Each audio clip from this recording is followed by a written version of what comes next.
Hi friends, welcome to learning Python programming language. This is the basic section of Python. Before you start learning Python, you need to install the Python itself, okay? And also you need an IDE to write your Python code inside and so you can run it a little easily and you can create your program easily. So when you want to install the Python itself, you need to go to its website, official website. It is python.org. When you open that on Google, and then you will become into this web page, which is its official website. Okay, you can find the whole documentation about Python from here, and also you can download the Python, the latest version from Python. Okay, let's click on download and see what do we have here.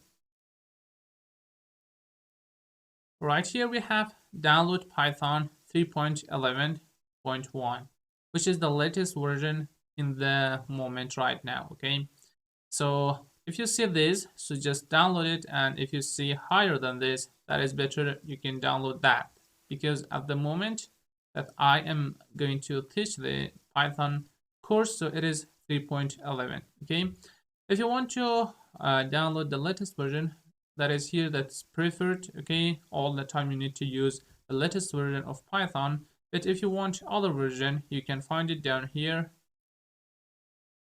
Any version that you want, that is here, you can use it, you can download it and you can use it. And also you need an IDE and how to use that IDE, and which IDE that we are going to use. That is going to be Visual Studio Code. Okay, most of the people use PyCharm and also other IDE, but I am using Visual Studio Code in this course, and also Jupyter Notebook. I will teach you how to install them, the Jupyter Notebook and also the VS Code itself. Okay, so right here we have the VS Code. It is also its official website. You can come right here and download that for Mac, Windows, and Linux, any operating system that you're using. And I have to tell you that in this course we are going to use Windows and also Linux. So I'll tell you how to use this in this both system, so you don't need to be worried if you're Linux user or Windows user, because we are going to use in both of these operating system. And also we need to install the Jupyter Notebook, because in most of our courses we are going to use Jupyter Notebook. You search for Jupyter Notebook, which is here, and after you came to its website, you can download it. Okay, but if you don't want to download it from here, from its website, you can use a simple command to install this, but that is after you install the Python and you're ready to go with Python, you will be able to install the notebook. Let me search for CMD. Okay, right now I have the Python installed. I will leave that for you so you can install the Python yourself. And right here, now that I'm writing Python, I am able to go inside, and right here I can write any kind of Python code. Okay, and also if you want to install the Jupyter Notebook, right here you need to first install the IPython. Write pip install IPython and press enter, so it will install the IPython into the system that you are using. And also let me show you how does it looks like, the IPython. Okay, now I am opening the IPython. Right here you can see we have something like this, which is the same as Jupyter Notebook. In here, if I say, for example, a is equal to 1, and then if I ask for a, it gives me the a. And if I say a plus 3, and you can see that it gives me the result. And also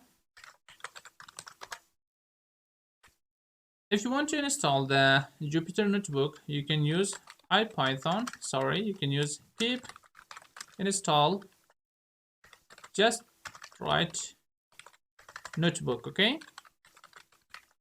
And press enter, and then the notebook will be installed into the system that you're using. But for me, it is already installed because I have too many courses that I was teaching, and I already installed them. How can you open the Jupyter Notebook? You just write IPython and then notebook and press enter. As you can see, we have misspelling here, and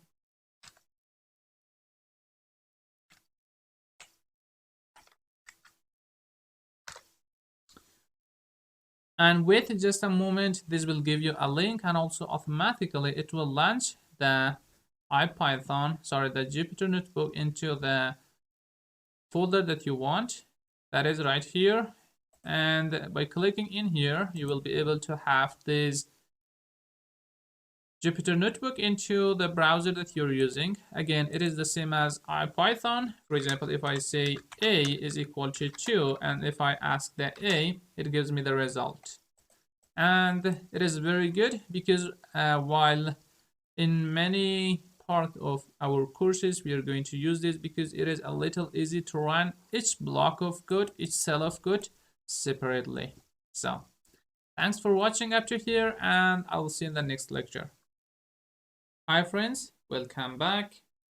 In the previous lecture, I showed you the IDE, which was Visual Studio Code, and also Jupyter Notebook. I hope you all set up your environment, install the Visual Studio Code and also Jupyter Notebook and the Python itself. So in this lecture, I'm going to show you how to set up your environment for Visual Studio Code and also a little introduction to Jupyter Notebook, how to work with this Jupyter Notebook, and much more. So first, let's come into with VS Code or Visual Studio Code. I open this, and when you click into this two thing, it is Explorer, and right here you will be able to see the folder of your project. For example, I want to open a folder in here, and click on File, come open folder, and then for example I want to open the Python basics.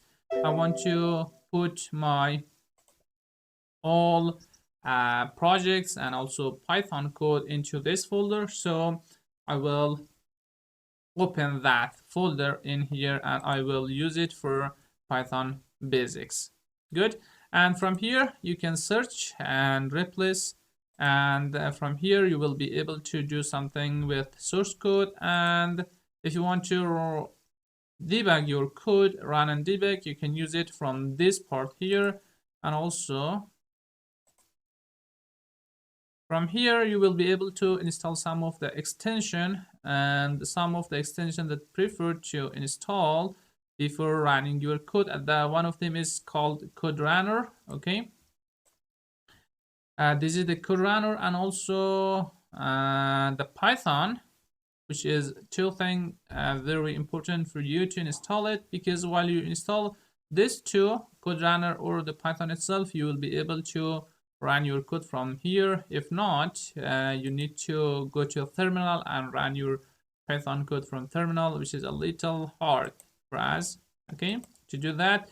And if you want to create a new file, for example, I'm going to create a new file, I can click right here into this file and it will give me a new file. For example, I can name it first.py, and I think you know that Python files need to be in Py extension. So right here, I just created the first file into the VS Code. Okay, so right here I can write all Python code. And also in the previous lecture, you saw how to open your your Jupyter Notebook. This is the Jupyter Notebook. I opened this, and if you want to open this into a specific folder, for example, into that Python basic folder, let me show you how you can open that there. So right now I am into the Python basics. So right here you see the path, click here and then write cmd and press enter. Right in here just ipython notebook and press enter. So the notebook or the Jupyter notebook will be open into this location. Okay, now you see we have the first.py. It is in the file that we open in VS Code or Visual Studio Code, and these are the old one. We can close them now. And now if you want to create a new file or project, you can click into new, and then we are using Python 3, click on Python 3. That is all. And here we have too many options that you may ask, what are those? Okay, the first thing is this one. For example, I want to give a name to this file, anything. For example, it is going to be test. Okay, test, and I want to rename that, and then the test. Now you see that the file is created by the name of test here, and also it is into that folder. And from here you can save, and from here you can create a new cell. In here we can write all our code here. For example, I am going to print a text here, exploit chip pin. Okay, and from here I can run the code. Now I press the run button. You can see it gives me the exploit chip text here. And also if you want to create a new cell here, you can click this one, this little button here, plus, and as much as I press this button, it gives me new cell here. And also the shortcut for that is Control Enter. So now I'm pressing Control and Enter. It is giving me new cell. And also if you want to delete those cells, you click this one. Okay, see, it is removing. And this one, it is for copying selected test. Now I am copying this, and this one, it is for pasting the cell. Here you can see I copy that and then I paste it in new cell. Good. If you want to move this up and down, you use this two arrow. For example, right now I selected this and then I move it up here and I move it down. Good. From here you run the code, from here you pass the code, and it is for refreshing or restart the kernel. And also this is one of the best thing that we will use. For example, I want to move this up here. Okay, I click this one. Sorry, okay, it is here. Now I want to give a notation. Come here, click heading, and then here, for example, printing a text. Okay, printing a text, and you can now save it by running, or you just press Control and then hit enter. So now we have a text here which is describing this part. Okay, for example, printing a text that is here. Good. If you want to add smaller text, then you give, for example, like this. If you want to make it bigger, you give a few of those sharps. Okay, now you can see this like this, and I delete that. Very good. And also some of the shortcut that I know I have to tell you is that you can run your code by pressing Control and Enter, and also you can run it by pressing Shift and Enter. You can this Shift and Enter will run your code and then add a new cell, but Control and Enter will not give you a new cell. It only run this cell. Okay, so one of the goodness of this Jupyter notebook is to, when you write your all code here, and for example you want to give them as exercise to someone or as homework or anything, you just print it very easily. For example, right now if I press Control and then P on Windows, which is printing, and you can see that it is giving me like this, and I can print it, save it as PDF or any thing that you can see that right here, and then I print it and I send it to my friend or my teacher or my master, anyone who asks me. That is one of the goodness of Jupyter. Now you know how to work with Visual Studio Code and also Jupyter Notebook. Now you're ready to start writing your Python code. So let's go and start that. I am so excited to start this course. Hi friends, welcome back. Now let's go and create our first application or our first program in Python. How can we do that, or what is going to be our first program? That is going to be printing a text. Okay, so we have a function. You may don't know what is a function, but no problem, later I will explain it. So in Python editor, when you write print, and then in here, if you give a kind of number like this and then run your code, it will this block of code that you see, okay, this part will give you anything that you write inside this two. Okay, this print itself is called a function.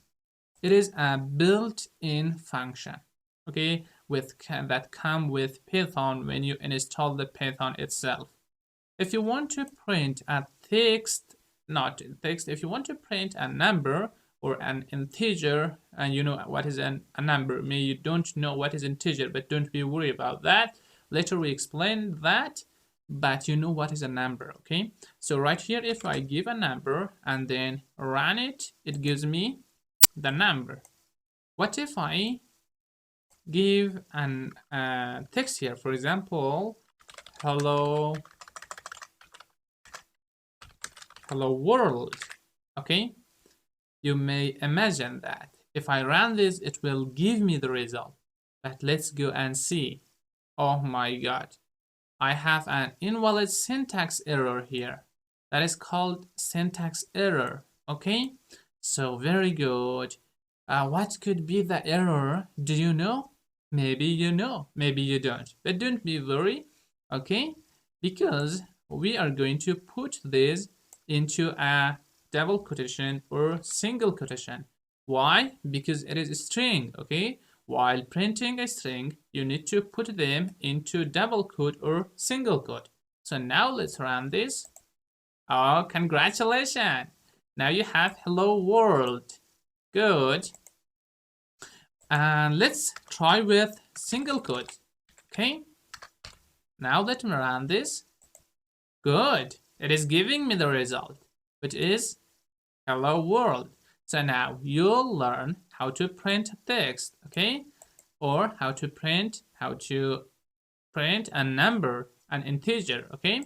If you want to print an integer, you don't need to give them inside a double quote. If you want to print a text, you need to give them into double quote or single quote. So why? Because those are strings. So good, congratulations, you created your first program. So let's move for the next one. And hi friends, welcome back. Now let's go and see what is variables and how can we use variables, okay? So variables are something that we store something in it, okay? Anything. For example, in mathematics, we have, in algebra, for example, we have x, it is equal to, for example, 12, okay? So right here, this part in mathematics, this part called constant and this part called variable, okay? And as well, right here, the same. This x, it is called variable, okay? And also this is the value for x, which is the value for the variable, and like this, okay? So right now we have the value of x, which is 12. If you want to print the value of x, you can do that by using print function, okay? Because right here we'll learn how to do that, and right here if I give x, so it will give me 12. You may ask, why you didn't you give this inside double quote or single quote? That is because it is a variable. Okay, when it is variable, that means it has a value. You don't need to put this thing into double quote or single quote. Okay, so now let's run this, and you can see that it gives me the result, which is 12. And right here, for example, we have y. It is equal to, this time is going to be a string, for example, exploit chip. And if we print y instead of x, now again you see that it is a string, so it will give me the string. Okay, now you'll learn how to see how to declare or initialize a variable. When you put a value to a variable, it is called initializing. Okay, so or declaring. And let's remove this, or let's can write in here. For example, I have a name. It is equal to nameat. Okay, with capital N, nameat, and I want to print name. Now, if I run this, you see that it gives me the result as nameat. Okay, and also if I print here nameat, but you know that we need to put them into double quote because it is a string this time. Okay, it is not a variable. Again, you see that it gives me nameat. Good. And let's have the name. Let's ask a user to input his name, and we can welcome him. Okay, how can we do that? Let's see. We have a function called input. Okay, it is a built-in function that comes with Python. For example, I am telling this to enter his name, or we can say enter your name, please. Okay, so right now we are asking him to enter your name. While entering his name, the name will be saved into a name variable. And then we are printing the name. Okay, let's see.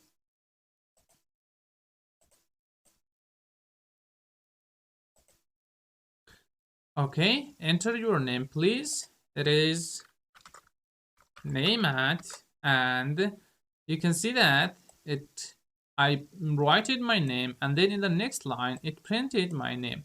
Let's welcome him. Okay, right here I can give a text as well. For example, welcome, and then name.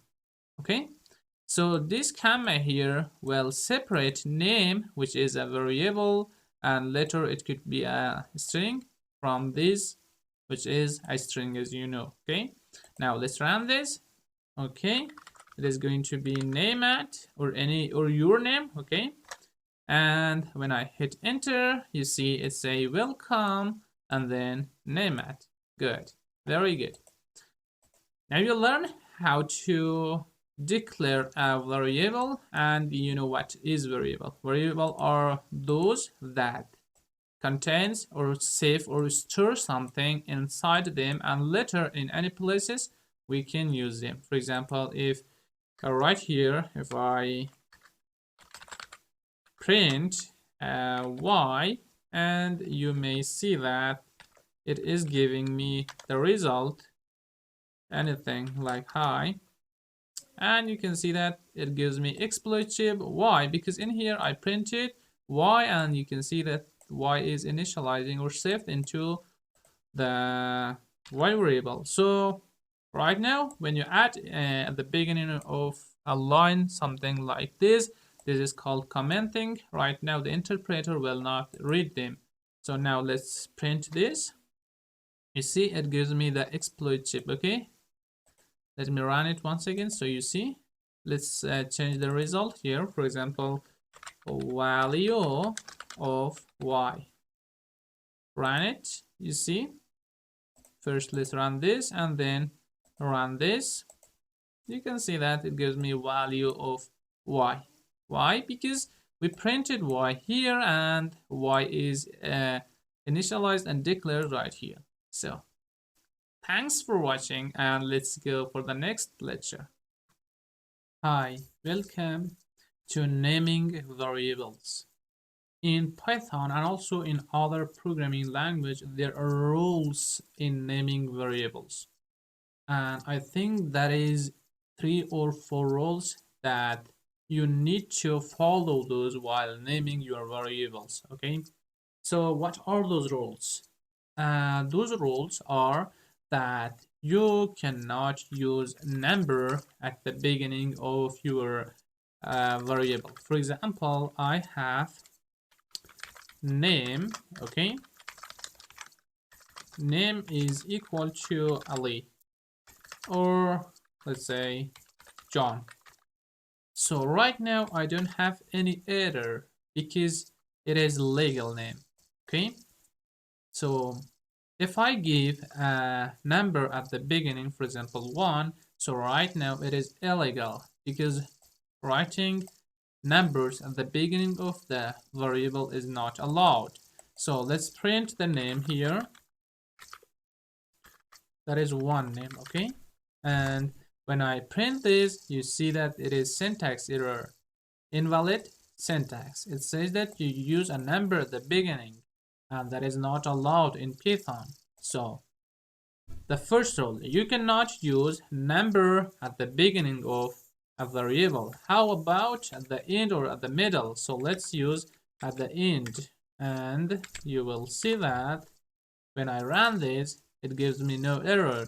So you are allowed to use a number at the middle or at the end of a variable.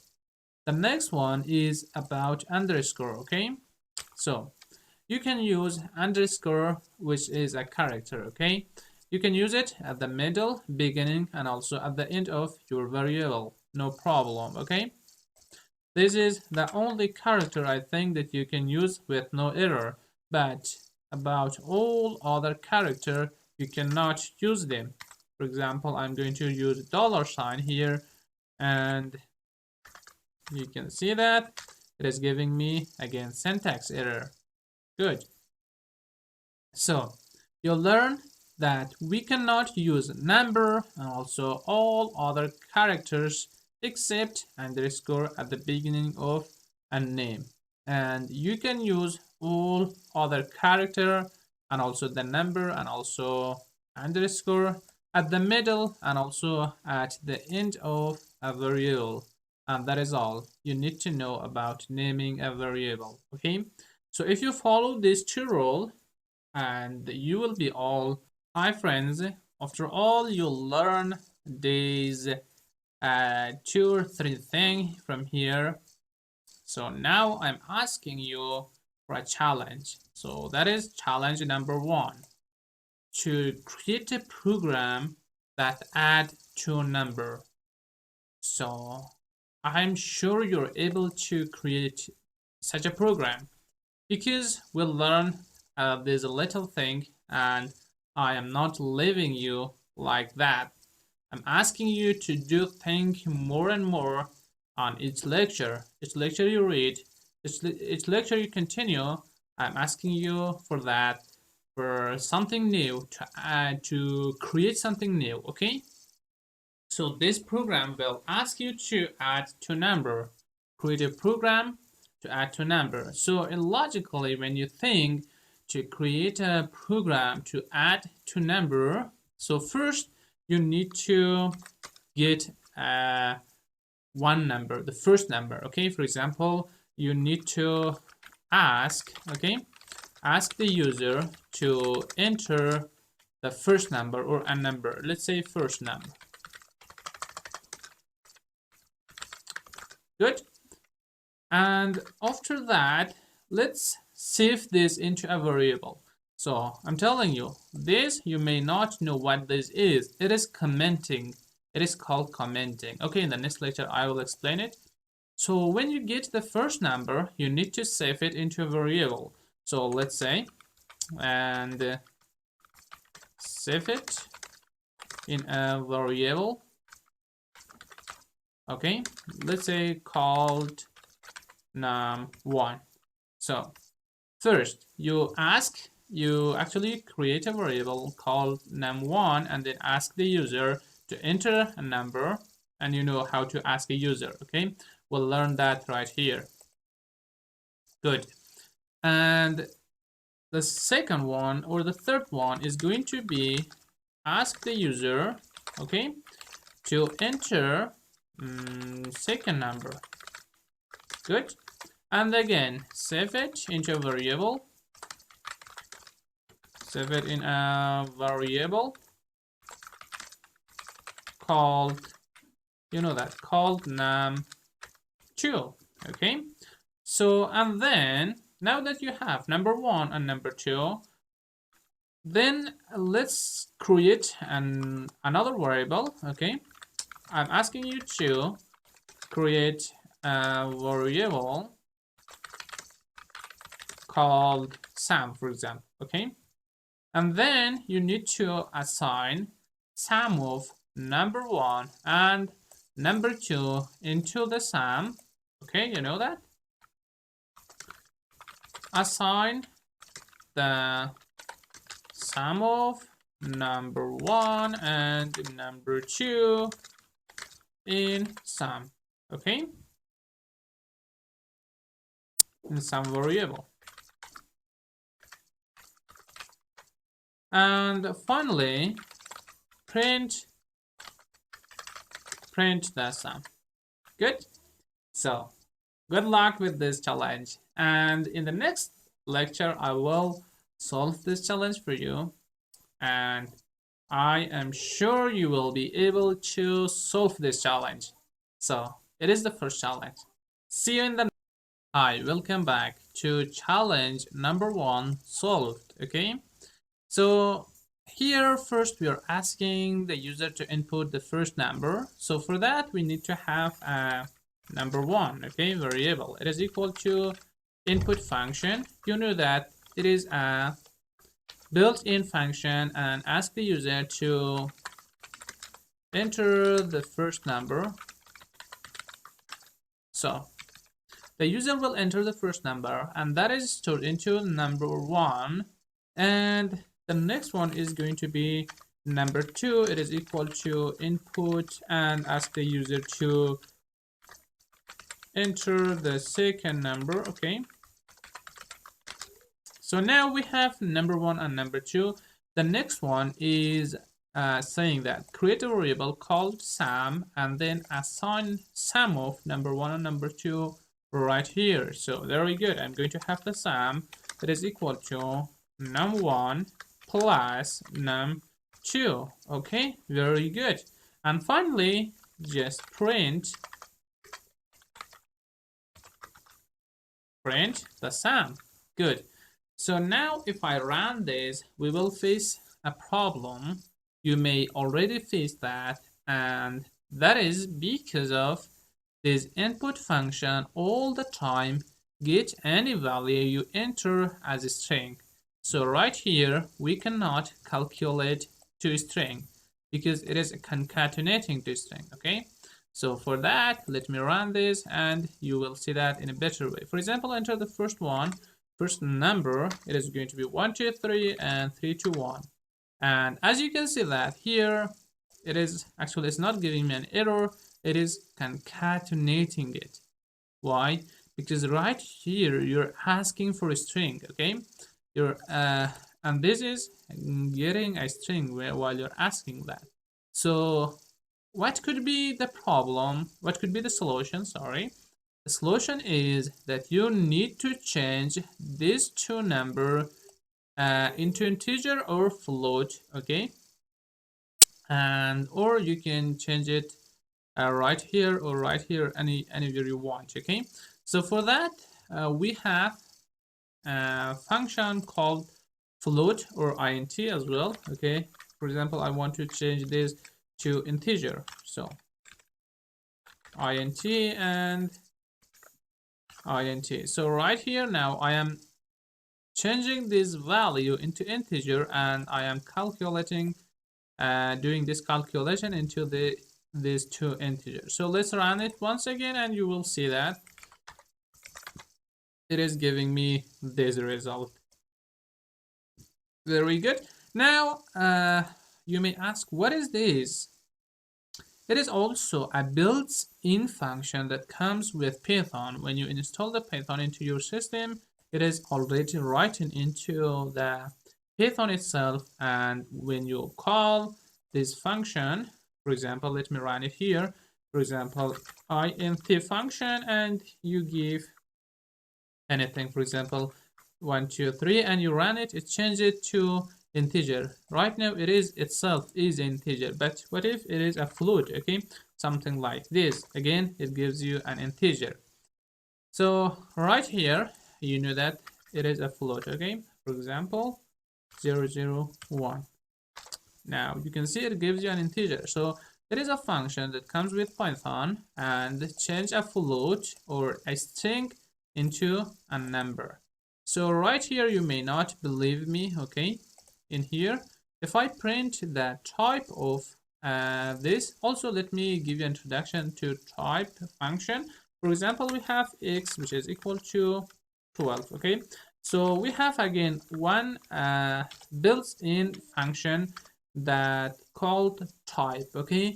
The job of this type function is to check what is a variable's type, okay? So for example, let's check if it is a string or a float or integer or anything, dictionary, list or something. Okay, for example, right now I'm checking the type of this x, and it will give me int. Why? Because it is integer. So let's change it to float, and right now if I run it, sorry, this one, if I run it, you can see it is giving me float. Okay, but if I change this to string, that means I'm putting this into double quote or single quote. When you put anything into double quote and single quote, that changes to string. So right now when I run this, it is now an str. Okay, and also if I put a string text here, for example, just a text, and again it's a string, and if I put a number, again it is a string. Very good. So now you know what is type function, okay, and you know what is int function, and also we have float function as well. So later I will explain that. So congratulations, you just solved your first challenge. So thanks for watching. Welcome to strings in Python lecture. So first, you know what is a string itself. Anything that is inside this double quote or single quote, that is called strings, okay? And today I'm going to show you a little more about strings, how to work with strings, and let's see. For example, I have my string variable, which is equal to anything like hello world, okay? So here, if I print, so in Jupyter, if you print something, if you just write its name, like my string, and then run it, it is going to, sorry, it's some spelling error. So now, like this, if you run it without printing itself, it gives you the result, okay? I haven't put this into the print function, and right now you see it gives me the string here, and that is, it gives me only the value of this, okay, as you see here. But in other IDEs like Visual Studio Code, is not gonna work, okay, for you.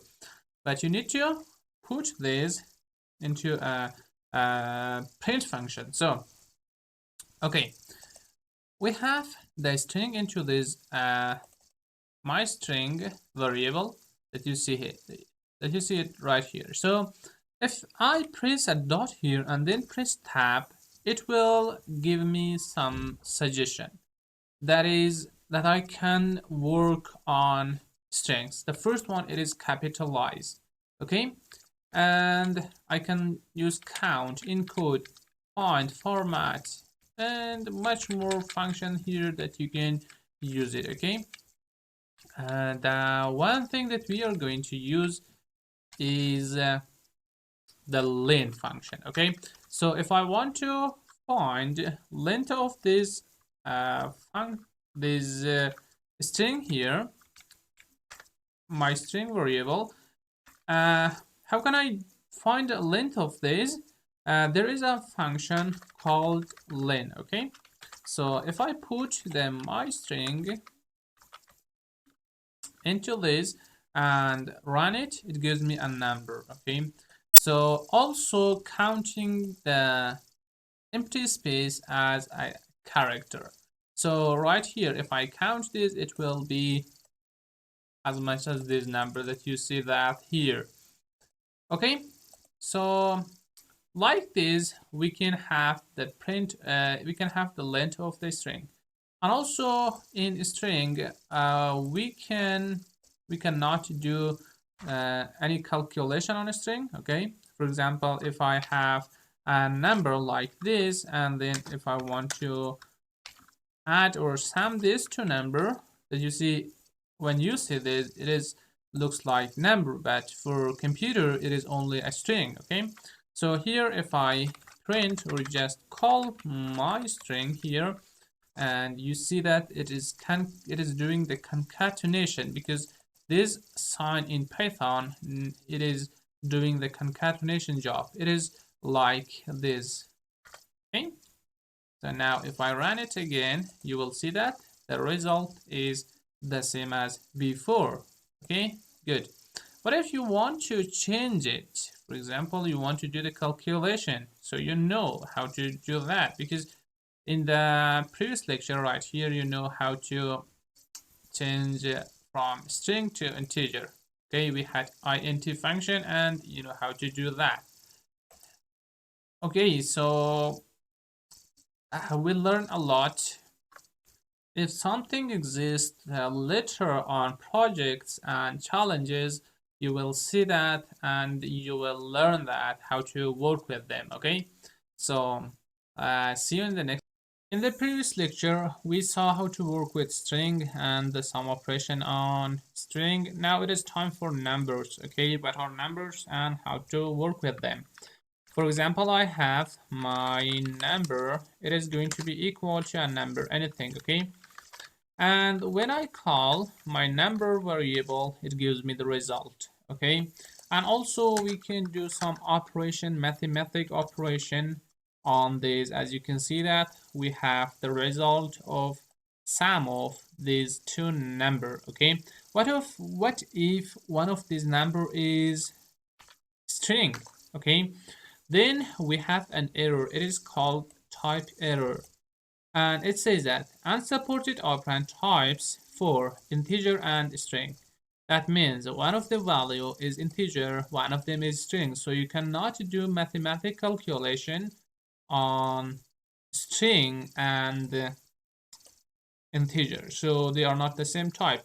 So for solving this problem, you need to, you know how to do that. You need to change one type to another type, so both of them become the same type.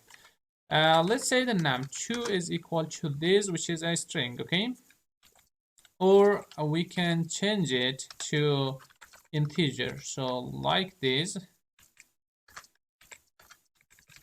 Also maybe this will solve the problem. Okay, so num is equal to my number plus num2. Now if I call the num, you can see that we have the calculation.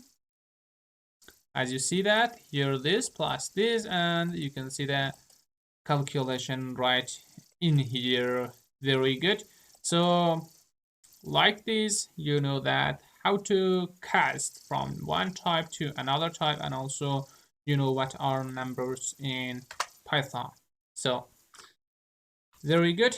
Let's go for the next lecture, and if anything about number exists that we have not covered them yet in projects and challenges, I'll be asking you to solve those or use those kind of thing, and also you will learn how to use them and how to work with them if any part exists that we haven't covered them yet. Hi friends, welcome back and especially welcome to challenge number 2. In this challenge, I am asking you to create a program that calculate square root of a number, any number, okay? So first you may know what is a square root, okay? For example, we have a square root of for example 36, which is 6. That means 6 powered by 2, which is equal to 6 multiply 6. It is 36.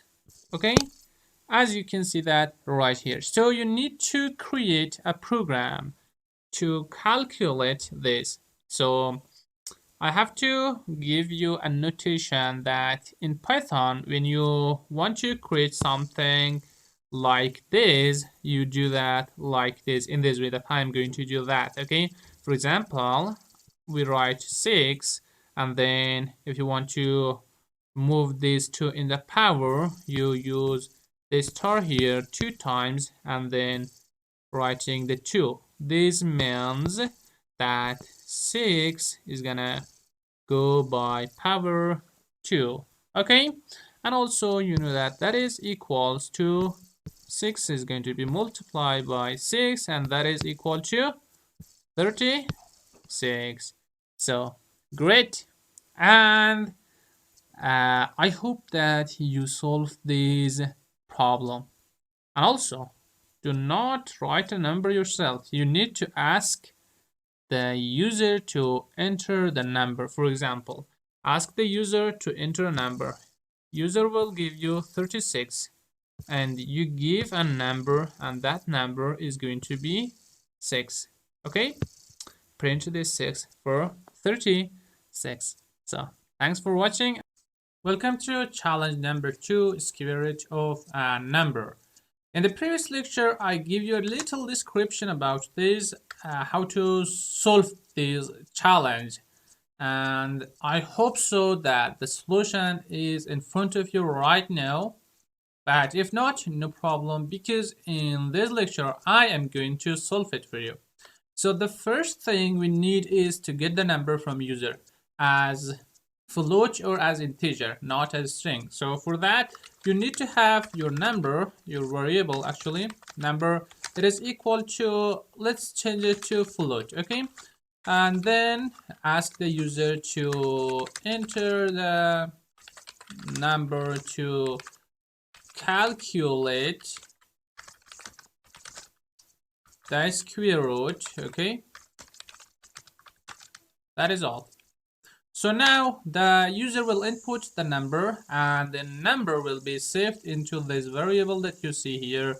And right now we can do the calculation, and that is going to be num square, okay? It is equal to, we have the number into num variable. Good. Now I want to calculate the square root.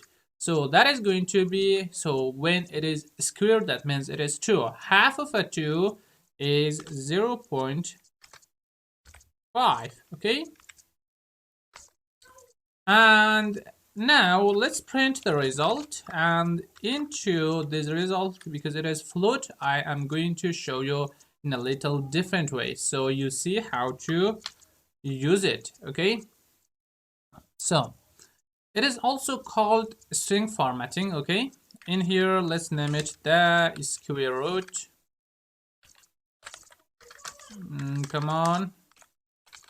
The square root of, and right here, give a placeholder by using this modulo and then 0 point. For example, I want to see 2 number after this first 0.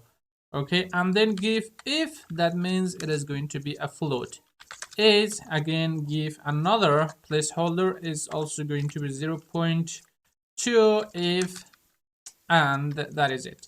So now give the value, okay, and that is going to be the first one that you see here. We said the square root of, for example, the number is 36, and you know that that is the num variable. So you need to use this num variable right in here, and the next one, which is going to be the result right here, and that is saved or stored into this variable.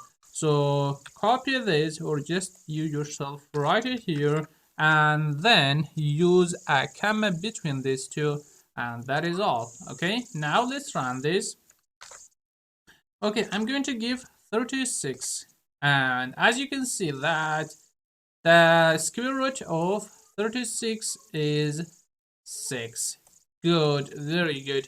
And also you see here 0 after this 36. Okay, after this, actually this dot or point here, and that is because I give 2 here. If I give 3 or 4 here, you will see 40. For example, 99, you see that 99 is 9.95. Okay, and you can see we have 40 here and 2 value here. That is because I give 2 here, and right here if I give 5, again it gives me 5 number after this point. Okay, so also this is called string formatting. Okay, you use a modulo here and you put the real number or the value for the placeholder that you used here. Okay, you first assign a placeholder here for them, and then you give the value here. So this num will be written right here, and also the square number will be saved in here. Okay, congratulations, you just solved the second challenge that you see here. Okay, so thanks for watching, and let's go for the next one.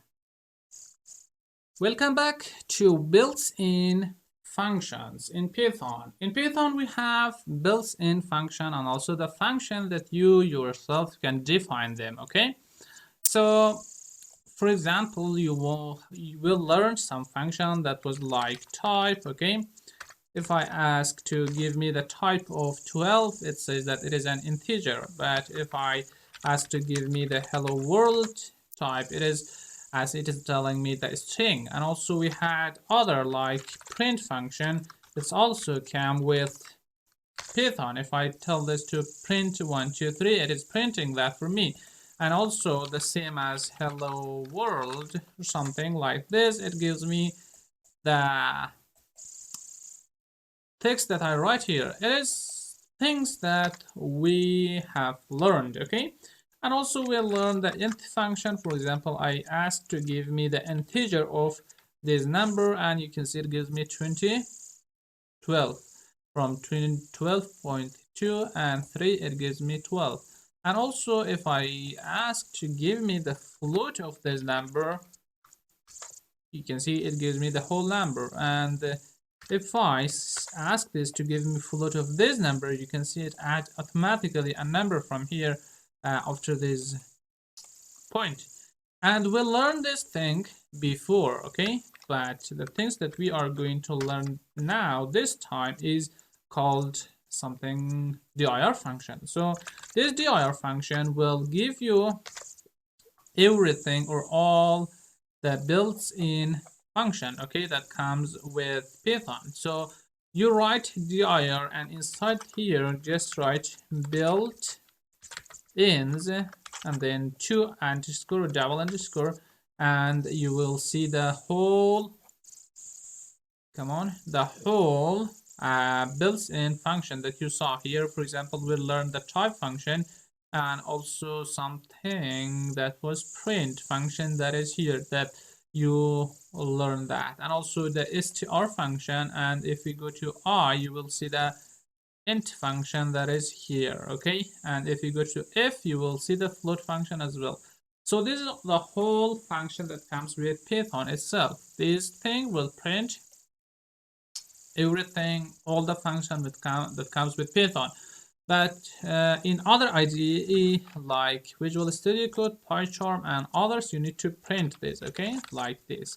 When you print this, it gives you a list that looks like this, and it is also the whole thing, the whole function that you see here. Very good, great. And now, if you want to use some of them, you can use them right here. And also, if we want to define our our own function. How can we do that? For example, I want to create a function to sum two number. How can I do that? So first, you need to know what is a function. Function is a block of code that do some specific job. For example, now I am going to create a function called is, and it is asking for something, a or x and y. This is the two number. In Python, we write the definition or the function like this. So first you use div keyword and then give a name, okay, to the function. And this is sometimes you give these, this is called argument or parameters. Sometimes if you want, you can give it if it is necessary. If it is not, so you don't need to give that. So now I am creating the is function is going to do the summing x and y, okay? So right here, the function all the time returns something, okay? So in here, we're going to return x plus y. And that is it. Now you just successfully created your function that add or sum these two numbers, okay? So for seeing the result of a function, first you need to call your function, okay? For example, I'm going to call this function, which is. And as you see, we have two arguments here that needs to pass the value. For example, I'm going to pass 12 and 23. Now, if I run this, you can see that it gives me the result. 12 and 23 plus 12 plus 23 becomes 35. And in other IDEs, you need to print this, okay? So, like this, print. And again, it will give you the same result, something like this. So it is not a built-in function, it is predefined. It is a function that you yourself defined this, okay? You yourself created this. And also be careful about this indentation or this space that you give here. If you're using this Jupyter notebook, it is when after this parenthesis you give this colon, this press enter, and by default it is giving this space itself, okay, automatically. But in some IDE, if you did not install the Python extension, so it may not know that you're using Python, so it's not going to give you this indentation. So you yourself need to give the indentation, otherwise it is going to give you an error. So later we may learn about the indentation. As you can see here now, if I run this, it is giving me indentation error, and it is a expected and indented block right here. So, and here if I press a tab, and again it's going to give me the result. Or if I just remove some of these spaces and run it again, it is not giving me an error. It is okay, but this is read. That means it is not the space that itself wants. Right now it is okay. So sometimes it could be only one space, sometimes it could be 4 space, and that is not the case a lot. Sometimes you need to give just one tab here, okay, and that is gonna work. And right now I give 2 tab, again it is going to work for me as well. And you can see that we have an extra tab right here. Now that I remove this and pressing enter, running this, it is working, okay? So great, now you'll learn what is predefined function or built-in function, and also how you yourself can define your function. And those functions that we learned already was type, int, str, float as well, okay? And also we'll learn the print function. So these were some of the functions that you learn up to here, and also we'll learn the input function, which is very, very important and very cool because it is asking the user to input something. So great, let's go for the next one and see what is next.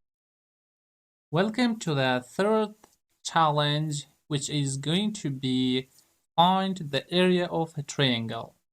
So in this challenge, I'm asking you to find the area of a triangle, which is going to be the heron case, okay? So I'm going to give you a little description about this.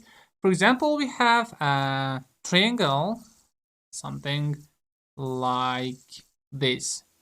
This one is going to be A, B, and for example, we have C. Okay, so first we need the surrounding, and that is going to be S, which is equal to A plus B plus C and divided by 2. The next one is the area. Okay, so we can find the area like this, A or area. It is equal to the square root of the first one is going to be is, and then right here going to be multiply is hyphen A. Again, this time we have is hyphen B. Okay, and this is like this, I think. And also I need to give you a notation about this square root. We can also write this square root like this. We have is, right? Is hyphen A, and then we have again is hyphen or minus B, and we can have the whole this into power of 1 by 2. So these two come right here, and this one from here come in here. So this is a little messy, but I think you understood what I mean. So like this, you can find it. And also you may know that this 1 by 2, it is equal to 0.5. And also the power is, in Python we use to multiply. That means it is equal to power. Okay, so very good. Now I think you understood what do I mean, and I hope that you solve this challenge, and I will see you in the next lecture with your solution. So thanks for watching. Hi, welcome back to challenge number 3. It is going to be finding area of a triangle. So for finding area of a triangle, as Heron's formula, we need to have A, B, and C value to find the area. Okay, so we need to have them. Okay, so let's ask the user to give us those numbers. So for example, I'm going to ask them to give me those number as float. So let's say enter a value. Actually, it's going to be a value, not a value. Okay, a value, and also for B, it is equal to float again input, and let's say that enter B value, and also we need the third one, which is C. It is equal to, again I ask for float input, let's say enter, no problem if capital or not, enter C value. Very good. Now we have this 3 number, and we need 2 things. One of them is as you know, and the next one is A or area.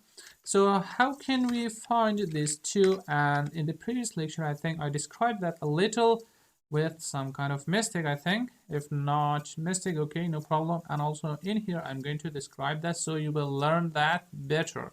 So it is equal to, we have A plus B plus C is going to be divided by 2, and that is this value that comes from user. Okay, good. And also we have the area, or A, it is equal to, so we have the square root of this, and in Python we are going to use that in another way.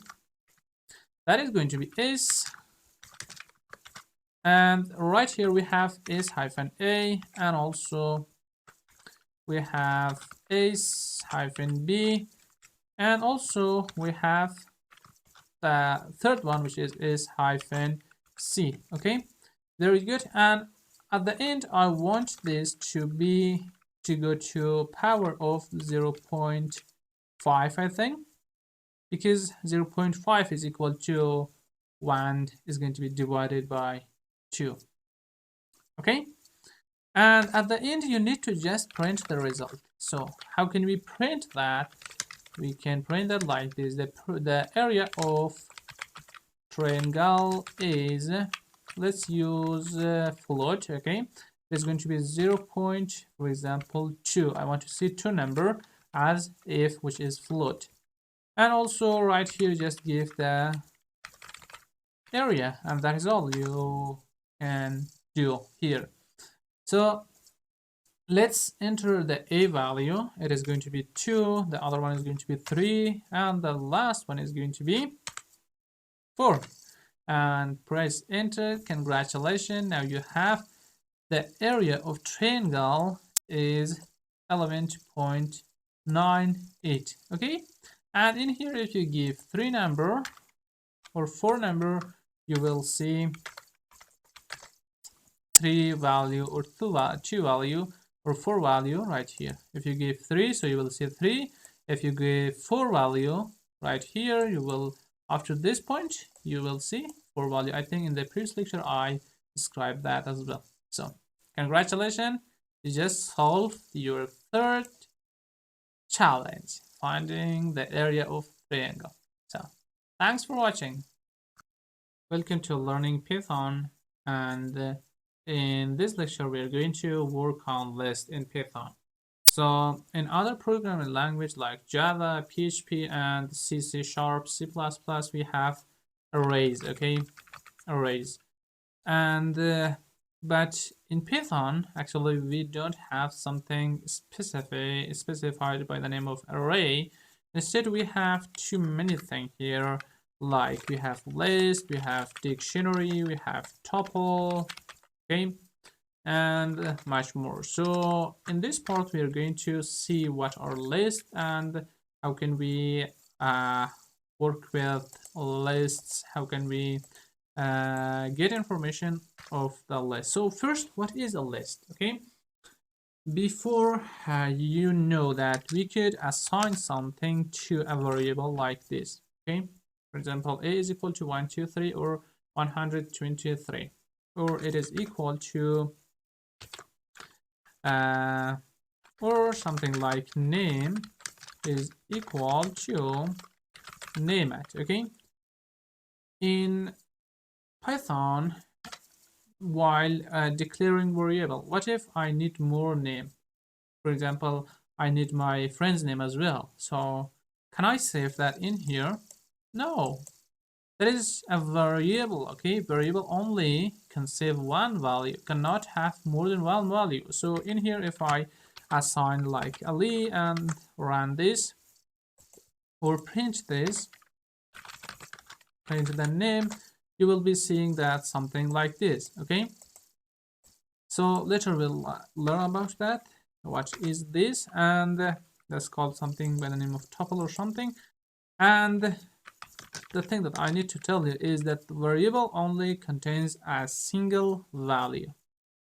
If you want to save more than one value, then you need list. Okay, so list comes with these parentheses, square bracket. Okay, and it can have more than one value like this, and then you separate them using the commas here.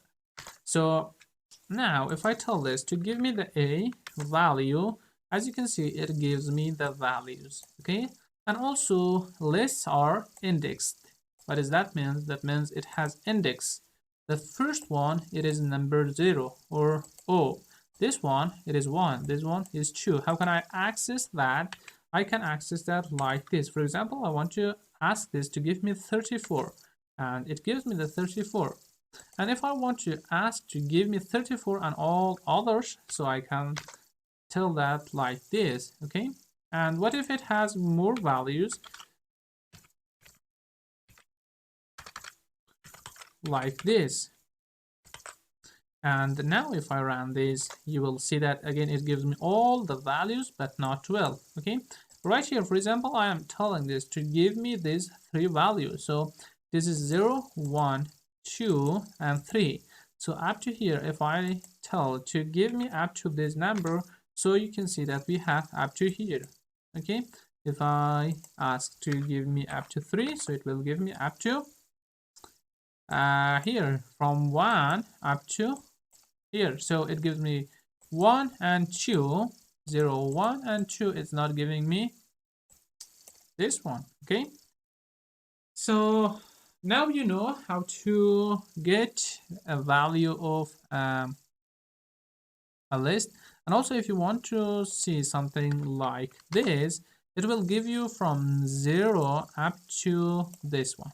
So very good. And also we can add something into the list, and we can remove something from the list, and much more. So let's go and see what function or what do we have about this here. For example, we have append, the first one. Okay, a.append. For example, I want to add a string like John, and run this. Okay, it is not giving me anything. Now if I ask for a, and as you can see, we have now John added into this variable, this list, as you see here. Okay, very good. Now we know we have append function, and also we have other functions as well here that we can use. For example, we can have clear, we have copy, we have count, extend, index, insert, pop, remove, and reverse, and also we have the sort function. So let's sort this if you're able. So it gives me an error, and it says that not supported between instance of str and integer. Okay, no problem. Let me remove this one, and now give me the a value. As you can see, now it is sorted. Okay, we have 2 that was up to here. Now we have that into the beginning, and also we have 12 that was right here. Before it gives me an error, and that was because we had a string into this list, and it says that I cannot sort a string with integer. So great, now you know how to work with lists, and let's move for the next one and see what is next. Hi friends, welcome back, and especially welcome to challenge number 4, I think, and it is going to be swap to number. So first you may ask, what is swapping? Okay, swapping is like this. We have x, which is equal, for example, to 4, and also we have the y, which is equal to 5. Okay, so we have these values here, and while you're swapping this, after the swap, the x must be equal to 5 and y must be equal to 3. So this is swapping. So I need you to create a program to do such an operation. Okay, such operation. It just need to change. You need to just change the value of 2, and you give 5 to x and 3 to y. Okay, so I'm sure you can do it, and if you can't do it, no problem, don't be worried, because in the next lecture I am going to solve it for you. So thanks for watching. Now let's go and solve this challenge and see how easy this is to solve this challenge, and I'm sure you solve it, and if you didn't, no problem, because here I am going to solve it for you. So first we need the x value. If you want to give it right here, and that is okay. If you don't want that, you can ask the user to give that, and no problem. If string or integer, that is not gonna give you any error. Okay, so from here, let's ask enter a value of x. Good. And also let's say y is equal to input, and then write in here enter. As you can see, we can use double quote and also single quote with the strings, no problem at all. Okay, value of y, and then here, and right here I give space. That is not necessary at all, and also this space, it is necessary because in running in CMD you need to give this, because while the user is entering the number, so it needs to have a little space here. And now let's have a variable called TMP, temporary. So first we need to assign X to this one, okay? And then we're going to change these two X's here, okay? So in here now, if I print the temporary or temp value, you will be seeing that I have the X value inside temp, okay? Good. And also, and you know that the temp is a number, not any other thing that comes from user. And also, if I say that X is equal to Y, right now, I save the X value into temp and then Y into X. And finally, we are going to have Y back to temp. Very good, so easy, okay? So like this, first we have, for example, X, which is going to be 2, and I'm going to save these 2 into temp variable. So now temp has the 2 inside, okay? And this X has the value of Y. It could be any number, like maybe 3. So 3 has the 3 is inside X and 2 is inside temp. And also Y is equal to temp. Now X is changed to 3 and Y is changed to 2, but before it was 2 and Y was 3. And finally you can print both of them, okay? So right here, let's print that the value of X is, if you want, you can use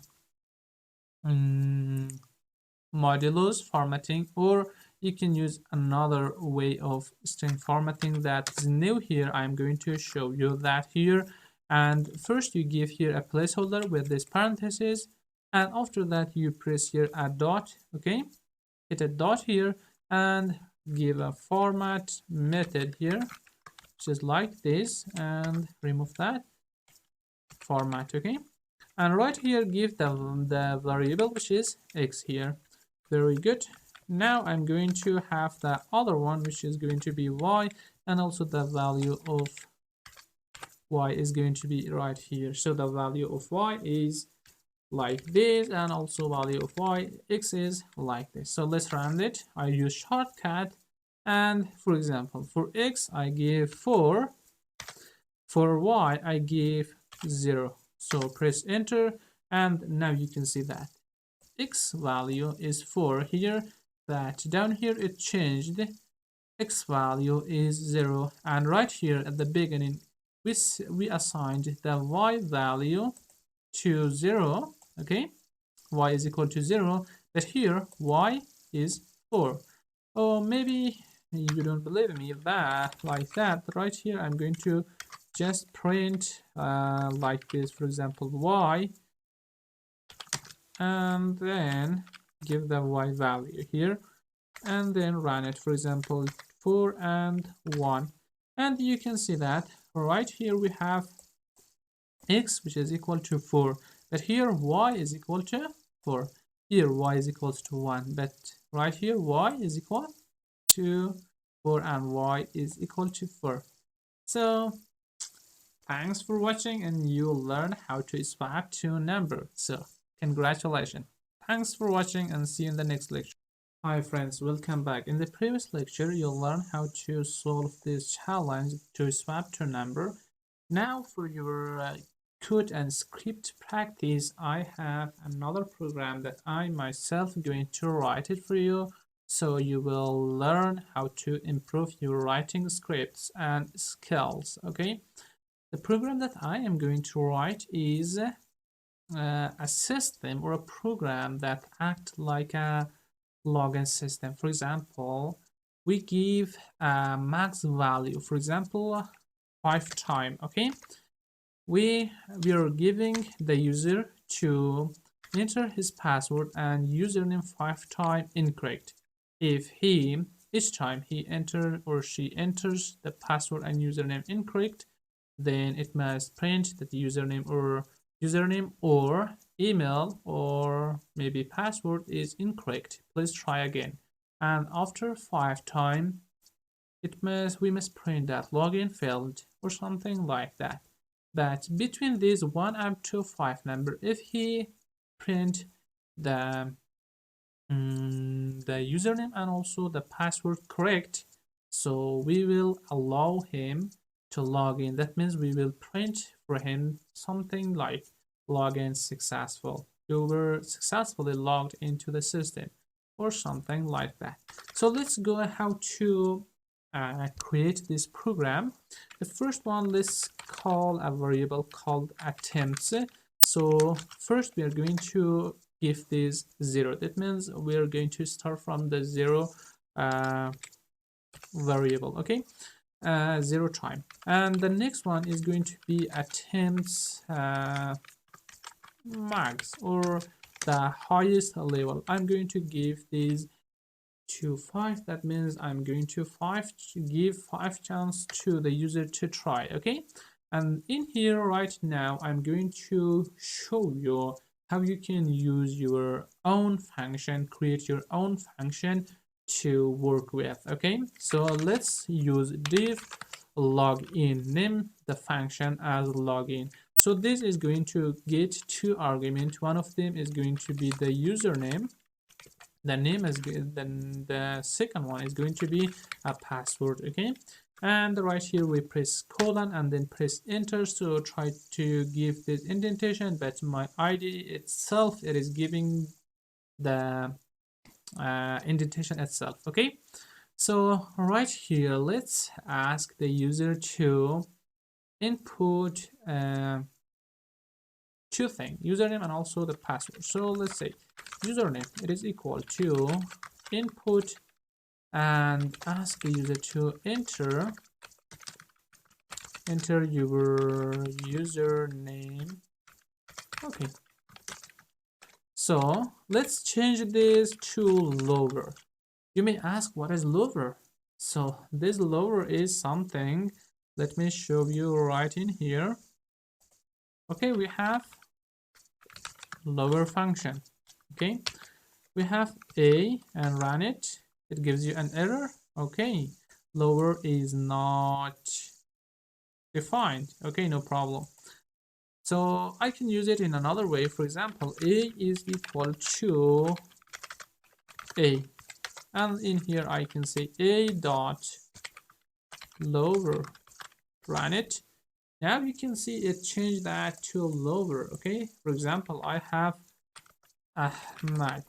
Now run it, it gives you the lowercase of anything you want, okay? Right here I am going to change this to lower, okay? So the next one is going to be the password or the pin. So I can name it password, okay? Password, it is equal to, so let's change it to integer, okay? Input, and ask him to enter your password, give a little space here, and also right in here we have T instead of R. Now we have these 2 things, username and also the password here. So now in here I'm going to use condition, if condition. You haven't learned that yet, but I'm going to show you, so you will get prepared for the time that we are going to learn that, okay? And here right now we have username. Let's change it to a different variable, so so you can understand what do I mean, okay? We have user and also we have pass, okay? It is predefined. Let's give this 3 pass, so it is not to be predefined, okay?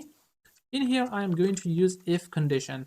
Condition is something while you're trying to check if this part is equal to that part, then let's do something, okay?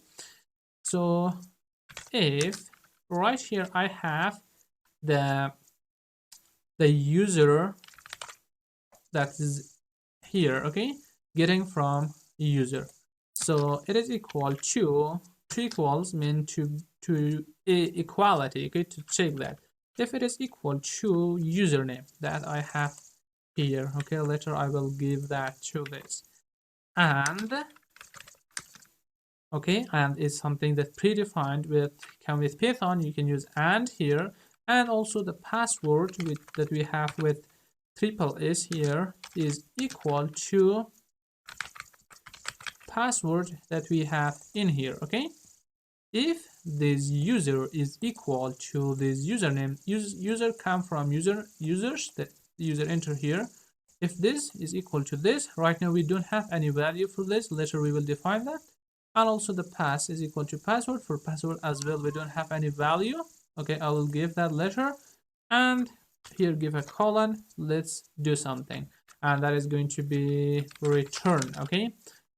Function always returns something. It will return true or false. So right here, I'm going to return true because the result is true.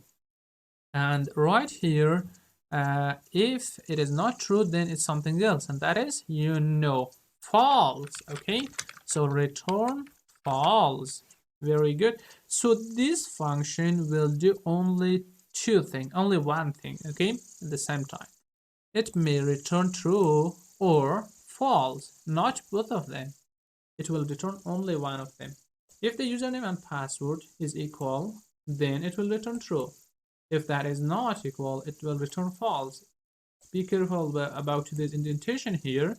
If I remove this indentation, that means this function is going to return true and then return false. Then that is going to give as an error, so we don't want that. Okay, and right here I want to use a loop as well, that you haven't learned anything about loop. Don't be worried, because in the next lecture we will learn about while loop. Okay, so here just try to use it. Okay, while true, that means this option. Okay, while true, let's do that here. While true, again I'm going to use if condition. If this login function that I have that in here. Okay, now I'm going to give a value for username and also for password in here. So for example, the username is equal to name at, okay, or we can just give that into not capital because we are changing that to lower. Okay, and also the next one is going to be okay, the next one is going to be the password. For example, password is going to be name at 123. So if this is this, if the username is this and also the password that the user enter is this, then we can print the login successful message. Okay, so let's do that. Print, and I'm going to say login successfully login or login successful. And then let's use break.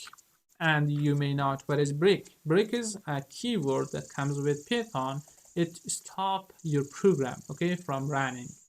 And after this, we have something at the beginning, which is here, okay, attempts. So in here, in if part, I am going to put that and increment that by 1. How do I increment that by 1? That is like this, putting a plus and then putting a number here, for example 1. Okay, so that means each time this while loop is trying to repeat, this attempt will be incremented by 1. Okay, we have plus 1 and also we have minus 1. That means decrement or decrease by 1. And right now, right here, we are incrementing that. Or later, we will talk about this a little more, okay? And also, let's check for the 5 time or 5 chance, okay? So how can I check that? That means I'm trying to check these attempts to be 5 or lower than 5. How can I do that? So I can use if condition here. So if attempts that we have right in here, if this one is greater or equal than attempt max that we have right here, and it has a specific or constant value which is 5. So if it is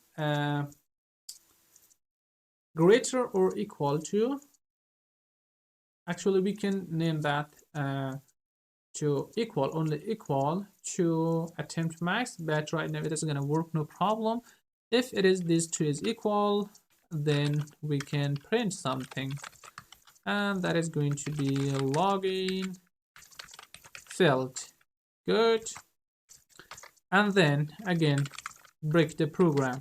Okay, and at the end let's print something. For example, the person did not find or found the username or password, so we should print a message for him. So we can name it, we can tell that either the username or password is incorrect. Okay, I can tell that try again. And then we have a new thing here, and that is going to be \n. What is that? \n. \n means to go to new line. Okay, after this go to new line. So let's try this. I'm running this, so it is asking me to enter the username, and you know that the username is name@. So let's give that name@, and pressing the enter. So it's asking for the password. So as you know that it is name@123. So name@123. I'm pressing enter. So we have some kind of error right here, and that is if login, and this one, let's say invalid iterated from int with base 10. Okay, so we have some error right here. I will explain that. As you see here, right here, that we have the password. Okay, I'm getting this password as integer, so enter your password, it is integer. But in here I don't have the password as integer, it is integer, and also not, it's only a string. Okay, so we cannot tell him to compare between two, string and also integer. So it needs to be two things, maybe string or maybe integer.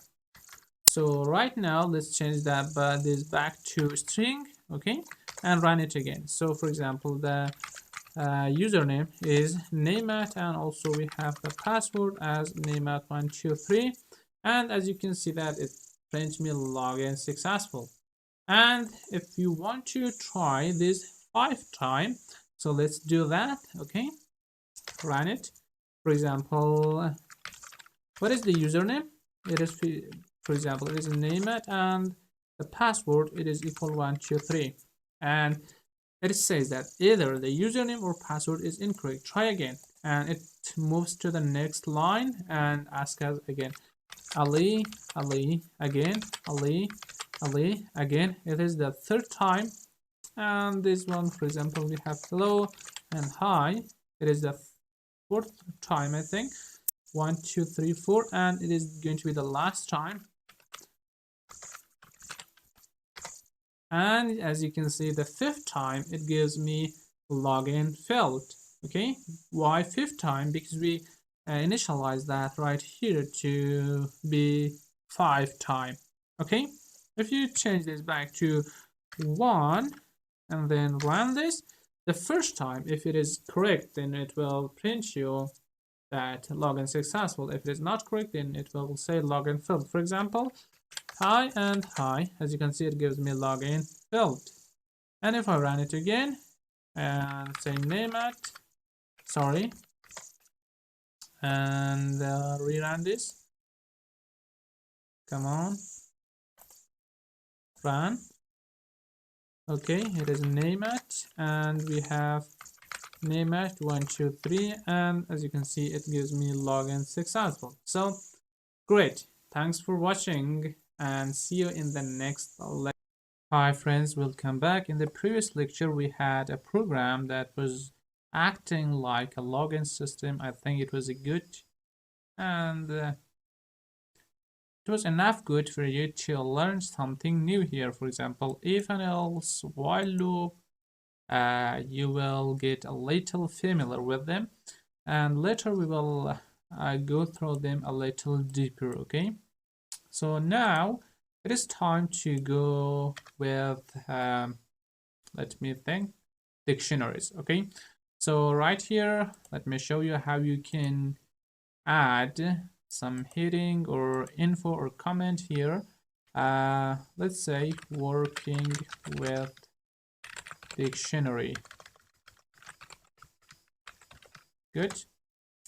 And right here, I'm going to assign a dictionaries here. Okay. For example, we have info, which is equal to this kind of bracket is called maybe curly bracket. So dictionaries are like this. Like this, you can assign dictionaries by using these parentheses. And dictionaries has keys, and also it has values. Okay, it has values and keys.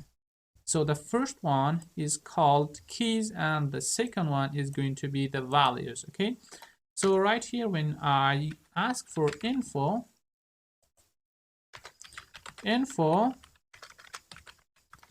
and I run this, it gives me keys and values. Okay, that is here the key and also the value.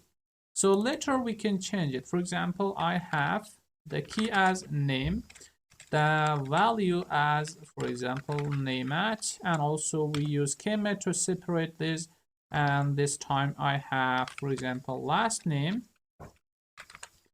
and then I have the value as englishman, and also I have jobs. Okay, job is going to be something, okay, something. And now when I run this, it gives me all the information that you see here. Okay, now let's see what do we have about this. Okay, and beside this info, press dot and then press tab, so you will see the information, any more information. Okay, like functions and details, more details about this. So with this dictionary, you can clear them, you can copy them, you can from keys, git items, you can use keys, pop up, and also we have update and values. Values and also the keys are the most important thing that we are going to use them a lot. So right here, I use key and I run the program. You see here, dictionaries value, it gives me name at, englishman, and also something. As you see here, name at, englishman, and something. And also we have, as I told you, we have keys. Okay, keys. So run this, it gives me the keys, and you can see that in here. Okay, and also if you want to okay, let me check type of info and run this. It says that it is a dictionary. Very good. What if I want the first one, or I have info, let's see, like this, can I get this or not? I want the name. Great, I can get that very easily. I want the info, then I specify one of the key, then it gives me the value for that. For example, I want the last name. Again, it will give me the last name, as you see that right in here. Okay, very good, very perfect. And it is how you can work with dictionaries, and later on in projects, and also when we move on into Python automations, we will be getting more information from like YouTube's and information from Facebook's groups, pages, and we can analyze them to get some information very easily, and we can use this dictionary in many places in our projects. So you will be able to learn them very easily in very professional ways. So let's go and see what is the next lecture that we are going to.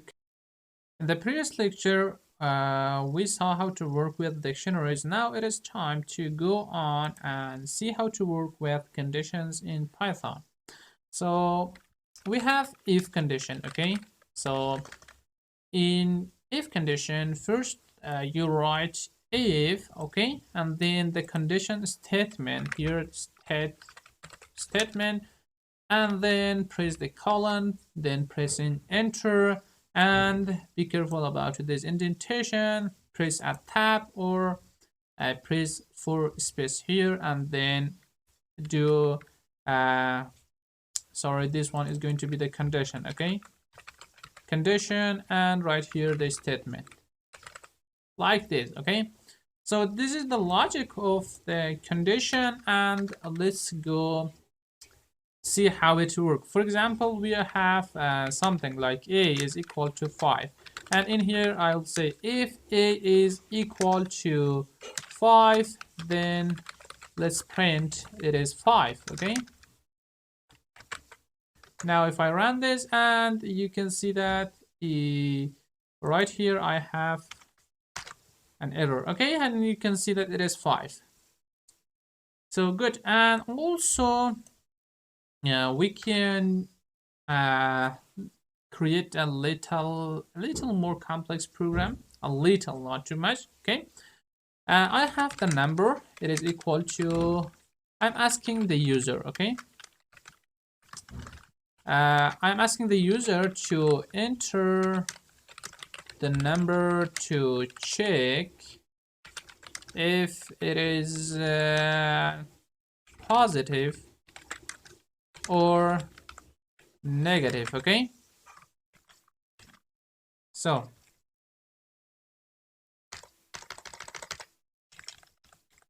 okay, now when the person enter the number right here, it will be stored into the number variable, okay? And after this, let's use this condition that we just learned, okay? I say if number is greater or equal than 0, that means it is positive. So inside this, again, we have two conditions, okay? Maybe it is positive, maybe it is 0. So again, I use if here. When you use if inside another if, it is called nested if, okay? If number is equal to 0, then it is, let's print, okay, just 0, okay? And in else part, we have if and also else. If this is true, this part, then it will be executed, and the else part will not be executed. If it is not true, then the other part will be executed, which is else here, okay? And right here, let's print. And if the number is 0, and also it is right here, the first part, we have a condition that check if the number is 0 or greater than 0. So if it is 0, so we print 0. If it is not 0, then now you can imagine that that is greater than 0. That means it is positive, okay? So let's write positive here. Good. And if the number is greater or equal to 0, so that is going to be that one. And also we have another part, which is else for this one, okay? So right here, indentation is very important that you see here, okay? So this if and else is belongs to this if, and this else is not belongs to this one, because it is another condition, okay? The check if a number is equal or greater than 0. So this one, if not what? Then let's print that it is negative. Okay, negative, something like this. So the program is completed. You can write this in any way you want, okay? You can change the conditions and much more you can do. So now when I run this, it says that enter the number to check if it is positive or negative. Okay, it is positive. Sorry for misspelling because I'm not focused on this.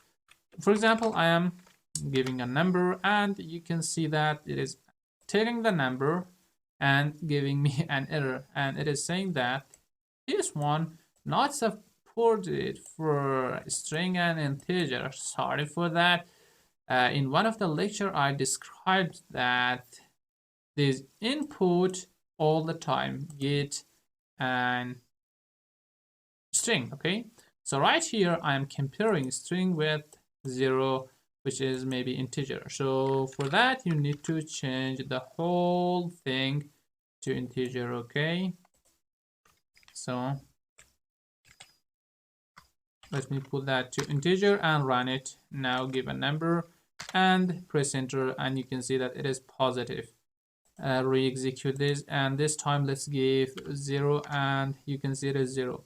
And if I give a negative number, that is going to be a negative number, and you can see that it is negative. Congratulations, you learned the if and else statement, which is the conditions in Python. So thanks for watching. Let's move for the next one. Hello friends, welcome back. In the previous lecture you saw the if conditions and else. Okay, now let's go for an exercise. Okay, in this exercise I'm telling you, or I'm asking you to find the largest number among three number. Okay, for example, you have 12, you have 23, and you have 1. You have to check which one is the greatest, and you need to print that. Okay, you can ask the user to enter the number first, or you can assign that into your own code. It is better to ask the user. Okay, so pause the video and try to create this program, and if you're able, so good. If not, then continue watching and I will create that. So now pause the video. Okay, so I'm sure you created your program, but if not, no problem. Right now I am going to create that for you. So let's start. The number which is going to be the first one is number 1. So let's ask the user, okay, to input that. We can check using integer or float. So this time let's go with float. So input enter, for example, the first number. Okay, now that you know how to write your script and you're a little familiar with scripts, it's better to use copy and paste because it's a little easy to go faster and not to waste more time. So we have the second number and also the third number, and all as float. Okay, so let's change this to second number and also this one to third number. Very good. And now let's use our if condition and also and to check which one is greater. Okay, so now we have 3 number. That means we are going to have 3 conditions. Okay, if this is called grouping. Okay, now that we are going to use this kind of thing, this is called grouping. We will code, or we will write some code here, and also in here this is to group. Okay, then we can compare this and this later, or we can use some and or something. Okay, so first we have the number 1, and if the number 1 is greater, okay, or equal to number 2, and let's use here and number 1, that we are right now we're checking for number 1. Okay, and if this number 1 is greater or equal to number 3, and right here press a colon and then press enter, and also be careful about this indentation. All the time I am mentioning that be careful about indentation. That means it is very important. Okay, and right here let's give a largest anything. Okay, it is a variable. I'm creating a variable called largest, so I'm assigning the number 1 to the largest. So right here it is coming and checking if this number 1 is greater than number 2 and also greater than number 3, so then the largest one is number 1. Very good. And also we have in Python something called elif. Elif is as same as else if in other programming language, okay? And also let's check for the other number, which is going to be number 2. So this time num2, if it is greater or equal than number 1, now you know how to work with it, okay? And number 2 is greater or equal than number 3, and give a colon, press enter. The largest is equal to number 2, okay?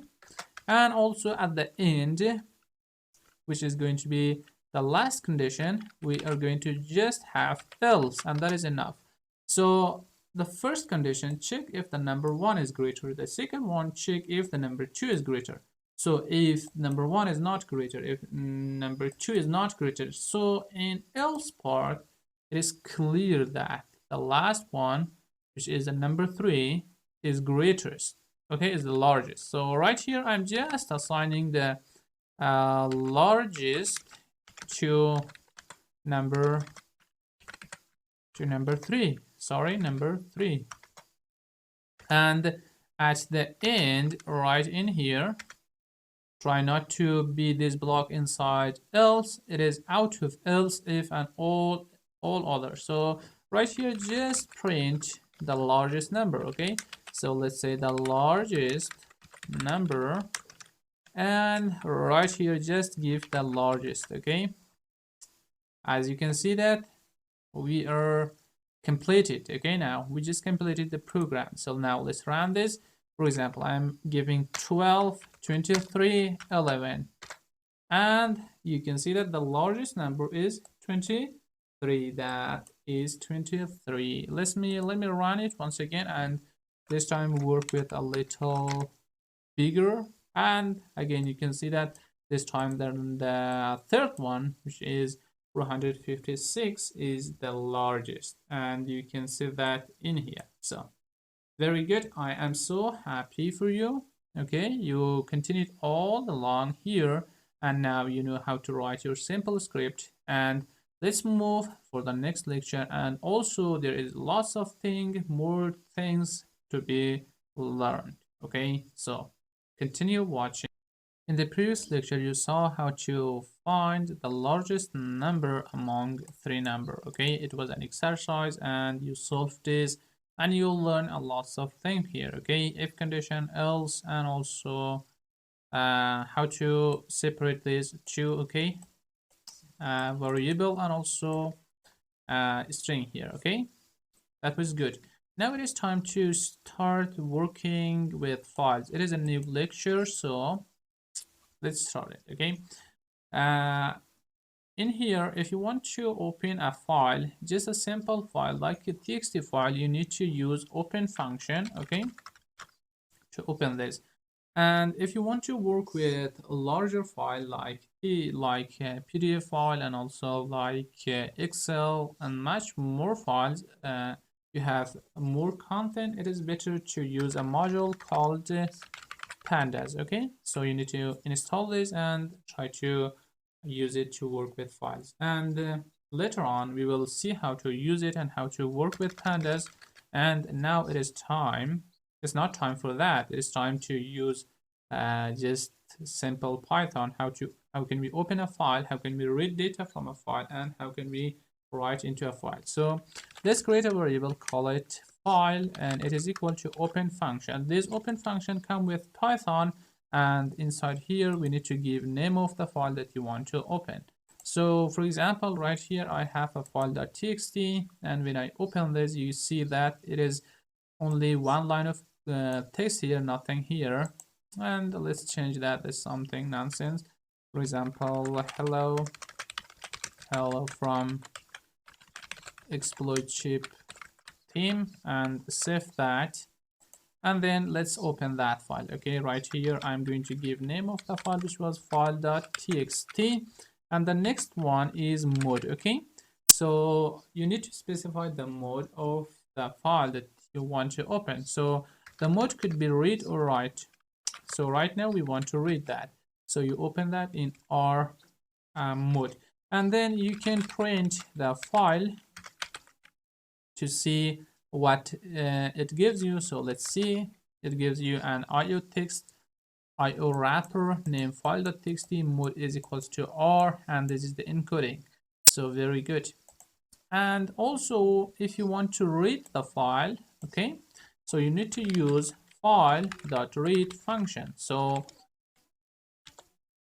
okay, now let me press enter, and you can see that we read the first line of that file. And for other editors or IDEs, you need to print this, okay, like this. Let me use that as well, so not to face any problem. So like this. And if I add more line here, let me add one more line. Hello. Okay, it is from, not farm. From name at Dashman, and save it, and then come back here and refresh your code. So you will be having 2 lines of text here. So now you know how to read a file, and let's go in the next lecture we'll see how to write. In the previous lecture we read the whole content of this file.txt. Now it is time to write something into that. Okay, so again this file is equal to open. First you need to open that into W mode. Okay, give name of the file, file.txt, and then specify the mode, which is going to be W, means writing. Okay, and if you want to write into this file, so you just write file and then dot, press tab here, and you will see all the thing here. So we have closed, file number, flash, mode name, and too many things that you can see here. We can see write and write lines, and also file.txt. So let's use file.write now. In here, for example, right now we have this 2 line of code. Okay, and you see that right here as well. If you want to add new file, for example, new thing, let's say hello from John. Okay, and if you want to add a new line, so let's use \n, that means go to the new line and add a more thing like hello from someone else. Okay, good. Now after that you need to close the file, so let's use file dot close function. So now let's run this, and it is run. Come right here and let's refresh this. If we see any changes, and you can see that we have file from hello from John and also hello from someone else, but before we had this one. Okay, now if I want to see that once again, you can see that we have this one again. If you want to change this to hello from exploit chip theme, you will be seeing that as well, exploit chip theme, and also hello from name at Dashman, something like this. Now if I run this, and that is executed. Okay, and also you see this text here, and also now let's read it, read the file, and when I run this, you can see that it is right in here. Okay,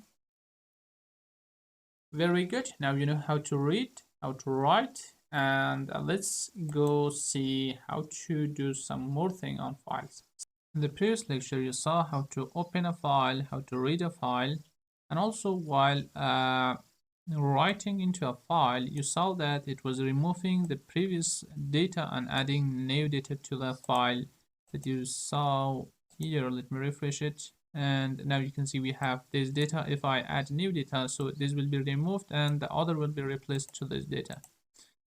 So that was because we were only writing into this file. Okay, now it is time to append some new data to the file that we have right here. Okay, so for that, let's again go with the file. It is equal to open, and we have file.txt.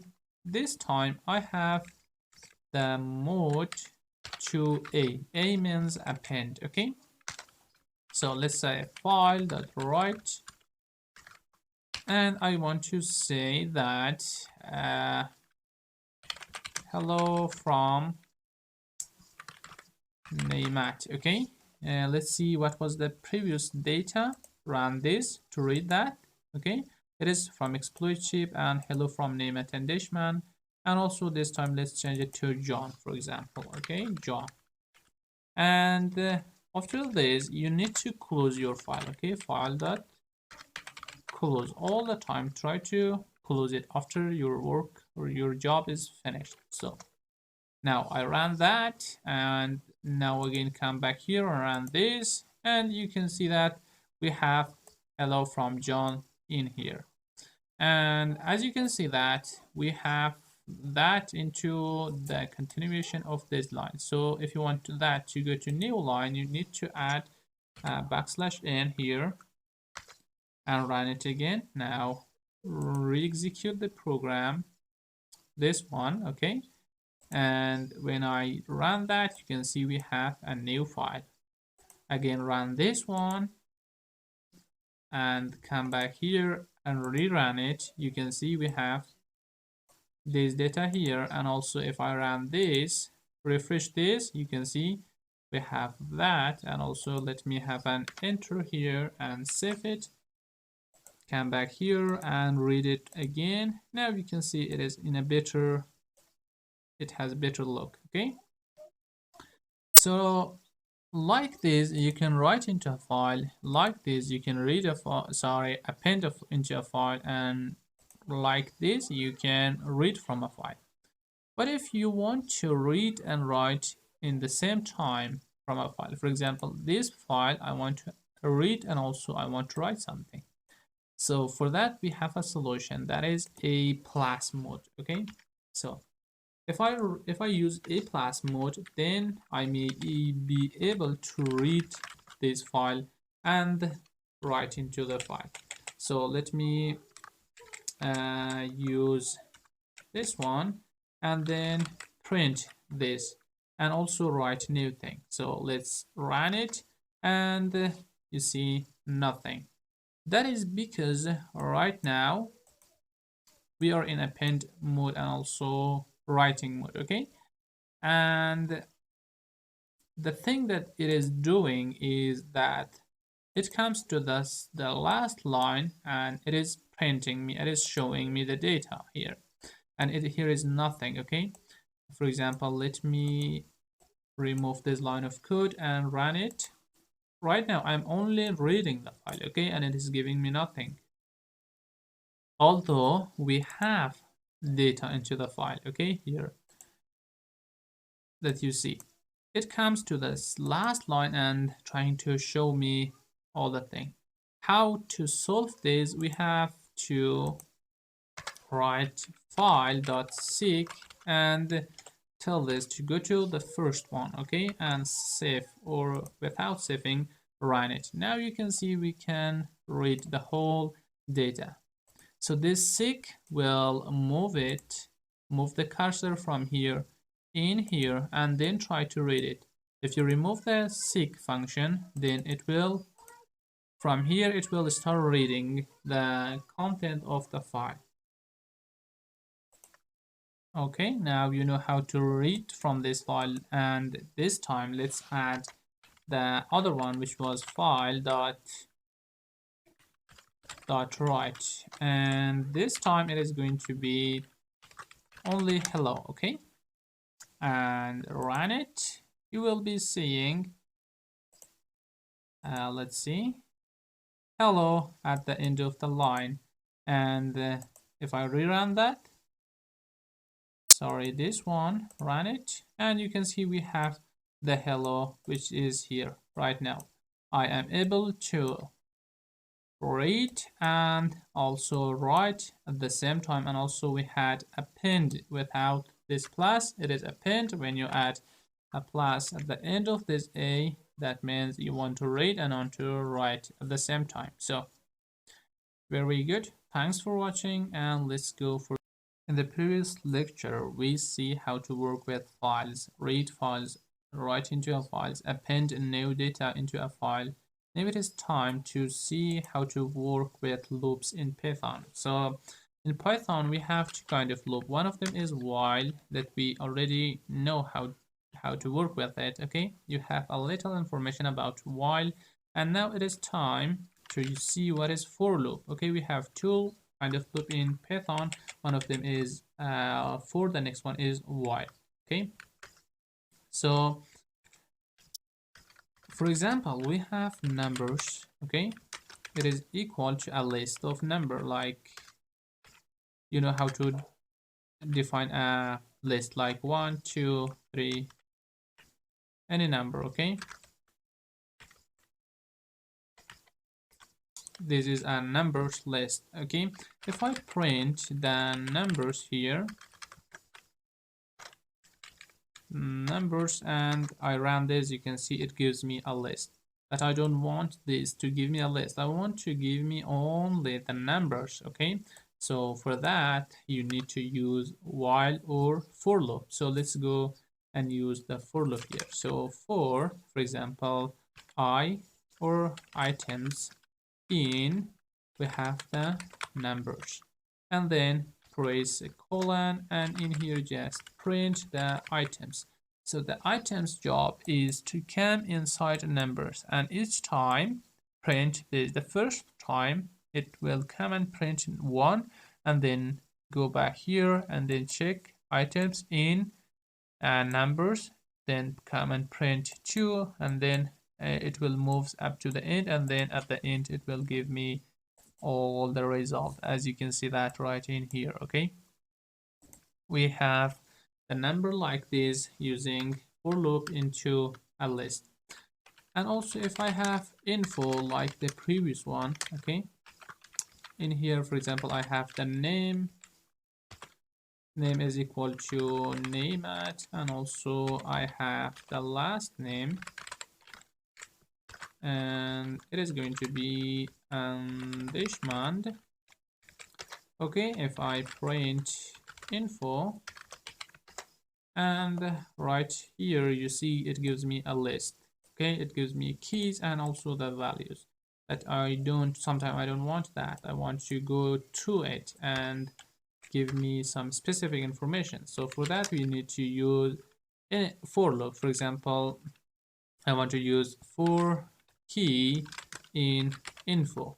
So I want to see all the keys, and let's say print key. Okay, now run this, and at the down here you see name and last name. So by default it is not like this, that I write here key and it gives me the keys. It's not like that. For example, I want to write K, and if I print this K, again you will see that it gives me again name and last name, which is the keys. Okay, and it is by default. When you print something from a list, from a dictionary, it will give you, by default it will give you the keys. Okay, if you want to see others like values, you just specify that right here. So we will be having values function, and now when I run this, you see we have nameat and dishmat. And also you can specify the keys as well right here like this, and run it. Again you have name and last name. So very good. Now you know how to work with loop, which is for loop. The job of for loop is to go through a list, or to go through anything, any number, anything. For example, if I have come here, for example I have a string here. Let's create string. It is equal to hello my friends, and I want to go through it and print each letter. So for that I use for example I in string and print I. And then when I run this, you will be able to see I have all the letters right here like this. Hello, and my friends are down here, okay? So it is how you can use for loop to go through something, anything, okay? So thanks for watching, and let's go see, maybe we have new exercises for you. So thanks for watching. The previous lecture we saw how to work with loops, and one of those loops were for loop, okay? And there is another loop that we are going to study that in this lecture, that is called while loop, okay? So while trying to use for loop, we are going to use name here, and then you're checking that into something, okay? That could be a list, that could be a string, that could be a dictionary, anything, okay? But with while, it is not like that. It is only a condition, like while true, then let's do something, anything, okay? For example, in here I am printing the hello, and when I run this program, this will print the hello lots of time, okay? Until I stop the program, this will be running and printing the hello, because this condition, it is true, and it's all the time it is true, okay? So let's run it for a second and then just close it, and then okay, I just ran the program and then I close that. Now you can see here we have too many hello here, okay? There we get. Let me find that. That is here. Okay. So with while, we can work with too many conditions, okay? There is a lots of places that you need to use this while. So we have the while here, and then we have the condition here. You can specify the condition yourself, okay? You can design your condition in any way you want here, and then you give the statement down here. So there you get. For example, let's create a password checker, okay? Not a real password checker, just something to learn about while loop, okay? For example, I have the correct password into a variable called cpass. It is equal to exploit chip is going to be the correct password, and let's check that if the password is correct or not, okay? So you need to try it the more as much as time that you have, and you're trying to find the password. If you could find it, so we can say that logged in. If not, so we can say try again, wrong password, try again, something like that, okay? So for that we need the user to enter a password. So password is equal to input, and you know there's input function get string, okay? So let's say enter the password. Okay, now let's use a while loop, this while the loop that we just started here now, okay? So in here I have the cpass, which is the correct password, and I am going to check this inside this password, okay? So if I say that cpassword is equal to password and then check that, so this is kind of not okay. So what if I check the negative part that is here? And also, you know, now this one, if you're a beginner in learning programming language, this means not to be equal. So right here I check if the cpassword is not equal to this, okay? Each time he's trying to, he means any person, okay? Trying to enter something, okay, and checking that if this is not true, this two is not equal, this and this one, if it is not equal, then we can ask him to enter the password again. So in here just paste that. So, and also we can change the text here. For example, we can say wrong pass, try again. Okay, something like this. And when he found, or when the condition is become true, then we can print that you logged in. Okay, so right here, let's print logged in. And you know that this print is out of the while loop. And also, if you want to put this here, you can change that like this to put this message out of here, for example here, and also this message in here. Okay, so you know how to use that. So let's run this. Enter the password, any password like hello. Okay, wrong pass, try again. LA, name it something, exploit chip, logged in. So now congratulations, now you know how to use while loop. Okay, so in many places we are going to use this while loop, and I'm sure now you know how to use it, and we will have more examples and more exercises with while, for loop, if conditions, because those are the basis of Python programming language, not just Python, all programming languages. So thanks for watching, and see you in the next lecture.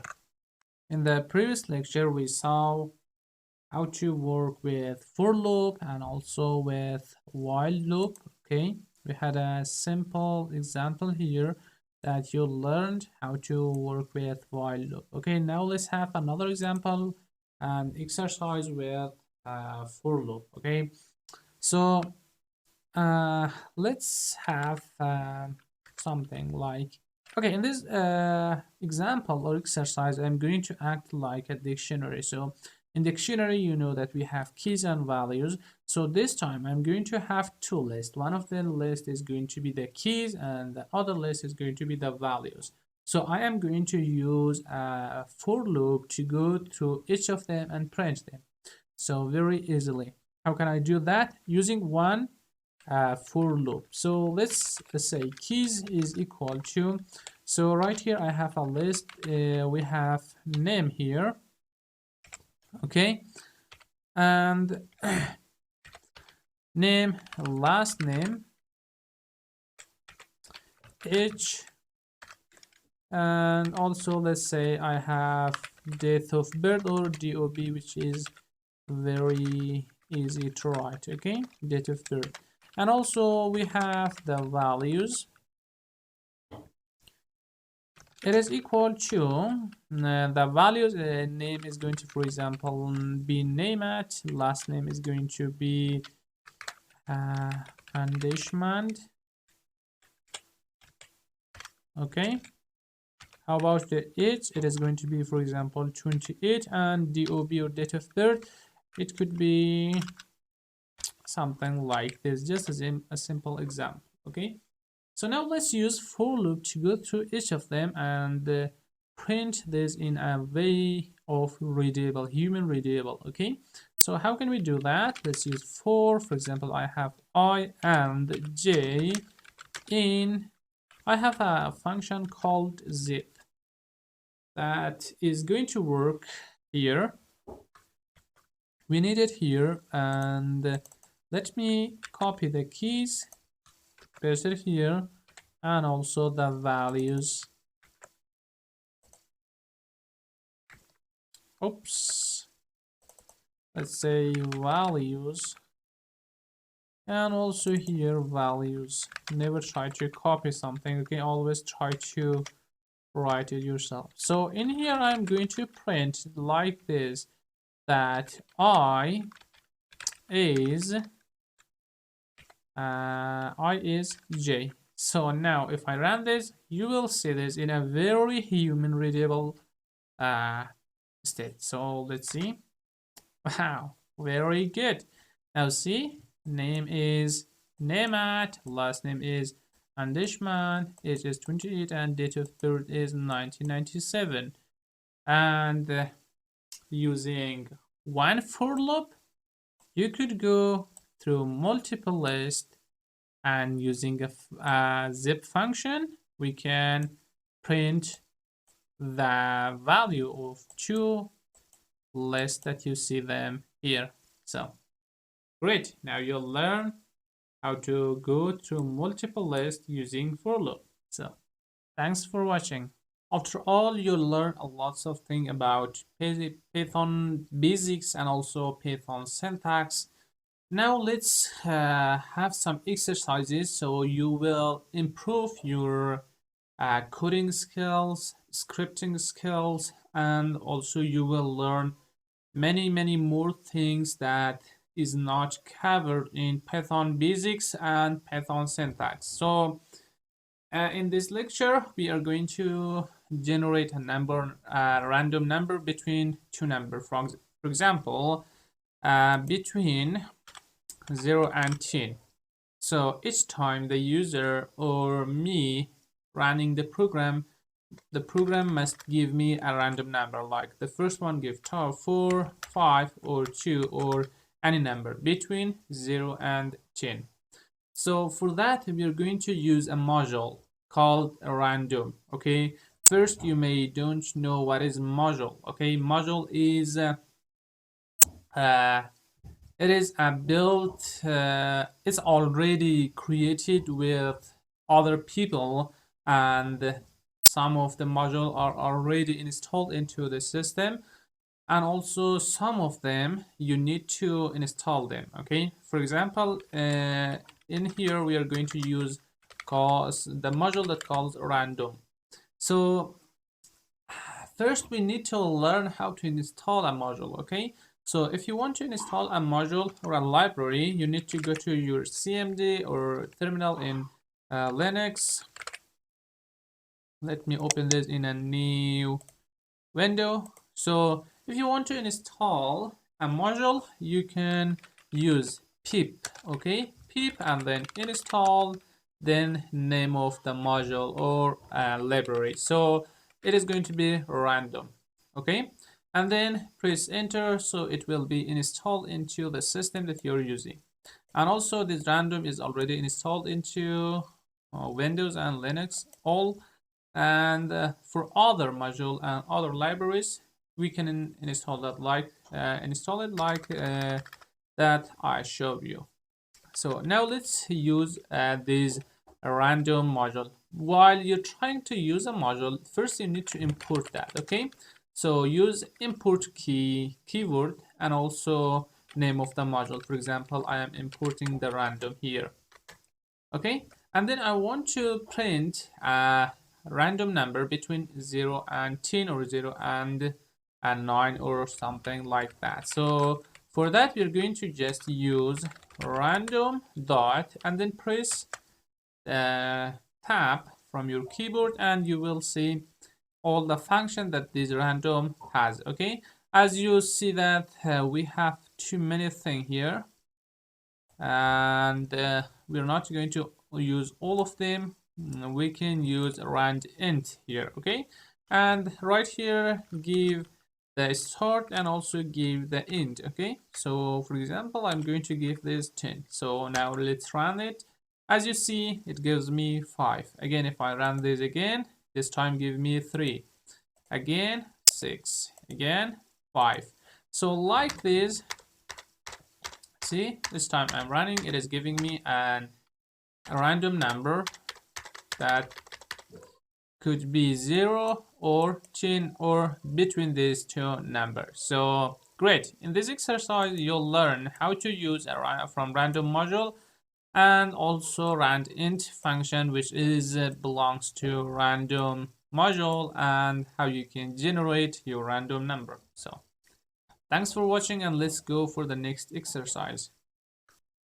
Welcome to another exercise in Python basics. Okay, in this exercise we are going to use Python basics and Python syntax, so you will learn a little more in Python scripting, and you will improve your coding skills. So the exercise is to check if a number is odd or even. First, you need to know what is an odd number and what is an even number, okay? So when you divide a number, okay, when you divide a number by 2, and if the remainder is 0, that means that number is even. Otherwise, it is odd, okay? If it is not 0, if it is 1, then it is something else, not even, okay? That is going to be odd. So how can we create this program? First, we need to ask the user to give us a number. So for that, we need to save it into a variable, and I want to take this as integer. So let's say input, and here ask enter the number. So now we have the number into num variable. So it is time to check it. While you're trying to check it, you need to use if and else condition. So let's use if this num that we have modulo, which is checking the remainder, okay, by 2 is right here we are using grouping, okay. If it is equal to 0, then let's print in here, let's use format, okay, or string formatting. We may not learn that yet, but right here now you see, and you'll learn how to use it, okay. Is even, and then press a dot here, and then use a format function, and then give the number right here. So in here, if you give 0, that would be so good. Okay, it is for if, and the next one is else part. In else part, let's print, and also again mention the number and say is odd, okay, and then use the format function, give the number. So now let's run it. It is asking me for a number. Let me give 11, and as you see, it is odd, okay. Again, run it. This time let's give 6, and 6 is even. So great.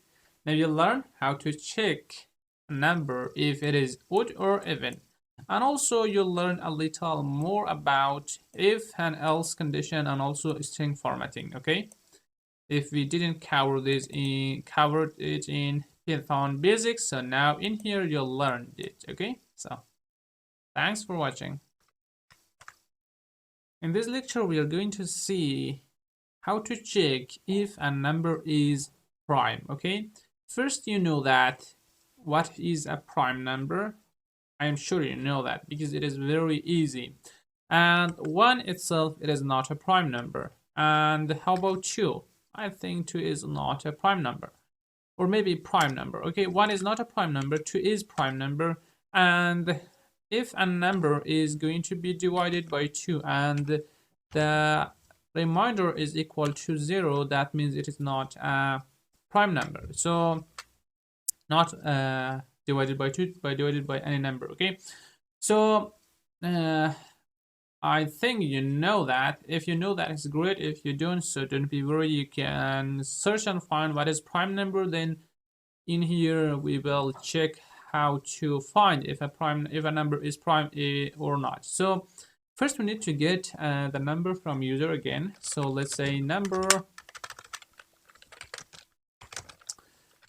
I want to take this as integer. So input, enter the number. Let's ask number.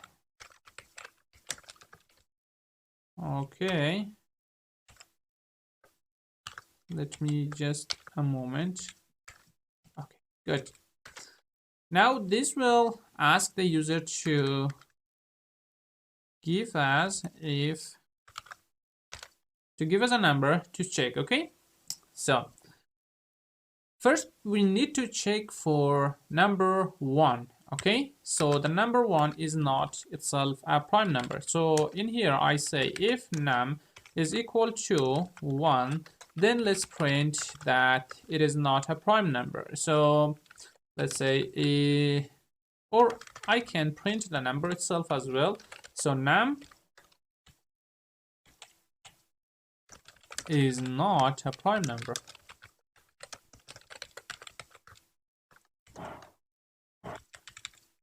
And then we need to check for other number. Okay, if the number is greater than 1. So for that we need to create another condition. So it is going to be else if this num is equal to greater than 1, then let's check.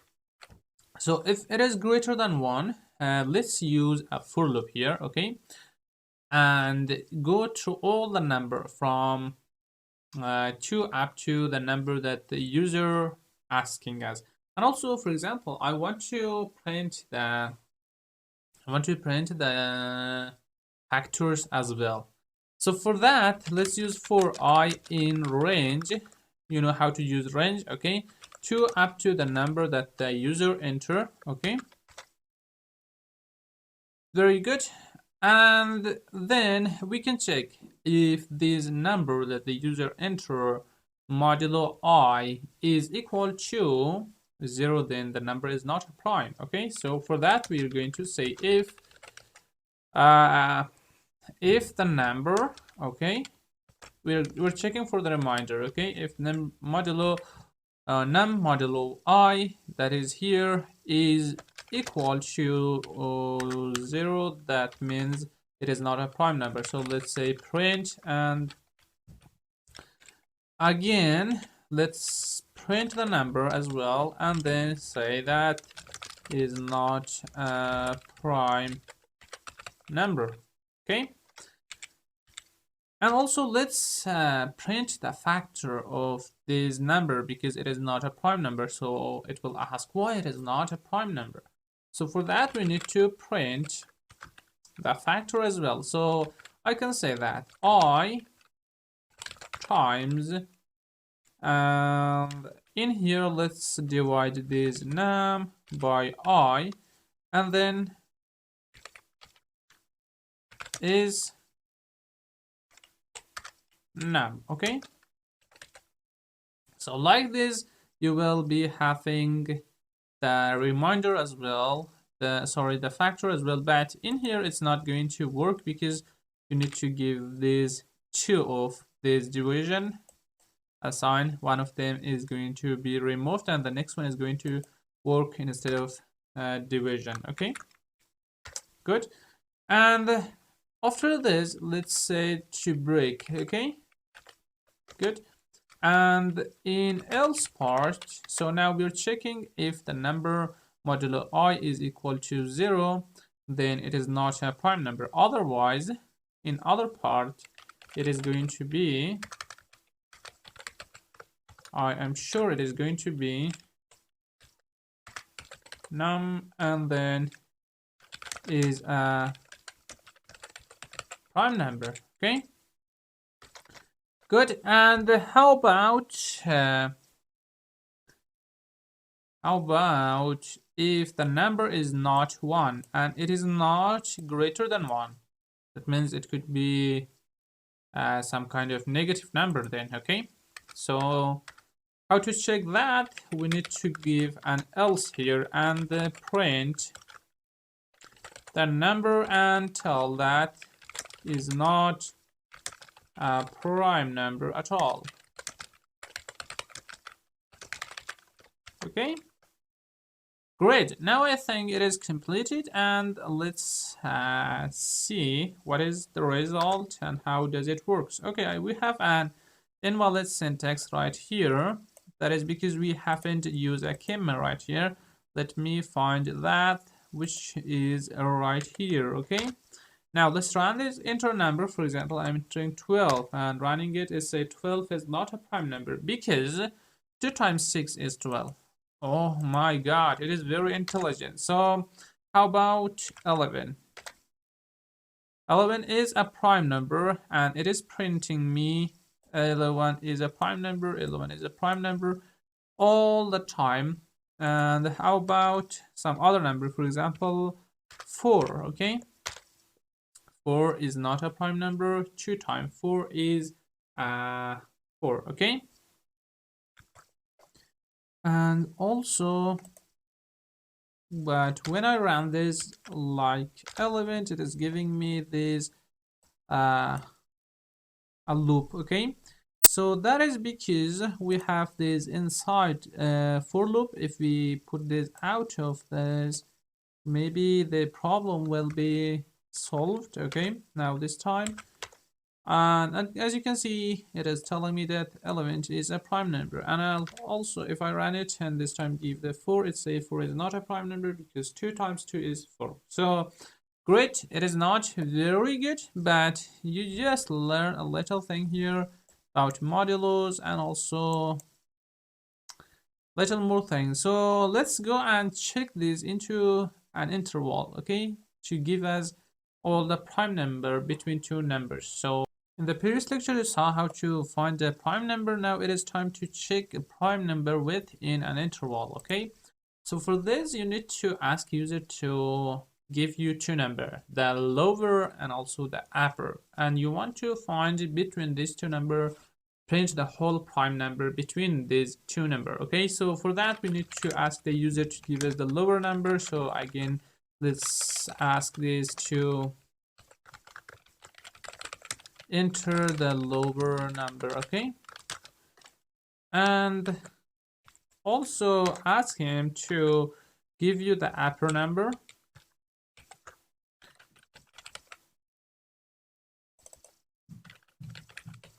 Good, now we have these two numbers here, and it is time to print like the prime number between lower and upper is or are. So for that, we use print function again. Let's say that prime number between, okay, let's use between a lower and, you know, upper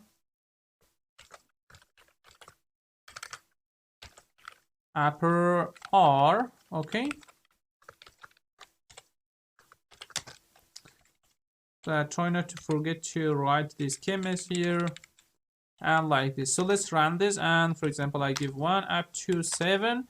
It says that prime number between 1 and up to and 7s are good. Now let's check if between these two numbers we have any prime number, and let's print that. So for that, we're going to again use for loop for, I'm going to have something called num, okay? In range of, we have lower and we have upper, okay? So this time I'm going to increment this by one time. That is because of this function. This function will give you all the number, but not the last number. So for that, I'm incrementing this to give me the last number as well. But in here, if I use rand int, something like that, so it will not, it is not necessary for that to add 1 plus here, plus 1 here, okay? And now let's check if this number that we have is greater than 1, then let's use a for loop again. For I in range of, start from 2 up to the number that we have. Okay, then let's check if the number, use grouping here, okay, it's better. Num, that we have it, modulo I is equal to 0. Let's just say break. And in else part, so this else needs to be within, inside the other if that you see here, right here, else, and right here just print the number.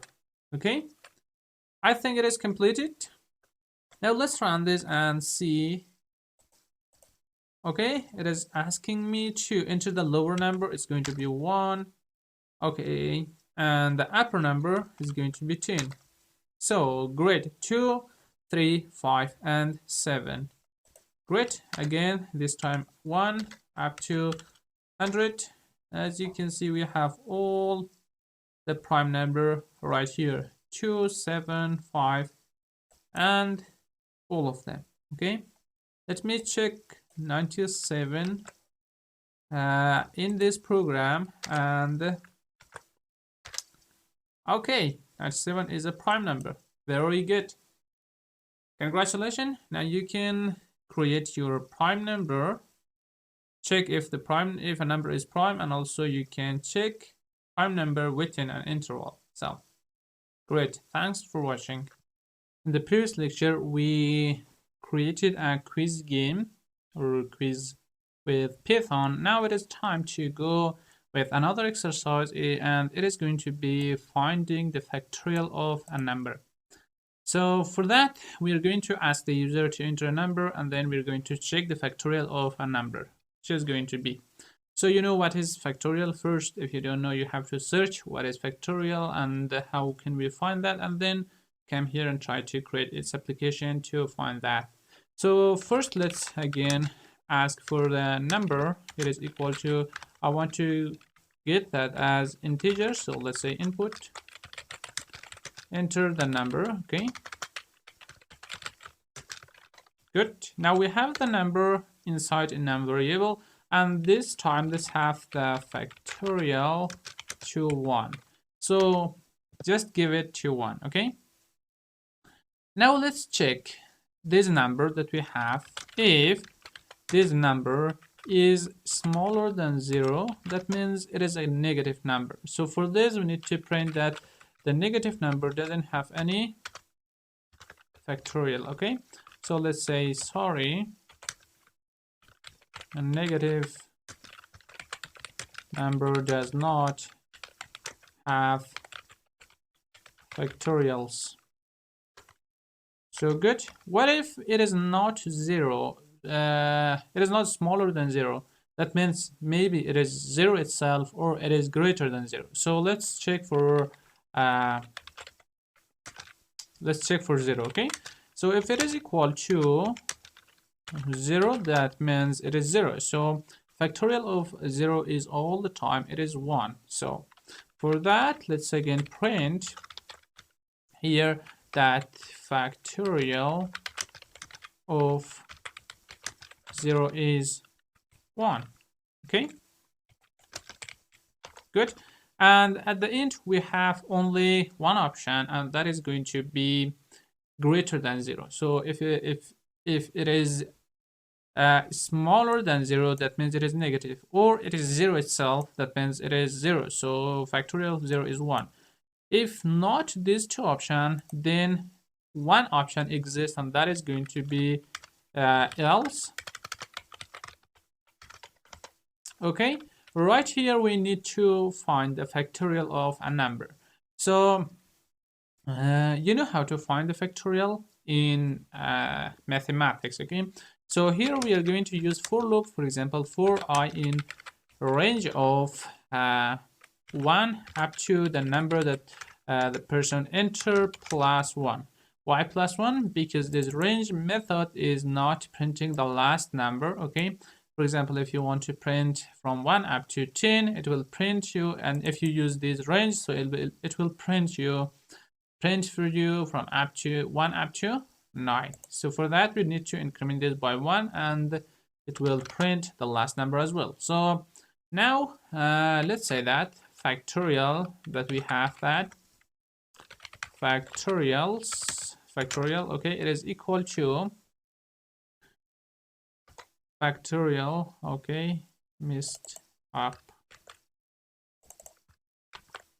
okay, it is equal to factorial plus I. Each time that we are coming, it will come and do a calculation like this, and then we can print that out of this for loop. Okay, so right here, let's print the factorial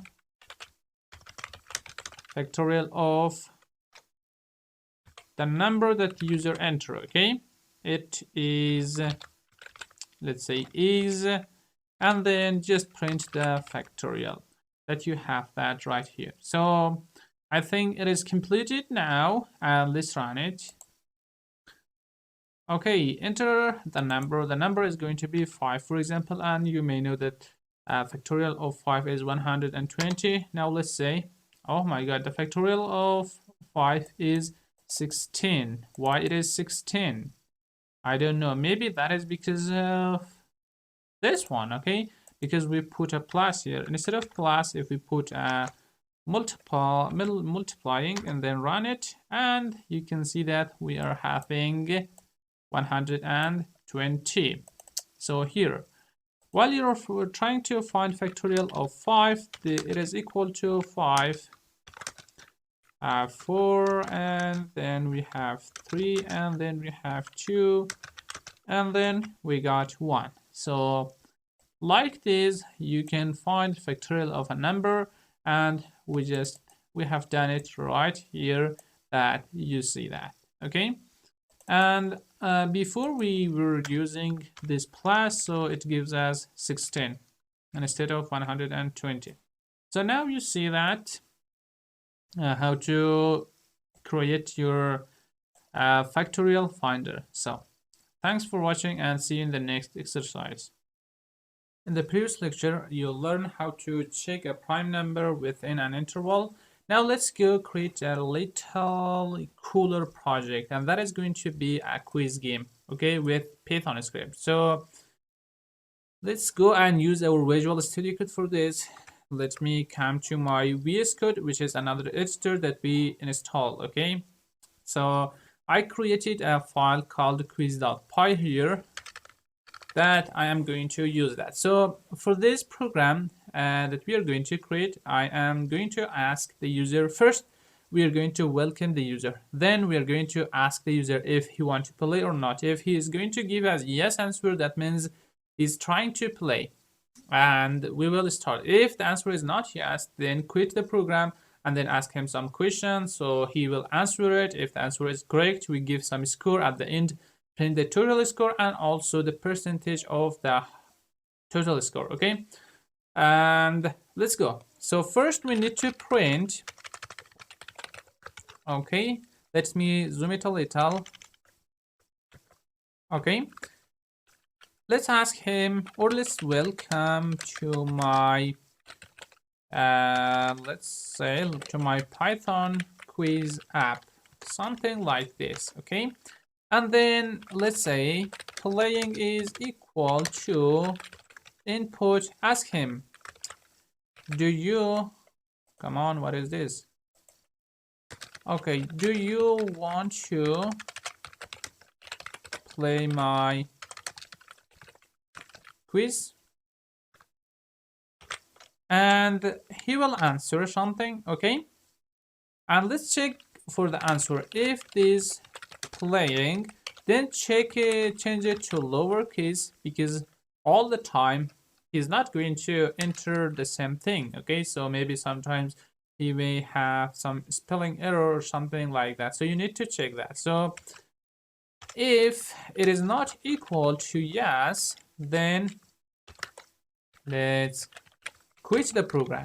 Okay, very good. If it is yes, so we will do something here. If it is not yes, then we will quit the program. That means we will stop the program from running. So here let's have the score, which is equal to, first it is equal to 0, that means nothing, and then let's print another text, and let's say let's play, and ask him a question. Okay, so let's say what is this? I don't know. Okay, let's say what is HTML stands for.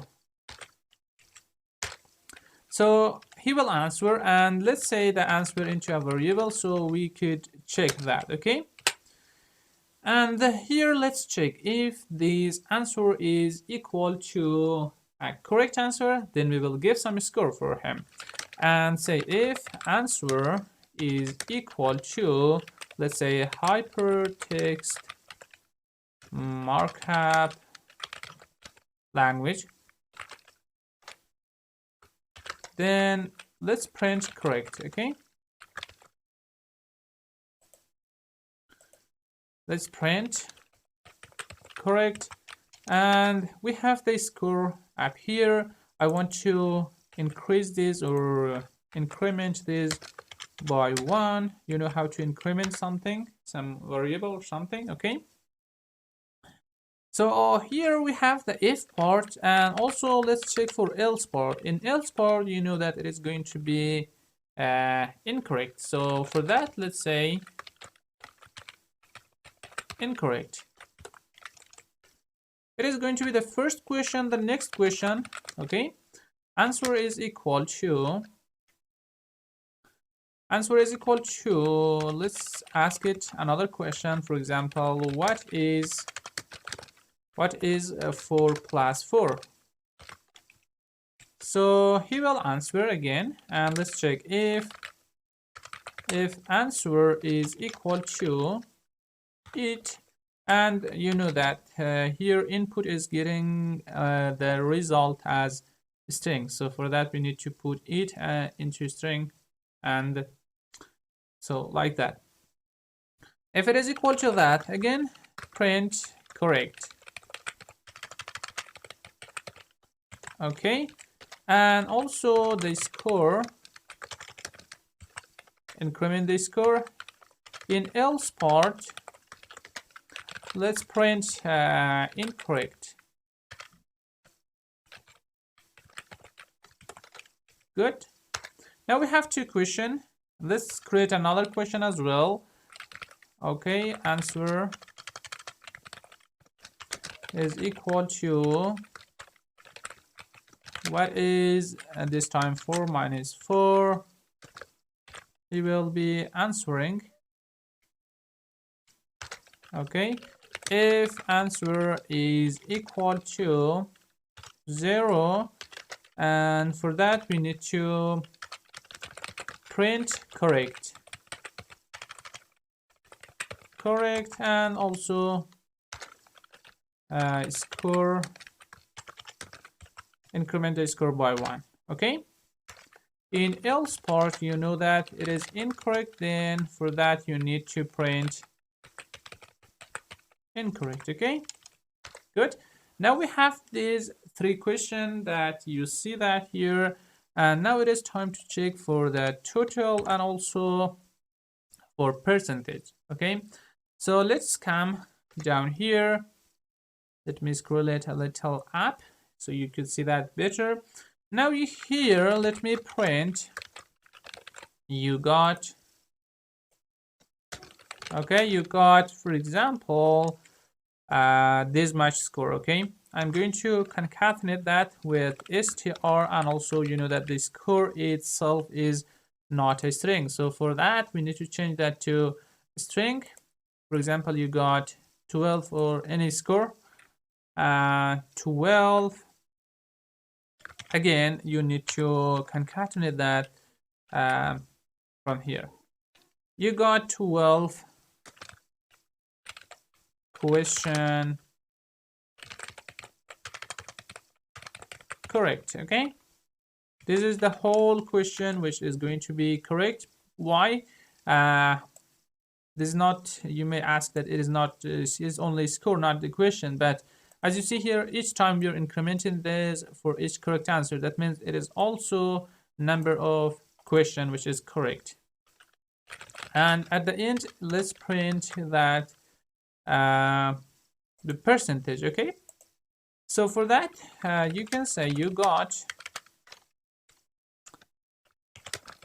str here, just give the score is going to be divided by, right now we have Okay, we have, how much question do we have? I think we have 3 questions. Okay.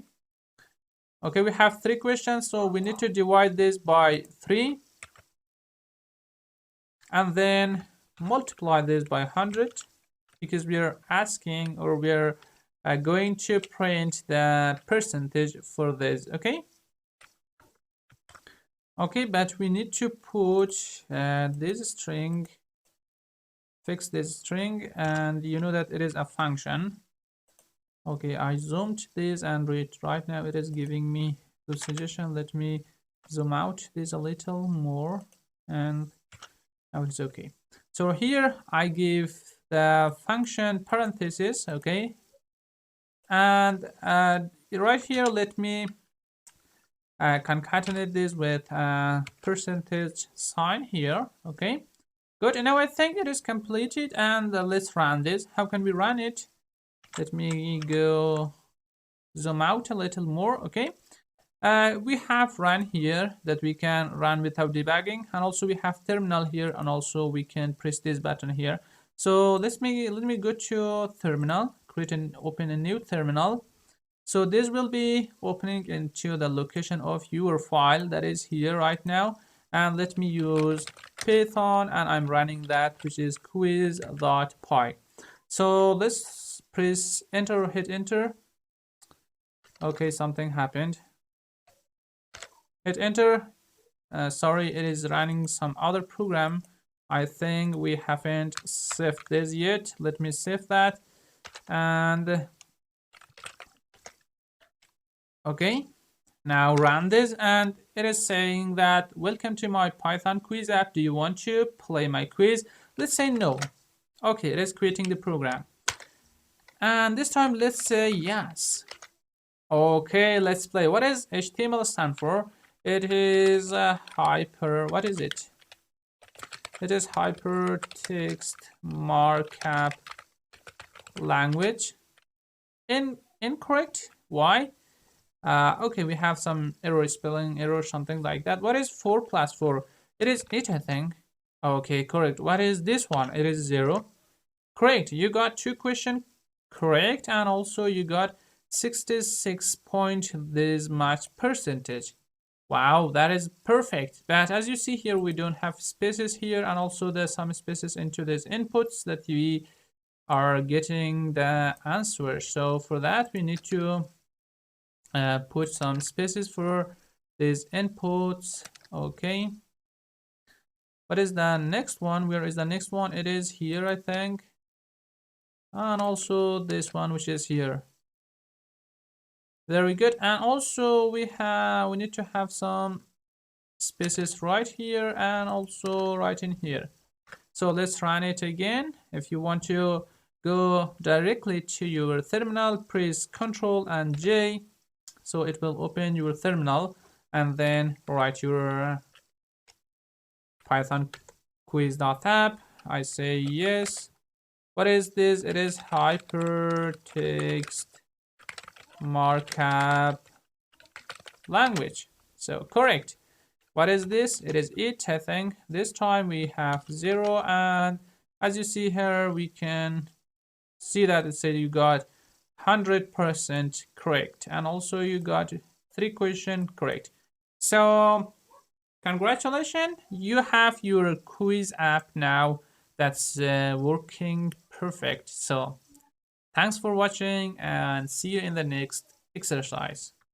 In the previous lecture, you saw how to find the factorial of a number. Now it is time to go into another exercise, and this is going to be creating a multiplication table. Okay, for example, it needs to ask a number, and for example, you enter 5, then it needs to generate multiplication table for 5. So let's go and create this. So we have the number. It is going to be equal to, we are going to ask user to enter this. Okay, enter the number again, just like previous, and in here use for I in range of up to 1 up to 11. So because this range, I told you that this range is not counting the last one. For that, we're going to all the time give this one letter, one number more. Okay, so for that, let's come and here print that num that we have is here, and right here just put this multiplication sign or just an X here so it looks better, and then put the I here, and then put the equality sign here, and then you need to multiple two number here. One of them is number and also the I here. And let's see. So we have the num, and then we have I. Okay. As you can see that now, I think it is completed. So now let's run it and see the result. Okay, for example, 3. Very good. Perfect. 1 by 3, 3, 2, 3, 6, 3, 3, 9, 3, 4, 12, and up to the last that you see here. And if you don't like X here, you could put something like this.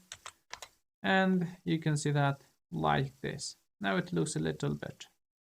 So that I remember when I was at university one day, we had an exam, and they were asking us in one of the questions that generate the Fibonacci sequences in Java language. But that day I was not able to generate that. Now I think I am able to do that in Python programming language and also in Java. So let's do this. This exercise is to generate Fibonacci sequence. Okay. So let's do this. I'll say nth term, it is equal to nth input, and let's say how many term. Okay. So what does that mean? That means I am asking the user to choose how many terms do you want to see from Fibonacci sequences. And also you may know what is Fibonacci sequence itself. If you don't be worried. The first number is 0. The second one is 1. So the third one, we add these two numbers, okay? 1 plus 0 is 1. So this is the third one. And the fourth one, 1 plus 1, it is 2. Now the other one, 2 plus 1, 3. And the other one is 5. The other one, 5 plus 3, 8. Okay? So like this, now you know how to generate it, okay, yourself. But you need to write a program to do this for you. Good. First, we need to ask him to choose how many term, and then we know that the first one and the second one, which is 2 term of that. Okay. So in 1 and in 2, we have 2 value here. The first one is going to be 0, and the second one is going to be 1. And it is another way of initializing multiple variables to multiple values, as you see here. Okay, so in1 has a value of 0 and in2 has a value of 1. Okay, you learn this now here. Before in Python basic we did not cover this. Okay, so let's say count is equal to 0 for now, and now let's check if this nth term is smaller than 0 or equal to 0. Let's say if equal or smaller than 0, and let's say that do not enter or hit negative number, or please enter a positive number. So you may know that negative number does not have Fibonacci sequences. So let's say if nth term, if this n term is smaller or equal to 0, then right here let me print please enter a positive number. Okay, in other parts we may have a number that is equal to 1. So elif in term is equal to 1, then it is 1. So Fibonacci number for 1 is 0, okay? As I told you right here, the first one is 0, the second one is 1, the third one as well 1, and 2, like this, okay? So right here we need to just print that like this. Print, and I'm going to say that Fibonacci sequence, okay, up to this one, okay, in term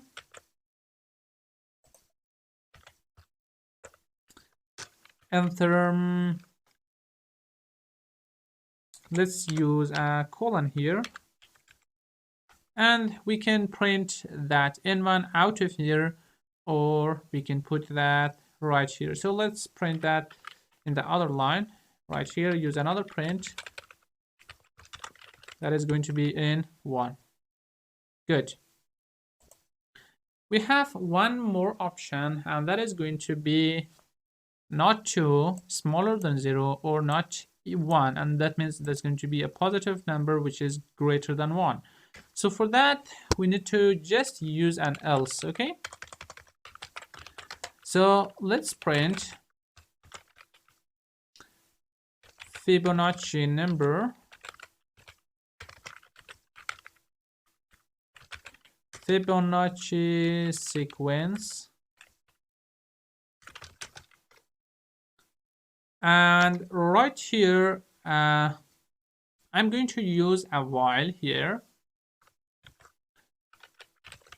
while, and here give a condition, and that condition is going to be count is smaller than n term, okay, that we have here in term, not in term.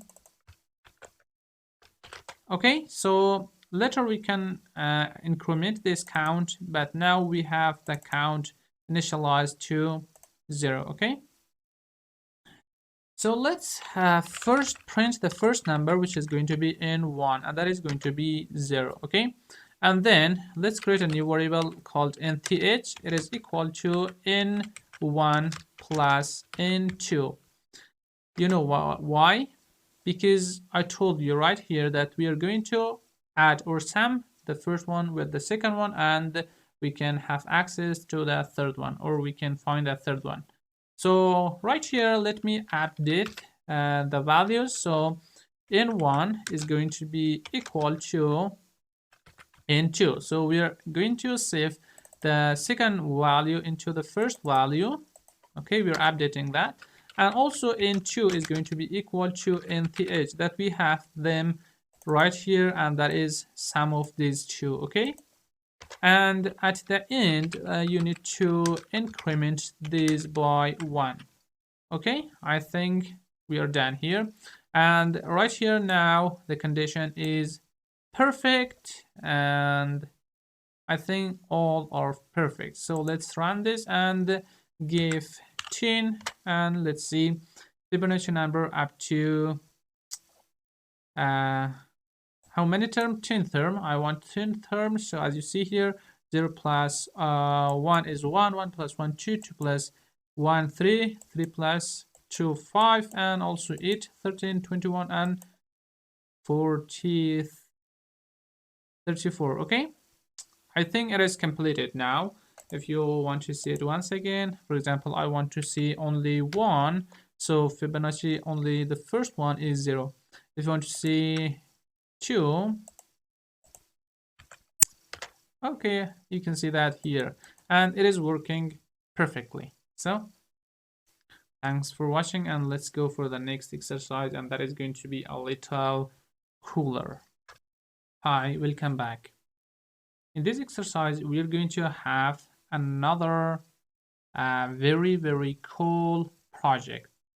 If you solve this, I'm sure you improved a lot, okay? If you're able to solve this, then you improved really, really a lot, okay? So what is this exercise? This exercise says the Nemat forgot his safe box pins, which is 5 digits and has the following conditions about the pins.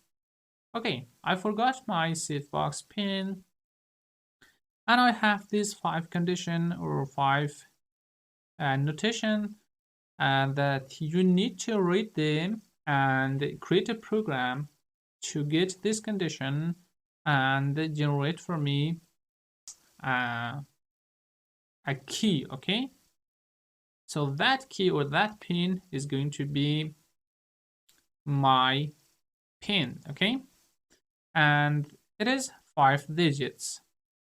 So the first condition say sum of the fifth and third digits is equal to 14. Okay, so the second one say first digits is smaller 1 unit from 2 times of the second digits. The third one say 4 digits is greater 1 unit from second digits or 1 time from second digits. The fourth one says sum of second digits and third digits is equal to 10. And the fifth one say sum of all the pins code is equal to 30.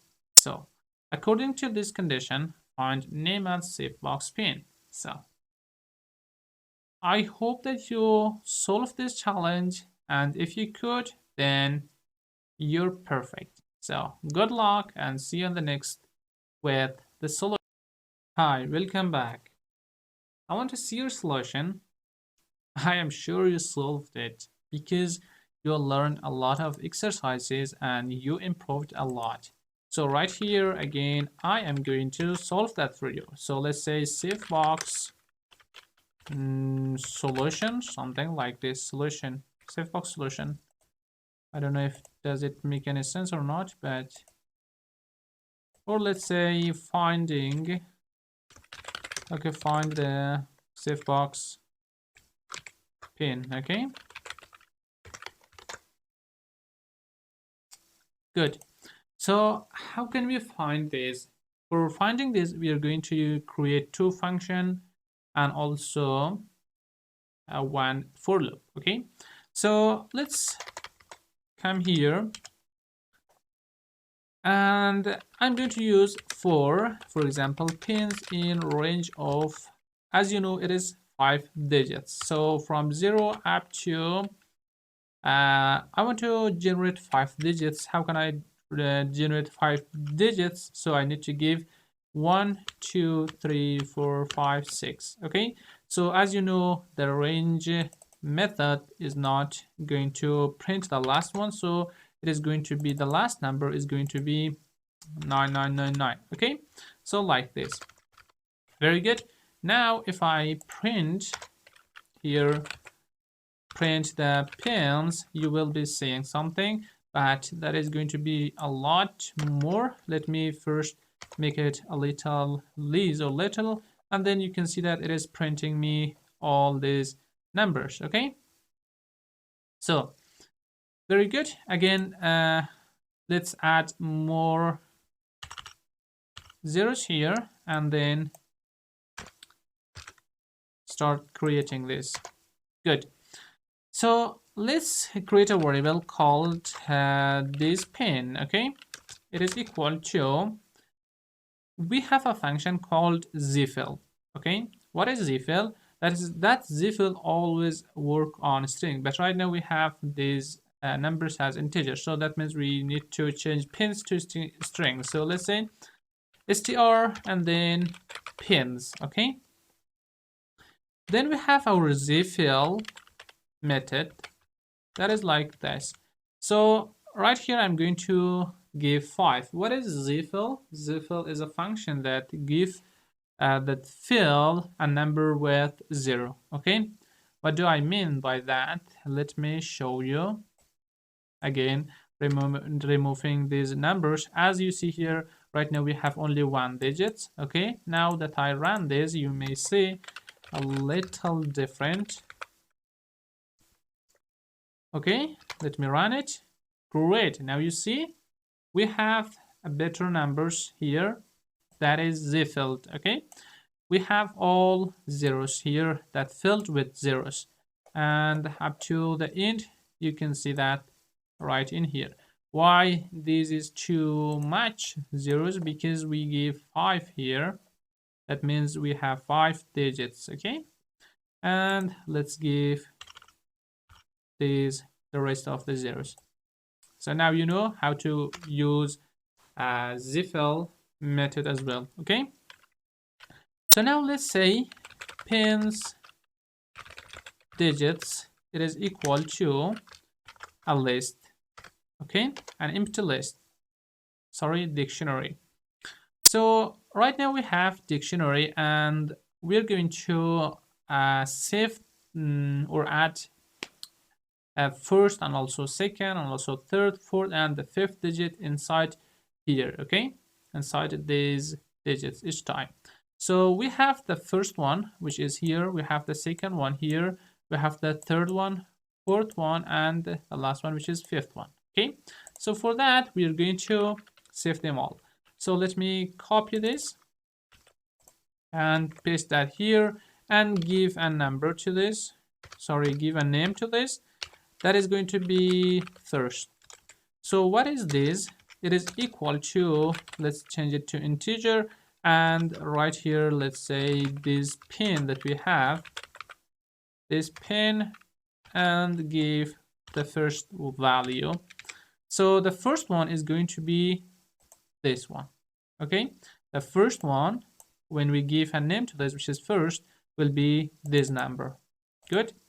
And let's copy this 5 times and change that. Okay, copy, paste, sorry,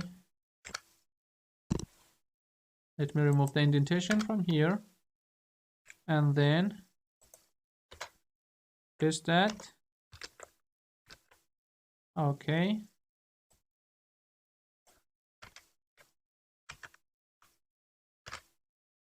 also this. Good, we have the first, we have the second, then we have the third,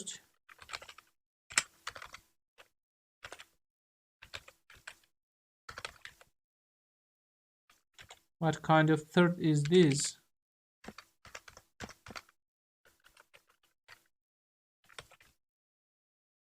I think I pressed insert here. So this one is going to be fourth, and the last one is going to be fifth. Okay,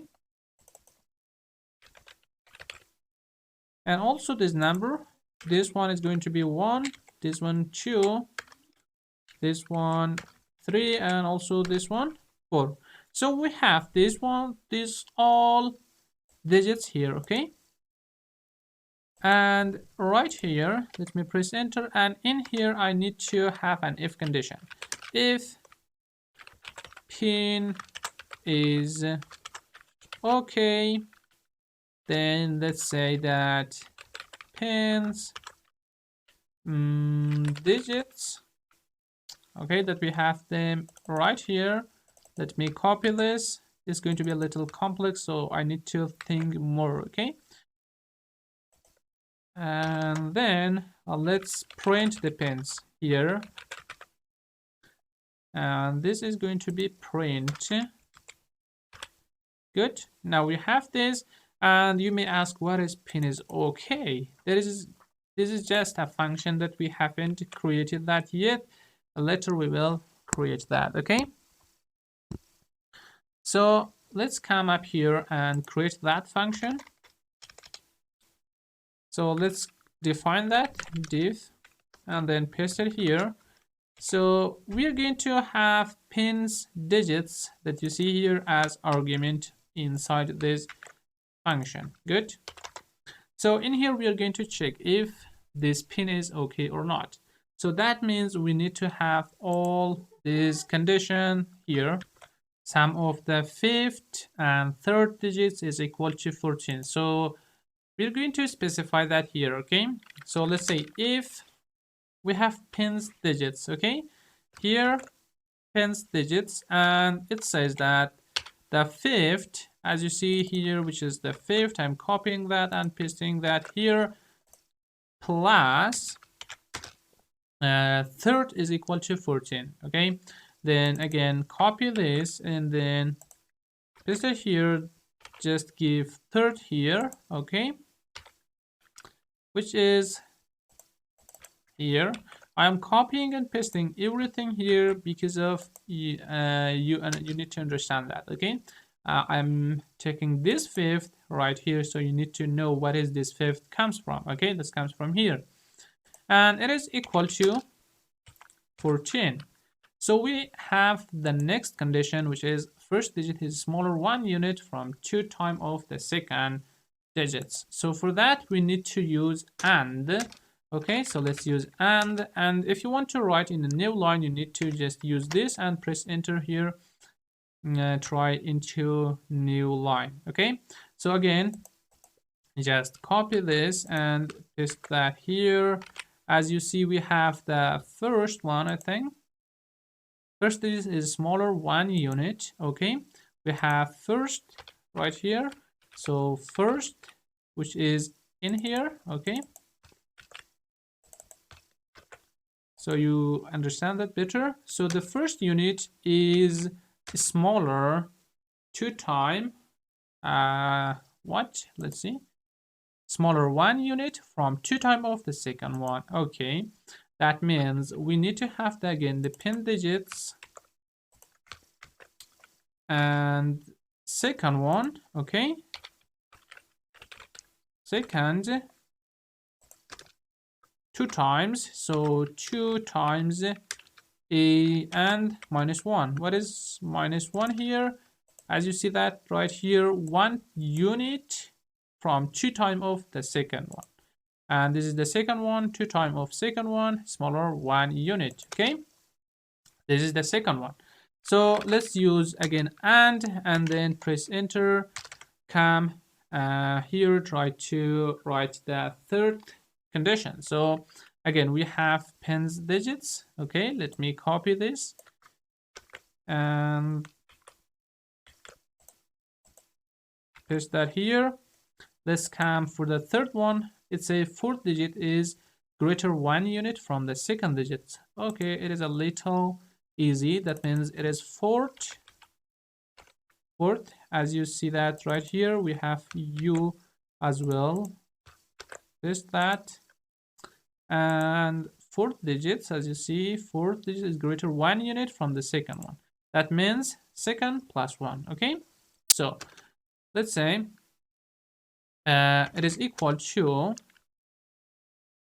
is that not really this one, this fourth one, or maybe second. Do we have second here? Okay, we have that right in here.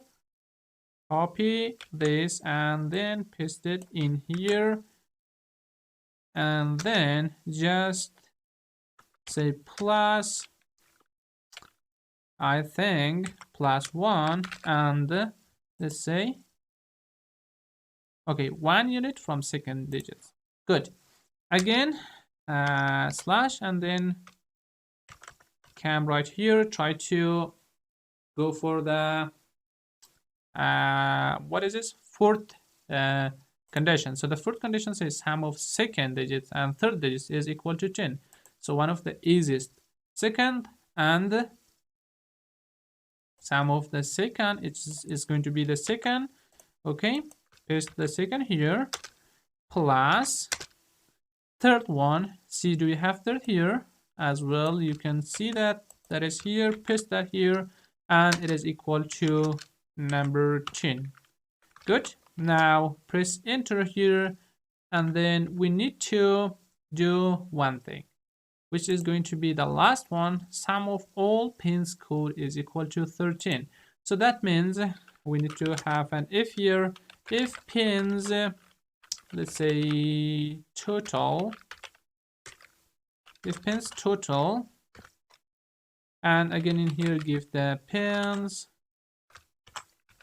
digits. Sorry, if the pins digits is equal to 13, then return one thing, and that is going to be true. So again, you may ask, what is pins total? It is going to be a function that we will create up here. So like this, you learn how you separate your whole code into many pieces and solve each part directly or separately, okay? Good. Now we have pins digits right here that we need to define that as well, okay?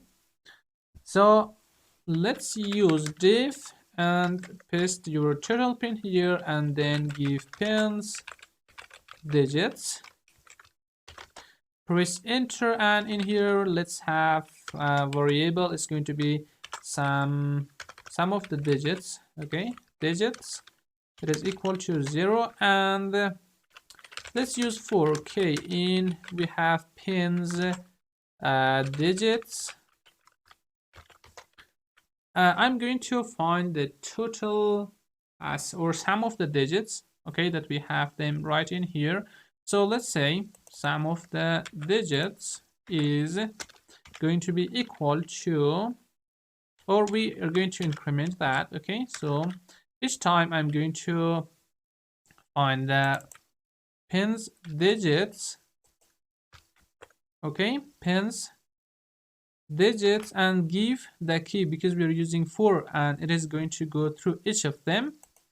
So let's give the key as input, sorry, as index here, and at the end, so you know what does this do, okay? Because you learn about this, and it is incrementing each time. It is going for the first pin and it is adding that to the second one and third and fourth and fifth, and each time it is adding that into the sum digits.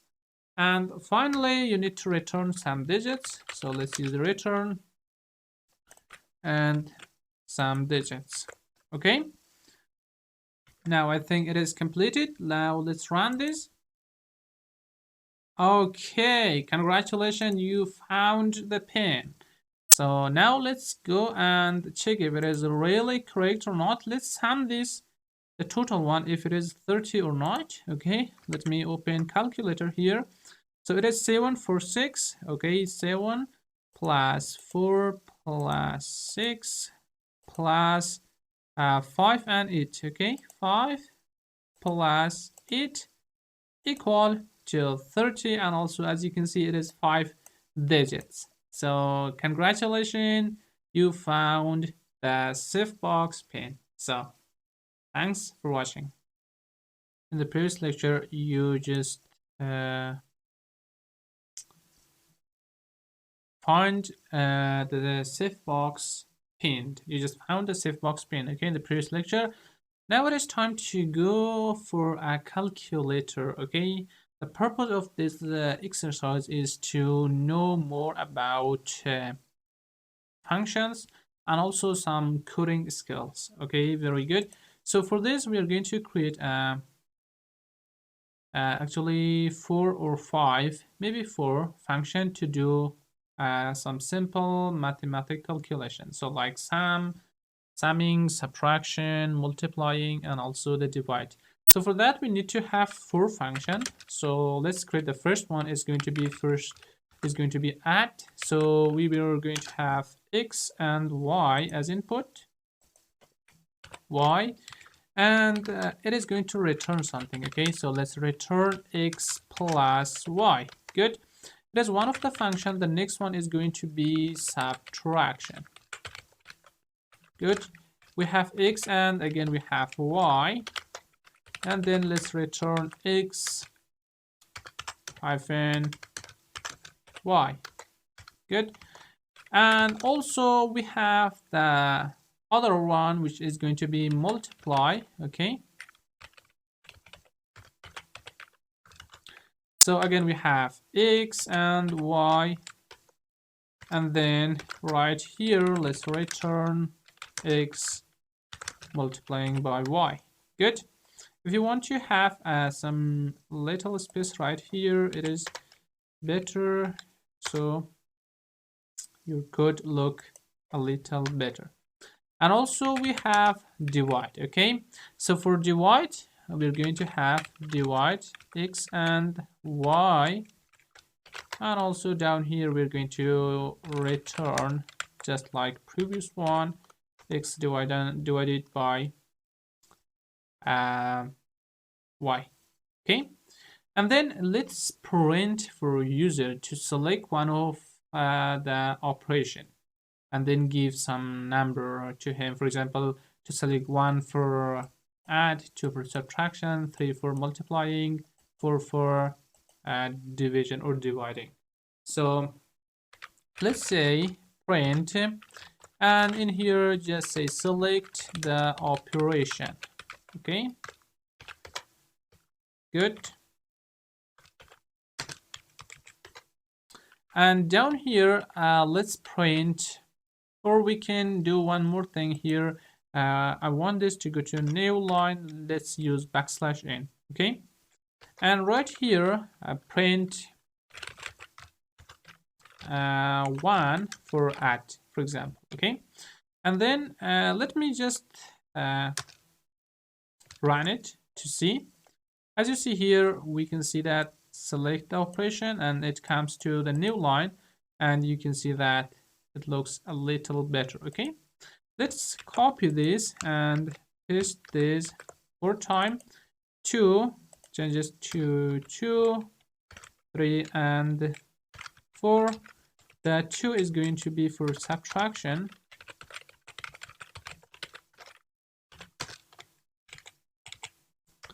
and the other one is going to be multiplying. Okay, this is going to be for divide. Okay, good, but we have an extra colon here, needs to be removed. Let's run this. Now you can see that we have select operation and it comes to the new line. We don't need to use this one, I think. Let me see. Yeah, it looks good. Okay, very good. After this we're going to use a while loop here. Okay, so let's say while true. Down here we're going to check, for example, ask the user first, getting the choice. Okay, enter choice 1, 2, 3, or 4. Okay, so let's say that this choice is equal to input, and in here let's say enter choice like 1, 2, or 3, or 4, one of them. Okay, good. And then in here I'm going to check if this choice that we have, okay, is in a tuple like 1, or maybe it is in 2, maybe it is 3, or 4. Okay, so right here, down here again, we can ask him to input one of the number. Okay, or we can get 2 number. So the number 1, it is equal to, let's ask for float. So input, say enter the first number, and then copy this, just paste that right here, and then remove this space from here, can change this to the second number, and then to second. Okay, now we have these 2 number, and inside this we need to check if this choice is equal to 1 or 2 or 3. So let's check for the first one, if choice is equal to 1. Then let's do, or let's call one of the function that we had. Okay, first let's print num1. I'm going to add this. Okay, the first one, which is for adding. So num1 plus num2 that we have here is going to be equal to, And in here, just you need to call the function, and that function is right here. Okay, so let me copy this and call that right here, and then give two number, which is num1 and number 2. Okay, great. Now let's run this. Okay, we have this select, the operation 1 for add, 2 for subtraction. So right now we are handled the 1, and okay, enter the first number is going to be 1, 2, and as you can see that 1 plus 2 is equal to 3. And it's again asking me for the other one because it is inside loop. So good. Now let's go for the next one. If choice is equal to number 2, then we can print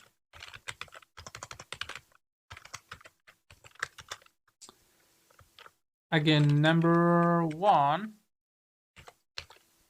hyphen or minus number 2, and then equal to call the function which is subtraction. Okay, that is right here. Copy this and then paste that in here, and then give those number, which is number 1 and then number 2.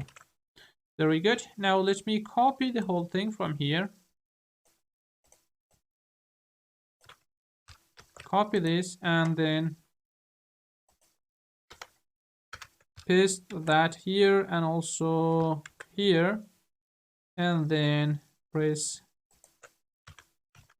like this. Okay, if it is going to be 3 and this is going to be 4.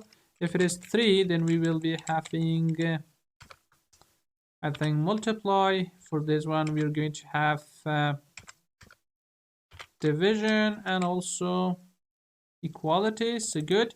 And this one is going to be multiply. Okay, that is here. Let me copy this, paste it here, and this one is going to be the division.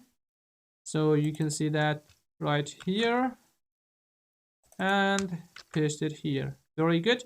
So right now it is, when you run this, it is going to be run all the time. Okay, let's check it. And for example 2, first number is 12, the second one as well 12, so it is saying that that was for subtraction. The number 3 is going to be for multiplying. For example 4 and 4, as you see, 4 multiplying by 4 is equal to 16. And this time I'm going to select the last one. It is going to be, for example, 12 is going to be divided by 6, and it is 2. Very good. What if you want to close the program?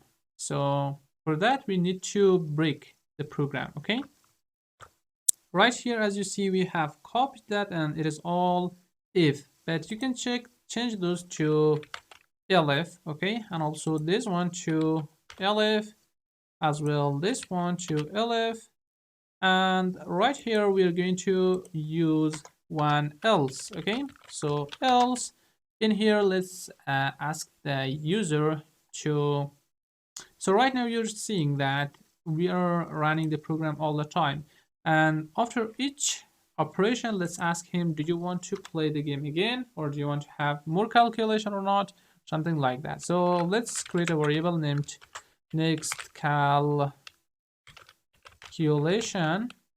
Okay, so it is equal to input, and then in here just say let's do next calculations. Okay, and also right here let's check for two things, and that is going to be yes and no. So let's say yes and no. Good. So right here as you see we have two options. Maybe it is yes, maybe it is no. So if it is no, then we need to break the program. Okay, so down here let's use another if, and that is going to be it is inside else, right? Actually I don't need this else here because it is not one of the operation. So Let me remove this and also remove one space from here. Okay, right here, let's check if this next calculation is equal to no, or you can change this to lower. Okay, dot lower function is equal to no, then let's break the program. So you can use break function here. Good. And also we have, as you can see, we have one if right here for the next one, which is going to be an else that is going to be in here. So in else part, we just need to print one thing, and that is going to be, for example, invalid input. Why? Sometimes maybe they enter out of this range, okay, maybe 5 or some string or something. For that, you can check that right here. Very good. Now let's run it again.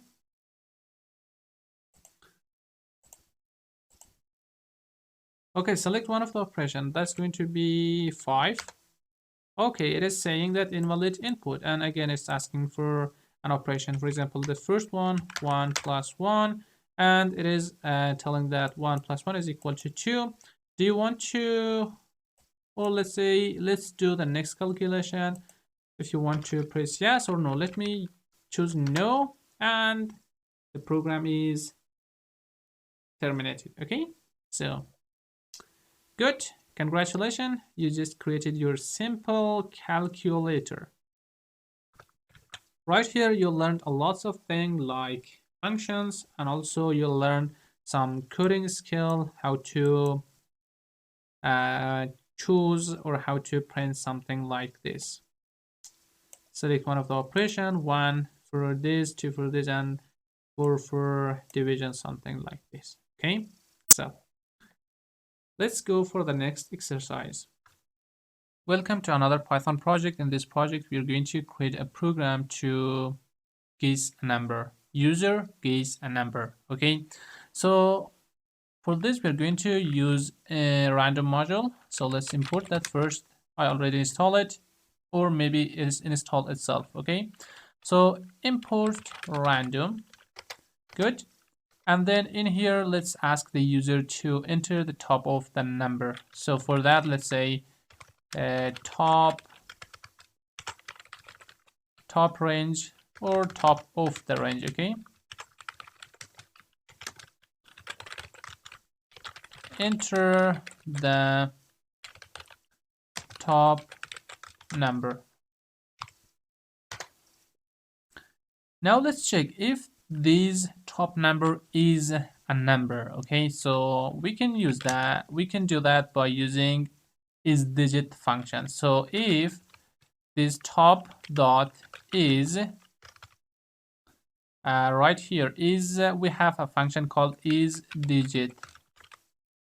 Okay, so it will check if it is a digit, then let's say top of the range is equal to int, then really change this to an integer. Okay, and right here check if it is a negative or positive number. So let's say if top of range is greater or equal to 0, then let's print that please enter a positive number next time. Good. And also after this, let's quit the program. Okay, very good. And up here in if part, we check if this number that the user enter is a digit, and also in else part, we know that it is not a digit. So let's print please. So in else part, let's print enter a number next time. Good. And also quit the program. Good. Now let's generate the top number the random number. So let's say random number is equal to, we have the random method, we have the random module, and we have something called rand int, which is here. Okay, and it is asking two arguments. The first one is going to be 0. The next one is going to be the number that user enters. So let's say top of the range. Good. And right here we are going to use a while loop to check, because we want this to be repeated for a while. Okay, for a loop inside a loop. So for that we need to use while loop. So let's say while true, and in here let's say that user guess is equal to input, let's say make a guess. So user will guess, and the user guess will be saved into this variable that we have that here. So let's check that if it is a digit. So if user guess is a digit, okay, if it is a digits, then let's say that user guess is equal to, I can change it to integer, and then let's say right here, which is going to be the else, I am going to tell him to please enter a number next time. Okay, so for that, let's say please enter a number next time. Very good. And let's break the program, or instead of break, let's continue. Okay, so now we have if and else. Let's now check if the user guess is equal to the random number. So if user guess is equal to the random number that we generated, okay, then print you got it. Okay, you got it. Very good. And here you need to just break this. Good. And how about else? In else part, we need to print you got it wrong. Okay, something like this. So let's say you got it wrong. Very good. And right here again, let's check if this user guess is greater. Also, I'm going to check if he guess greater than a number. We can tell him that the guess is greater, or it is below, or it is equal. So for that, we need to check that right here. So if this user guess is greater than a random number, okay, then let's print you are above the number. Good. And in else part, you know that we need to just print you are below. Okay, you are below the number.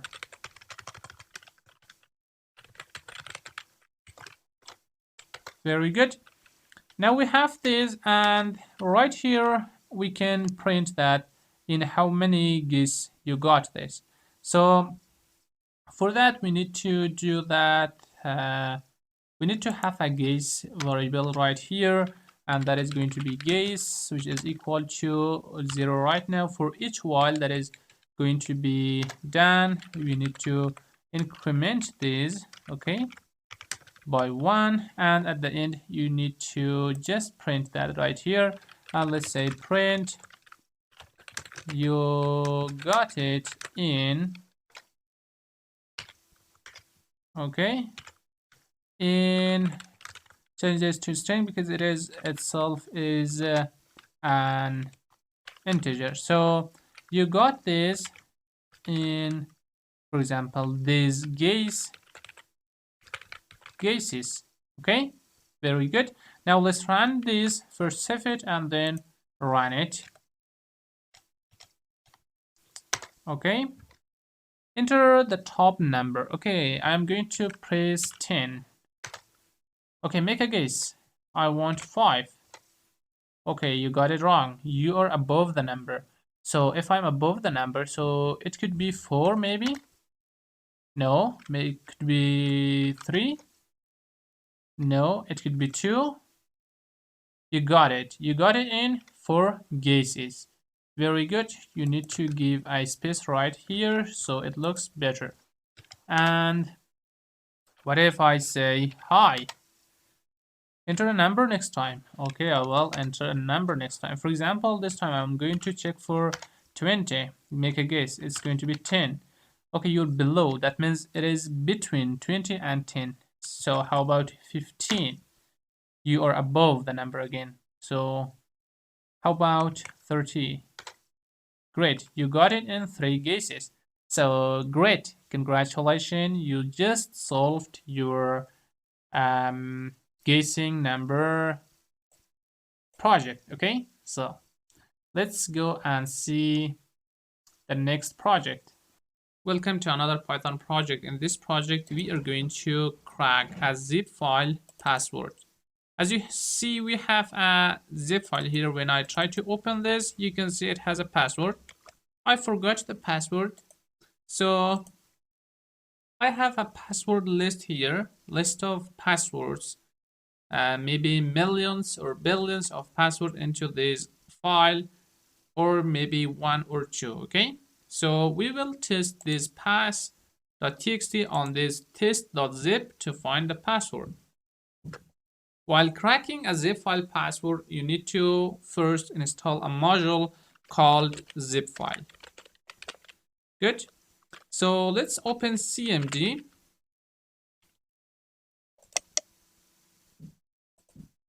And right here, just write pip install zip file and hit enter.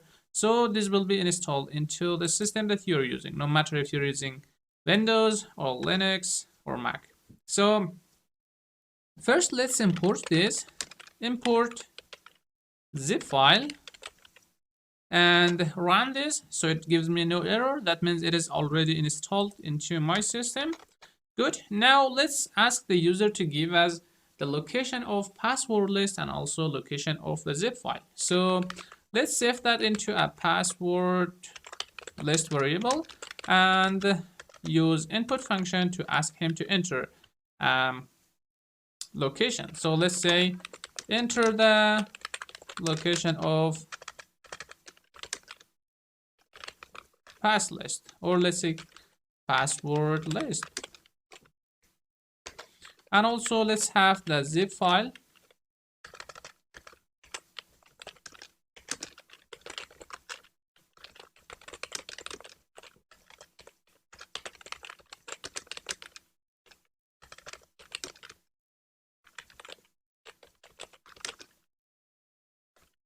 Let's create an object. obj is equal to, we have the zip file, okay? Zip file dot, this time zip file with capital Z and capital F. Capital F, okay? And give the zip file that you just opened to this function. Good, now we have the object, and also let's create a counter here to count how many times or how many passwords we're testing. So let's use length function here. So it will go to the length of the password list. So try to change it to list and give the password list, okay? Let me copy this and then paste it here. Good. After this, now let's print.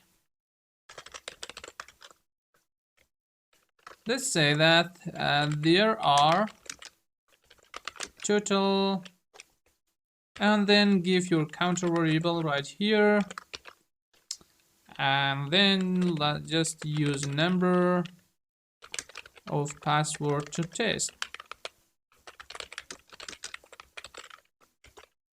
Good. And then let's use an if condition. to check if the password is found or not. So right here, we're going to use an if condition and use a function. Let's name it crack password, and then give the password list as well the object that we have. Okay, so if this function is equal to false, that means the password is not found. So let's print password not found in the list. Okay, so you may ask, what is crack password? It is a function that we will be creating that right here. So let's use div, which is defined, okay, for creating a password. For creating a function, we use div. Very good. And right here, we're going to give the password list.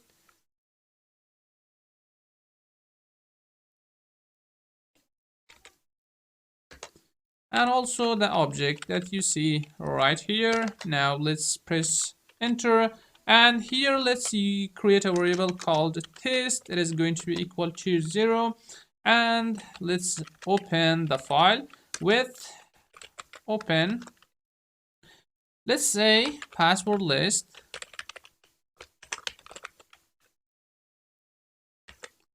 And open this in RB mode, means read as binary, and let's give an alias name to this, and that is going to be file.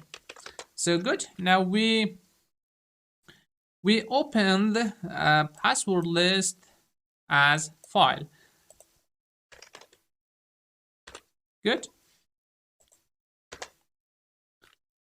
Now I'm going to go inside this file, and for each line, so let's use for line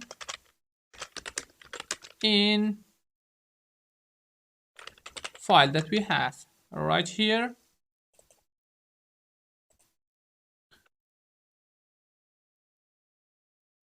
And I want to go for each word. So let's say for word in line. Dot, I want to split this. So let's use a split function.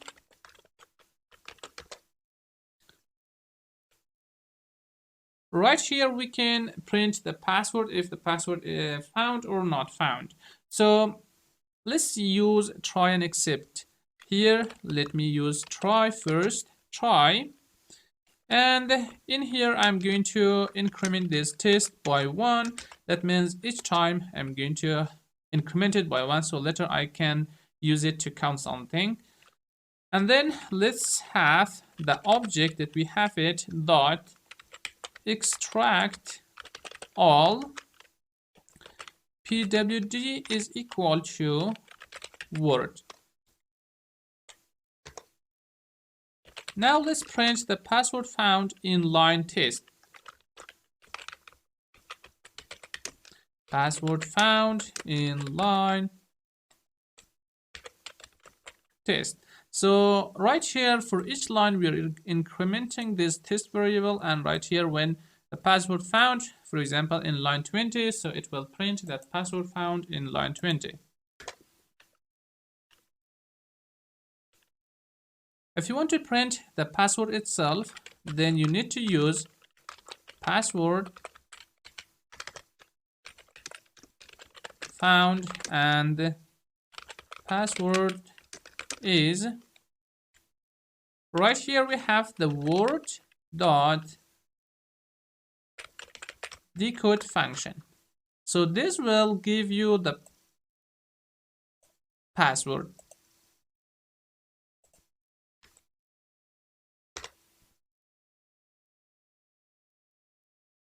After the password found, you need to return a value, okay? So let's say return true. And in except,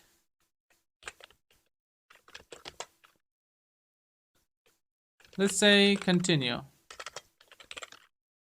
So first it come to try block and try to find it for each line. Okay, if the password found, then it will return true. If not, then it will continue.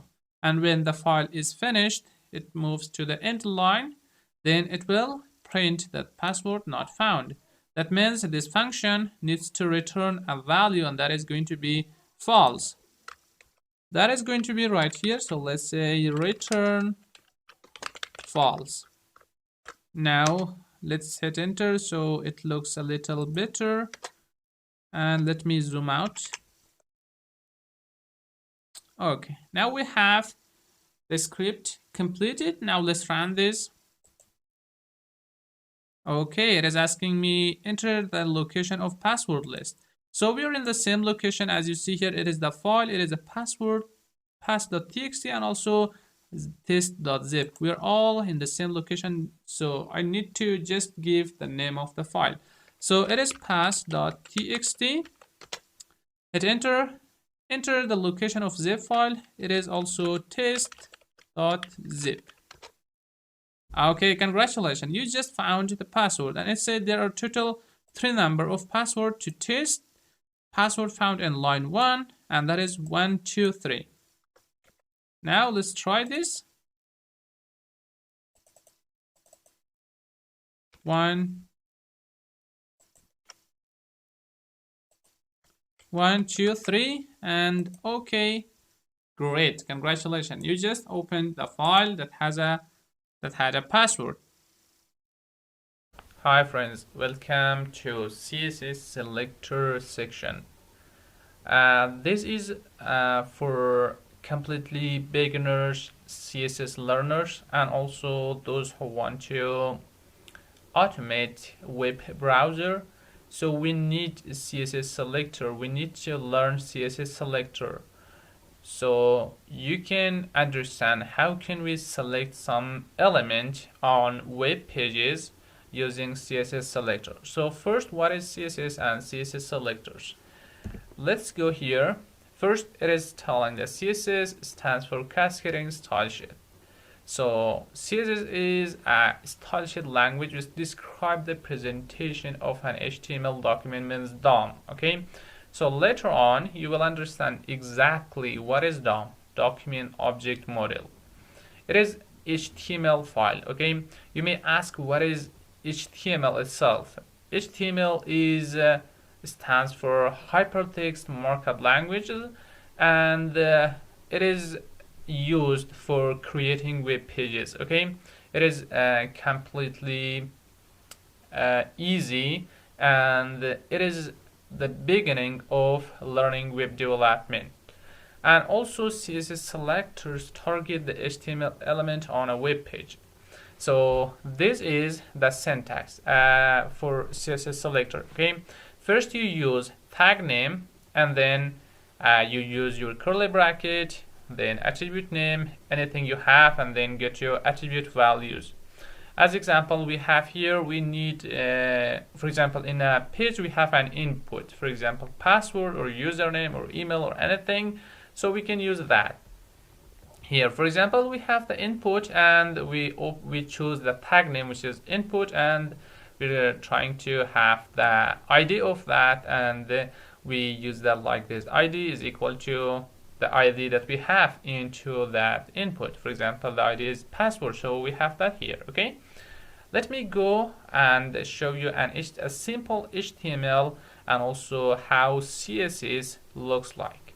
Okay, right here, let me come here, and this is a simple, completely simple HTML and CSS file. Okay, first, HTML stands for Hypertext Markup Languages, and it starts like this. Start with HTML and ends with HTML. Inside this we have body. Okay, body is the whole document that is here. Okay, and inside this we have each one that has this content inside. Okay, and also we have a paragraph that has the other content inside.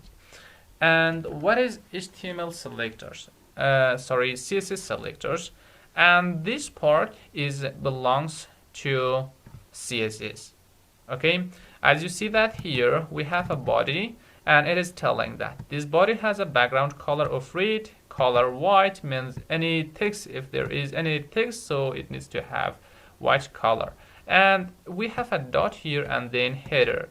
That means in this page, if you find any class that has a name of header, then do this thing on it. For example, change the color of the text to black, text aligned, move it to center. And this means ID. It's telling that if you find any ID by the name of info, okay, any ID that has a value of info into this page, okay, change the color to green and font size to 24 pixel. So let's come down here and check if we have those or not. As you see that we have a class of header here, and you can see that here. So we are specifying the class with dot, and you see that we are checking for header, and that header is here.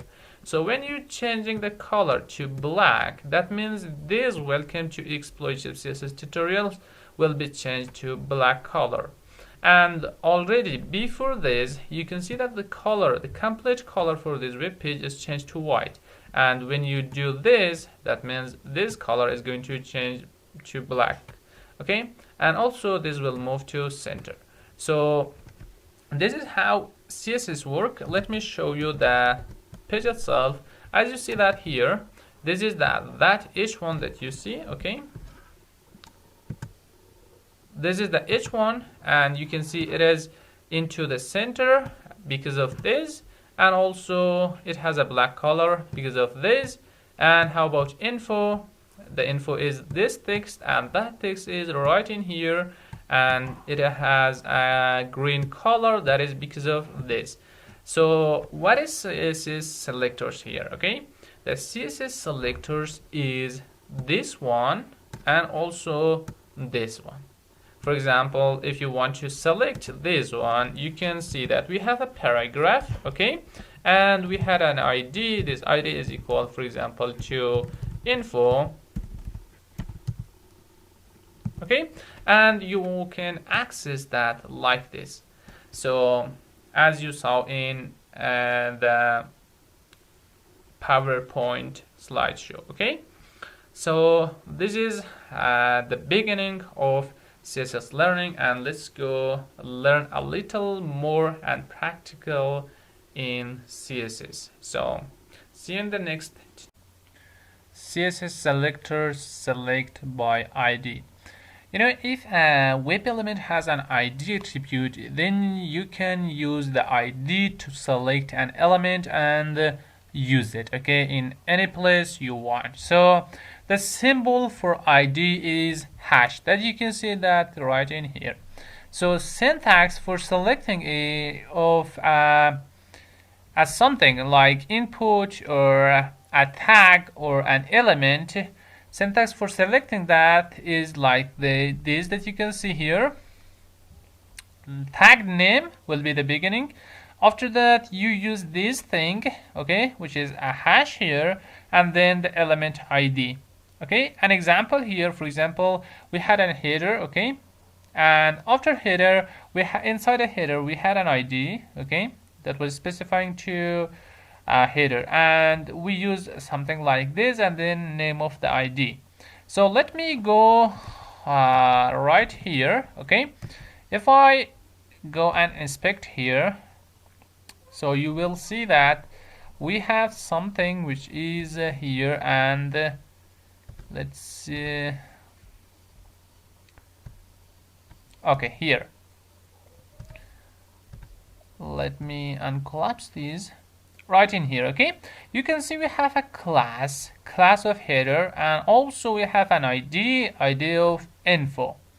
So whenever I try to get access to this info, for example, right here, I want to print or I want to get this text. How can I do that? How can I get that? So first you come here and click on this arrow here, and then come right here and click. So it will find the paragraph that belongs to that.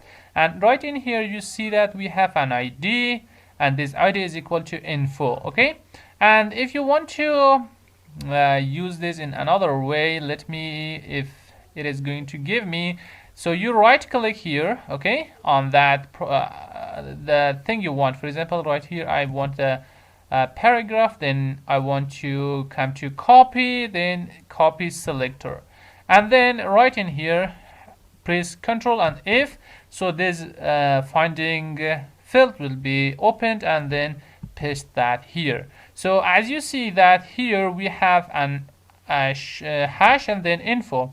This hash means ID, okay, and then that means we have an ID here which belongs to hash, and you can see that it is a unique in this page. So we can use this in any way we want. Or in another website, if I want to show you, for example, if you want to automate this website, it is likeforlike.org. If you want to automate this to log into this, okay, so how can you do that? First, you need to have access to this username and password. So how can we find the CSS selector for this? So again, you come to inspect, right click and come to inspect. Right in here, if you want to find a specific element, you come to arrow, click that, and then move your mouse in anywhere you want. For example, right here, click, and as you see, it is an input. It has an ID, username, name, username, type text, value. These all things are called attribute. Each of them is an attribute. For example, ID itself is an attribute, name itself is an attribute, name for name is username, type is text, and attribute, it has a value. For example, value is equal to username, and the same as this one. Right here again, right click and then come right here, copy selector, and then Control F and Control V. So here you can see that it gives you what you want. For example, you have the hash and then the username, okay, and by having this CSS selector, okay, ID, you have access to this username that is here, okay. So now you know how to do this. Later we will learn, we will be having a tools, something called selectors hub. You will be using that will make your work very, very easy. So right in here, if we come to here, I told you that we had tag name and then these hash and element ID, but right in here you see we don't have tag name, okay. That is because of it is unique in this page. If we have too many input, for example, right in here, if I want to find a tag name of input, if we had too many input and had that ID, so it will be like this, for example, username, okay, something like this, ID and then username. And also right in here you can see that it gives me this one, okay. Whenever I am in here, I am pressing hitting enter, it is giving me this one, okay. And maybe for password we will be having the same. Let me change the username to password, okay, and hitting enter, you can see it gives me the password. Why? Because we have an ID here named password. So like this, you can select something, an element, using ID, okay. So now you learn how to select something, an element, okay, using its ID. So let's move for the next one and see. Hello friends, welcome back. In the previous lecture we covered something about this, okay, how can we select element using its ID. And also if you came right here, let me click here, okay, you can see we have also name here, and if I copy this, we have too many things here, like copy selectors, copy JS path, style X path, and too many things that we can later use. And let me copy selector here and hit Control F and paste that here. And right here you can see that we are using the ID and we have access to this element here, okay, input element. If I want to do something else, like let's use input and then ID, username. Again, it's working, okay, like that. What if I want to use in another way, like this? For example, I will say id is equal to username. Again, when I'm hitting enter, you can see it is giving me the same result, okay, as you see that here. What if I want to find something by its name? Again, it's giving me that, okay. And if I change this username to password, and this time it is giving me the password, and you can see it is an input, and name of this input is password. And right in here you can see the all attribute. We have id, we have name, we have type, we have value, size, and too many things that is here, okay. Let's go and check one of these on a real example, okay. For example, I'm going to have access to this username here, and then write something into that. For example, we had username, okay. Hit enter. Now you can see that we have an input with id of username, okay.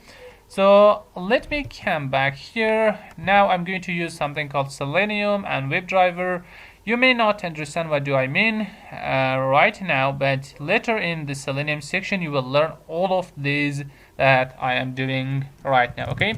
So from Selenium you need to import WebDriver, okay. Let's run this. Okay, we have a syntax error that is here. Import WebDriver, something that is here, okay, from. Good. And the next thing, we need to have the path, which is equal to you need to have your driver path. Okay, I have the Chrome driver downloaded, and that is in this location, and then Chrome driver.exe. And after that, let's create a variable for driver. Driver is equal to WebDriver.Chrome, okay, and then give the path. Good. And after this, for example, you want to find an element, and for that we are going to use driver.find element, and right here you need to import by as well. So again, from Selenium dot WebDriver dot common dot by import by. So later you will understand what do I mean, okay. Right now I'm not going to explain this a lot. I'm just going to show you how you can select an element, okay.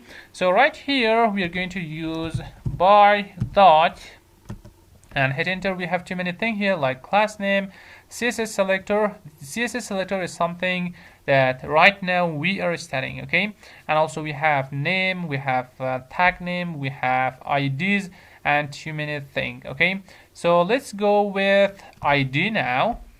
So later we will talk about the others. So the ID for that was username, I think. Let's come here back, and you can see that we have an ID here which is equal to username, and also this one. Sometimes this username, this ID is not unique, okay. For that you need to go with CSS selector or XPath, and so you can select that on that way. And after selecting, let's put this into variable called username, okay. After that, username dot hit enter. Right here we have something called send keys, I think, okay, this one, send keys. And right here, for example, I want to write hello into this username, okay, and just this one, okay. Now if I run this program, you will be seeing that it is trying to open this automatically, the Chrome, okay. And after a while you can see also we have an error here. Let's go no such element, unable to locate method CSS selector ID is equal to username, okay. We don't have something by this name. That is because of let me come over here. So right now, right in here, as you can see, we have the driver, which is equal to webdriver.chrome.path, but we haven't have access to any website. Okay, so we have our website here. Let me copy the URL for this and then come back here. So let's try that. Okay, driver.git and then give the link. Okay, so I'm telling the driver that I'm going to connect to this website, and then inside that website I have something called username. Okay, I have something, a web element that has an ID, and ID is equal to username. I want to have access to that username, and then I want to send a key, and that is going to be hello. That means I am going to have access, and then I'm writing a hello into that. So right now I'm just waiting here. Okay, I'm doing nothing. You will see that it finds the web and then find that ID and then write something into that field, which is hello. Okay, so right now I'm doing nothing as well, nothing. Okay, right, still loading. As you see, the hello is written right in here. So we can do too many things with this. Okay, so it is just a simple test that we have done it. For example, right here I can write the real email or real username and then the real password and hitting submit, and go inside and automate this to give me some 3 points. Okay, automate this website. This is one of the simple example that we can use CSS selector that was ID. Okay, if you want, you can use other thing like classes. Okay, let's see if you have class. Hit enter. Maybe we don't have class for this. We have name, we have type. We can use all of them. Okay, also CSS selector, which is very important. As you can see here, we have something I used. It has an ID and login. You can see we have this, and this is called a CSS selector. Okay, so let's go for the next one. In here you saw how to use this. Okay, and if you didn't understand the code, don't be worried, because in the Selenium section we are going to cover everything, and you are going to learn them from completely basic up to the advanced. So the previous lecture we covered the ID. Now let's go to inspect again. I'm going to show you how you can use others like classes as well. Okay, so if we come here, let's see if we have any class here. So for this input we don't have any class, I think, but we have other things like name, ID, and the name. So you know how to use ID. Okay, for ID we use a sharp. For name you can name it. Okay, for example, we have an input here. Let me find that. So in here I'm going to say we have an input, and then here I can say name. It is equal to, for example, a username. Okay, so it will select the username, and if I change this to something else like password, it will be changed to password. And you know that it is unique. That means 1 of 1. That means unique in this page. Okay, so we can use this. And also we have classes that we can use. Okay, let me go find a class here, if you can find it. Okay, in here we have a class. Okay, so how can we use classes in CSS selector? For example, if you want to print, or if you want to have access to this username, which is a label, and for that you can just use a dot here and then name of the class, which is bold, but it is not unique. Okay, as you see here we have 6 of them right here, and we can use it. Okay, but while accessing to any element in web pages, you need to find some attribute that is unique in that page for that element. And here, as you see here, we have a label which is tag text. For tags we have class, which is bold, but this class, it is not a unique thing that we could use. But sometimes you may find that something which is unique, you can use it. but most of the time you don't need these labels. Okay, you need these input fields that you can use, but right now you'll learn how to use that as well, how to have access using name and also have username and much more. So let's go and see how can we use that tag name itself. Okay, so like input, and I'll show you in the next lecture.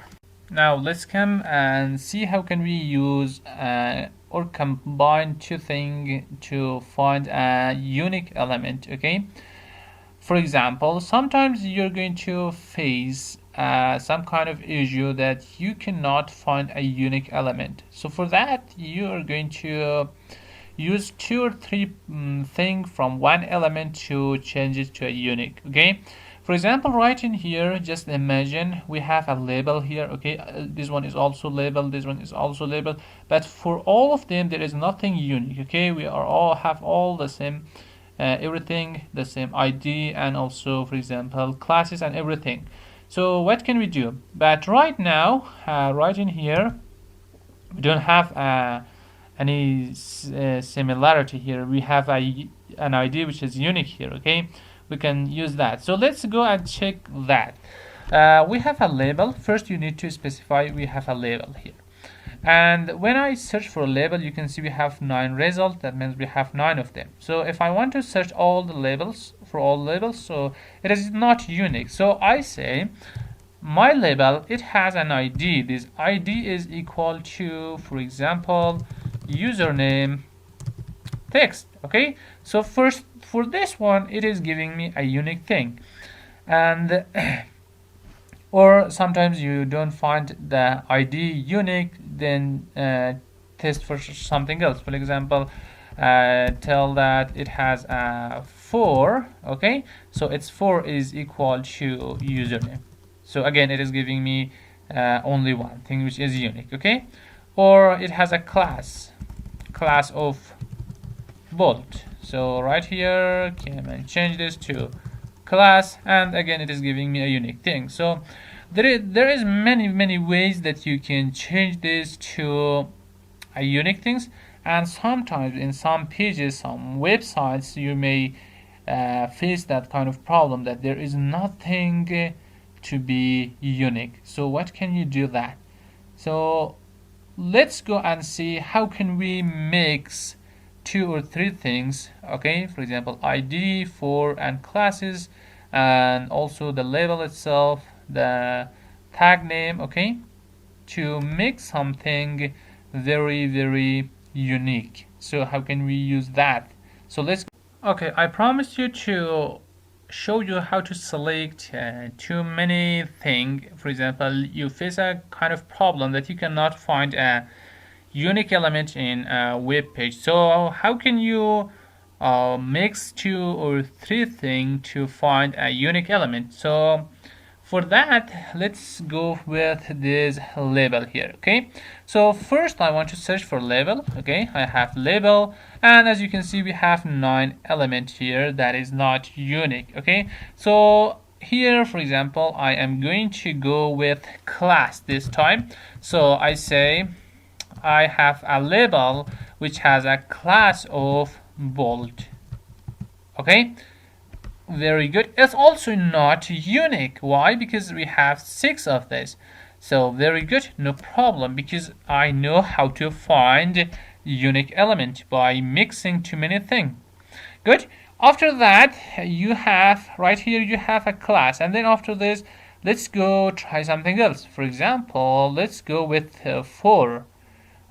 Or maybe with ID. Okay, you can go with anything. You can go with placeholder, you can go with ID, you can go with fur, you can go with type, anything. Okay, so let's go with ID. So the ID is equal to username underscore text. Good. And let's see, we have nothing here. That is because we have double quote here and single quote there. So now you can see we found a unique element by mixing 2 things, which is ID and also the class, and the label, which is name of the input, sorry, name of the, what is that? Name of the element. Okay, And if you want to add more, then you can add more. For example, you want to add for itself. So as well, for is equal to username. Okay, again, this gives you a unique result that you have. If you want to be very, very unique, you can add more, and by mixing 2, 3, or 4 things for attribute from a web element, I'm sure you will be able to find a unique thing for an element to use it in a place. So this is how you can find a unique element. So how can you use this in code, okay, while writing code? So don't be worried about that. Just learn this, how to find the unique element from here. Later on, we will learn how to use them all in the code and how to interact with these web pages. So you will learn that later in Selenium section. Okay, so thanks for watching and see you in the next lecture. Hi friends, welcome back. Now let me show you how you can use this multiple element here to do something. For example, to select this and show them into a place. Okay, so now we are trying to select username here, and we're selecting those in this way. And also there is another way that we can do this. Okay, we can select, let me remove this. We have a label here, and then I can say that we have a class specified with dot, and that is bold. You can see it gives me 6 value here. Okay, and then we have an ID. ID is equals to, for example, password. Okay, not password, so let's go, we have an ID. ID is equals to username underscore text. Okay, so we have this one that is giving me, and it is working perfectly. So let's go and try to print this thing. Okay, and just go here. Okay, let me copy the whole thing from here and paste it here, that you can see. Okay, first we are launching this likeforlike.org, and then right in here we are having the username. Okay, so using its ID. Okay, but this time I don't want to have the ID, I want the label. So let's go with the label. Okay, press the tab here and it will give you tag name. So the tag name itself, it is label. Good, but it is not unique. For this we have, I think, 9 elements, so it will select the first one. For example, I don't want to select the first one, I want to select the password. So how can I do that? This time let's go with and. Okay, let me zoom this a little more so you could see that better, and let's copy this. Okay, copy and paste the whole thing right in here. This time let's go with class name. Okay, the class name was, I think, bold. Okay, bold, and the second or the third one is going to be I don't know, maybe ID, I think. Okay, ID. So let's come here and search for password and see what is the ID for password. Okay, okay, we have, come on, password right here. So we have ID, which is password underscore text. Very good. So password underscore text. Good. Now I have this into a variable called username. Let's change this to password. Okay, and instead of sending something, let's print the text. Print password.text, which is printing the text of this. Okay, now I'm running this, and you can see it is launching that website for me. Okay, but actually it is going to give me the password that you can see that right in here. Okay, so one of the good thing that we could use that, and that was here. Okay, that we mix too many things like tag name and also the class and the ID to to get something, and that was password here. Okay, so thanks for watching, and let's. In some cases, we have some kind of very complex thing, and that is prefix and suffix and also substring. Okay, in some web pages, sometimes happen that some pages they are designing their inputs like this. For example, they have an ID, and this ID has a prefix. Okay, this ID has a prefix, and this text, for example, this part will be static, and after this, each time you refresh your page, the page, it will add some new thing. Okay, for example, gl_lkj is static all the time, but when you refresh the page, it will add some new thing at the end. So for that, you need to use this sign, okay, after ID to have a unique access to that, and you give the static part right here. So it is for prefixing. For example, if you have an input with this ID and also having some dynamic thing at the continuation of this lkj, you can use that like this. But if you have a suffix, okay, like this, we can use it like this. For example, we have an input which has an ID, and the ID has a dynamic suffix. Okay, so for that we use $sign. And if you have a substring, for example, we have some text at the beginning and also at the end, which is dynamic. Okay, so you can use that this star here. So like this, you can select those things. Let me go and show you the first one, and the others you will learn it by yourself, I'm sure, because that is easy. Let's go to Facebook sign up page. Right in here, let me go to inspect and go to this first name and see what do we have this first name. Okay, right here we have a type which is text. We have a class which has 4 class. One of them is input text, and we have a space, that means it is the other class. Underscore 5 itmg, and this two, the other one. And also we have a data type which is text. We have a name.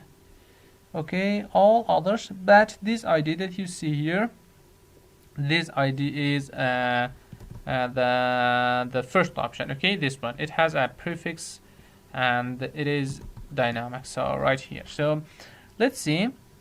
Right here you can see let me go to Control F. Right here you can see I'm going to write the ID here. Okay, we have u_0_, and I lost it.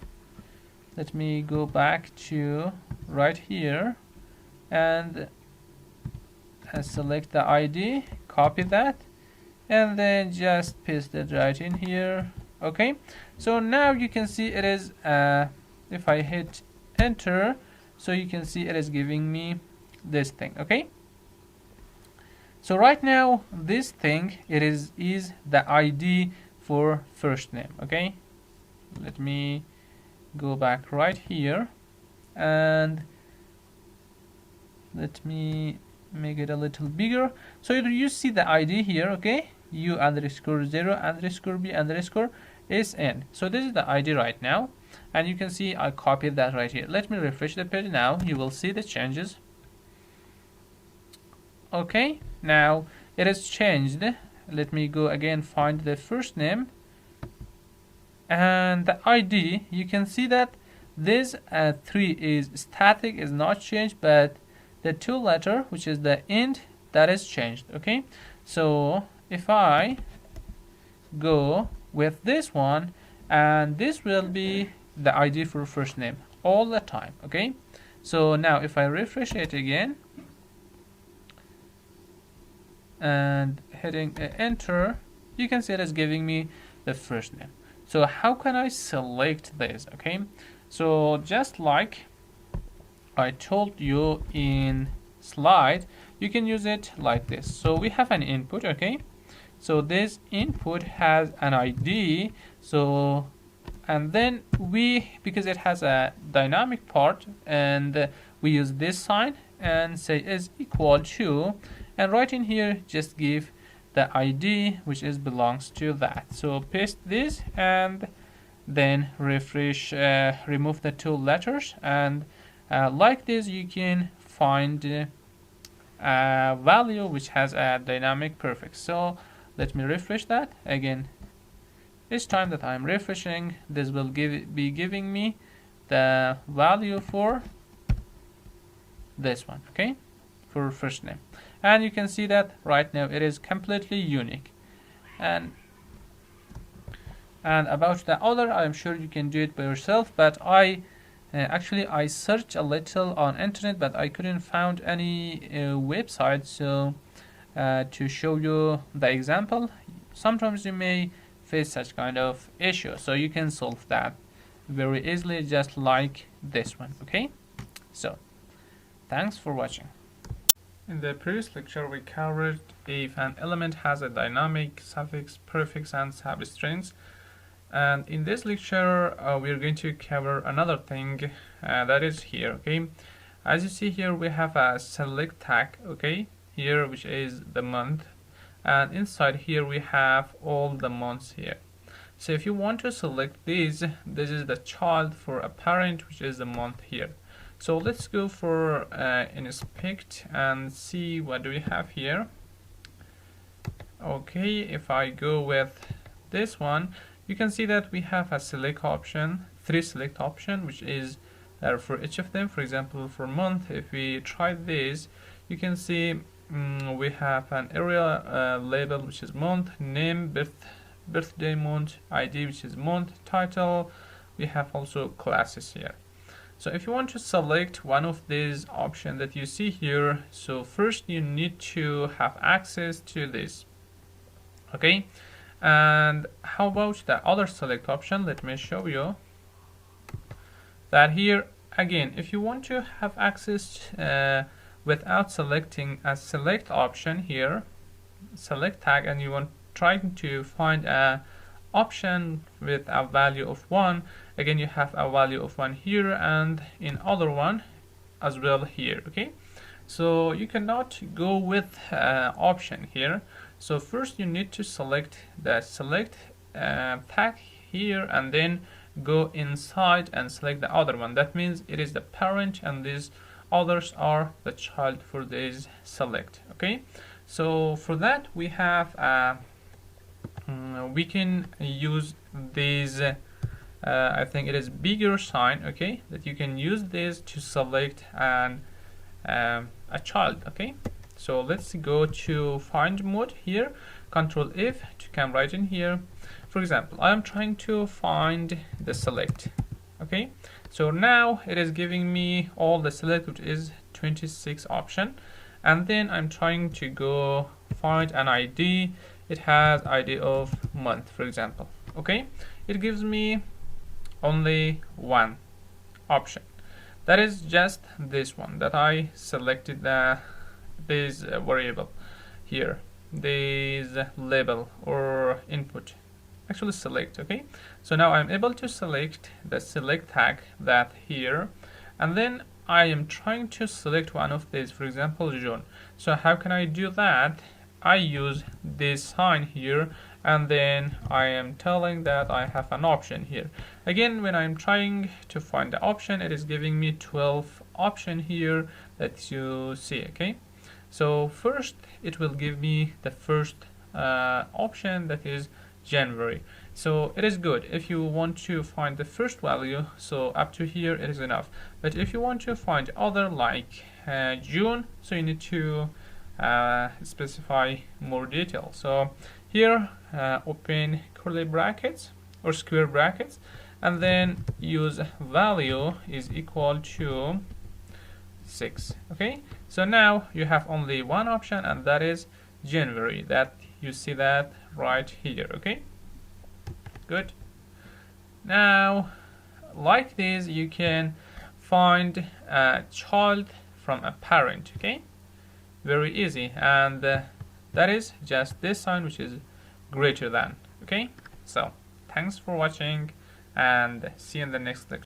In the previous lecture we were able to select a child of a tag from using its parent, And now let's go learn something else that calls next sibling. Okay, so how can we, for example, sometimes in some pages, in some places, maybe you face some kind of problem, like you can have access to this one, the first one, but you are not able to have access to the second one, because for example the first one has something unique to use but the second one does not. Okay, so how can we go through and use that in some kind of way? Okay, how can we do that? So first, again, let's go to select, okay, with ID of month. Good, it gave me that, and then right here I can go with option. Okay, that means I am selecting an option. Here you can see we have 12 option here, and like this. So right now it is giving me the first option. What if I ask to give me the second option? So how can I do that? We use a plus and then go to option.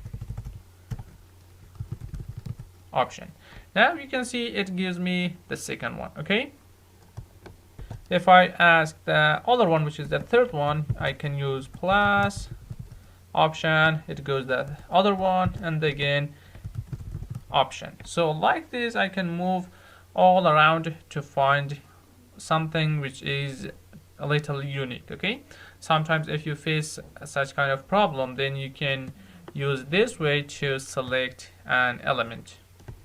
This is called next sibling. Okay, CSS selector, next sibling.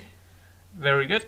And thanks for watching. In the previous lecture we were able to select sibling, next sibling, okay, using a plus sign to go to the next option and select anyone we want. And also for selecting this kind of child, we have another option, another title, and that is called pseudo classes in CSS. Okay, so we can do that. Actually we have 4 options. One of them is first dash child, we have last child, and also we have nth child, and also we have nth, sorry it is not showing, so I will write that right in here so you will be able to see that. Okay, nth dash child dash last dash child. Okay, so this one is very commonly used in doing this kind of thing, in selecting CSS selectors. So let's go here again.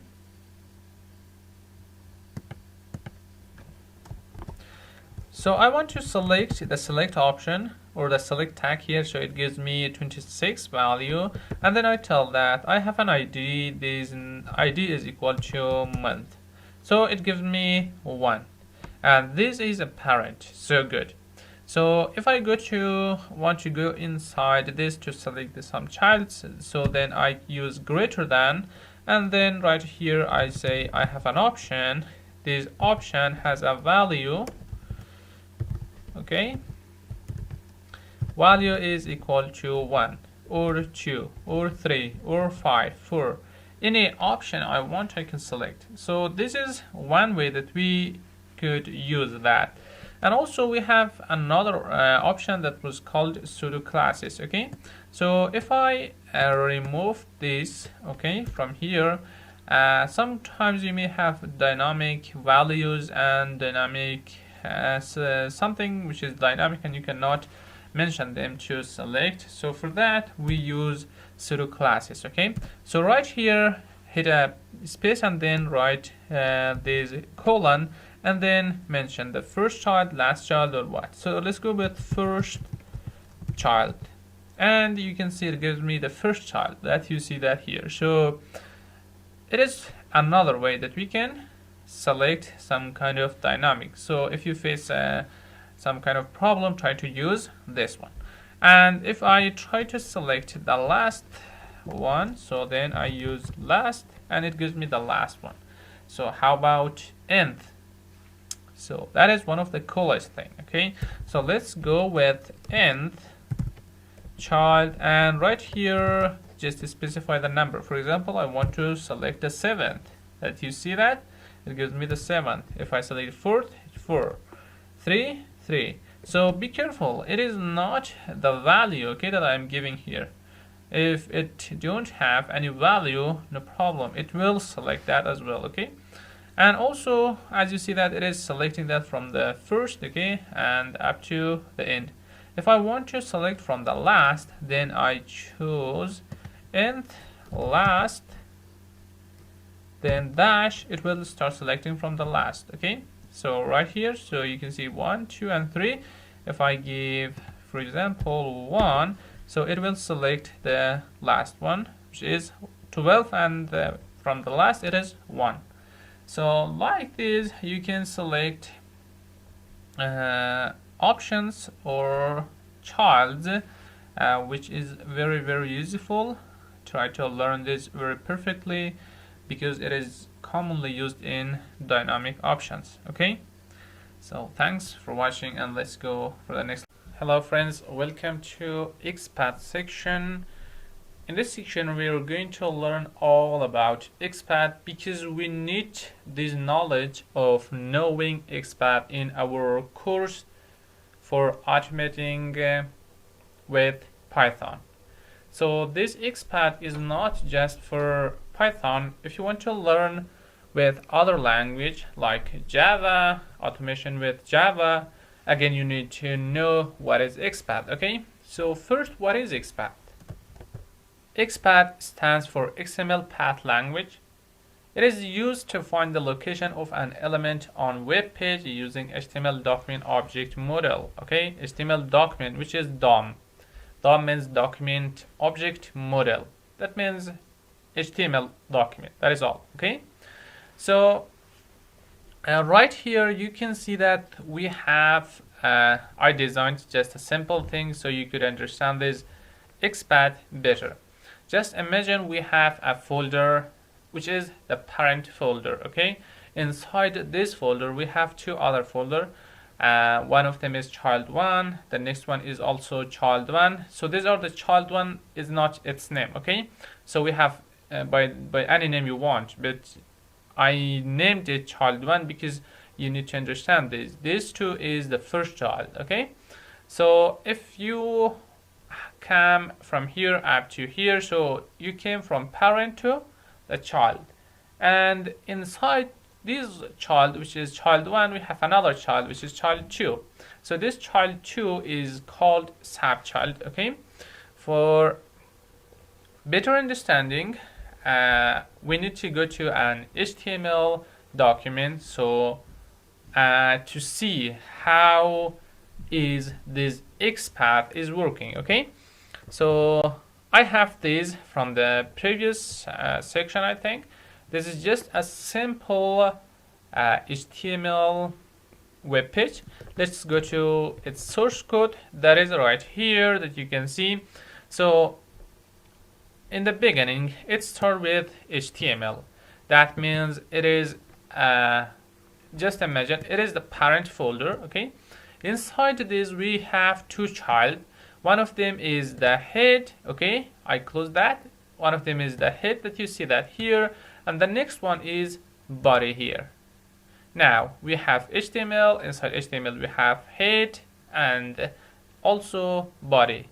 Okay, let me expand body, and you can see inside body we have a div, okay, that you see that here, and it has a class of container, and inside this div we have h1, we have paragraph, we have form, an empty form, okay, good. Now if I want to write the path for this, it is like this. For example, the first one, when we go from parent, it is HTML, okay? And then we have inside HTML, we have two things, head or body. Do you want to move to head or do you want to move to body? So we want to move to body, so it is body, like this. And inside this we have a div, and inside div we have three things actually. One of them is h1, next one is paragraph, and the other one is form.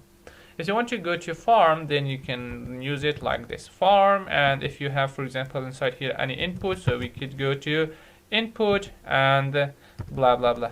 Okay, so this is the path. Okay, so we need this all thing to go inside some web element, to go inside a web page to find some web element. So just imagine right in here, let me remove this. Right in here we have an input. Okay, let's use the tag. We have an input. This input has a name. Name is equal to, for example, first name. Okay, first name. It has an ID. ID is also equal to first name. And also it has a class. Let's say the class is equal to first name. Good. So now, if I want to come right here, I can from HTML, body, div, and then form. And inside here, I say I have an input, and name for input is equal to first name. If I don't want to use name, then I can use ID and also class and something more. Okay. So first, let me remove this, and I want to show you in the web page, which is here. Let's refresh this. Okay. Let's go inspect. Okay, here you can see we have the body. When I collapse this, we have a div with class of container. When I collapse this, in here you can see we have h1 and we have paragraph, and also we have the form here.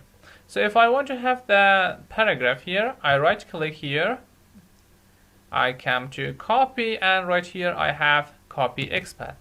Let's copy that and let me paste that somewhere. Let me press Ctrl F in Windows. And right here you can see we have this thing. Okay, so you may not understand what exactly this is. Let me copy these XPath for each one. So each one has also a class. For example, let's go with div. Let's copy this. It is XPath. Again, let me copy and paste that here. Okay, you see that like this. We have HTML. Inside HTML we have body, and inside body we have a div. Inside div we have an h1. Okay, now you can see I can find that, and you can see that it is unique right in here. So that is good. Let's go back to our slide, and here you can see we have XPath, which is equal to 2// and then name of the tag name, these square brackets, add attribute is equal to a value. So what does that mean?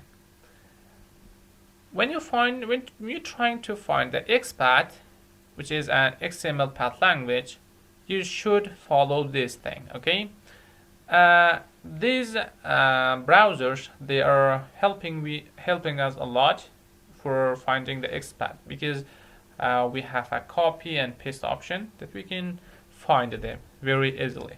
So you need to remember this XPath is equal to // 2//, or it could be single as well, double and single, both. Okay, and let me come here to this, and let's add that input. Let's add one label here first. Okay, we have a label, and let's say first name. Good, and we have this one. Okay, let me copy and paste these two things and change this to last name, first name to last name, this one to last name, last name. Good, and also let's use some BR here to break this. Okay, BR 2 times, and save that. Come right here. Now you can see we have first name and last name right here. Okay, now if I go inside and inspect that, expand the form here, and I want to have this input. Okay, so let's right click on that, go to copy XPath, and then paste that in here. Great. Now you can see that we have two /, and then we have this thing, and then we have add id is equal to first name. It is id, it is an attribute, and the first name is value. Okay. Also, we can do something like this. The first, in the beginning, we can write input. So, okay, let's remove this, and like this. Again, you can see it gives me a unique value, which is 1 of 1. That means I found that right here. So hit enter. You can see we have found that here, first name. And also, if it has a class, then you can use class as well. Let me class. Again, it gives me the class. Okay, class is equal to first name. If it has other thing like name, maybe we are able to use name as well. Okay, name is equal to first name. Great. Now you know just the simple or the basics of XPath. So it is used to select some web element on web pages. Okay, so we will move and go for a little advanced options. In the previous lecture, we covered how to get the XPath for these two input, which is web element. Okay, so as you see, it is in local. It is into my C drive. That means it is into my computer. This file, it is not on internet. So we also can have access to this in a very easy way. In the previous lecture, I covered this, and we were copying this from our browser. Okay, so it is good while you're trying to copy that. It is very good, but actually it is not very beneficial because you need to have the knowledge yourself to write that yourself. Okay, to find the XPath by your own. Let's try that with Control F here, and I'm trying to find that XPath for these two again, and use this with Python automation, okay, to write something into this two field. So let's go and see if it is possible or not, or we can do it or not. So later we will cover this in this course, and you will learn it in a very complete way. Okay, so don't be worried if you are not understanding some of the codes or scripts. Don't be worried at all, because in the next section, maybe in Selenium section, we will cover them all. And right here, first it starts with these two / and then specify the input. As you see, it gives me two input here because we have two input, and you can see the number right in here. And after this, use this square bracket, and then use add. Here, give the attribute and then the value. Right here, you see that we have too many attributes like name, ID, and class. We have 3 attributes here. So let's use ID. So ID is equal to, and in here give the value. ID is equal to, if you want to have access to first name, you give first name. If last name, so last name. So let's try with last name. Okay, so we have 1 of 1. That means it is unique, and I found it completely. Now I can use this to go and write something inside this. So I have the XPath. I haven't copied that. Okay, I write it myself. So let's now have this and come right in here. It is I'm using Selenium in here to automate this, and let me open this in other tab. Actually, I'm not able to do that. Okay, we can do it like this. Let me move this right in here so that the other browser will be opened in the other side. We will be seeing that very easily. Okay, so here I have the path. It is equal to this. What is the path? The path is path for my Chrome driver. Okay, Chrome driver.exe. Later we will cover them all.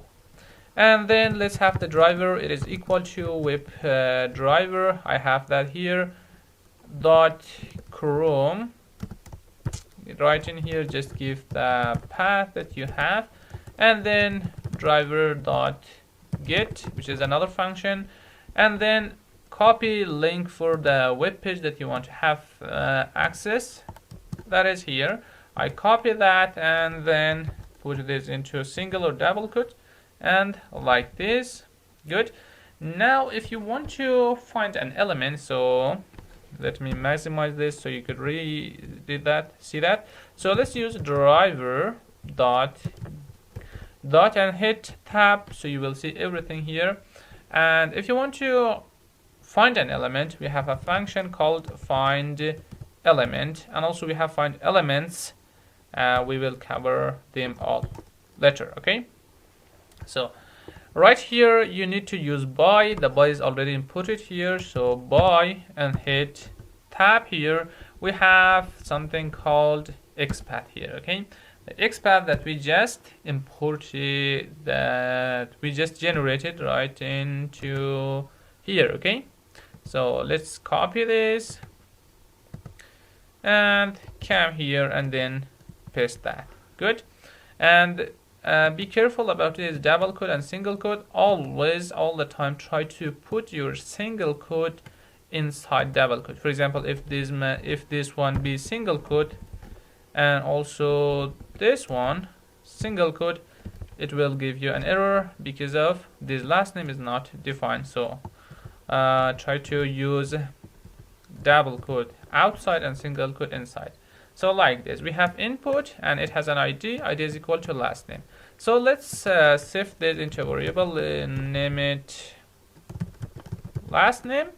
Okay, is equal to this one, and last name dot, and then just hit tab. Right here, let's see what do we have here. If you want to write something into the element, we have function for called send key. Okay, the last name is going to be, for example, it is going to be Andeshman. Good. Now I am making these little like this. Now I'm going to run this. Okay, hit the run. Wait, you can see it is opened, and just write Andeshman into the last name. Why? That is because we provided the XPath for that element. Okay, why didn't it give me the first name? That is because we didn't provide the XPath for that. Okay, so let's go with XPath of the first name. I think it is the same, just the ID is first name. Okay, now again run this and wait a moment, opened, but it is not writing anything. I think, okay, it did write it, just a little slowly. And it gives me Andeshman there and also the other one. If you want to have both of them, so you could have that right in here. So let's copy this and paste it here, change this to first name. Okay, the other one. Okay, let's change this to first name. And the other one to last name. So now we have both of these, but right here it needs to be last name and also the other one, which is first name. Okay, and also in here you need to pass two things.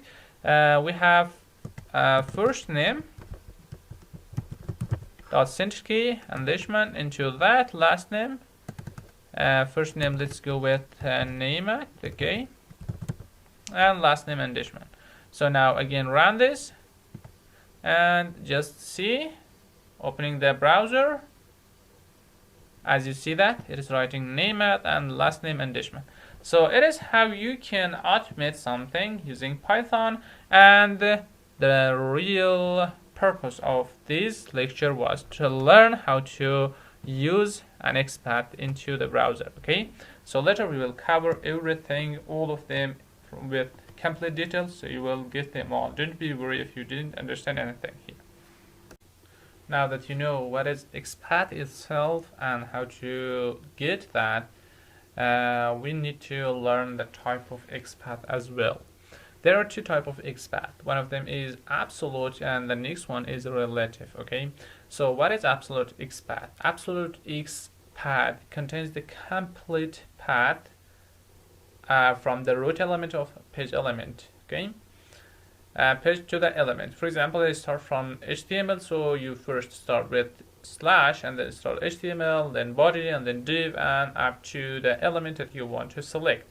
And also we have the relative XPath. Relative XPath start from the middle of HTML DOM structure. For example, if you have an input into your page, so you don't need to start from the completely beginning, from the root, you just use two or double slash, and then mention name of the element, if it is input, or if it is h1, it is paragraph, or anything. Okay, you can use them. Very good.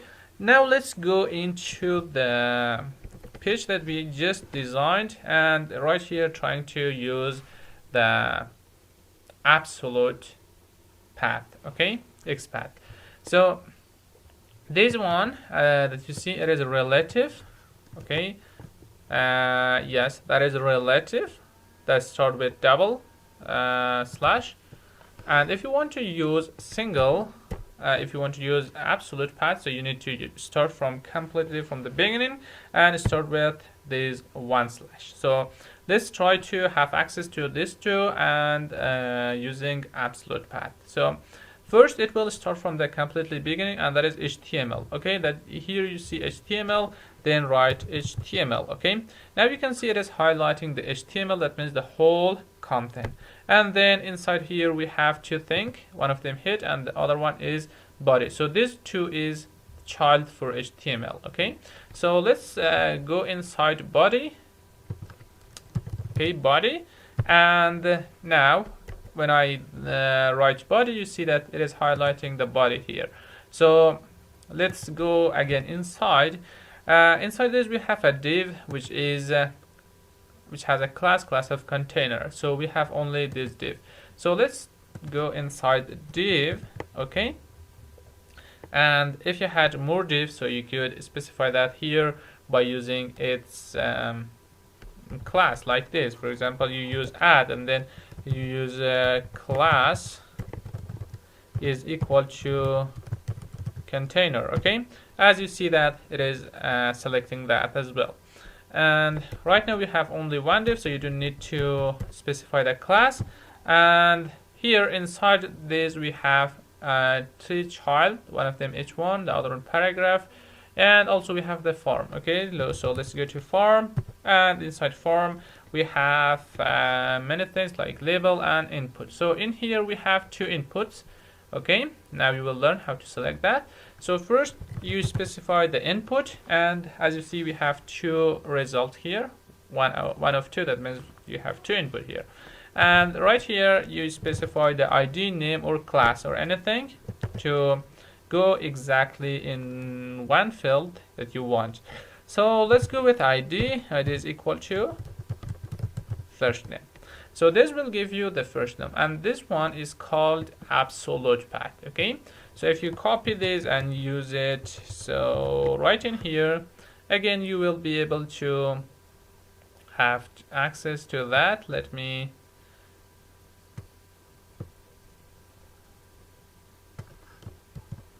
okay, so good. Now let me comment this, and also this is the first name, so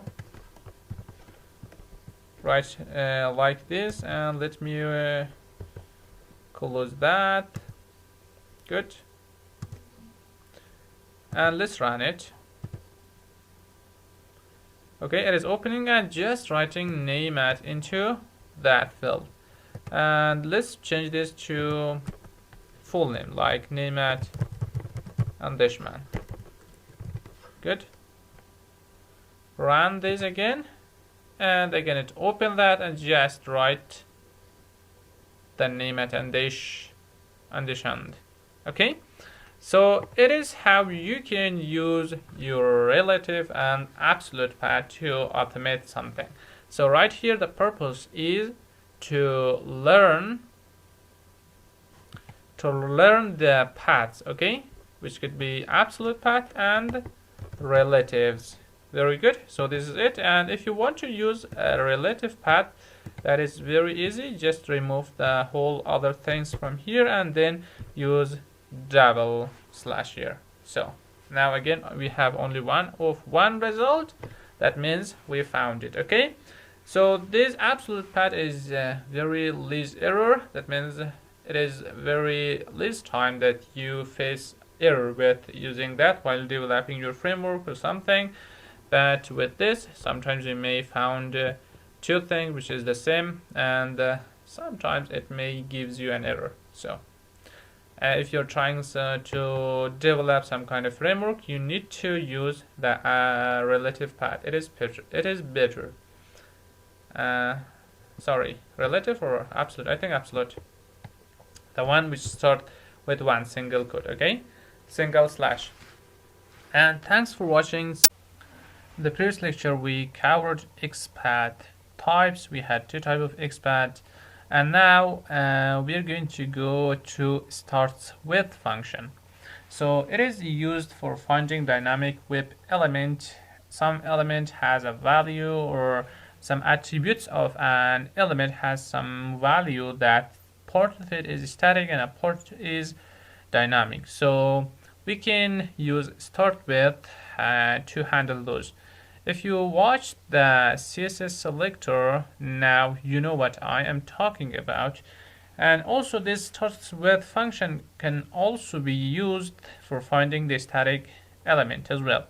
And the format for that is like this. You have XPath, and this one is not going to be used. Okay, so this is start with 2/ here, and then name of the tag like input or something, and then it starts with, and because it is a function you use these brackets, and then add sign here, and then the attribute could be ID, name, class, anything, and then use the comma and then value for that.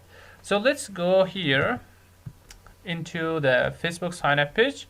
Let me go to inspect. Here I will show you that again it has some thing that is completely dynamic part of it. Okay, for example, on first name we go here, it has an ID. Okay, it has too many things like class, type, and name. Also it has an ID. The ID we have part of this ID which is dynamic.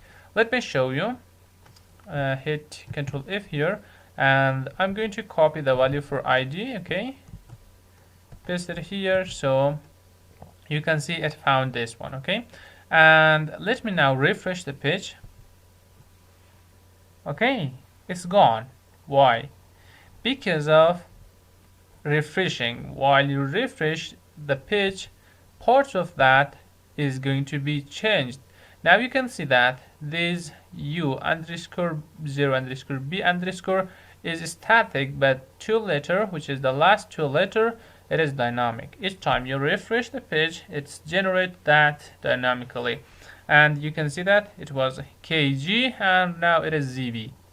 So good. How can we handle this? We can handle this with start with function. Okay, let's come here and let's do that. Okay, so the tag name for that is input. Okay, now it's trying to find 45 input here, and right here let's say starts dash with, and it is a function, so give @ and then ID. So the ID was something like this. Okay, so now you can see it gives me, when I hit enter, you see that it gives me the first name, and it highlighted the first name from here that you can see. Now this one is XPath that could handle this one, and also in CSS selector you also learn how to handle this kind of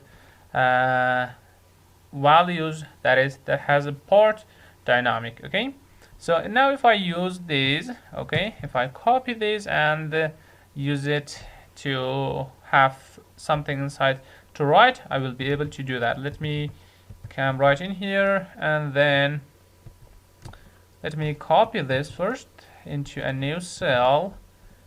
Okay, here instead of opening this, let's go and open the other one, which is Facebook sign up page. Copy that, paste it here.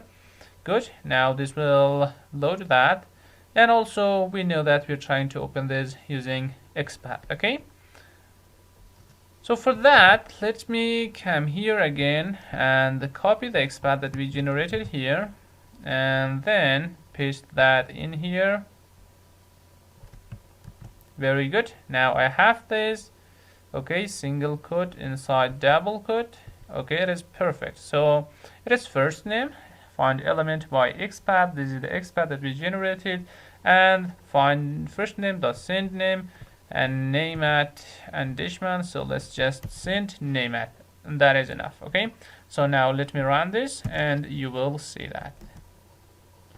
Okay, right here in the left side you can see it is opening facebook.com/signup.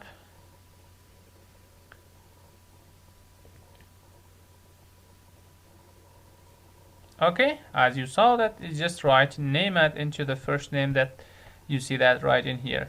But if you don't use start with function here, for example, if you don't use start with, you just specify that it has an ID. ID is equal to something like this. Okay, and if you run this, it will give you an error and it will tell you that no element found by that name. So right in here you will see that, okay, the error.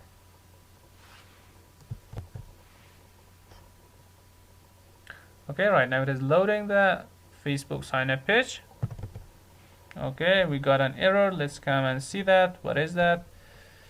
Okay, message, no such element, unable to look at element method xpath selector. We couldn't find this ID. Okay, good.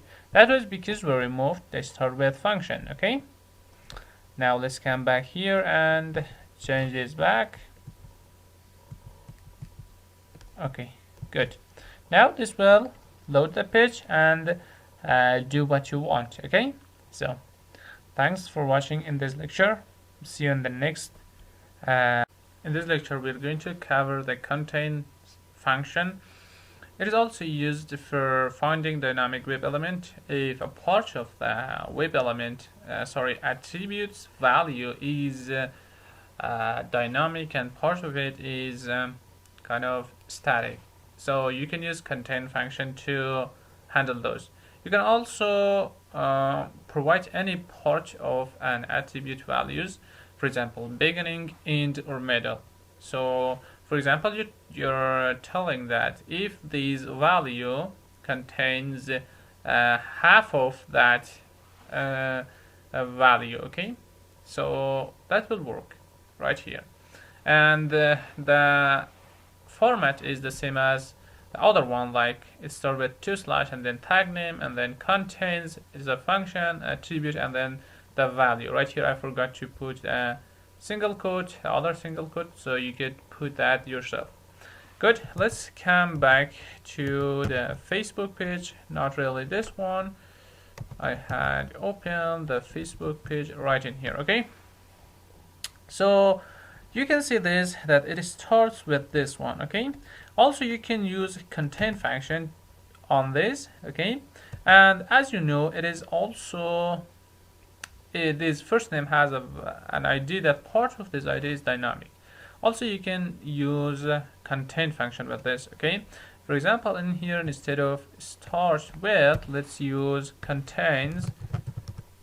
Okay, contains this as well. It's searched that, okay, and found that for me.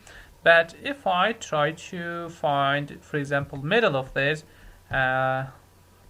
one, let me remove this. Again, it is going to work, and it is giving me only one result because it is unique right now here, and I am just searching for 0_b here, and you see that it is middle of this, and it is going to work. So in some cases, if you find something that is the start and the end is dynamic, the middle is static, then you can use it like this. If the whole thing it's static, again you can use that as well. For example, so this class that you see, it is input text. It is completely static, I think. So let's try that. It is input text, okay, but it is class. Here try to use the class, and you can see that it is giving you the result input text, but this class itself is not unique. Okay, so you can use others to find some unique things.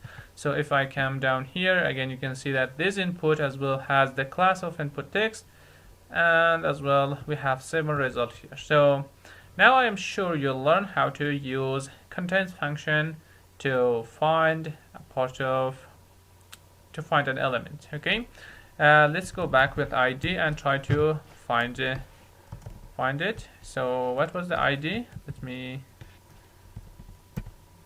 for example, we have this part. Let me see. Okay, this one. So I am copying this and then coming back to my source code here.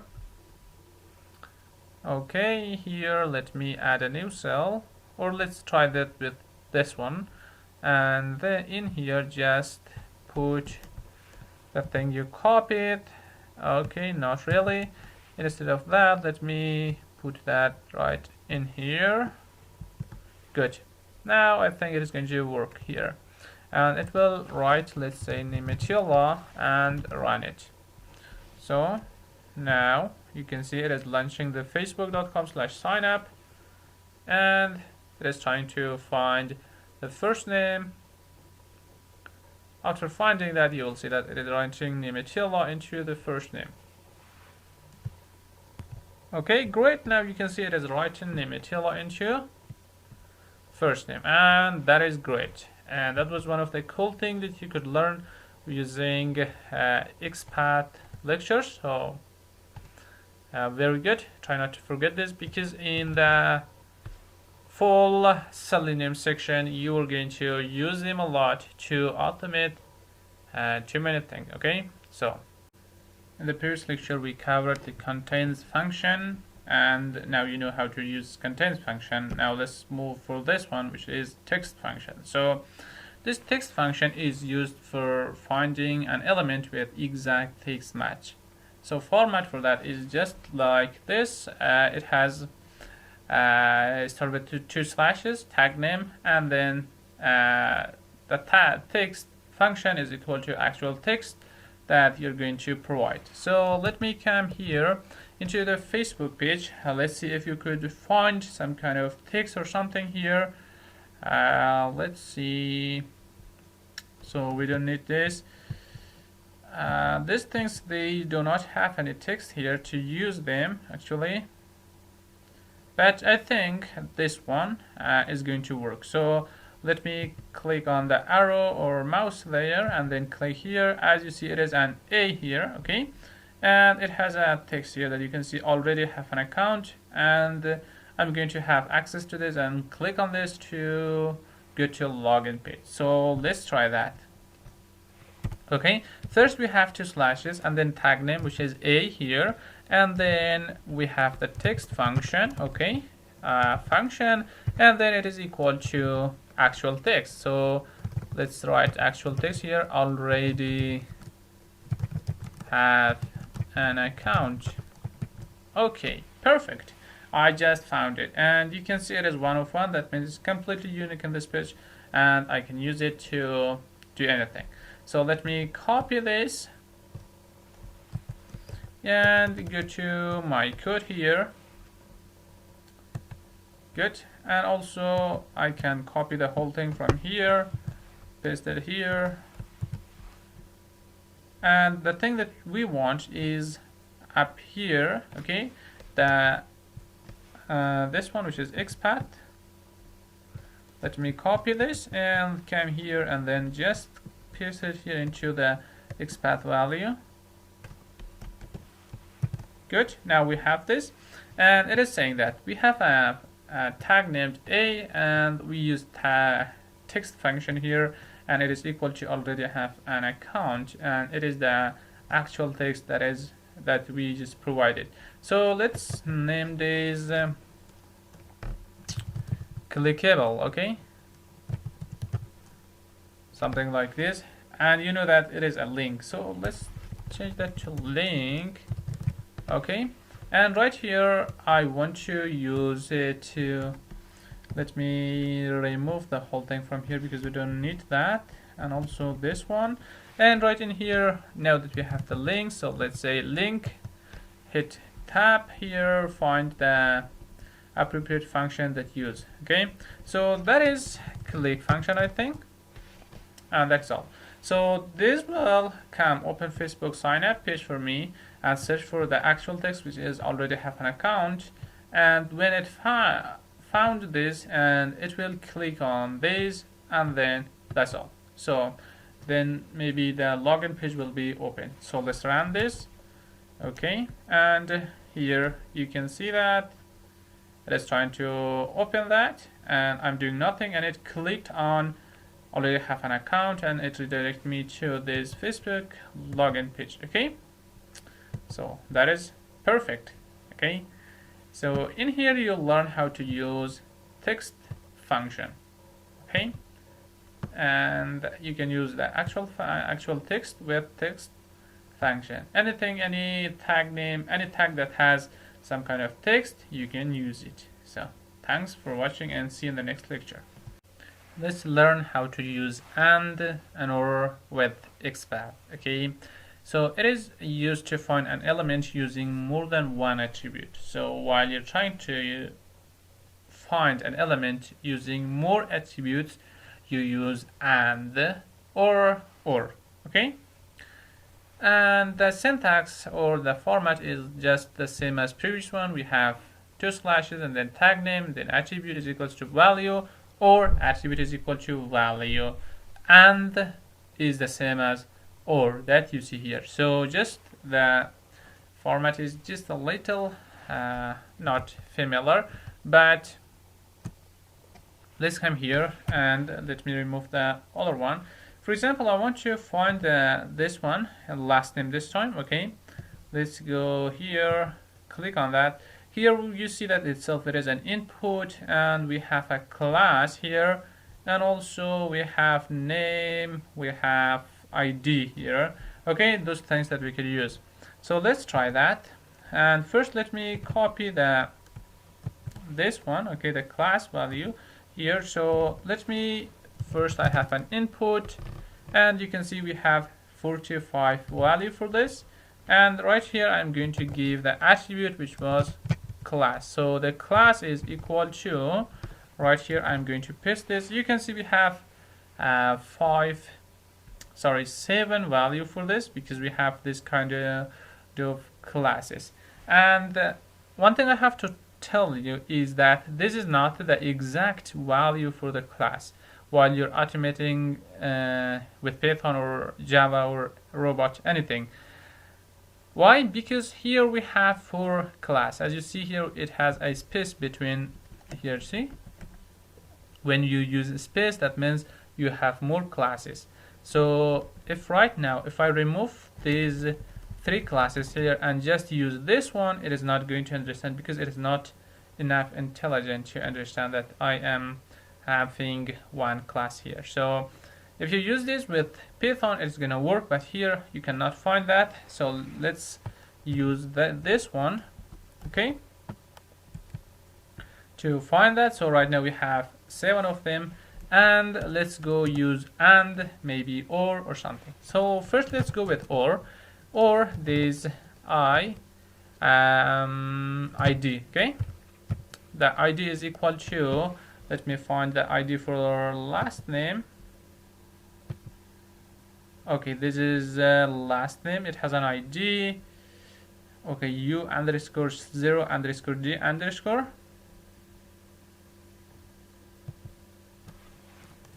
U underscore 0 underscore, and this single quote here. Now you can see it found that, and again you can see that it's 7. Okay, 1 of 7. That means we have 2 conditions here, this one or this one. If one of them is true, one of them is correct, then ignore the other one. Okay, but if I use here and this time I have no values. Why? That is because maybe some of these got changes. Okay, with or I have, but with and I don't have. See? No problem. But what if I remove this? Again, nothing. Okay, so here you know how to find that.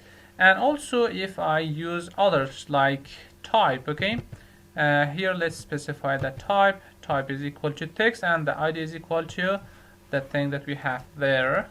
So let's go type is equal to text, and again we have nothing. How about if I check only for id? Maybe this id thing is not working. So as you see that we don't have any id by this name. Let's okay, I have some misspelling here. I had actually. So now again let me go back, Control Z, and this time let me okay, now you can see I have only one and I used and here. Okay, you can use more of this. Again, if I add one more and here I can do that. And let's try this with the class this time. Class is equal to, you can copy the whole class from here and use it here. Okay, again you can see that I have only one.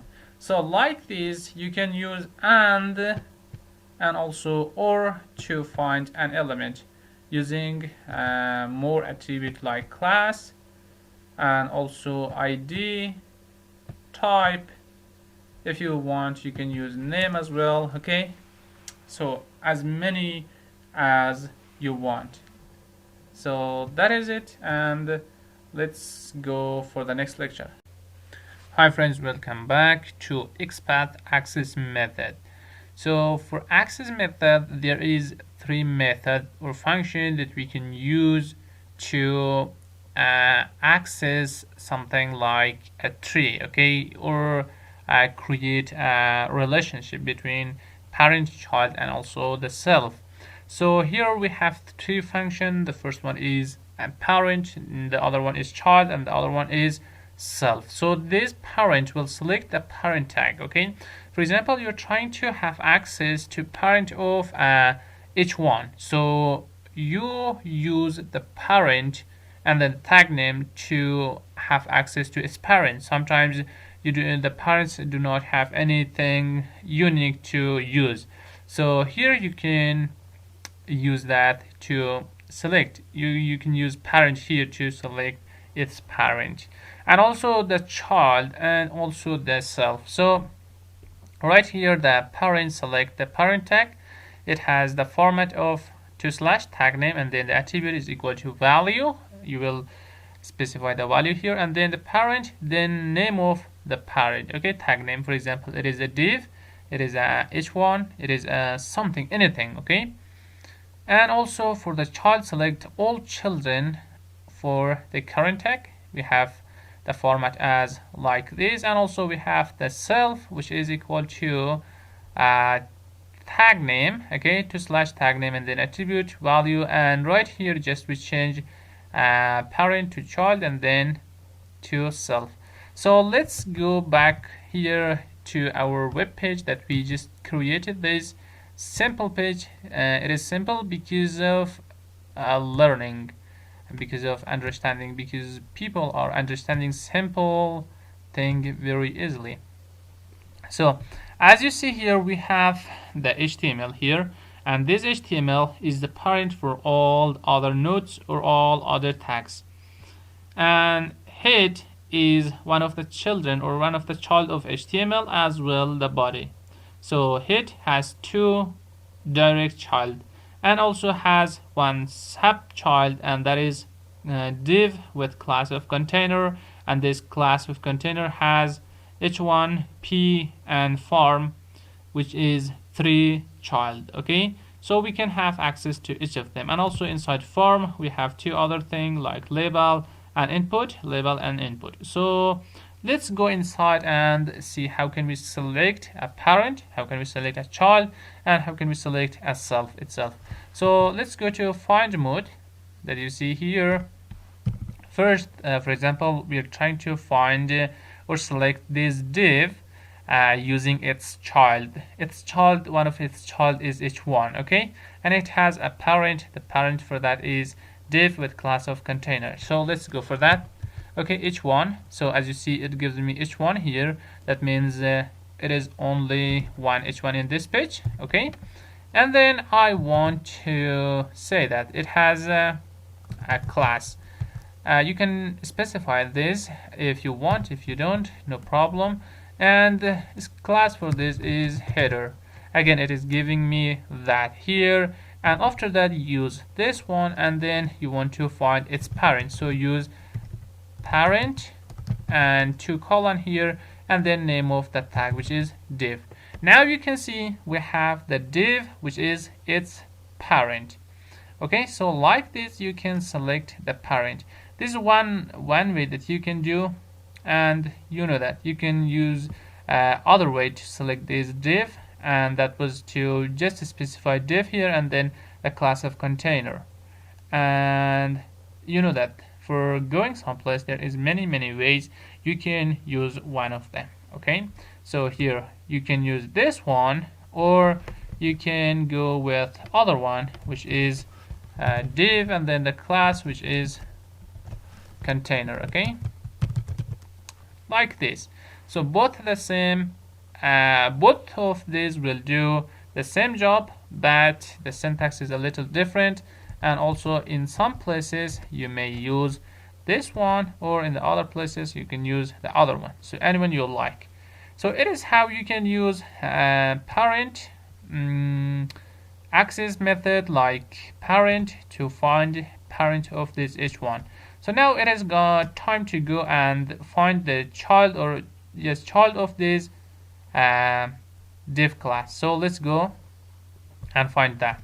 So we have a div first. Okay, this div has a class, so let's go with class, and class name is container. Good. Now we have that, and I want to find all its children. So let's say child, and write in here the tag name, any tag you want. For example, I want h1, so it will give me h1. If I want paragraph, so it gives me paragraph. If I want farm, so it gives me the farm. So like this, I can select anyone I want. Okay, so right here you can see it is highlighted. That means I have access to this farm that is here. And also maybe I can go inside and select other thing like input that you can see there, and I go in here inside this, and I can say that it has an ID of, let's go with last name. Okay, and also if you had other thing, you can go with inside and find more things and more things. So it is how you can use this to go inside and select that child. What about itself, the container?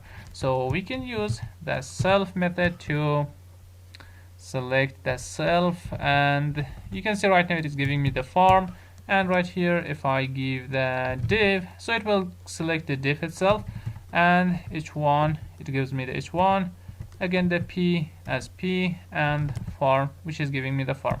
So let's go with div. So this one will select while trying to use self here, and then this will select the itself. Okay, self class of container. So great. In here you'll learn this thing. First one, parent, how to select parent of a div, sorry, of a tag. Next one, child, how to select all child or some of the child, and the next one, which is the self. So select the current tag, and if you give any tag, so self will select that, no matter if that is parent itself or a child or anyone. Okay, so thanks for watching, and see you in the next lecture. Welcome to expat access method, which is descendant and descendant or self. So what is descendant? Descendant, it select all the children and grandchildren of a tag that you want to select. And descendant or self is a little similar with the other one. And in descendant or self, it selects itself the tag as well, and also all the children that it has if those tags are the same of itself. If not, so that will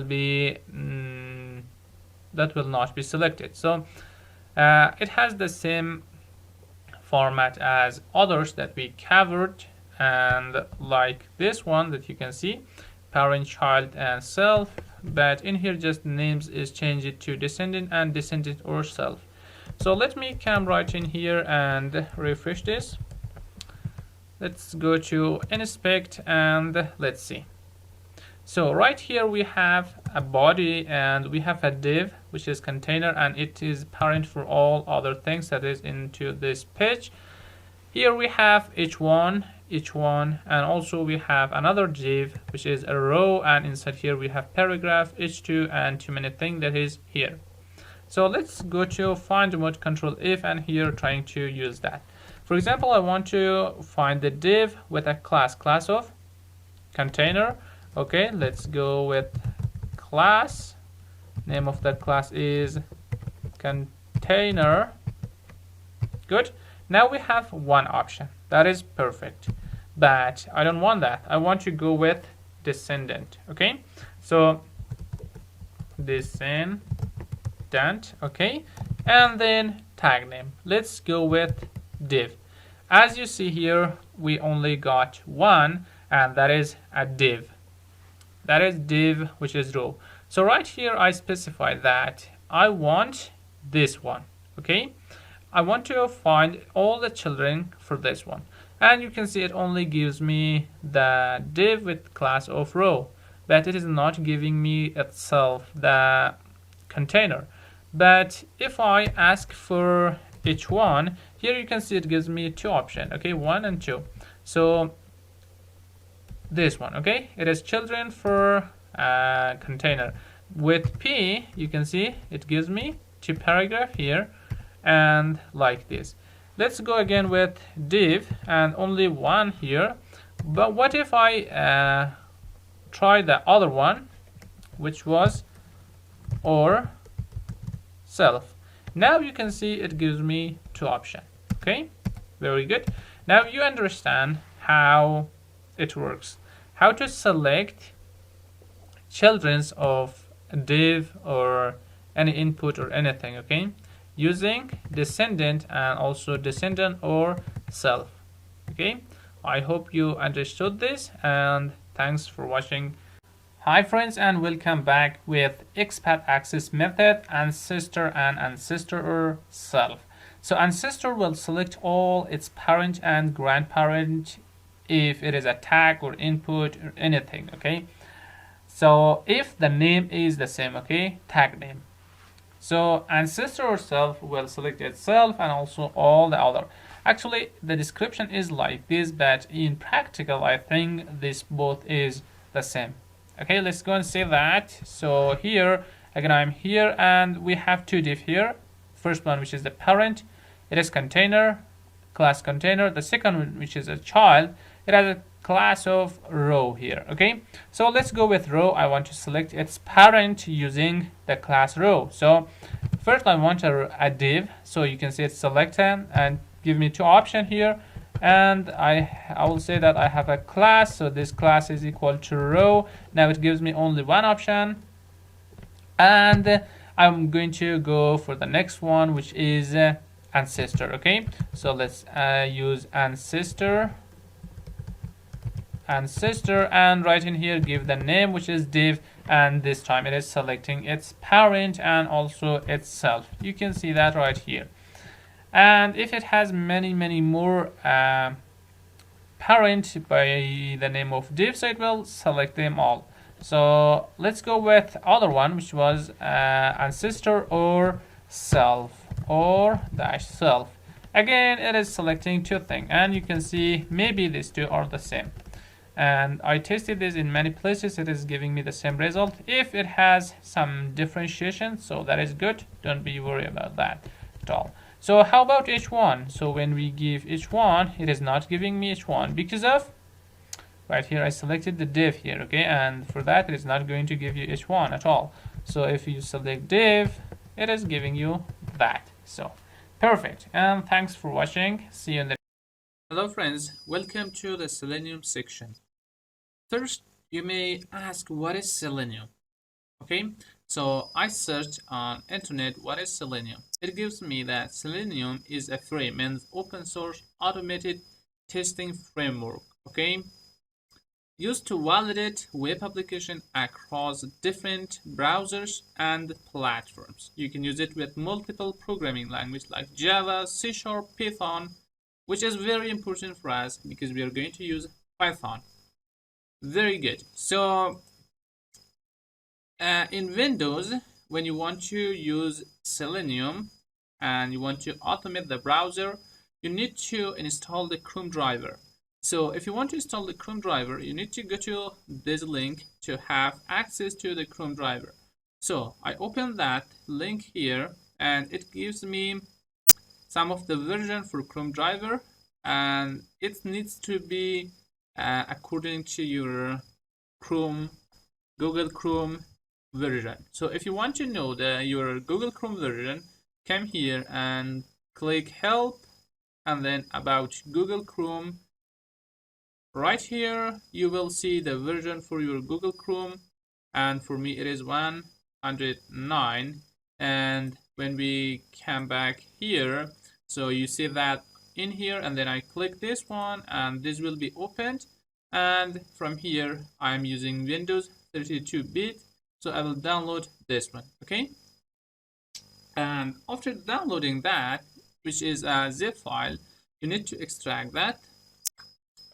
As you can see here, that is the Chrome driver. I am going to extract that in here, and you see two files here. One of them is the Chrome driver.exe, and then you can copy this or cut or anything, okay. I'm copying this into C drive and then into the program file, and right here as you can see I already copied that here, okay. So after that you need to have the path, which is right here, because we need to use from this Chrome driver. Then I copy this path and then I go back right here and then I use it here, okay.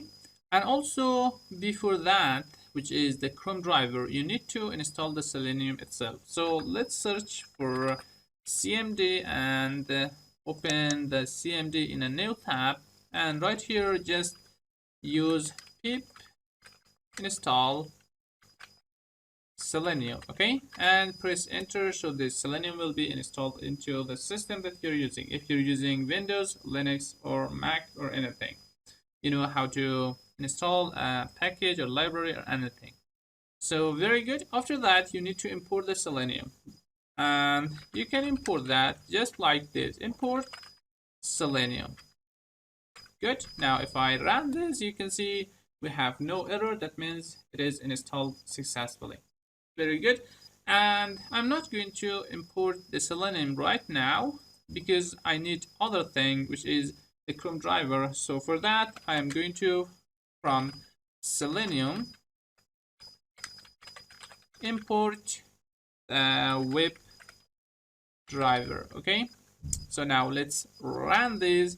As you can see we have an invalid syntax, and that is here, which is form instead of from. Good. Now if I run this, we have no error. That means everything is perfect. Good. And the next thing is the path for your Chrome driver. So I have a path variable which is equal to, and in here I need to paste the location for Chrome driver. As you can see, it is inside these program files, and then right here we have the Chrome driver, okay. So let's say, or let's write Chrome driver.exe, okay, and make sure that the spelling is correct, and then we are ready to go. So, and then after this I need to have my driver. So the driver, it is equal to, we have the WebDriver, right, dot git, dot, let's press tab and see what do we have here. We have the Chrome, and let's give the Chrome driver.exe to this, which is inside path. Good. And now, for example, I want to open, or I want to, yes, I want to open, for example, Facebook. So how can I do that?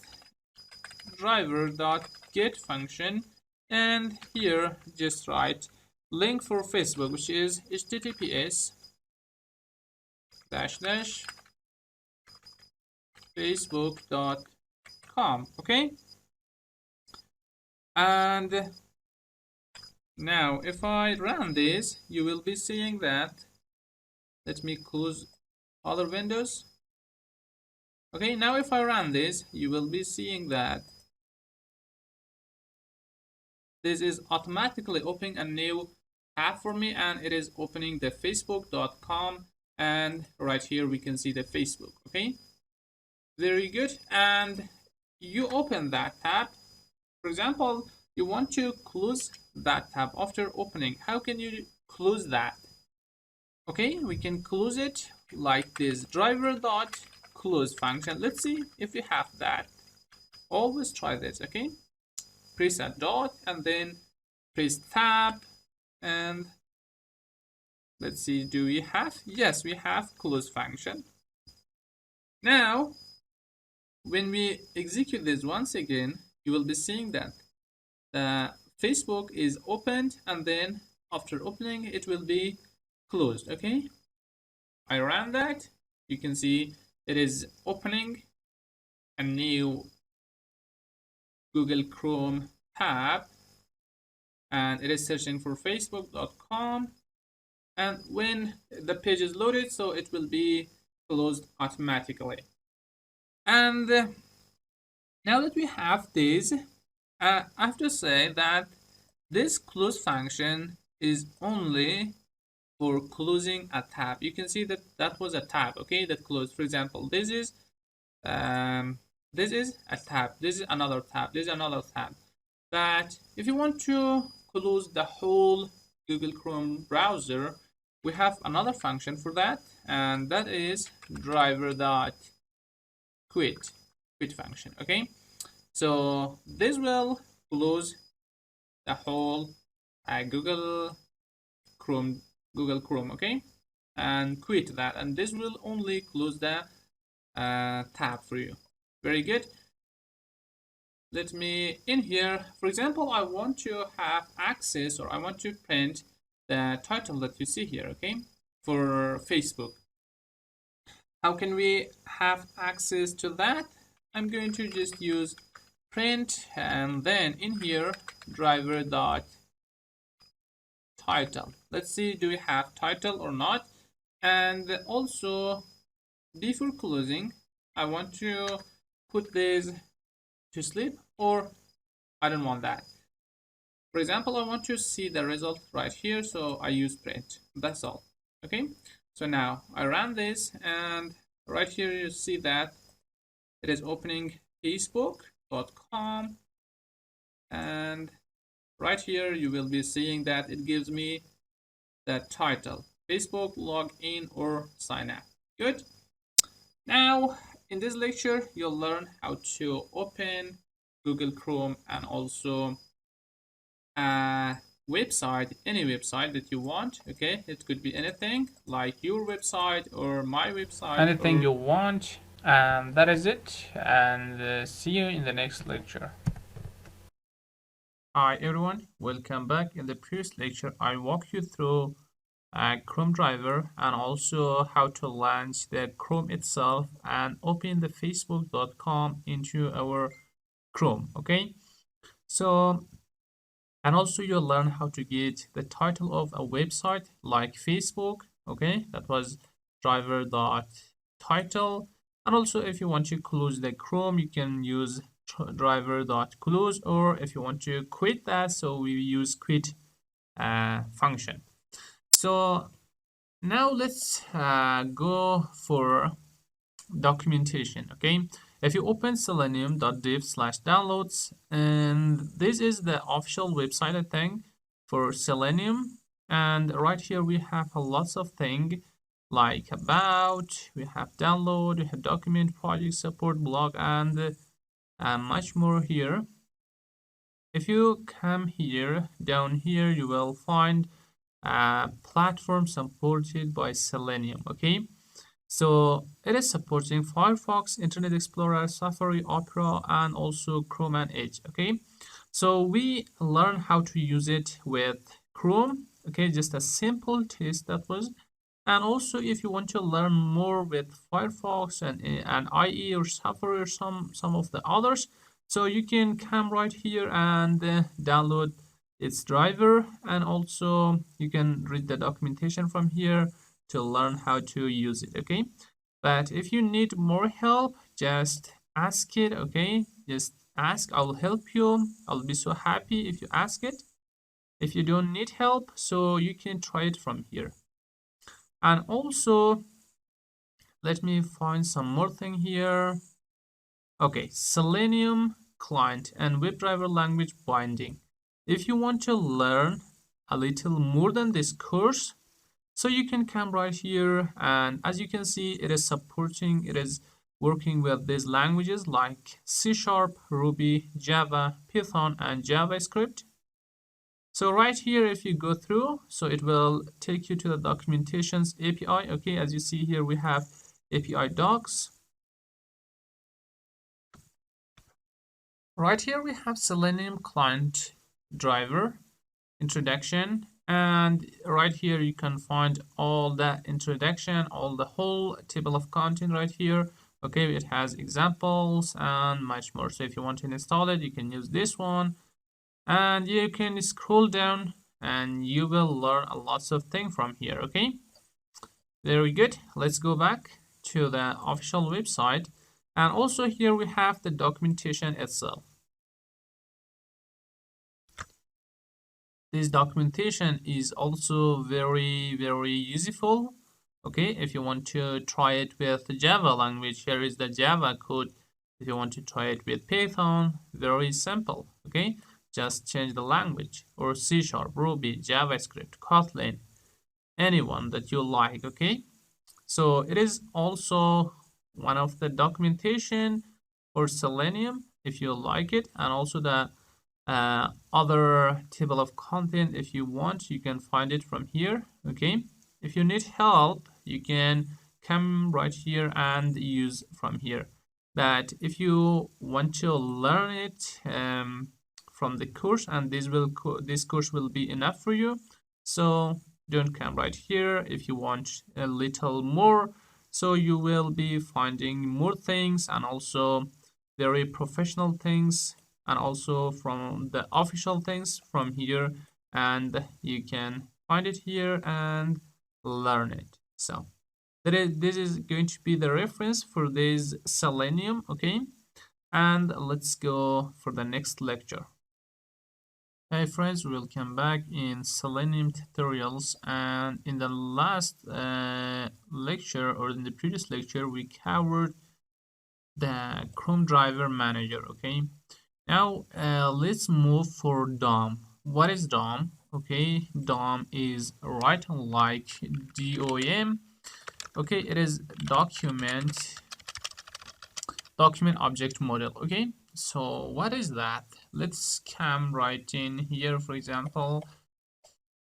Okay, or let's go to Google right here. If I search or do not search, that's right in here. When we talk about DOM and in Chrome browser, right click and go to inspect here, as you see here in the right side, we have some code, okay? And if you come right here, you see doc type. That means it is belongs to document object model, okay? So when we talk about document object model, that means we're talking about HTML document, okay? And in the left side, when I move the cursor up and down, you see that there is highlighted something and like this. So we can later know them very better. So we have document object model and also we have web element. As you see that right in here, everything you see itself is a web page, okay? And when we talk about web element, we have elements here. For example, we have a search box here. We have an icon here. We have a microphone logo right here. And also we have a link up here. We have other link here. We have an also link maybe. And also we have Google Apps or something like that. And also we have 2 minute things right here. Each of these things that you see here is called web element.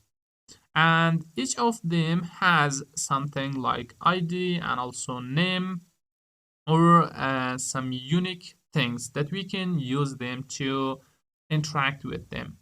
For example, if you want to have access to this thing, which is an input type text maybe, and also it is a search box actually. If you click into this mouse here or arrow and then come right here and then click that, in the right side you see that it is an input, and type, as you see, it is a type search and it has an ID, okay? ID that you can use this ID to interact with this. If this ID is not unique, don't be worried. You may find something here that will be completely unique, okay? For example, autocomplete off. It is not something that you can use, okay? Spell check, role, placeholder, area, live, something. Let me find something very, very good to interact with. Okay, let's check for name. Maybe it has a name or something, okay? And you can see if you try to interact with that microphone, you can see it is a button, okay? And it has an ID here, it has a class. Maybe this class itself is a unique. So later we will learn how to use this class to interact with this. For example, you want to click on this and then you must have access, or you must have name of the class that you can see here to interact with this. For example, if you want to click on this, first you need to have the class, and then by accessing the class, you will be able to click on this thing that you see here. Or you want to type something here, okay? So for that, if you want to type, you need to have access to this input, type input, and also its ID, which is input here. And maybe this ID in this page is unique. If it is not unique, then you need to find something that could be unique. For example, type search. You can use this one. That may be unique. Okay, maybe there is other element that has the type of value here, a type element or attribute, type attribute here, but the value for type is not search. That could be text or password or button or something, okay? So now you know what is DOM, okay?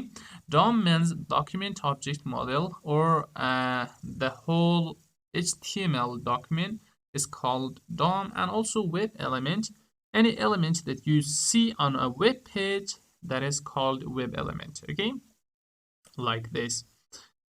That later we will see how to interact with each of them, and that time you must be able to find whatever I want. Okay, for example, I want to have access to this input type text. You need to be able to find what I am searching for.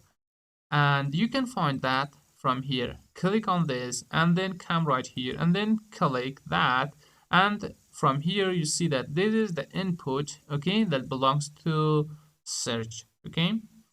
And from here you can find some unique thing, some unique attribute to interact with this. So that is it for this lecture. Let's go for the next lecture and see something more about Selenium. Hello friends, welcome back. In the previous lecture we covered DOM, I think, Document Object Model, and you'll learn a little about these web elements that you see here, okay. Anything in this page you see, there is a web element, okay, like this one, and also this, and this one that you see here. And what is DOM? DOM itself is Document Object Model, and it is this one when you see doc type, and it is an HTML file or HTML document. That means it is a DOM, okay.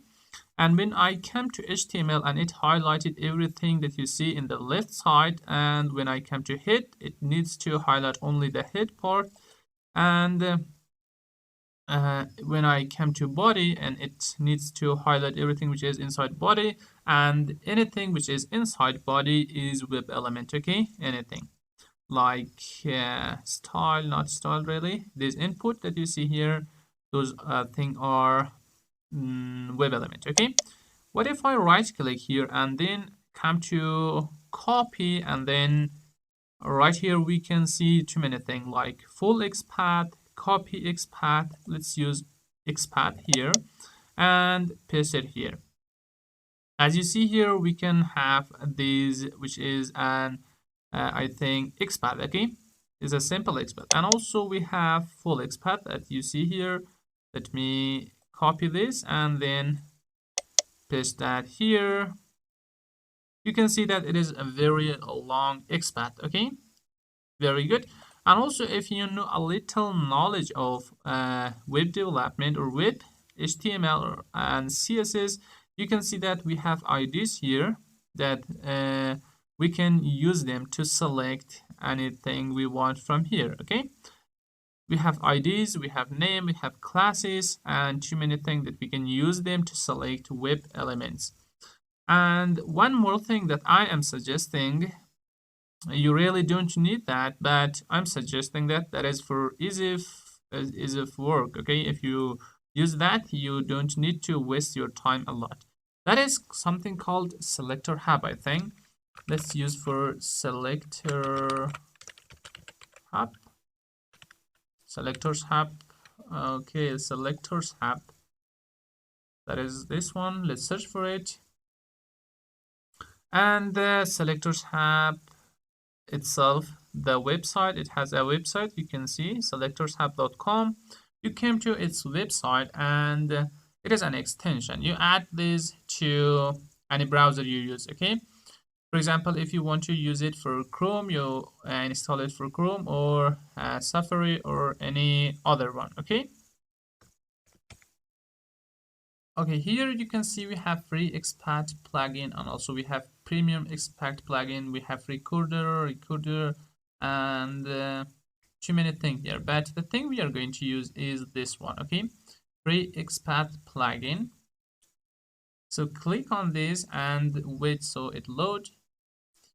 Here it has the whole documentation, how to install it, how to use it, video tutorial, and too many things here. But we don't need them all. The thing we need is this one. If you want to use it with Chrome, so install it for Chrome. If you want to use it for Firefox, Edge, Opera, and too many thing here. Also, it has a video tutorial. So let's install it for Chrome.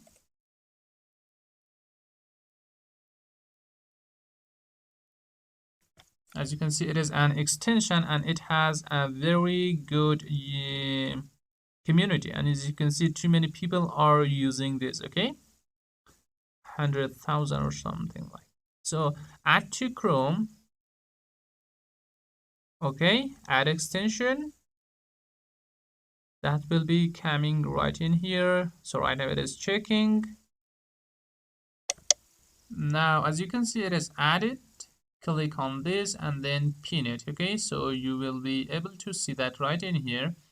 Now let's go back to right here. Okay, let me now right click, and also as you can see we have selector path here, and let me go to inspect here.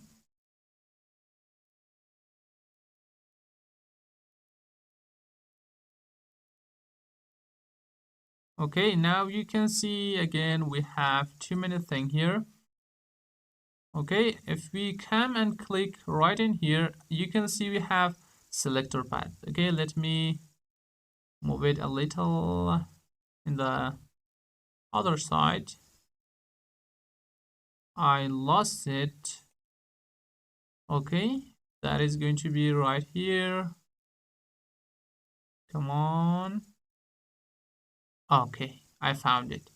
That is here. Okay, we have the selector hub right here, and then click that. Right here you can see we have 2-minute thing here. Okay, like we have expat. Okay, right now it is not doing that. It's after installation, restart the browser or open website in a new tab. Okay, so by the way, now you can see that we can select 2-minute thing here, like CSS selector, that you can see that here, and also we have the expat here that we can use, and you can see it could have text. We can have ID, class, and name that we can use it. So later we will use this and you will learn more about this. Okay, so also if you want to use selector hub from here, you can see we can copy that from here. For example, advanced expat course, not really that. Copy ABA expat. Let me paste that here and see what is that. Okay, what is that? I don't know what that is. After installing, restart browser or something. Okay, that was nothing very cool. So now you know how to install the XPath extension. Okay, selector hub extension. It is an XPath plugin to auto-generate, write, and verify XPath and CSS selector. It is very good. So later we will be using it a lot, and you will learn about this more and more. So in the previous lecture, we learned something about selector hub, okay, which was an extension that was helping us to select some of the element from web. Now let's come right here and go to Selenium Python, read the docs. It is a website. It looks like a documentation for Selenium, and it is not the official website for Selenium, but it is very good for beginners, for you if you want to start learning. Okay, so this is it. You can see the logo, Selenium with Python, and as a note you can read this. This is not an official documentation. Okay, and it gives you a very good and quick information, so you could start with this as well. Okay, and also if we go to for example google.com, right here if you right click and go to inspect, and right in here let me go to selectors hub, okay, that we had this. Now you can see that it is selecting this inbox, okay, and search box, as you see that. And right here you can see it gives me too many unique things that I can use them to select them and interact with that. And that is, one of them is CSS selector. It is expat. Also I have name, a unique name, which is Q. I have class name. I have ABS expat. And also I have the tag name that you can see that here. I think it is not unique because we have 9 of this right in here. Okay, that I cannot use this one, but I can use name, and also I can use class name and JavaScript path 2-minute thing here. For example, if I want to use name, I can click here. It will copy that for me. And before using this, you need to understand where these come from. These, for example, real CSS selector and also name and ID, where these come from. If you see that right in here, you can see we have an input, we have a class here, okay? This class, as you see that right here, we have maybe a class name, okay? We have class here and we have class name here, and these two are the same, and the value for this, okay, and that's here, you can see that, and the value of the class, as you see that into selector, okay? So each thing that you see that right here in the right side is a value for the left side, and those come from web element from source code that you see that in the left side, okay, here. Very good. So in this lecture, let's go, for example, in some places like Facebook, okay, facebook.com. As you see here in facebook.com, we have two things. One of them is email, another one is password. So I want to have access to this two thing, and I want to put something inside them and trying to logging into this. Okay, for example, I want to press this button after typing my email and the password. So how can I do that? First, I need to use a selector. Okay, first let's find the web element, and as you know, it is email and the other one is password. So let's come right in here, and for example, I have to select this one and then come to selector hub. Okay, as you see that it is selected this email or phone number, and right in here you can see we have an ID and also a name here, which is unique one time. Okay, that means it is unique. I can use that for email. And for password, let's check for password if it is going to give me something. Okay, for password, name pass and ID pass. As you can see that we can use that, and also we can use class name and expat as well. Okay, so how to select them, how to select an element by ID or something. So let's go to its documentation, which is right in here. Let's come back here. As you can see, we can see something here that is locating element. Okay, locating by ID. As you see that we have an ID here, okay, password. Let's click here and let's go into the documentation and see how to select something using its ID. Very good. Right here we have a web page, okay, which is very simple. As you see that here we have a form, it has an ID, and also we have three input here, which has names, types, and also it has a value. Okay, if you want to select, if you want to have access to the whole form, it says that you can use that like this. We have driver, then it has a function called find element, and then you need to use by. After that, you need to specify that you're going to use ID, and then the ID that you see that right in here. Okay, and then use that here. So by running this command or this code, you will be having access to this. So later you can change the value and much more things. Okay, and also if you want to use by name, you need to use that like this. And if you come down here locating by XPath, you can do that by XPath, and that is here, as you see that here. Very good. And also by XPath, another one. Okay, we don't need all of those things now, but let's go with this. Okay, first we need to import the by here to use that. For example, right in here, if you want to use it, okay, by.id, first you need to import that, and you can import that like this from selenium WebDriver.common by import by. Okay, so let's go and try to have access to this too and press this login button.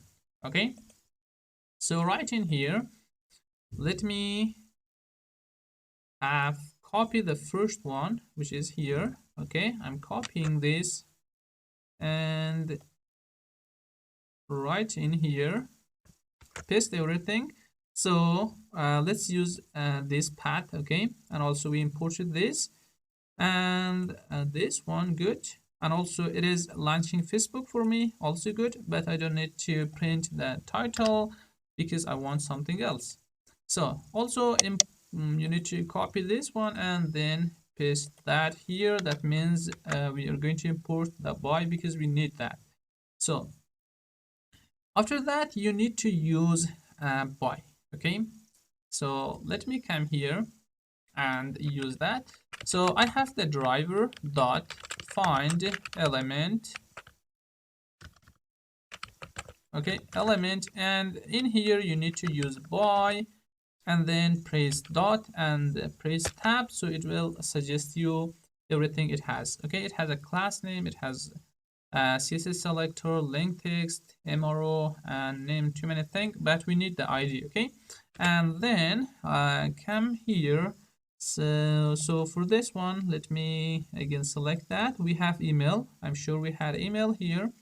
As you see that right here, we have email. Okay, ID is equal to email. So come on in here, just write email.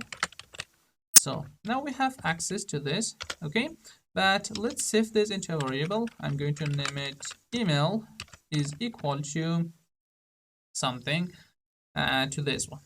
And after that, we want to hit a button. Okay, so do we want to hit a button? No, I don't want to hit because I want to write something. Okay, for example, I want to write an email here. So for that, I'm going to use email.send and then press tab, so it will suggest you everything you need, and that is keys. Okay, send keys, and right in here if you want to write anything. For example, I'm going to try with test, or let's go with example at gmail.com. So this one is going to write this example at gmail.com into that input. Okay, so after that let's do something else. Do we want to do something? Okay, so let's just try this one because the video is getting a little longer, so I don't want that. Let's run this. Let's, and wait a moment. Right here you can see the blabbing. Okay, it is opening facebook.com. Okay, as you can see, it is just write an example at gmail.com. So that is one of the cool things that we can do here. And the next one, in the next lecture, we will go and have access to password and hitting this login button, try to log into this Facebook. Okay, good. And also right here, we are writing our Python code just line by line. And I don't want this to be like this. I want to use classes, functions, and so much more. So up to now, you haven't learned what is class. You learn what is function, but you haven't learned class yet.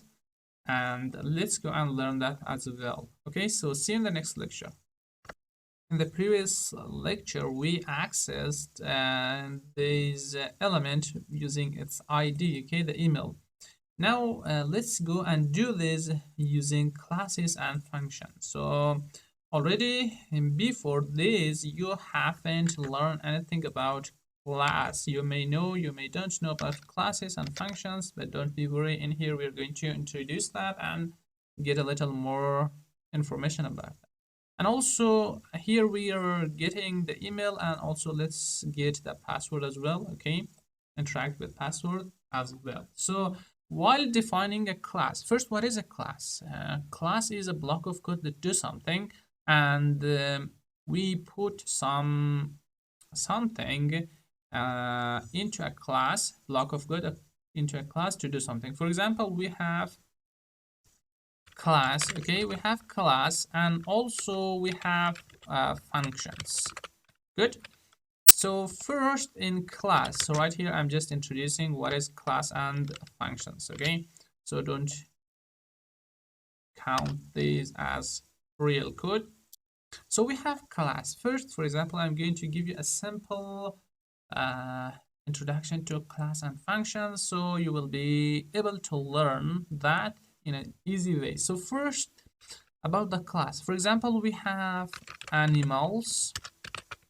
Okay, animals is a class. So about functions, we have different kinds of animals. So like we have cat, we have dogs, we have what else? Anything. Okay, we have donkey, we have horses, and much more. I don't know, more cats and more animals. So this one is a class. So when we go inside, we have cat, we have dogs, we have horses, we have I don't know, more things. We have birds, okay, pigeons, and parrot, something like that. So those are functions, okay.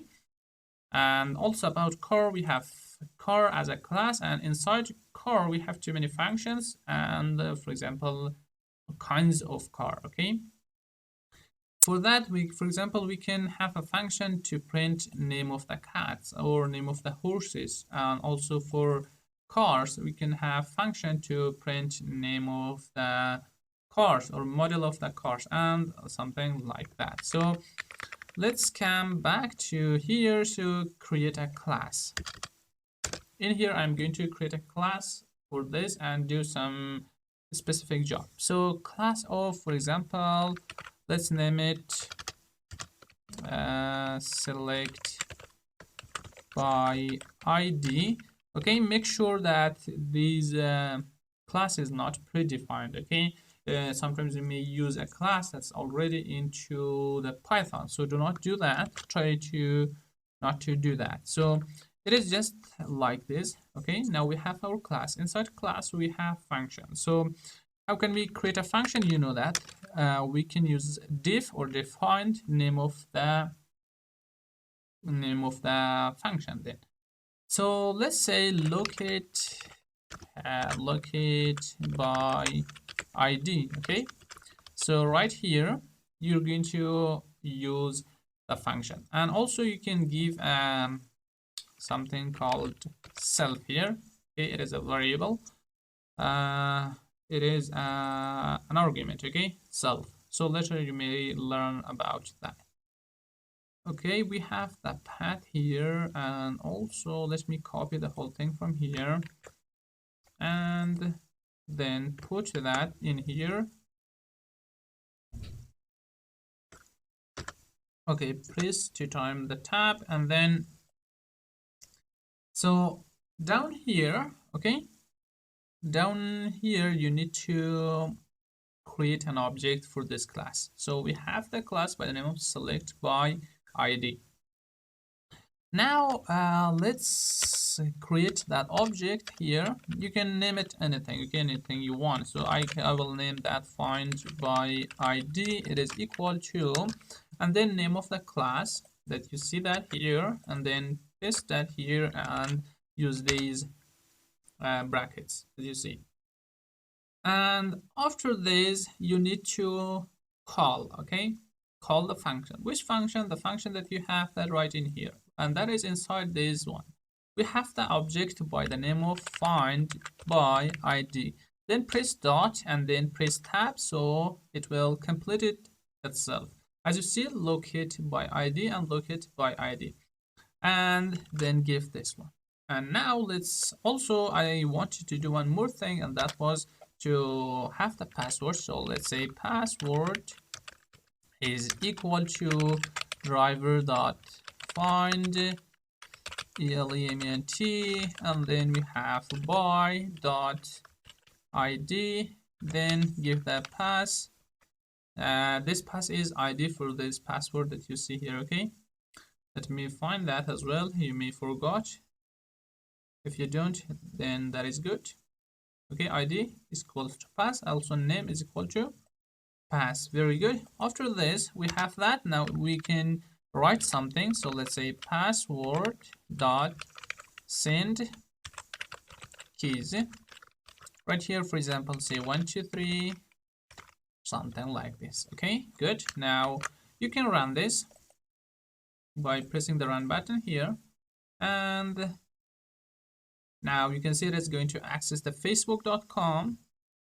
After accessing, it is going to write something here and also the password, and then it's gone. Okay, you can put something a little time to sleep here. So for that, we can import time, and right here, after calling the function, so let's say time dot sleep for 10 seconds, for example. Okay, and run it again. Okay, so writing the email, writing the password, and it is not sleep. And as you can see, we have this kind of sleep. It is not sleep. Okay,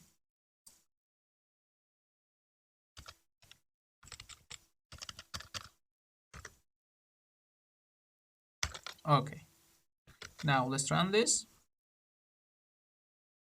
You see that here?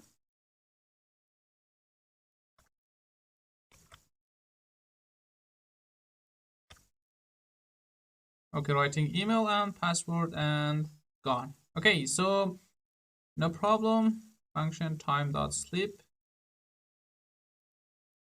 Okay, forget about that. Maybe we can use that right in here. So in here, you'll learn how to use classes and also function, and also how to get these two elements. Okay, so very good. And let's go for the next lecture and see what is next. In the previous lecture, we were able to do one thing, and that was selecting the element using its ID, as you see that here. And also we were able to put the time here, but I have forgot to give the function. Okay, and also we can if now we can try to select by its name, then we need to come right in here and find the name. As you see, name is also equal to email, so that is the same. And one thing I need to show you is when you come to password. Okay, so right now I selected this, and you may think that itself then the password field is selected, and you can select the ID or class name or something like expat. That is not going to work. Why? Because right now the ID is equal to pass container, and that is because right here we have inside here we have a container. Okay, so I haven't selected the input itself, so we need to select that itself. Okay, now I selected the password field, and now you can see name is equal to pass, ID pass, and also we have the expat. Okay, so let's now try with name. Okay, so as you see, name is also equal to email, and also the other one is also email. And when we come back to its documentation here, it says that you can choose name as well, and also expat, link text, or much more. So first, try with name. Let me copy the whole thing from here, paste it here, and okay, everything looks good. Let's change this to by name, and also change this as well to name. Okay, let's use like this, and right here, as you see that it needs to be changed to other thing, and that is going to be name. Okay, and also okay, it is not suggesting me right now. It is loading. Okay, so it's better to write it myself, so that is going to be name. Also this one is going to be name. This is the function that I created right in here, and in here instead of ID we can use name, the same as this one. Okay, name. And now if I run this, let's see. Okay, it is loading.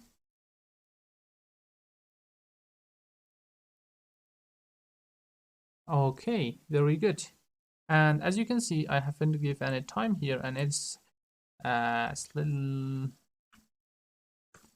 Okay, sorry, I just pressed Control Z instead of Control X. Okay, now let's give this, for example, 10 seconds to wait. to sleep. And now when I run this, and you will see that when it tries to write the email and the password, as you see, this is the password and this is the email. After 10 seconds, this will be closed. Okay, so here you'll learn how to use the from name, and also the next one is how to use it from expat. Okay, so now if I press tab here, you can see we have something called here expat. Okay, and also this one we have expat. Good. Now let's come back here and try to select that using its expat. So real expat for this is this one. Copy this and then come right in here, use double quote. Actually, that is, I think, for email. Okay, that is for email. Let's come back and use this one. Okay, so come here. So right now I'm selecting the pass container. It's not gonna work. I need to select itself inside. Now you will see that real expat is equal to this. Copy this, or just use this one so it will copy that for you. Right here, paste it. Okay, ID is equals to pass and its input. Good. And also this one. Great, now let's run this and wait. Okay.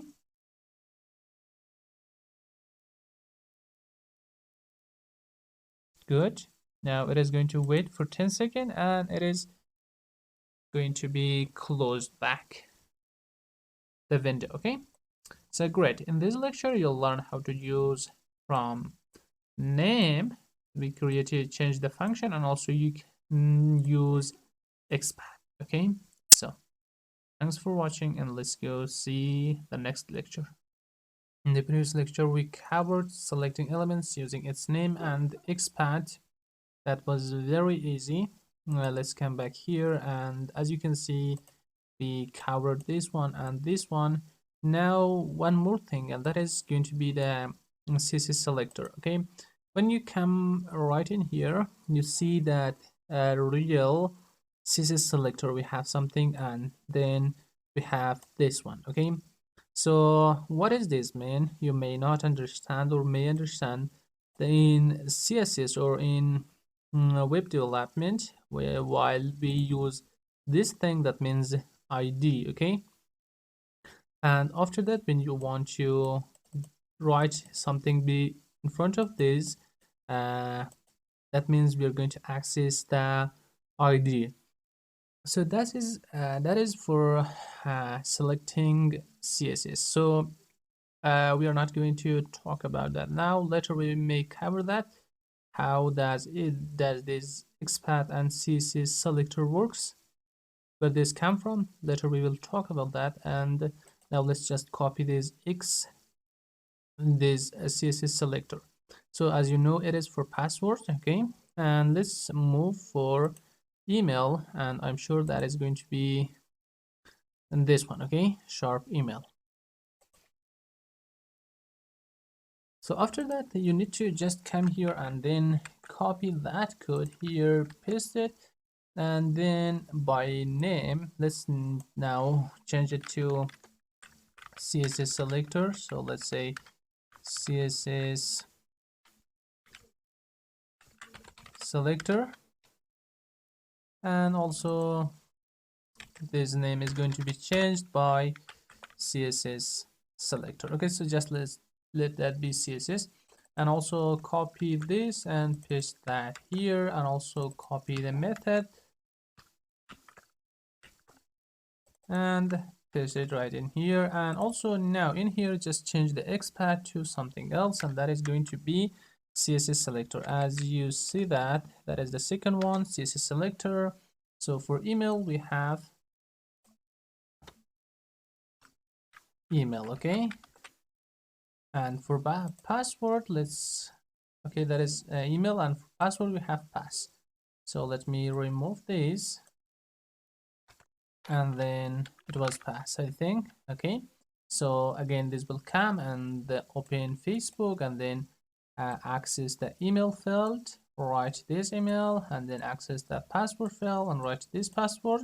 After 10 seconds it will be closed. So let's change this to maybe 4, or let's change it to 6. Okay, so let's run this and wait.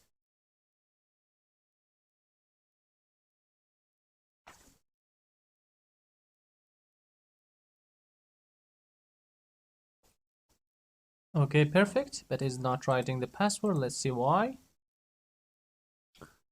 Okay, it is giving me invalid selector, unable to locate element with xpath exe. Oh my god, I think I forgot to change this. As you see, I am forgetting a lot of things here. Okay, so run it again, and then just wait, and this will load the Facebook. Okay, writing the email, password, waiting for 6 seconds, and then close. So great. In here you'll learn how to use CSS selector as well. So thanks for watching, and let's go for the next one. In the previous lecture you saw how to use CSS selector, which was we tested on email and also password field. Now let's come right in here, and we have link text, partial link text, which is two things. We need to use those two right in here. Okay, so first let's copy the whole thing and then paste it right in here, and we don't need to click. Okay, so we don't need to write something. So for that we need to remove this two and just have this little thing here.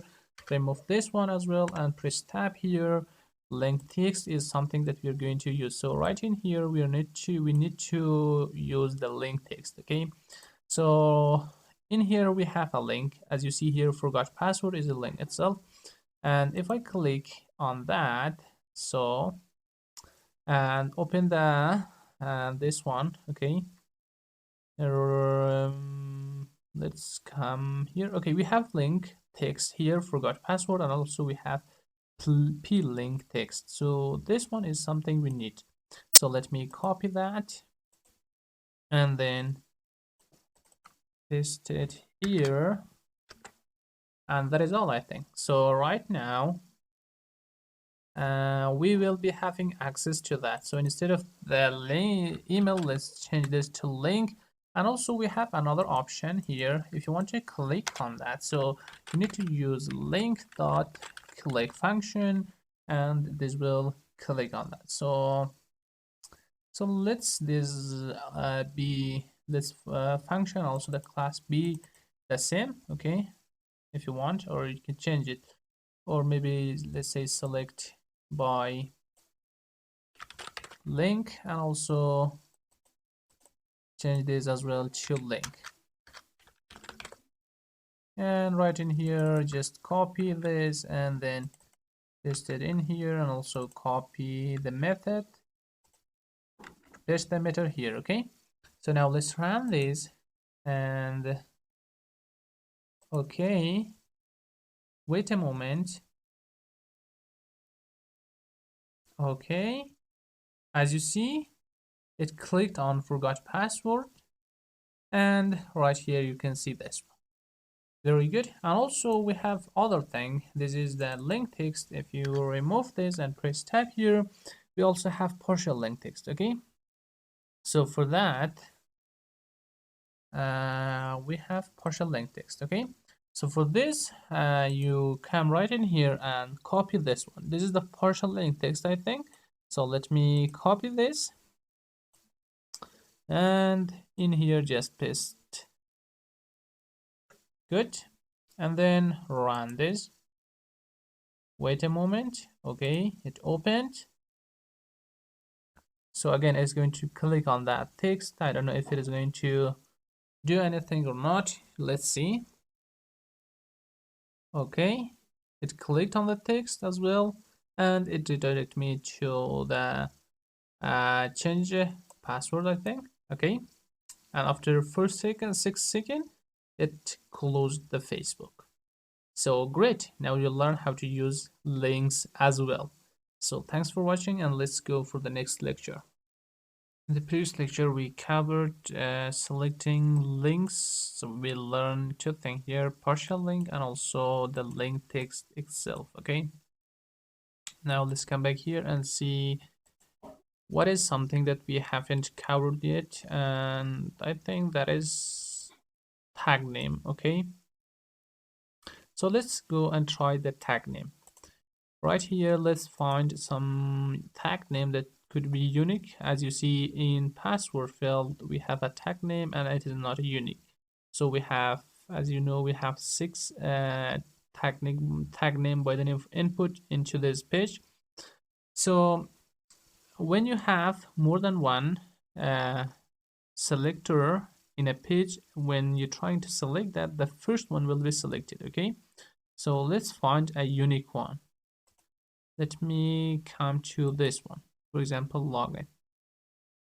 Okay, as you see, we have a tag name which is completely unique here that I can use it. So let me copy one of these, for example, this one. Okay,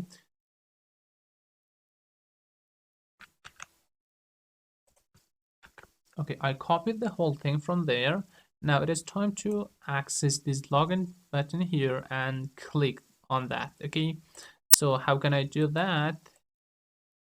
Right in here, let me create a variable, name it login. It is equal to driver dot find element, and here let's specify by tag name. Okay,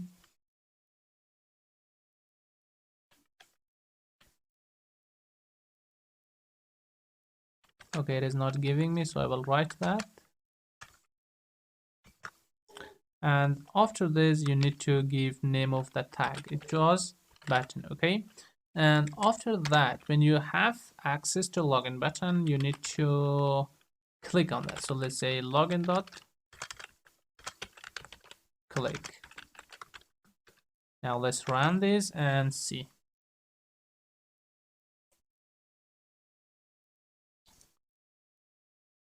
Okay, it's writing and hitting the login button. So you see that, and you saw that after 10 seconds or 6 seconds, it closed the window. So that was very cool. Now you learn how to use tag name, you'll learn how to click on a link, and too many things that you'll learn. So very good. Now you improved a lot. Now let's go for the next lecture and see what is next.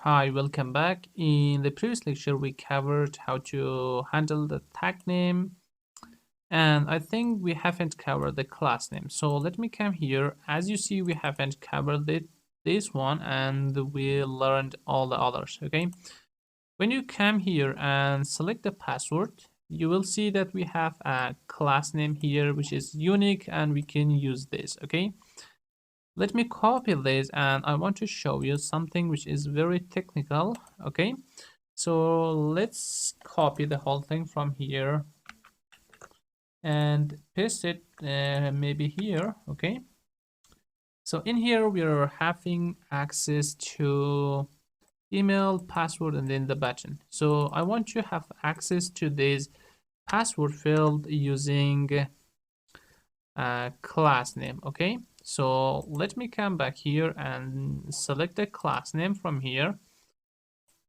then paste it right in here. And now if I run this, what do you think?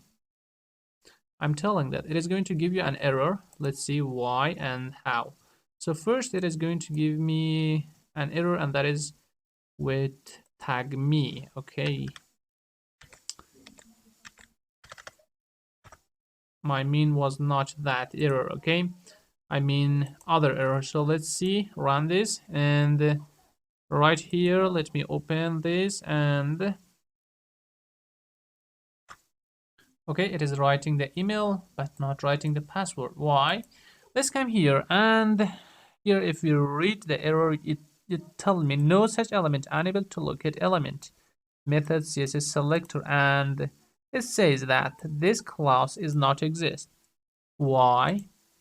When you come to the tools, all the times before using the tools, you need to learn about elements, okay? Before that, as you see here, class name is selected and it selects all the classes. And when you come right here, let me first select that, find it, okay?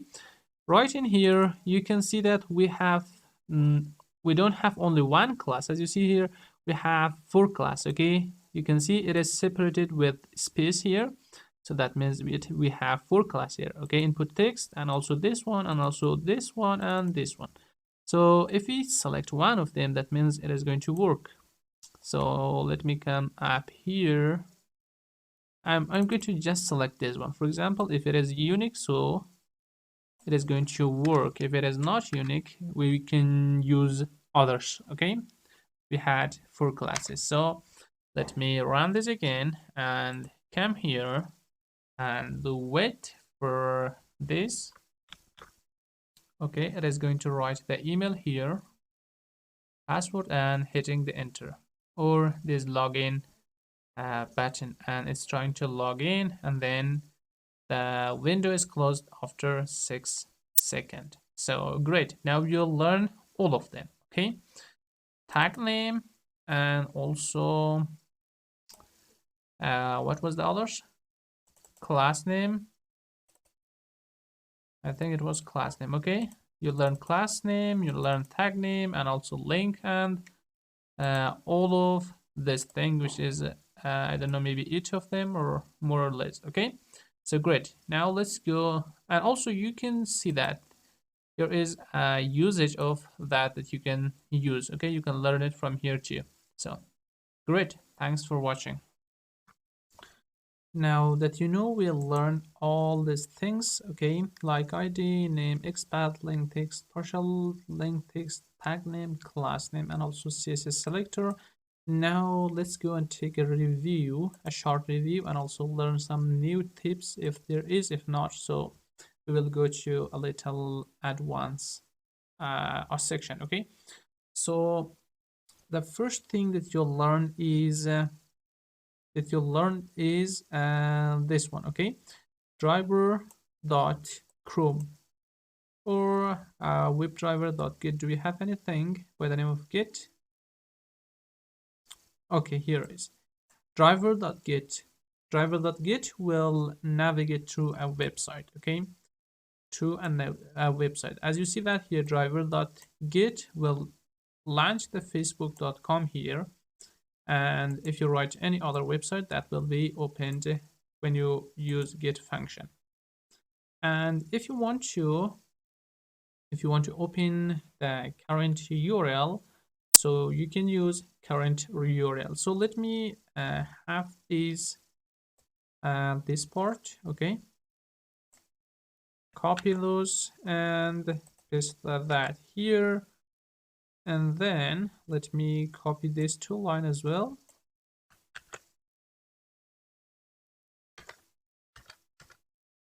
Paste those 2 line. I don't know what happened. Let me, okay, copy and paste that here. Great. So this will, the thing that this will do is will open just facebook.com. Okay, very good. Now after the opening facebook.com, I want to have the URL. So I can use driver dot press tab, and let's see what do we have here. Okay, current URL, we have this, okay, and it is not a function, it's just a property. And if I print this now,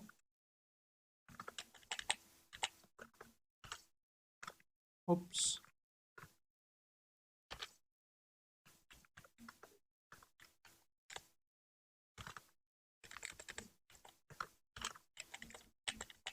Okay, if I print this or return this using this function, so you will see what is it doing. Okay, or without printing, this will maybe show you the current URL as well. Let me run this, and right here you see that it is launching the facebook.com, and when I come back here, you can see that it is printing me the URL that you see that here. Okay, it is one of the things that we need to learn. Driver.current URL will give you the URL. Okay, what is the next thing we need to do? Okay, the next thing is to go forward and come back. So that was this one. Okay, while we're trying to go forward and then come backward. So, or maybe this one that was clicking on a link, this one. Okay, and after clicking on that,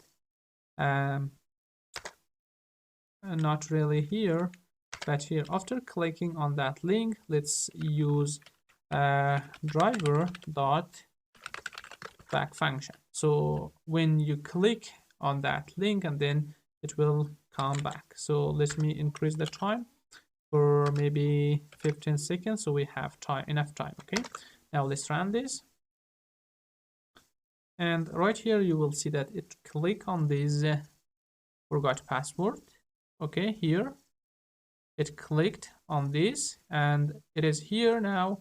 Again, after a second, it will click on this, and you can see that it come back here. So this is another function that you need to learn. Okay, driver dot back. So I will take a sharp note here for that, so you could learn that better. So one of them is was driver dot get function that navigate. It was navigating you through something. The next one was driver dot current URL. The next one was driver dot back.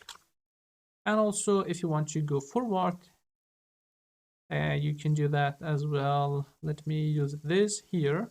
Okay, this is bringing you back, and also if you want to go forward, you can use driver dot forward. Let's get help. Okay, and you can see we have forward, and this forward itself is a function. Okay, so let's run this, and here I'm not touching anything, you will see. Okay, opening, clicking on forgot password link, coming back. Okay, coming back, and then going forward. So right here. Okay, you'll learn this one too. Let me write that here. You'll learn driver dot forward. Good. This is the fourth thing that you need to learn. The next one is to how to refresh a page. Okay, for that we have a function called driver dot refresh. Okay, I think like this. So this will refresh the page. For example, right here, when you're trying to navigate to a page, and then I want to refresh that, maybe right here. Okay, I'm doing nothing, and then just refreshing the page here. Okay, so let's use driver dot refresh, which is a function itself. Okay, and let me put some sleep here, time dot sleep, maybe 10 seconds. So my network connection is a little weak, so we need to have enough time to see that. Okay, okay, now it is opened, and again it is refreshing the page. Okay, good. This was another thing that you learn. The next thing you need to learn is how to get the page title. You know that, how to get the page title. You use the driver dot title. So it is not a function itself, it is a property, just like current URL. You can use driver.maximize, driver.minimize, and also driver.full screen. Those are the other things that you can use. Okay, so let's go for that. Driver.maximize window is another, and also we have driver.minimize window, which is another one. Driver.full full screen, not really forward, which is going to be full screen.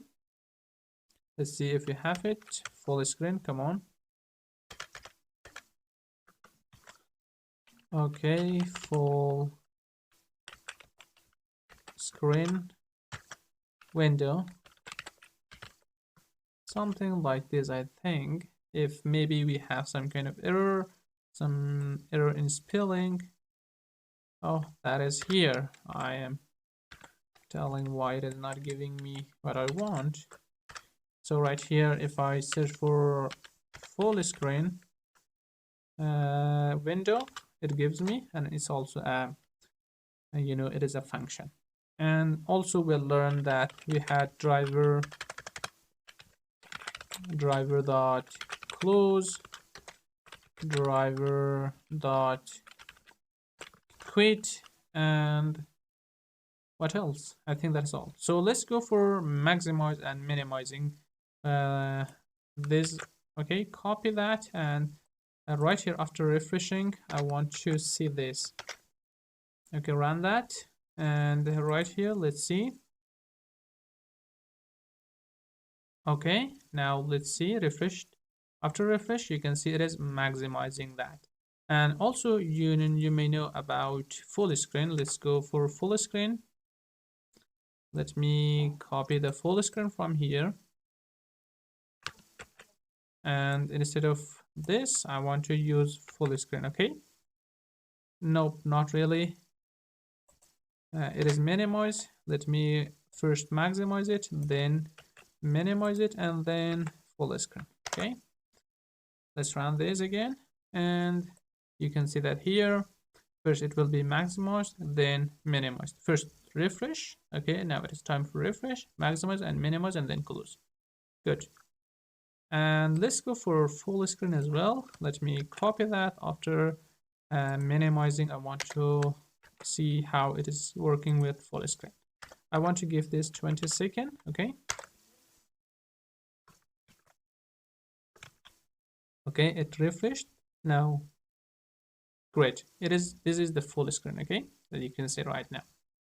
Good, and great. You'll learn lots of things here, okay? So this is a short note for you. You'll learn how to navigate through things, how to get the URL, how to go back, forward, refresh a page, get a title, maximize a window, minimize it, full screen, and also close, and finally quit it, okay? So I am so happy that you followed the course up to here. So thanks for watching, and let's move for a little advance of Selenium. Hello friends, welcome back. In the previous lecture we took a review on this thing that we studied here. Okay, we covered all this. Okay, ID name, XPath, link text, partial link text, tag name, class name, CSS selector.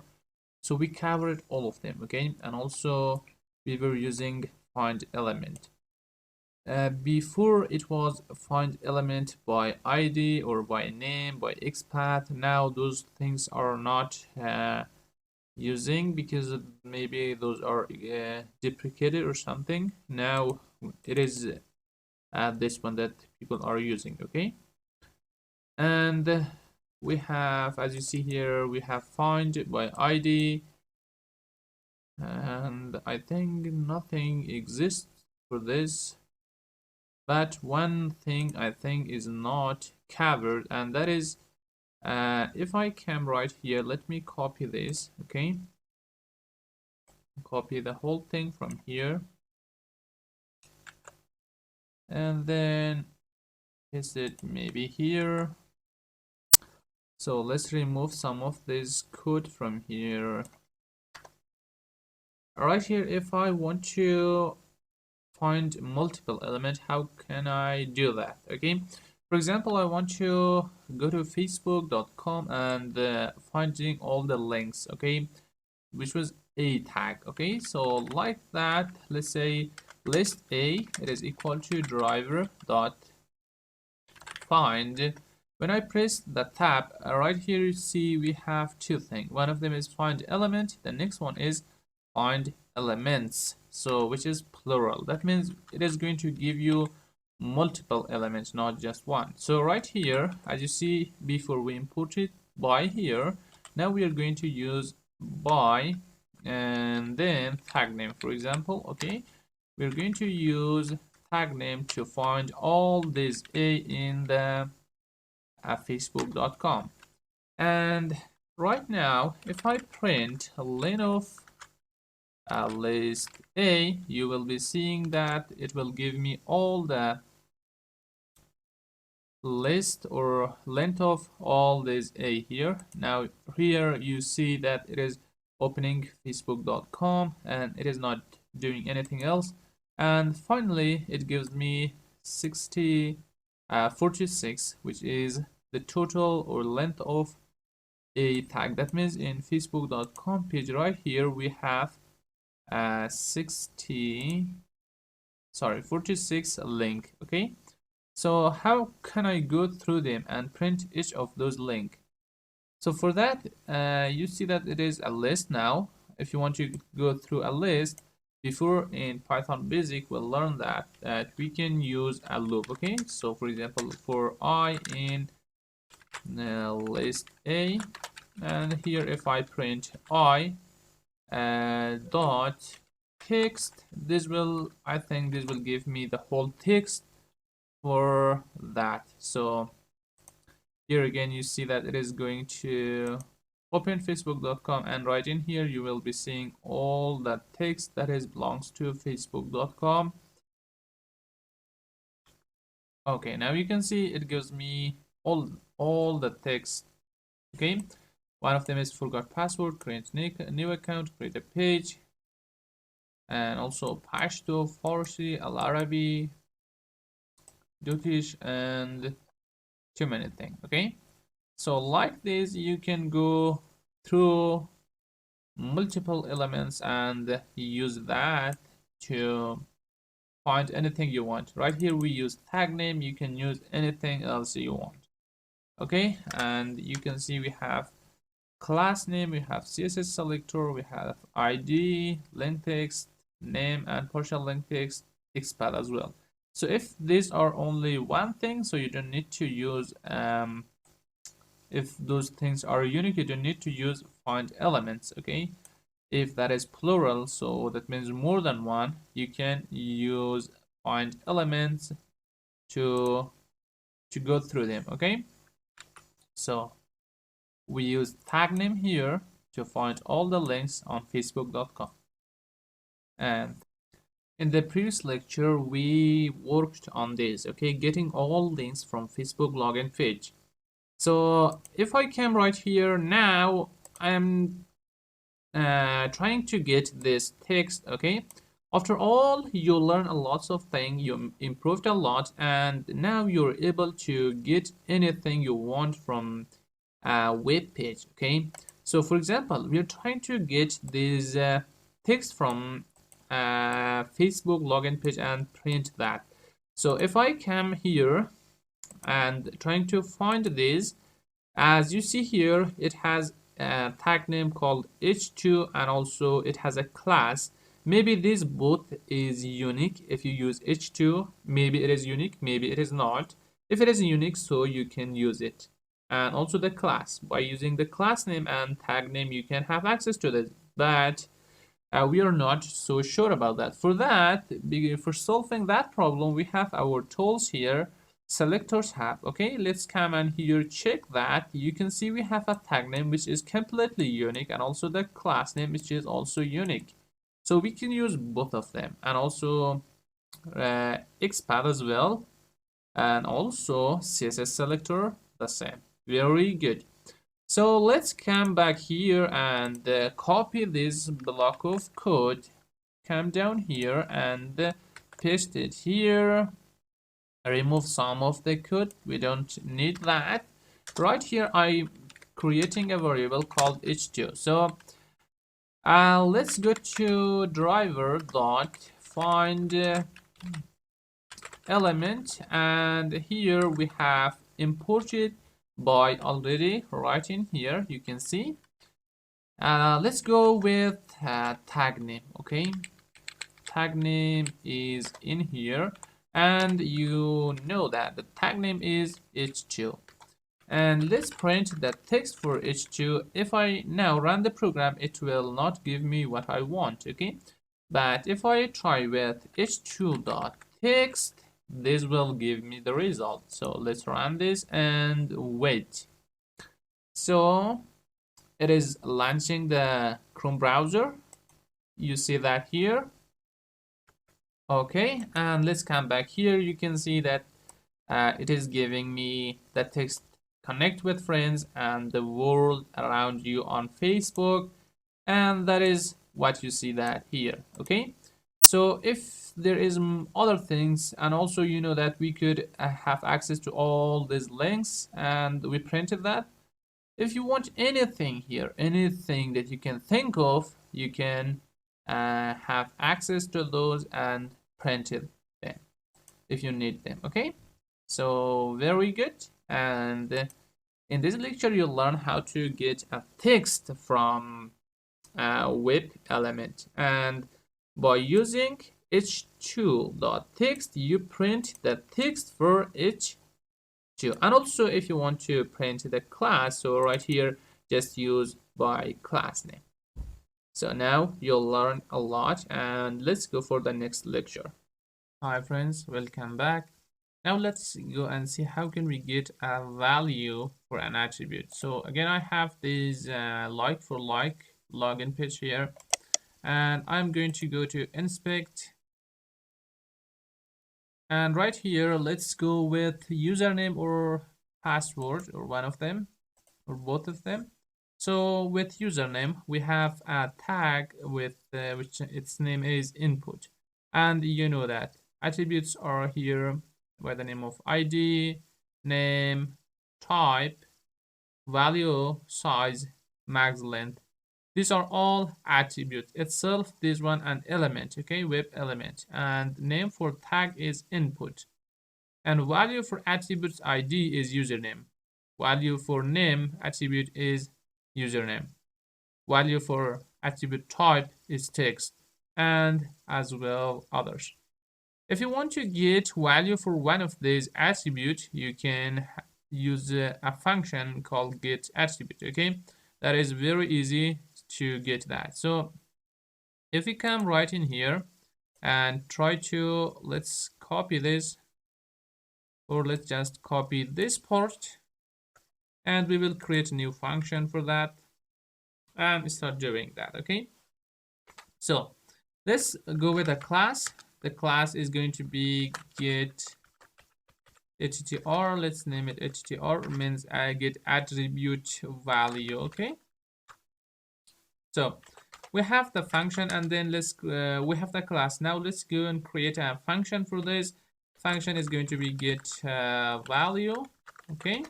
And right in here we're going to have the path and also the driver. So we can copy that from here and paste that in here, and then remove this extra space. Okay, good. So after this we need to have the link, which is right in here. I'm going to provide that. Okay, let's go driver dot get, and right in here just give the link that is here, login page for like. Good. And the next one is to get that attribute, okay? So let's name it attr. It is equal to driver dot, we had a function called find element, okay? So right here we have the by, then hit dot, and then tap. It will give you. So which one are we going to use? I don't know which one to use. Let's go with tag name. Okay, what is a tag name? Tag name is, I think, input. Good. And after this, if we hit dot and then hit tab, right here you can see we have too many things here, okay? One of them is called get attribute, that we can use that here. So in here I'm going to provide that attribute that I want to get that value. For example, I want the ID. So here I need to provide ID.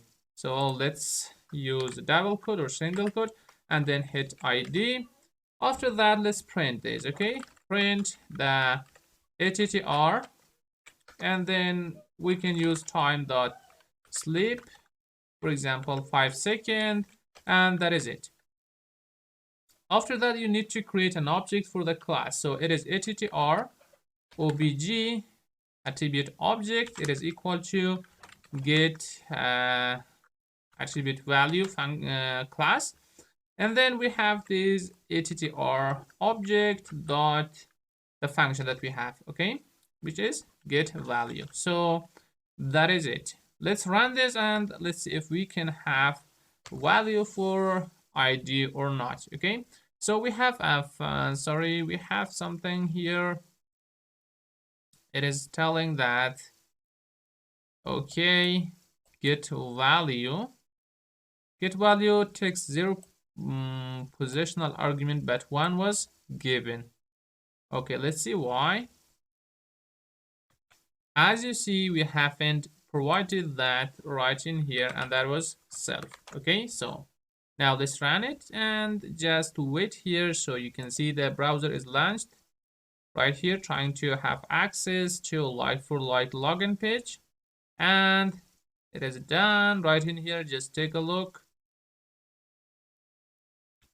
As you see here, we can have a form type. Why? You know that the value for input, the value for ID, it wasn't form type, okay? So let's go and see why.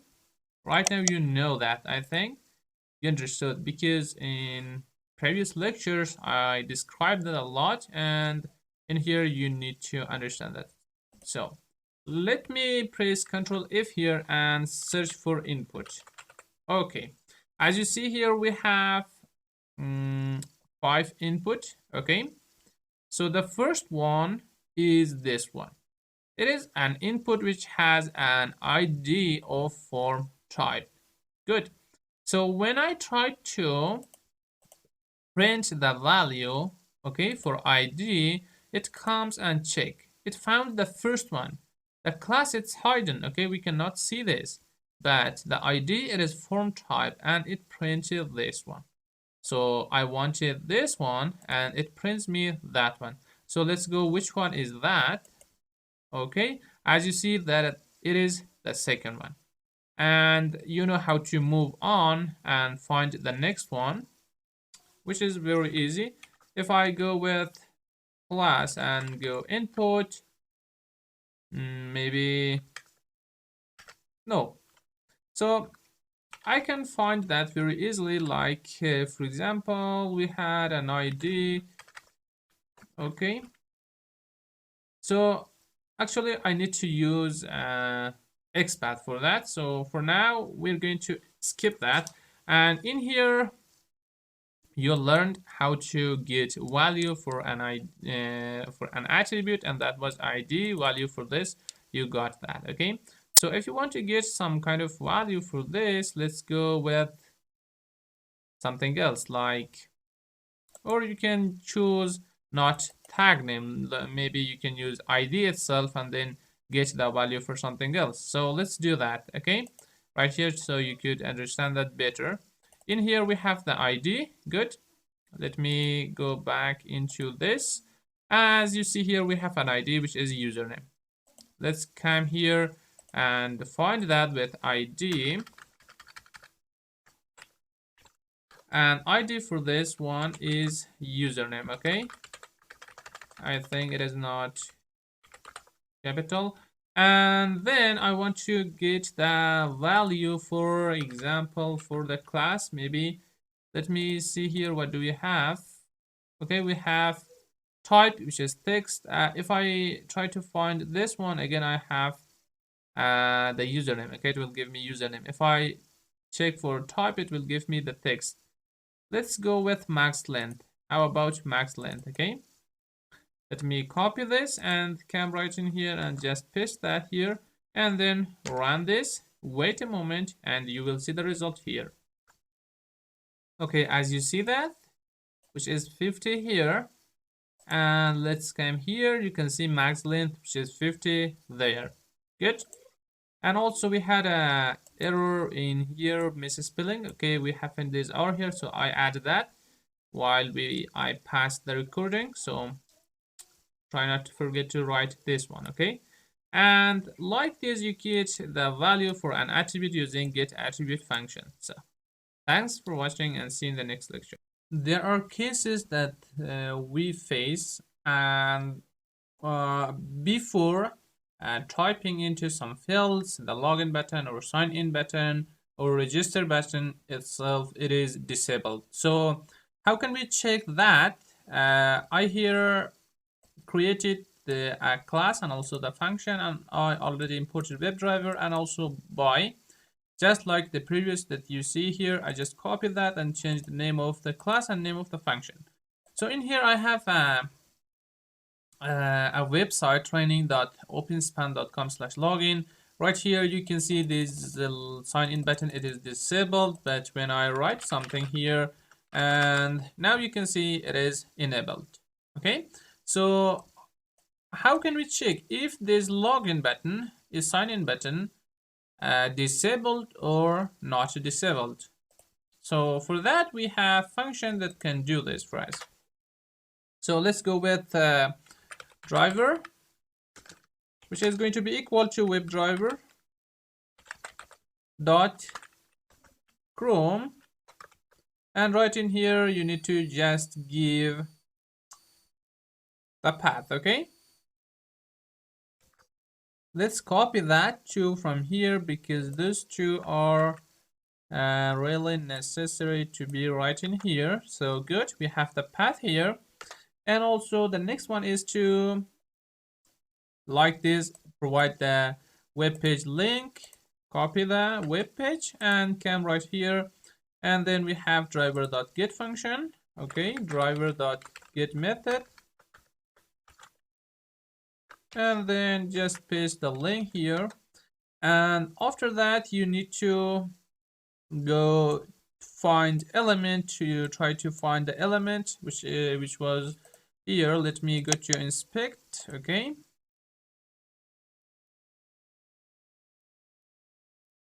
and right in here when we try to find the sign in button, you can see we have ID, which is login button, we have a type, which is submit, we have a value, which is sign in. So for this, let me remove this two thing from here and refresh the page here again. Now you can see that it is disabled is equal to true. Okay, so you can check this. Let's first get access to this using its ID, or let's go with XPath. Okay, can you provide its XPath or not? You'll learn the CSS selector. Now you're able to do that, and also you'll learn the XPath in one of the section of this course. If you want to select that by yourself, you can do that. If you don't, so we already installed selectors tab, then we can use that as well here, and you can see that it is right in here. Let me copy relative XPaths from here. Okay, and then come right in here and go with that. Okay, let's name it state. It is equal to driver dot find, come on,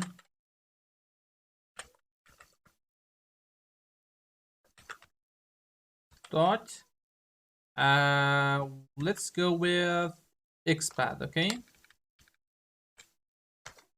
and then right here just paste the XPath that you got here, and that is, it says that we have an input and this input has an ID, it is equal to login. Okay, so now we have the state. So this will return two things, one thing only, maybe that is a boolean, actually a boolean result that could be true or false when you use the function that we want. Okay, so let's go find that is enabled. So this will check if this login button is enabled, so it will return true. If not, it will return false.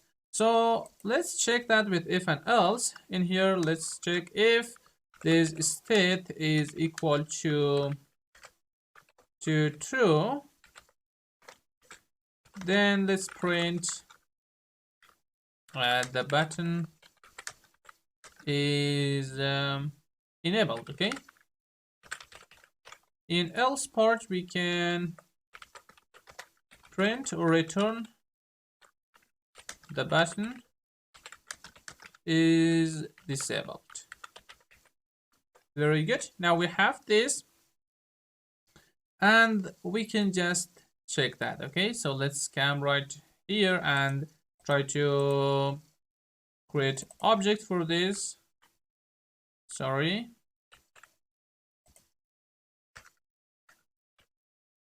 obj is equal to this one. Okay, check state.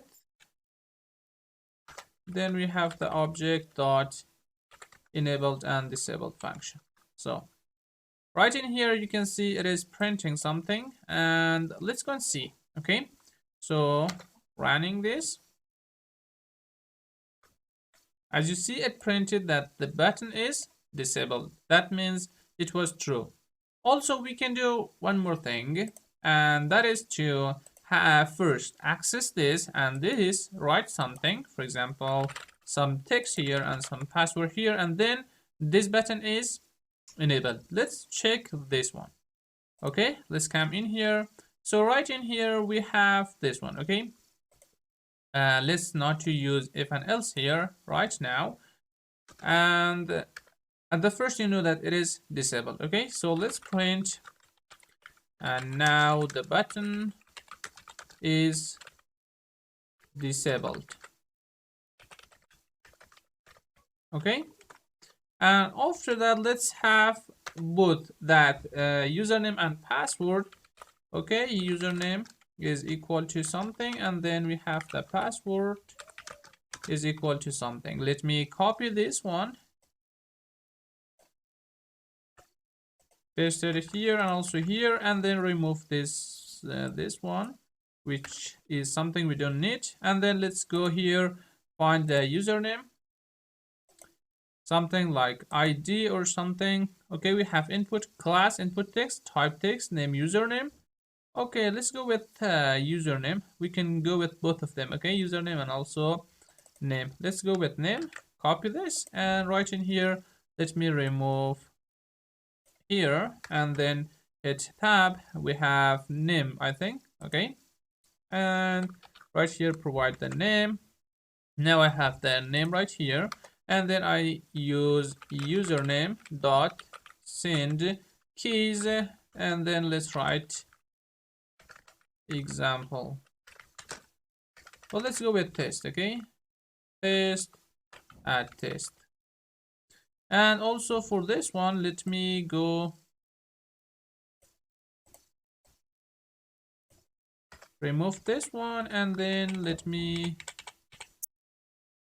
up to here. Let's again go with name, and then let's go find the name for password. I think it is going to be password, maybe. I really do not know that. Okay, name for this, user pass. Let me copy this because copying is more easier than writing.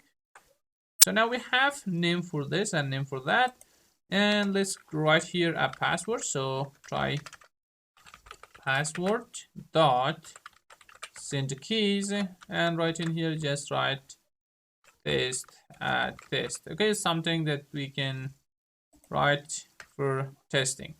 And now that you know we have this, now it is time for each of them. Let's print now it is writing test. What happened? So it is running this. Okay, let me, sorry, I unwantedly press I don't know which keys, so it happened. It is writing test text. And also after that, let's print this one and say now it is writing test password. Okay, and finally after that, let's check here, let's check that in here, and then print it here, and let's name it state, and this one state 1, and right in here let me print now the button is let's go with state 1. Okay, so right in here, instead of printing the button is disabled, now let's go the button is right in here I going to, so it will print true or false.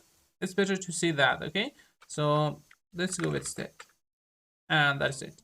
Let me run this and wait. Now trying to open this one right here, let's see. Okay, writing that and then just close. You can see it gives me now the button is something like this, and now it is writing test text, now it is writing test password, and the button is this one. Instead of writing true and false, it gives me those things. That was because right here it is a function and I haven't specified that. So let's try with this one and just wait. Okay, right here you can see it is opening the website. Okay, write that and then that closed. Let's come right here. Now you can see now the button is false. Now it is writing test text, now test password, and now the button is true. Okay, so like this you can check if an element is enabled or disabled. Okay, so thanks for watching and see you in the next lecture. In some cases you may face something like a toggle button like this, that you click on it and you can see it is disappearing, and again when you click it is opened here. So when we go and inspect this, okay, right here you see we have a style display block. When I click that, now you can see that display is none. Also in Selenium we have option to cover that, and I created a cell here. I imported everything which is necessary, and I created this class and function here. So let's go and try to have access to that, and it will again that will return false or true, just like this one. Okay, let me copy this, come here, paste it. So the path it is okay, but the website it is W3 school, I think. So copy that, and then instead of this which is training, paste W3 school, and now we have this. So what is the next thing you need to do? We need to have this display block or inline or none. So how can we have that? So let's create a variable, name it display, okay, or dis. It is equal to driver dot find element. Right here use by dot let's choose, I don't know, maybe XPath. Let me come right here and let's see, we can create that. Okay, we have an ID here which is my div, and also in here I have the selectors tab that can give me the relative XPath here. So you can see it as a div and it has an ID is equal to my div. So good, XPath, and then we have the XPath here. After this I want to check for is displayed or something like that. Okay, is displayed, it is a function. Okay, so this will return true or false. If it is displayed, so it will return true. If it is not displayed, it will return false. Okay, And in here, let's print the dis. Okay, so right here you will be seeing that it is true, maybe, or false. Or we can do something else, like the previous one. Okay, right here, let's say, okay, now before click on the button, it is okay, it is maybe displayed, maybe true, maybe false. Okay, if it is true, then it will print true. If it is false, it print false. We also can check that with if and else. Okay, so right now I'm not going to do that, so you know how to do it. Okay, and also let's go with button. So this button is equal to driver dot find element. So for this, let me go by maybe CSS selector or something else. I mean this button that you see here. Okay, let me find it. Okay, we have a button here. It has classes. Okay, let me come right here. What do we have? Okay, so let's go with this one. CSS selector. By CSS selector, and then paste your CSS selector that you copied right here, and then now you have, okay, let's say button in dot click function. Okay, and then after this, now let's again print that. First, let's access this. Okay, I'm copying that and paste it here, removing this little extra space here, and then print now after I click on the button, it is dis. I think you understand what do I mean by that. So here, let's create our object. It is equal to check display, and let's go with object dot, then we have the function which is display, and that is all. So let's run this, and here you will be seeing, okay, and open this. Okay, right now you can see it is opened. Okay, now it will click on this function, on that button, sorry.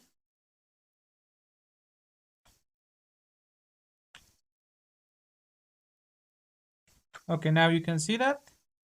Now before click, the button is true. That means it is true. So that is displayed. Okay. And somewhere here we have driver, which is okay. Right here we have driver. So let me run it again. You will see that again once again. And right here it is opening.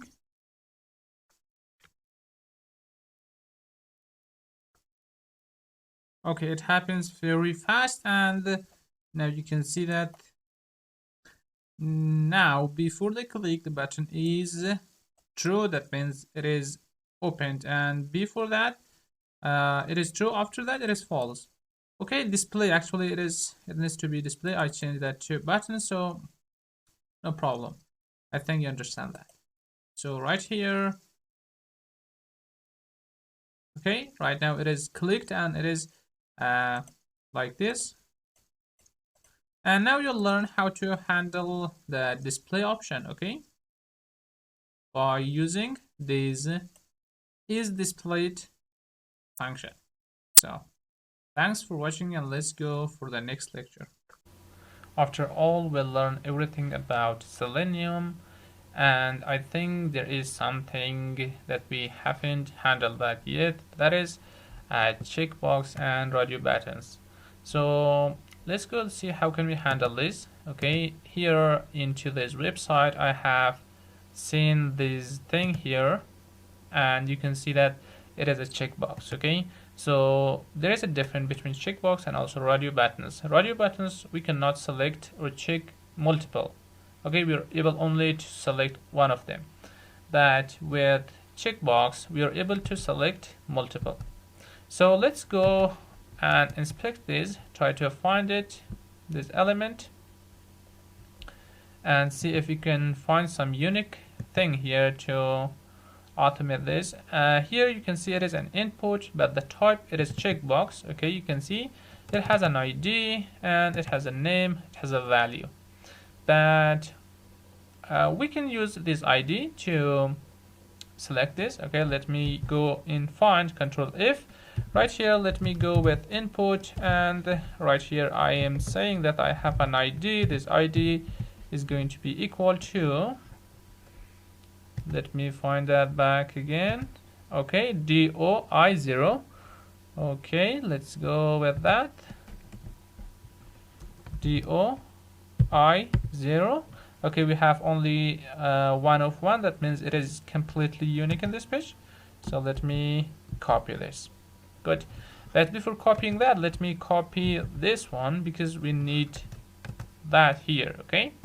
So in here, let me first have these two.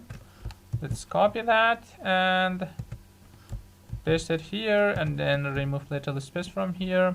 So it's trying to get that. Good. Now let's go with the driver.git, and here copy the link, and this is the website that I'm going to connect. Okay, so what is the next thing? The next thing is to go find that element. Okay, so let's go with the driver.find underscore element,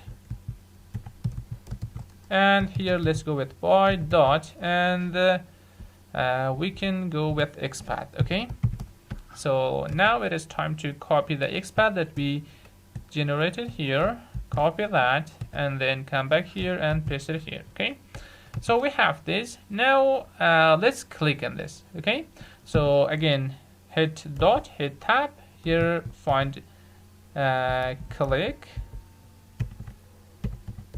Okay, and it is a function. So good. Now this will click on that. After clicking, let's put this to sleep for a while. So let's say time.sleep, for example, for 10 seconds, so you could see that better. So I have the class and the function here. Let me first go with check obj, means checkbox of object. Okay, so let's go checkbox. It is a class. Now I have that checkbox obj here dot its function. Good, great, complete. Let's do this. Okay, let's also make these maximize here. Okay, maximize window, which is a function. So now let me run it. Okay, wait a moment. Here you can see that. Okay, trying to find the website, and then after finding it will maximize the window. Okay, see that? And down here we have that checkbox. Okay. Okay, now you can see it is ticked. Okay, and still waiting. It will wait for 10 seconds and then it will close the window. So now you'll learn how to handle the checkbox. Okay, so thanks for watching. Let's go with or for radio buttons. In the previous lecture, we covered checkbox. We connected to this website, and then we accessed an input which has an ID. This was its ID, and then we clicked on that. So now that was for checkbox. Now with radio buttons, it's also the same. Here, let's see, we have radio buttons. As you can see, in radio buttons, we have this kind of thing. If we select one of them, the other one is deselected. But with checkbox, if you select one of them, the other one also can be selected. Okay, that means we can select multiple. Now let me go inside here, inspect and find the element. Okay, this one, and then scroll a little up there and then try to find, for example, the mail. Okay, as you see, we have an input type is radio. It has a class and name and also value and the same as ID that you see that here. Okay, so let's see if this ID is have some part dynamic or not. So let's refresh this. I think it is, so it is if in now. Okay, again let me refresh that. Okay, the last part, this two letter, I think it is dynamic. So if you want to use that, then you need to handle that. Okay, but with the class, I think it is not dynamic. In a part, it has no dynamic part. So okay, let me go Control F and right in here, let's say we have an input. It has a class. Okay, class. So what is the name of the class?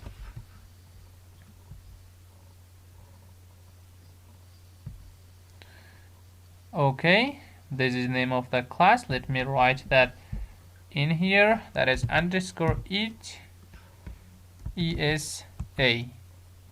Okay, as you see that we have 3 value for that, and that is not going to be used in here because we have multiple values.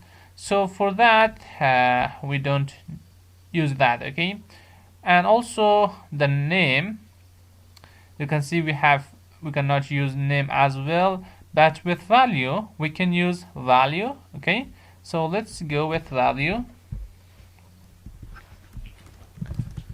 Okay, value is equal to 1, for example. As you see, it is 1 of 1. That means we can use this one. And also, because this is the part of this ID is dynamic, you know how to handle that, because in CSS selector or maybe in XPath we handle this. So now we have the XPath here. I can copy this and then come right in here. So let's have some of the code from here. For example, I want to copy this part and then paste it here. So we have the path. That is good. Driver.get. In here, let's go with facebook.com. Good. And after that, I want to maximize this. And down here, let's find that element. So let's go driver.find underscore element by let's go with XPath, and we have the XPath here. Let me go back here and copy this, paste that in here. So as you see, we have now the XPath in here, and I can save this into a variable to click on that, or I can use the click function right in here. And then let's put some time to sleep before clicking and also after the clicking. For example, 5 seconds, and also after it clicks. So let's go with maybe 10 seconds. And at the end, you need to create its object, radio obj. It is equal to, we have radio, and then we have radio obj dot function, which is radio buttons. Good. Now everything looks perfect. Let me run this. Click on run button. Okay, it is opened and it is loading. Okay, but as you see, I have opened some other website, some other link. Instead of that, we need to go to sign up. Okay, so for that you need to re-execute this.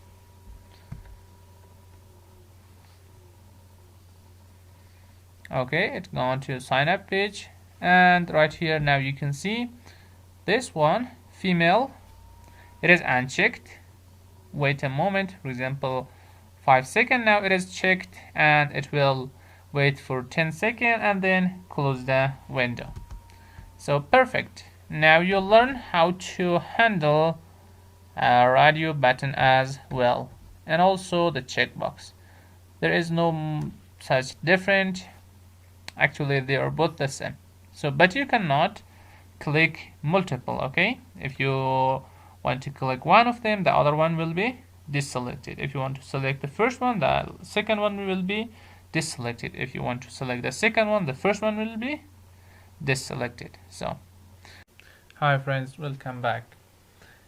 In this lecture, we're going to see how can we work with drop-down list.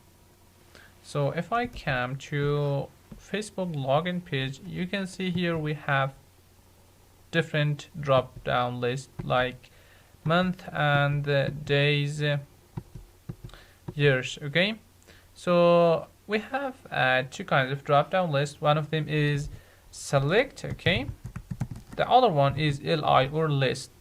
That there are different ways to handle each of them. So here let me go to inspect and see which one is this drop down list. Is it list or select? As you see, it is select. Okay, and right in here we have name, id, which is month. Okay, we have title, also we have too many classes here that we can use them. And to select them, there is many different ways to select these things. We can use them by index, we can use them, select them with values that you see here. We can also select them with the text that you see that right here. So let's go here.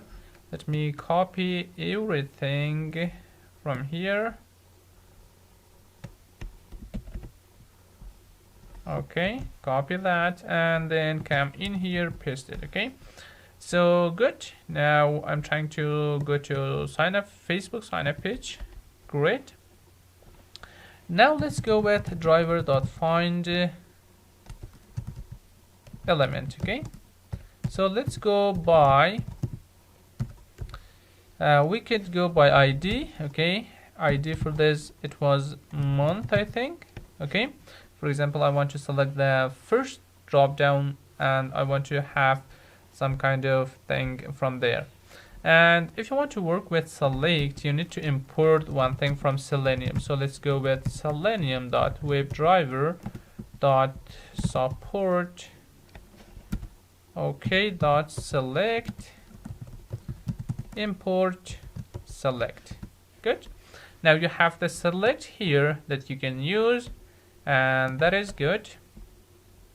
So now we have our things, or our drop down, which is selected here. And also let me change this to something else, like let's go with drop down, and also let's go drop down select, and this one to drop down. Okay,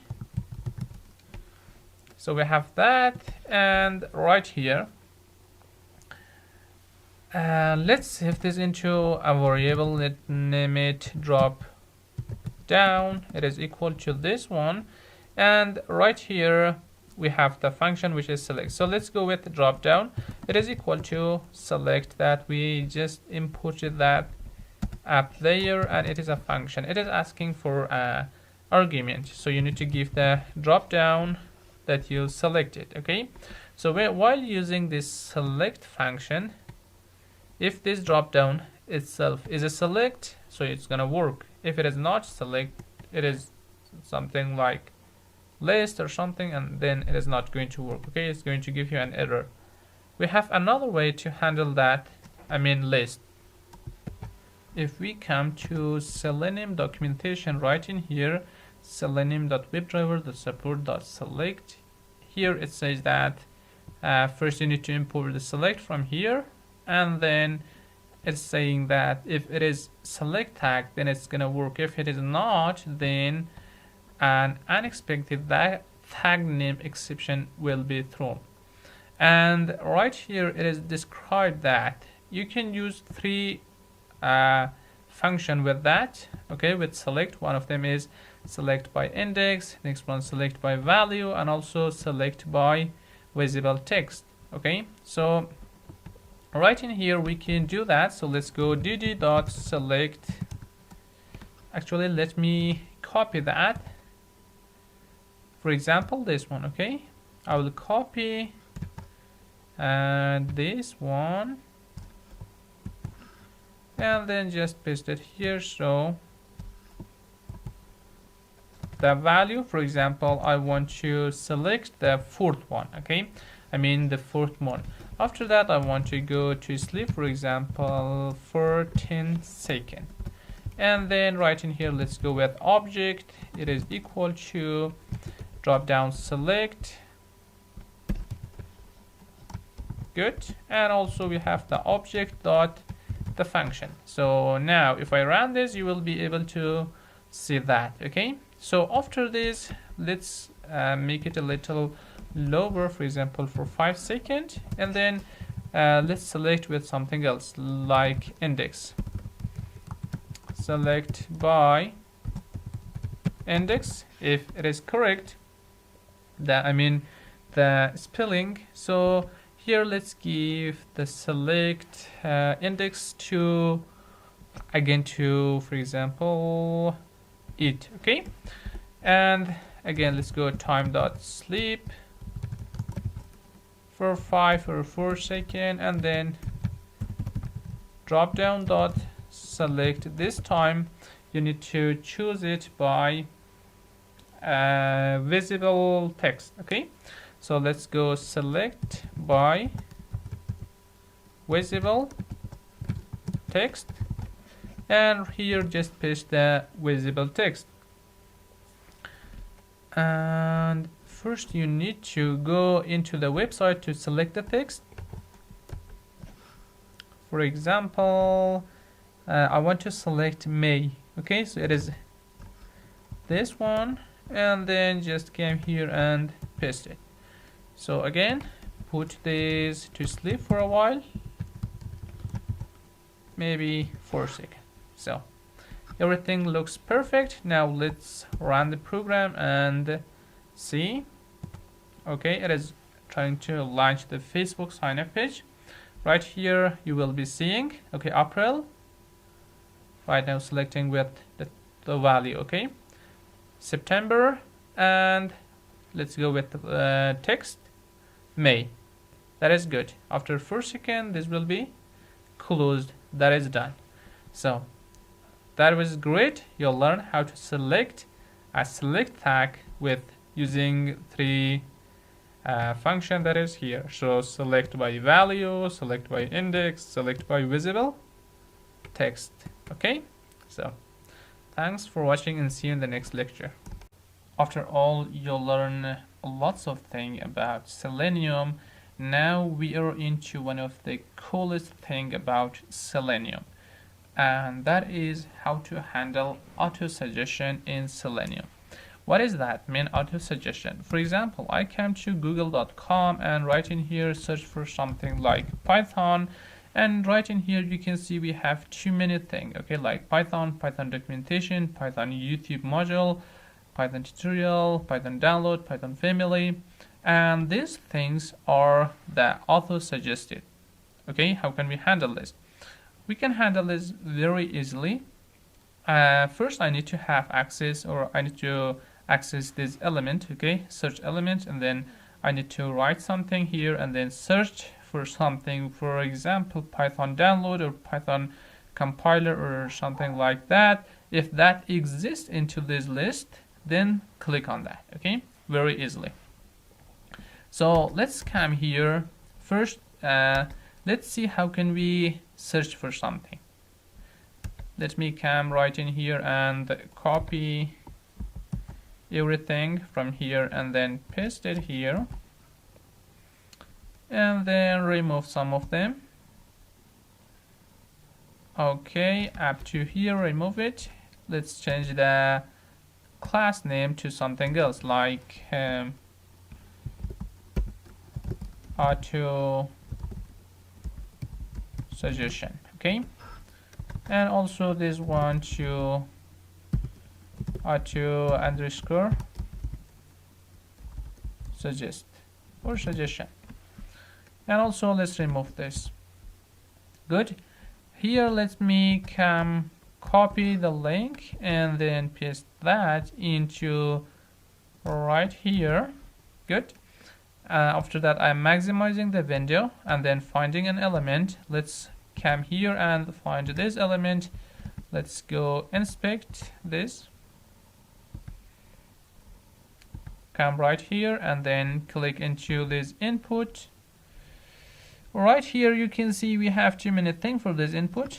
One of them is class, and also we have name, type, maybe we have an ID, and too many things. So let me go to Control F here. I say I have an input. Okay, this input has a name and the name is equal to Q. Perfect.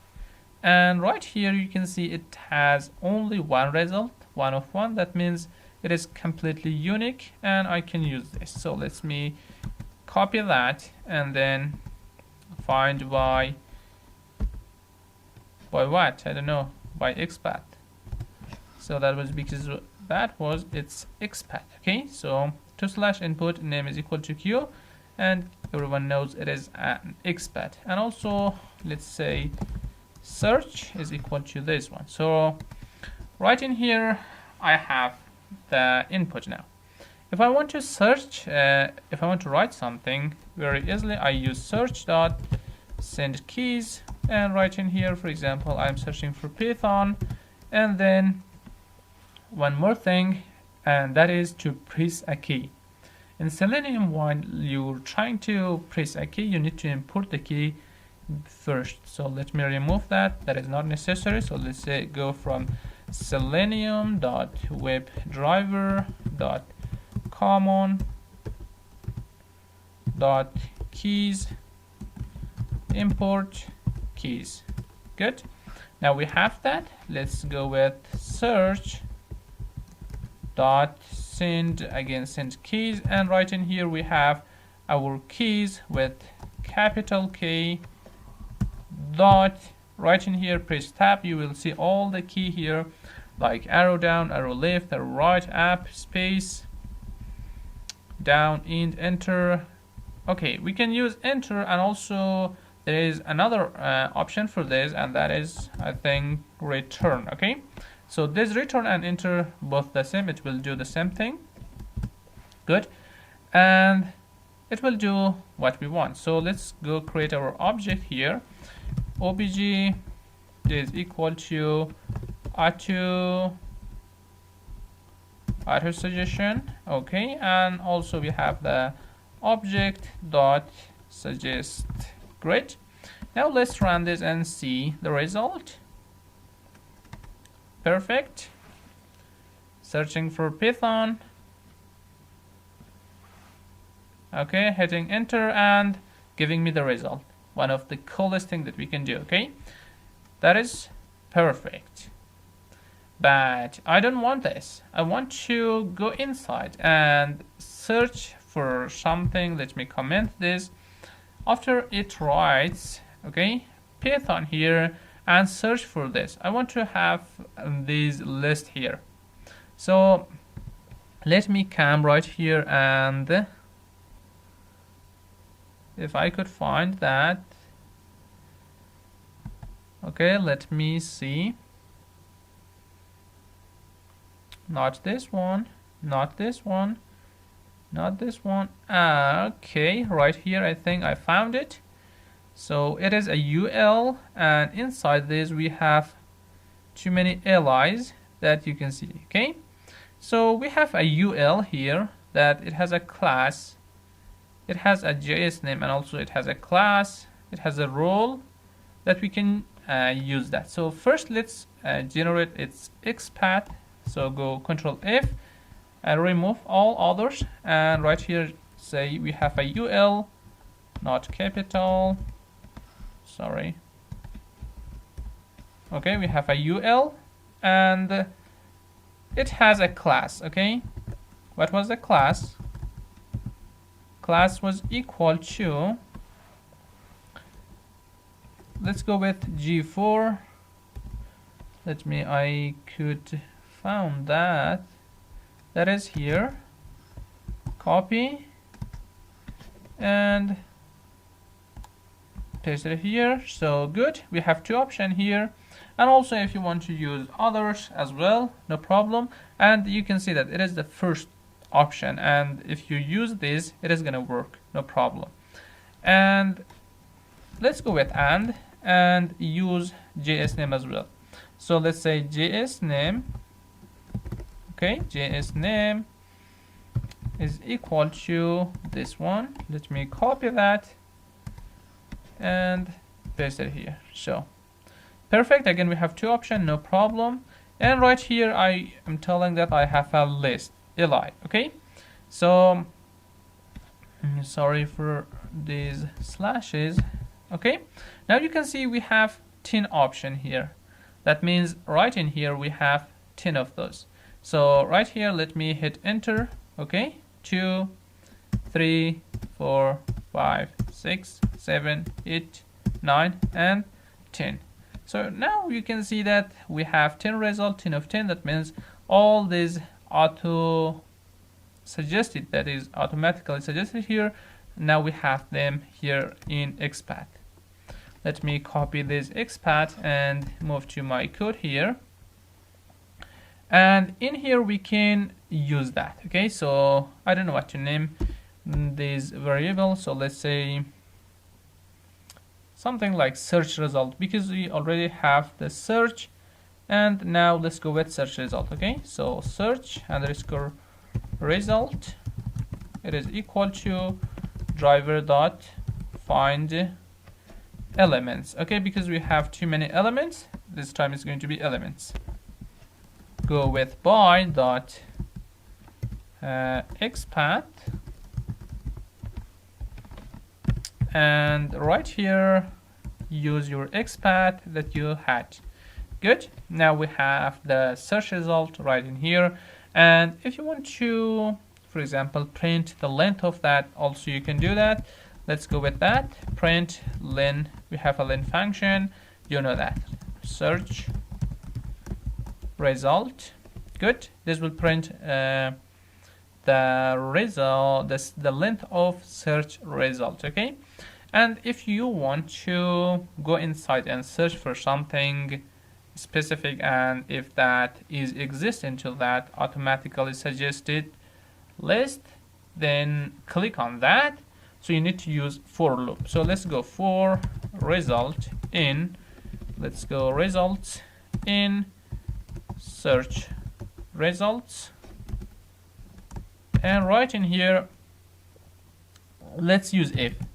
For example, I am trying to find if Python, for example, compiler. Okay, if Python compiler is in results,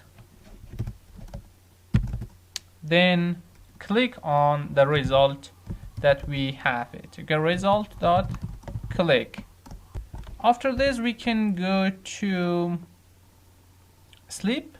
Okay, for example, time dot sleep 10 seconds, so we could see the result, and then break this loop.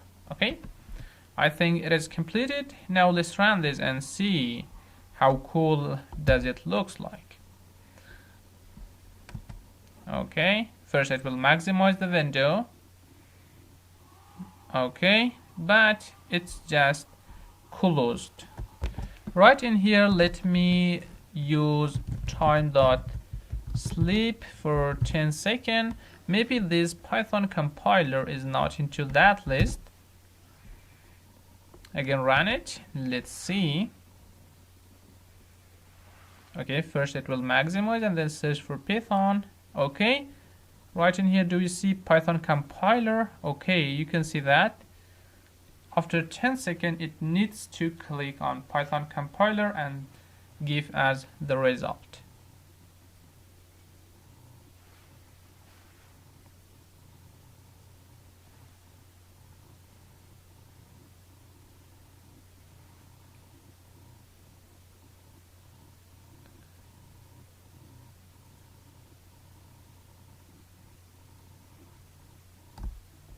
Okay, it is not giving me the result. Let's go back to code.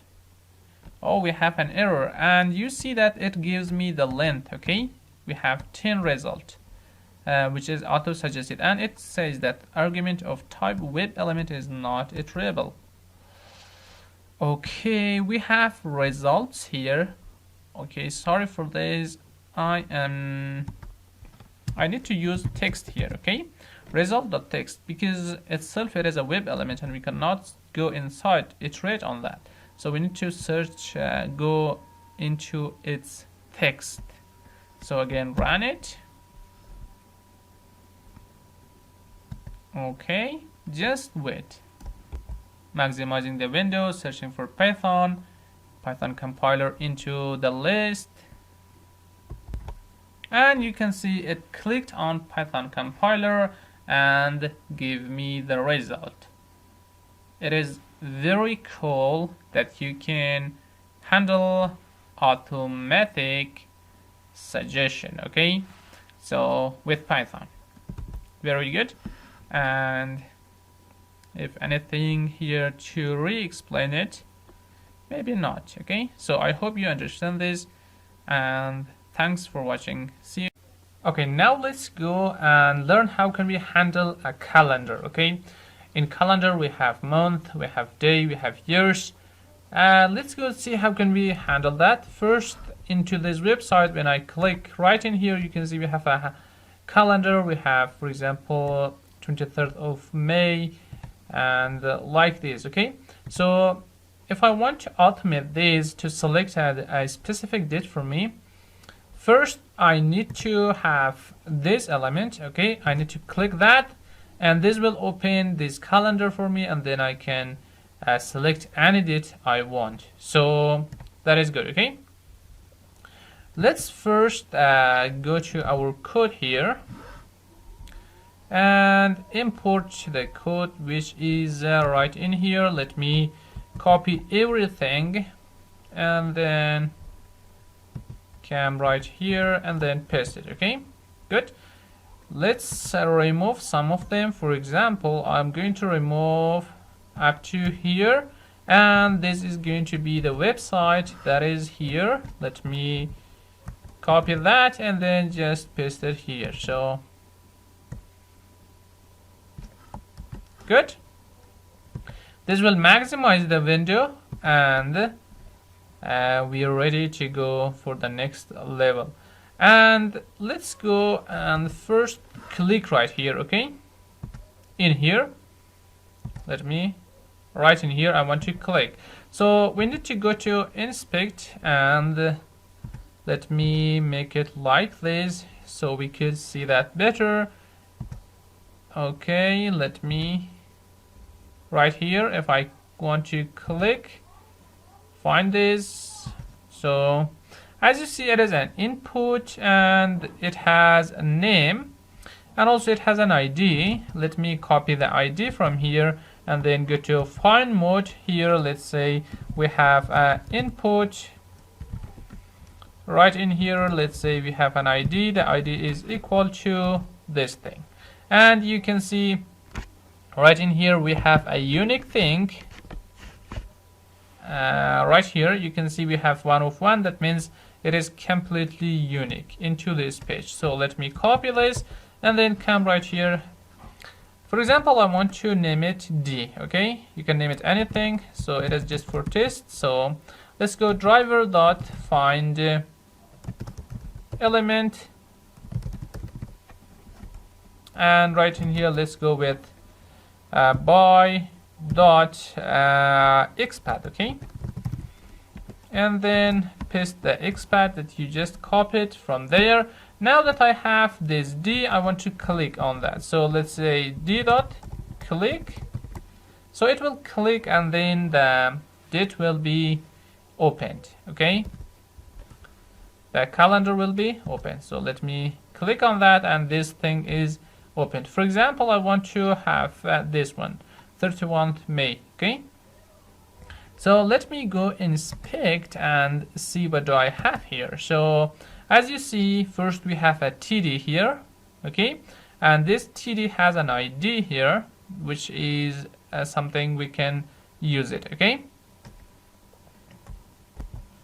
let me go inside here. For example, this date, if I want to see that date, that is here. So I can copy that, and then right in here again I can say that it has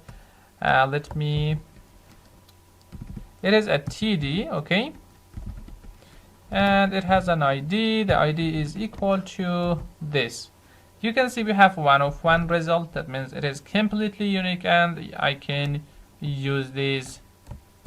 Let me come right here. So after it, click on that date or on calendar. So let's go with time.sleep for maybe 5 seconds, and then we can have the other one. Let's name it MD, month and date, or month and date, or something like that. So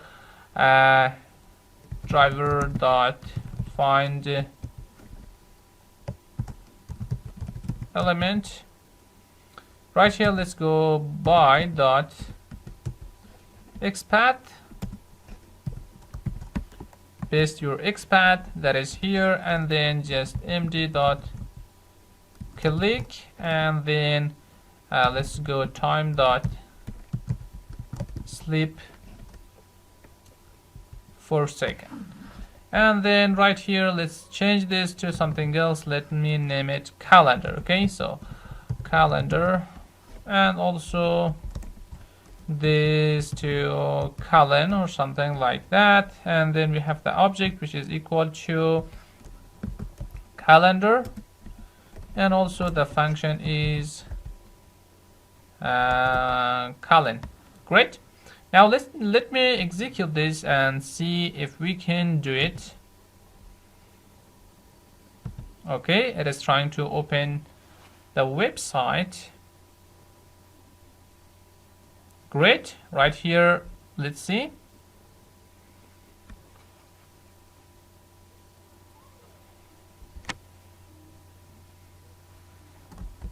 Okay, it happened, I think, very fast. It opened that. Okay, maximize the window, and you can see it is clicked on 31 May, and then close that. And as you see that right here, it is not very intelligently, because we are just providing this ID from here, which is selecting an XPath. We already learned about selecting XPath, and we know that it is not very efficient to use it. So let's go and see how can we use it in a very efficient way. I mean that first we need to come right here and select all the dates here, put this into a list, and use a for loop to go inside, and then check if a date is equal to another date, then click on that. Okay, so that could be very efficient because we can provide that date from externally, and then we can select it. That is more easy and more efficient than this one. So let's go and do that.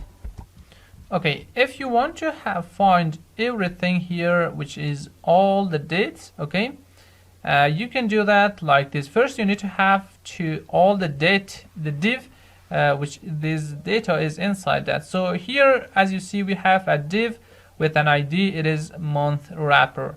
As you see that everything, the whole table is inside that. So let's go with that. I'll say I have a div, okay, with a class, or I think it was ID.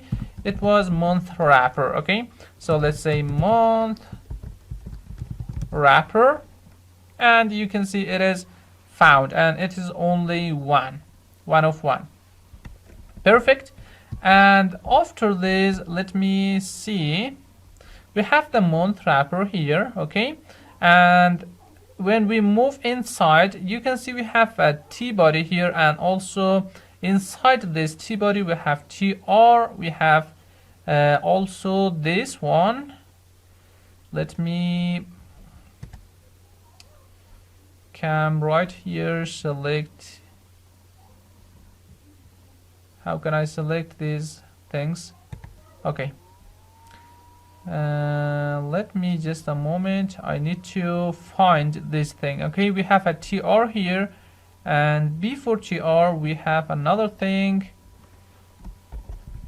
Okay, let me go to T body here. T body here. Now you can see we are inside T body, and in here inside this, now you can see that we have TDs. Okay, means table data. So for this, for example, Sunday, Monday, Tuesday, Wednesday, Thursday, Friday, Saturday, we have a class for those, because those are something like the header. Okay, so we have a class for those that is inactive. Okay, so let's go TD and say that this TDs has a class. So it has a class. So this class, actually we don't want to select this thing because these are not the date. Okay, we want to select all others but not this, because those are inside the TD, but it has a class and that class is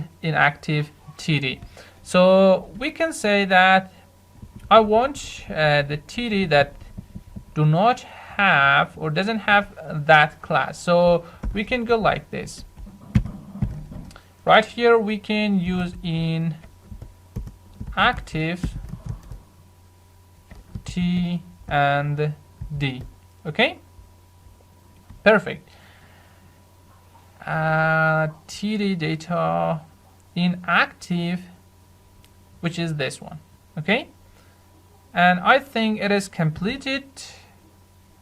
Let me copy this and then move back right here and provide that. So let me paste it somewhere here so later I can use it. Okay, so let's name it, I want to get all the date. So is all date is equal to driver dot find element. Okay, because it is all, so we use find element. So let's go with xpath dot xpath, and right here just paste this one. Great, but in here I use double quote. You need to use single quote instead of double quote, and remove this one. Good, now we have all the date here, and what is the next thing that I can do here? I can use a for loop to go inside and iterate inside, and then I can provide the wanted date from externally, and I can select that. Okay, so let's do that. For example, we have date dot get. Let's see, what do we have here? I want to see. Actually, it is not date. For date in all date. Okay,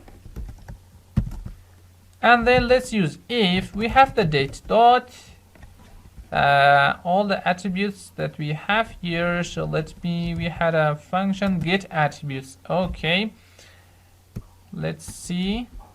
Good, we have this get attribute function, and if I come back here, let me see. For this, which is the real data, okay, the date, we have something called data date. It is equal to something. Also, we have title, we have ID. We can provide that. So let's use this one. Okay, I'm copying this and then putting that here. So I want the attribute for this, because this will go through and give me the thing I want dynamically. So I will say that if it is equal to something here, so the date that I want, I can provide that externally, or I can give it here. let me now give that here. For example, I want this date. Okay, this date, I want this one. And if this attribute is equal to this, then we can say that click on that. Okay, so let's say date dot click function, and after that let's break it. Good. And now it is completed and it is more intelligent than this one, okay, that we provide that here. And let me comment this one up to here. Okay, after maximizing the window, we will go through and select this date and about the class and function. That is perfect. So let's run it and wait a moment. This will launch the website yatra.com. Okay, it happens very fast. Let me, after it clicks, let's go for our sleep, for example 10 seconds, so you can see that here, and we commented that was because of this. Okay, so let's uncomment this and then uncomment this one, or let's run it. Okay, you can see now it is opened and you see it selected the appropriate date that we wanted. Okay, perfect. And now in here you'll learn how to go and iterate through a calendar using this kind of date. You can provide this externally, like for example, if I wanted, I can have that date is equal to input and ask the user to enter the date, so it will select that as well. So this is good. Okay,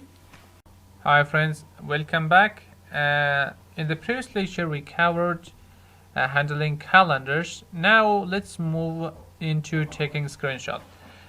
We also can take screenshot using Selenium. Okay, for example, into this Facebook page that you see here, let me first take a screenshot from this button that you see that here when I click into this, and then take the screenshot from the whole page.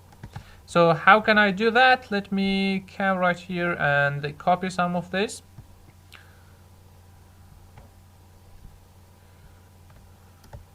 I copied the whole code here, so you can see we have a class screenshot, we have a screen capture method, and I created the object here and called the function. So good. Now for example, in here we have a button named login, so let's name it login. Okay, that is equal to driver.get, not get, find all, okay, or find element that is here. So let's go with by dot, and right here let me go to inspect and find some good property for that to select it. Okay, right in here we have the login button. Okay, when I click into login button, you can see it is a button and it has a value which is 1. It has a class. Okay, it has a name of login. So let me go to Control F here. Let's say I have a button and it has a name. The name is equal to login,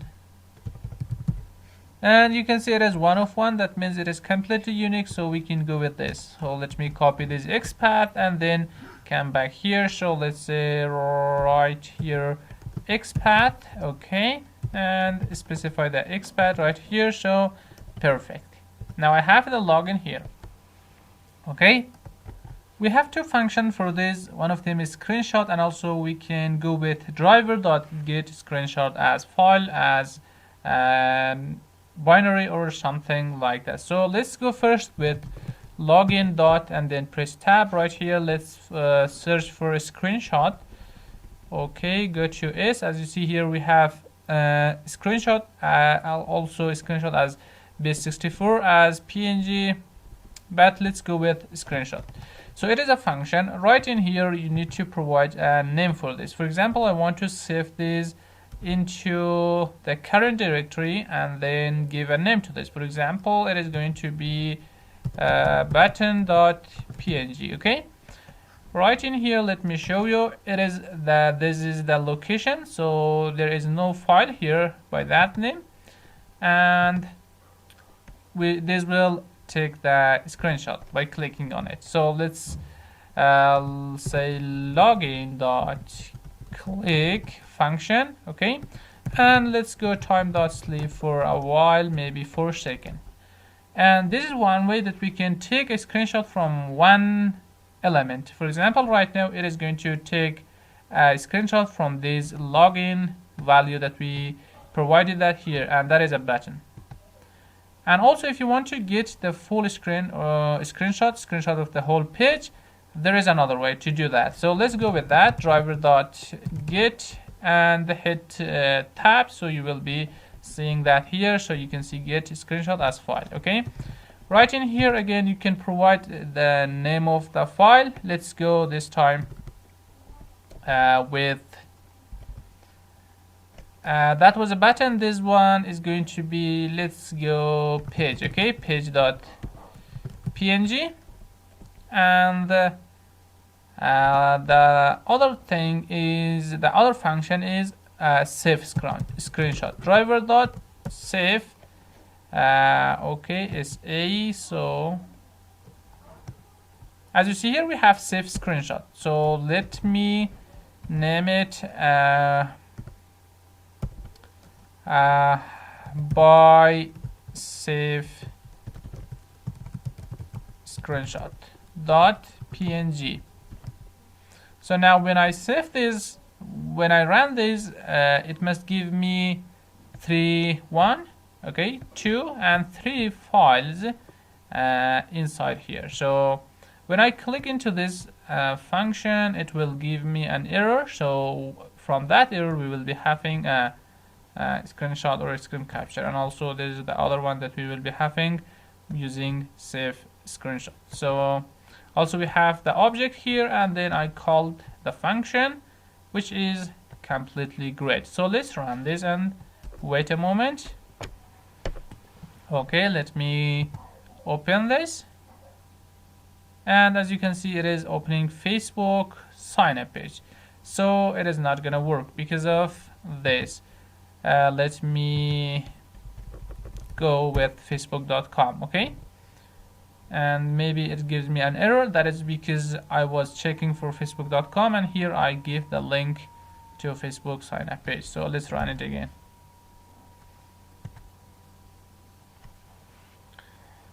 facebook.com. okay, loading. Right in here it will click on login button.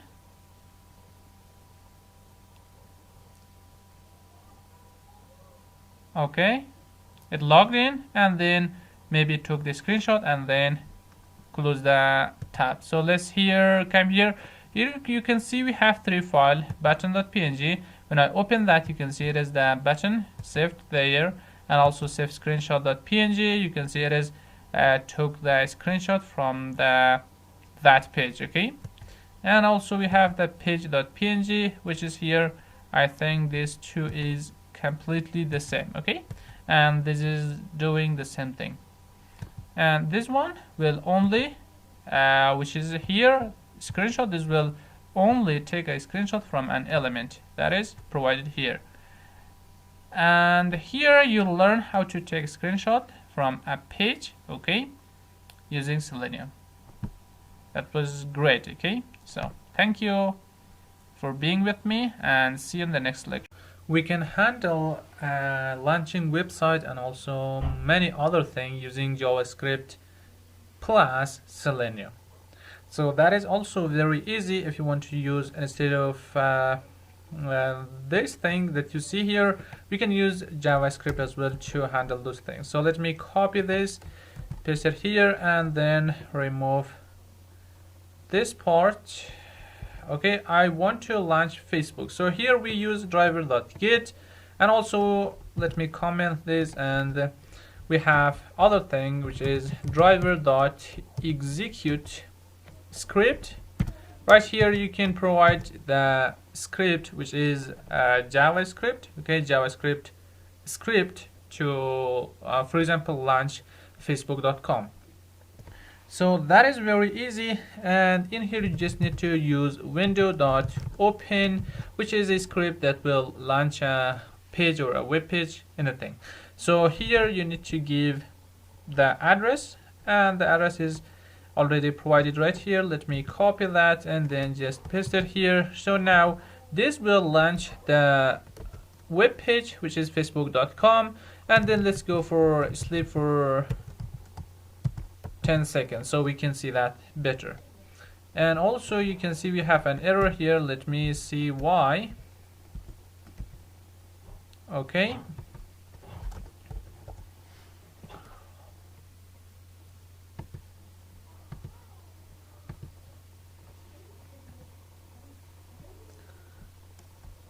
let's remove this, okay, and try to change this one to, let's change it to JavaScript, and also this one to JS, just okay, just that is it. And in here let's go with object, let's this path, it is okay. And right here we are going to create the object. It is equal to, we have the JavaScript, okay, and then we have object obj dot, then the JS that you see that here. So now if I run this, you will be seeing here, okay, it is starting launching the facebook.com, and after 10 seconds it will close the web page. As you see here, this JavaScript is working more faster than driver.git, and it is another way that you can launch a web page using JavaScript. And also there is many things that we can handle them using JavaScript if those were necessary, so we will be learning them, okay. If not, so we will go with driver.git. Okay, so hi friends, welcome back. In this lecture we are going to see how to handle multiple window. You may ask, what is multiple window? What do you mean by that? So let me show you. Here we have the W3 school, okay. When I come to this first page, home page and HTML, for example, in here we have something called try it yourself. When I click into that button, you see that it is opening that into a new tab. And while you're making your application to handle this page, and when you click into this and the new tab will be opened, you can see that we have too many things here, and the URL here, it is changed. When you're telling your program to handle this part, it is not able to handle it because you're working on this page and it is the other page. And also there are some ways that we can handle it using Selenium, okay. So first let's go back to our code here. Let me copy some of this from here, maybe up to here, okay. Well, let's copy the whole thing from here and then paste that here. Okay, change this to something like handling multiple window, and right here let's say handling multiple window, it's MW. So the path, it is perfect, driver, it is perfect, and this too I think is not perfect at all, okay. So let me remove this one and the other one and comment this, and right here just give the URL that is here, copy this and then come back here, paste this here. Okay, this is the w3school.com HTML default.asp that we are going to launch, or we're going to open that, okay. So perfect.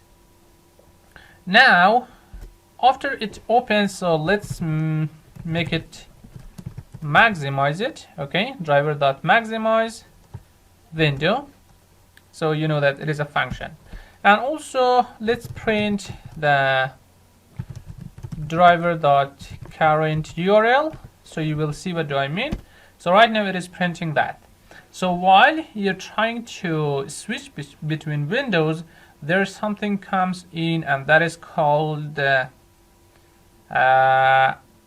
handler, okay, or window handling or something like that. So right here, let me name it parent handler.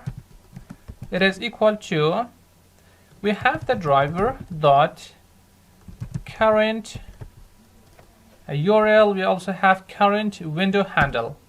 This handle is responsible for switching between windows, okay? So this will give me the parent handle for this one. That means right now I am printing handle for this website. When I switch between these two window, other window, I will create the logic, so we will be getting the other handle to work on that. For example, into this one, okay? So this has a separate handle from this one. While we click here, the handle will be changed. So here we can use the handle to work on this page. That is perfect. I think you may know now what do I mean. So now we have the parent handler. Let me print this handler so you see what does it looks like.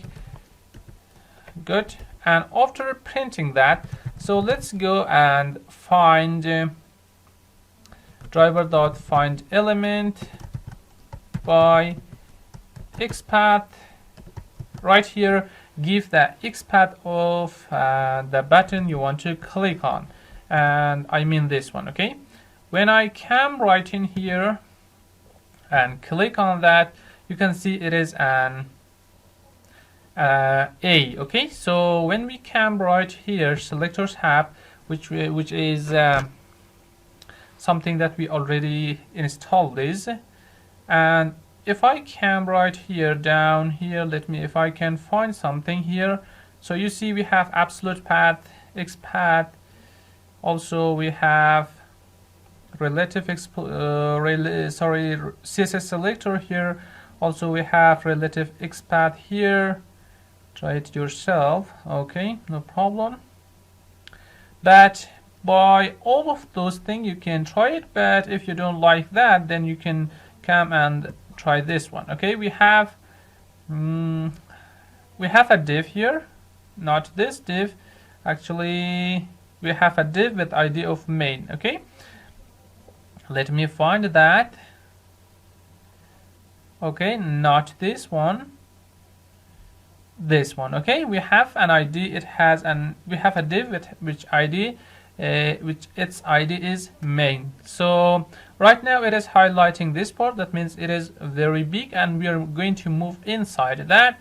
So for that we are going to go one step forward, and when I move inside, you can see we have another div which is here, and again we have too many divs here. So we have 4 divs, as you see here. I want the 4th one that is here, and when we move here, the 4th one is this one, and inside that you can see we have an A, and that will give me that. So let me copy that, and then come right in here, let me here and paste it here. So because I use double quote here, it's not going to work, so you need to use single quote, so it is going to work, okay? After selecting that, you need to click on that. So let's go click it. When you click, it will go into the other page, and for that let's go with all handle or all handler. Let's go with all handle, okay? In here I'm going to get driver dot window handles. Okay, so these window handles will give you all the handler or all the handles for pages. Like we have one page here, the other page is here. This will give you all of them. So let's print that as well. All handle, not handler, all handle. Okay, so now we have them. And that is two handle, okay, the first one and also the second one, which is here. So let's use a for loop to go inside them and get and to move between pages. So let's use let's use for example handle in all handlers or all handle, that is here, and in here let's use if this handle that we have is not equal to all handle. Not really that. If it is not equal to parent handler, we have the parent handler here, okay? Let me find that. That is here. If this handle, which using for loop and it moves between all of them, okay, inside all of them. So first it will check the handle if it is not equal to, if it is equal to parent, so it will ignore it. If it is not, so we will do that here. That means if it is not equal, then we are switching into the other page, okay? So for that, let's use that, okay? Driver dot, in here you need to use something called switch to dot window, and in here just give the handle. Good. Now this thing, this block, this line of code will switch the window, okay? And after that, let's use time.sleep, for example, for 5 seconds, so you could see that better.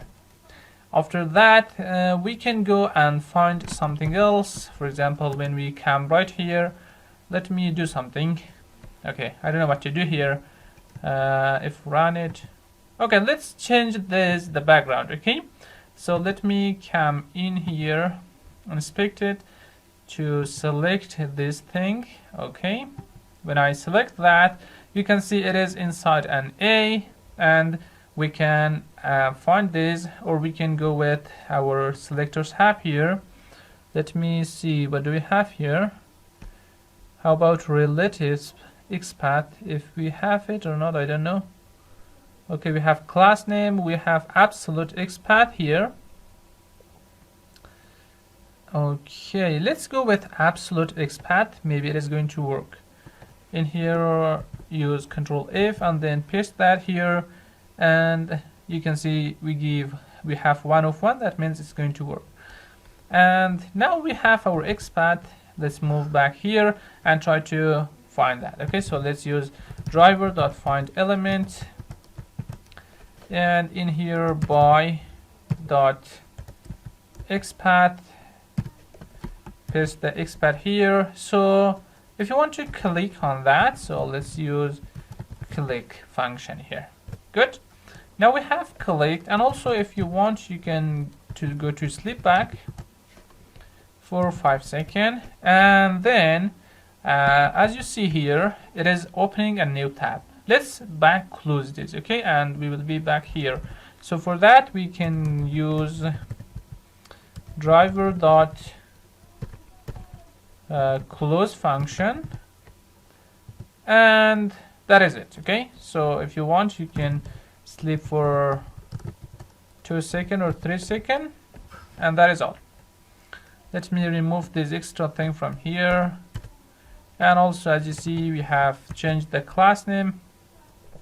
Come here, paste it, and also the function, which is HMW, that needs to be right in here. So perfect. Now you see it is completed. Let's run this from here and wait a moment. It is trying to open W3 Schools website. Okay, it happened very fast. It maximized the window and then clicked on that button. Now you can see it is opening the other page. Let's see. Now the other page is opened, trying to click on the logo that is here, okay? Okay, as you see, it is clicked, and now the background is changed. It will wait for a while and close that, and then it's going to close that as well. As you see here, we have the link that we printed, the current URL in here. As you see, driver.current URL, and also this one is for parent is handle for parent. This is all handles, okay, handles for all pages. As you see, the first one, it is the same as this one, and this one is different because it is the second page that we handle that.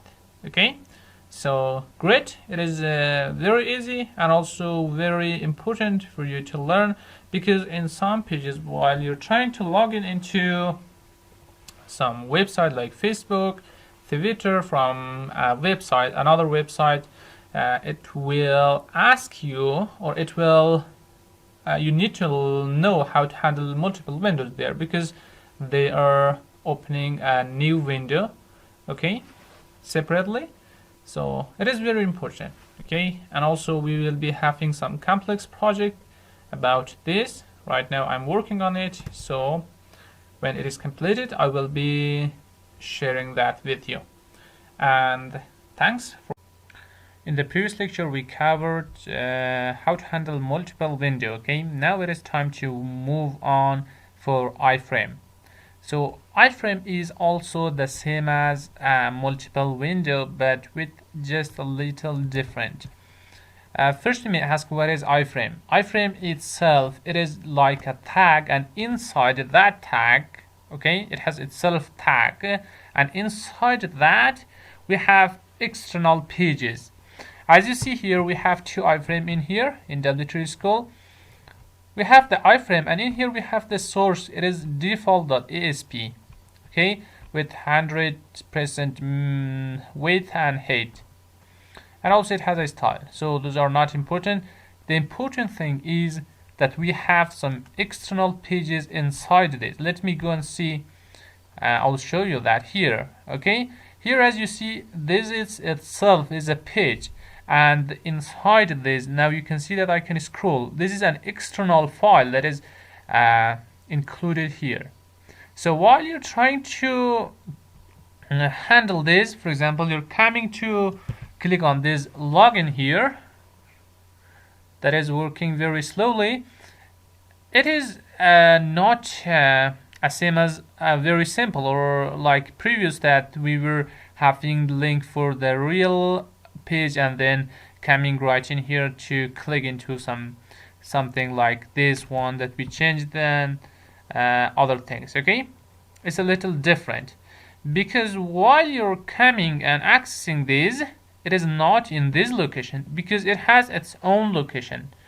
This one is a child for the real web page. So again, we need to use a switch to frame, and like that we can handle this. So let's go there. Let me first copy this link here, or let's first have this part that I already highlighted it. Copy this and move here, paste it, okay.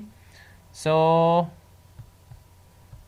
okay, let me remove this part, and then not this one, okay, the link, copy the link and then paste that right here. So we're trying to access this thing. After that, we want to maximize the window, and now let's go inside that and see how can we find the iframe, okay.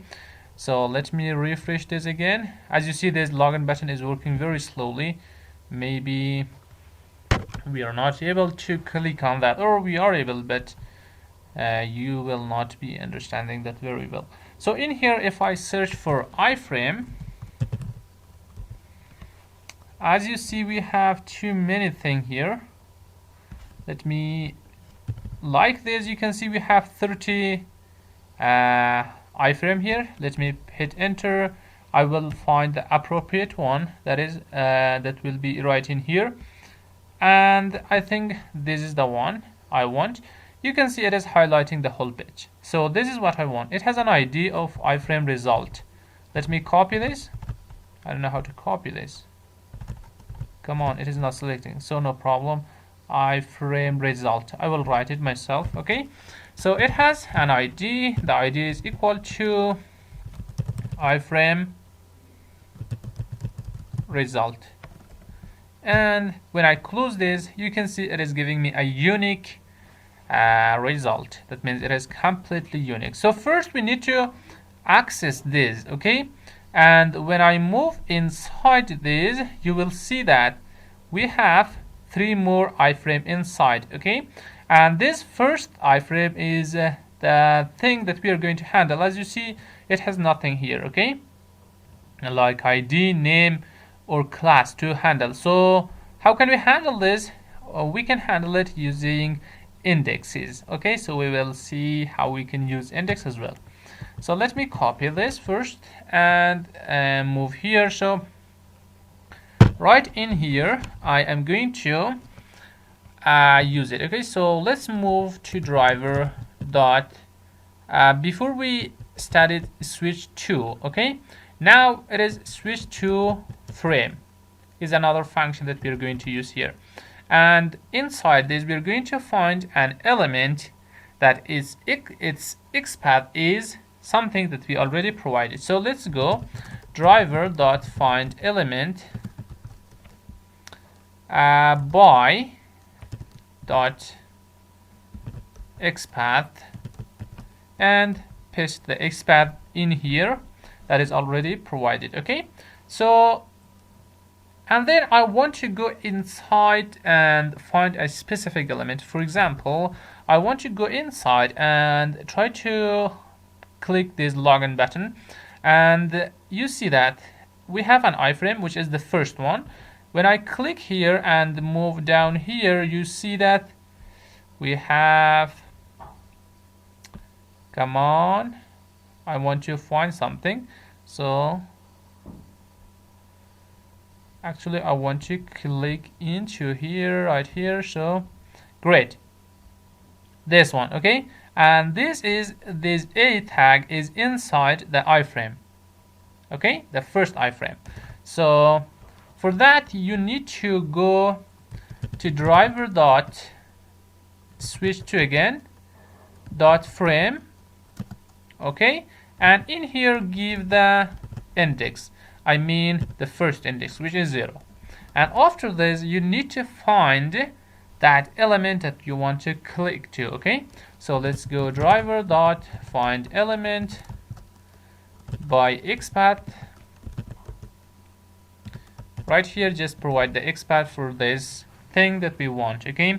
So let's see, it is an A tag and it has a link, an ID. So let me copy that and right here say we have an A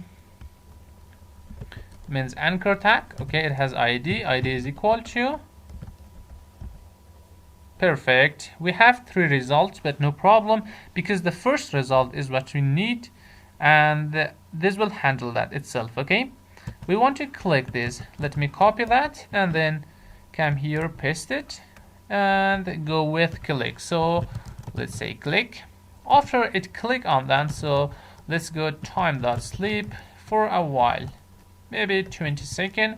So as you see, the login button is working very slowly, so I'm giving a little more time so you will be able to see what is going on here. So let's go with object. The object is equal to handling multiple, not really. Let me change this.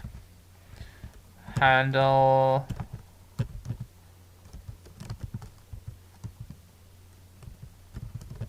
iframe.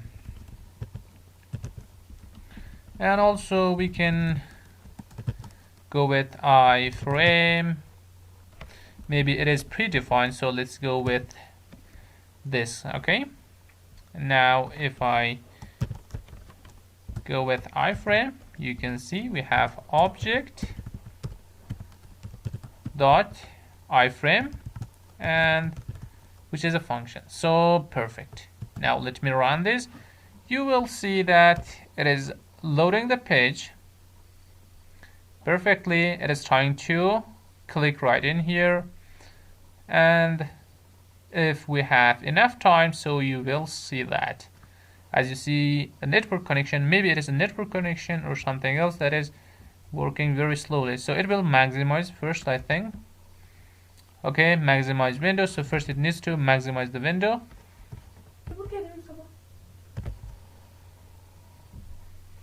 Okay, as you see that here it maximized the window, maybe clicked on here that it is not showing us. Okay, and it worked perfectly. And now close. Hi friends, welcome back. In the previous lecture we handled the iframe, how to work with iframe. Now it is time to see how can we work or how can we handle JavaScript alert. I copied the previous code here and I changed the class to JavaScript popup and also the method to popup. Okay, and also let me show you what is popup means. In here, when we come to again W3 School website, here we have three kinds of popup. Okay, for example, this is the first one. When I click it, try it, and you see we have a popup here. It is belongs to JavaScript, and it has only one option, which is OK. And also the other one, as you see that it has two options, OK and cancel. And the third one, when I try this, you can see it has two options. Also it has an inbox that we can send something. So in this lecture we're going to learn how can we handle all these things. So it is right here, JS pop-up alert, and also this is the link. If you want, you can come here and try it.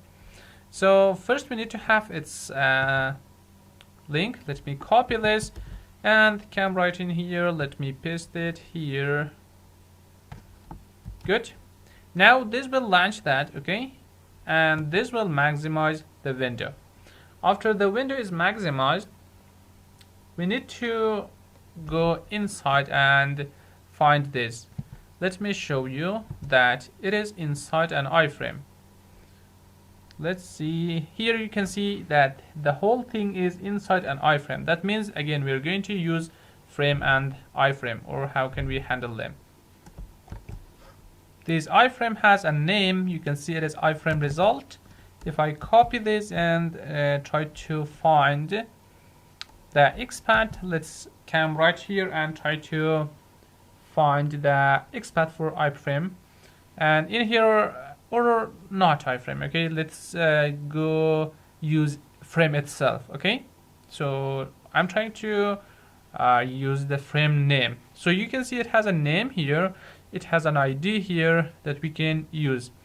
And in the previous lecture I think I showed you how can you use index to go inside. Now let's use name. Okay, so here let's go with driver dot find element, and then dot, or before this we need to find the iframe. Okay, so let's go driver dot switch to dot frame.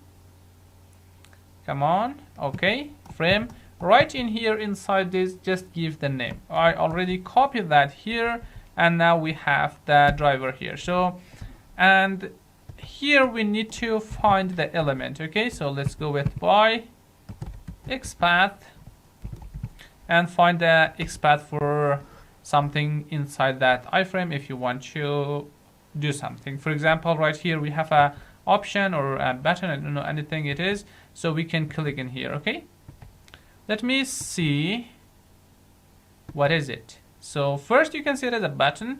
It has an option onClick, it is equal to my function, XPath is equal to 1, and it has a text which is try it.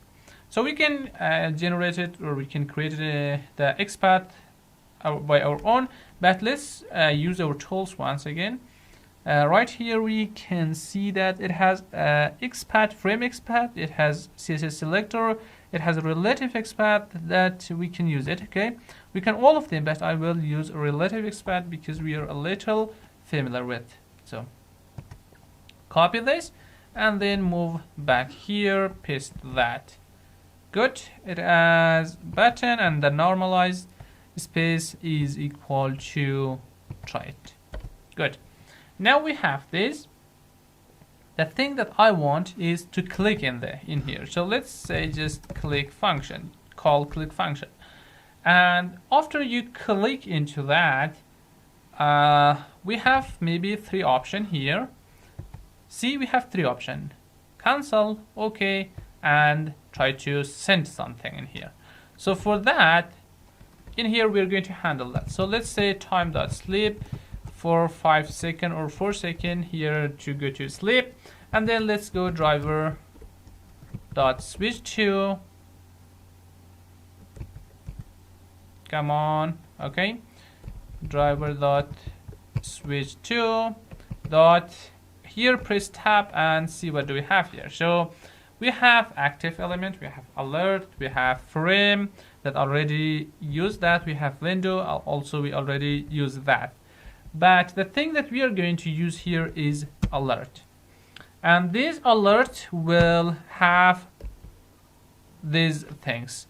As you see, we have accept. This accept is the OK, the OK option that you saw, and this miss is the cancel, and also the send key is to send something right into that text box. So let's go and press OK here, and I think it is a function. Again, let's go time dot sleep for a second. Good. This part will do the thing that I want was to click on OK. So this will do that. And also let me copy this 3 times to handle all of them right in here. So great. Now we have 3 times that we need to handle them. So in the second one, I want to use, let's see, this miss. Okay, it's also a function, so this will click on cancel. And also the other one, which is here, we are going to send something. Okay, so let's go with send keys right in here. For example, we are going to have exploit chip. Good. And after that, again, go to driver dot switch to dot alert accept. Okay, so this thing will do this. First it will write something into that means send keys. Okay, write something into the input and then press OK. And let me comment this now. Right in here, let's create our object. It is equal to JS, actually JavaScript pop-up, and also we have object dot pop-up. Okay, perfect. Now let's run it, and if there is something to be fixed, I don't know, maybe it is completed, I think. Let me run this now. Okay, launching this. Great. And after a while, it needs to click that try it function button, sorry. Okay, it happened very fast and you saw that, and it hit enter. Okay, that is perfect. And then close the window. So that was for this one. Let me comment this and uncomment this one. So after it open that, so perfect, we have a little time here, so good. Run it again, see that launching.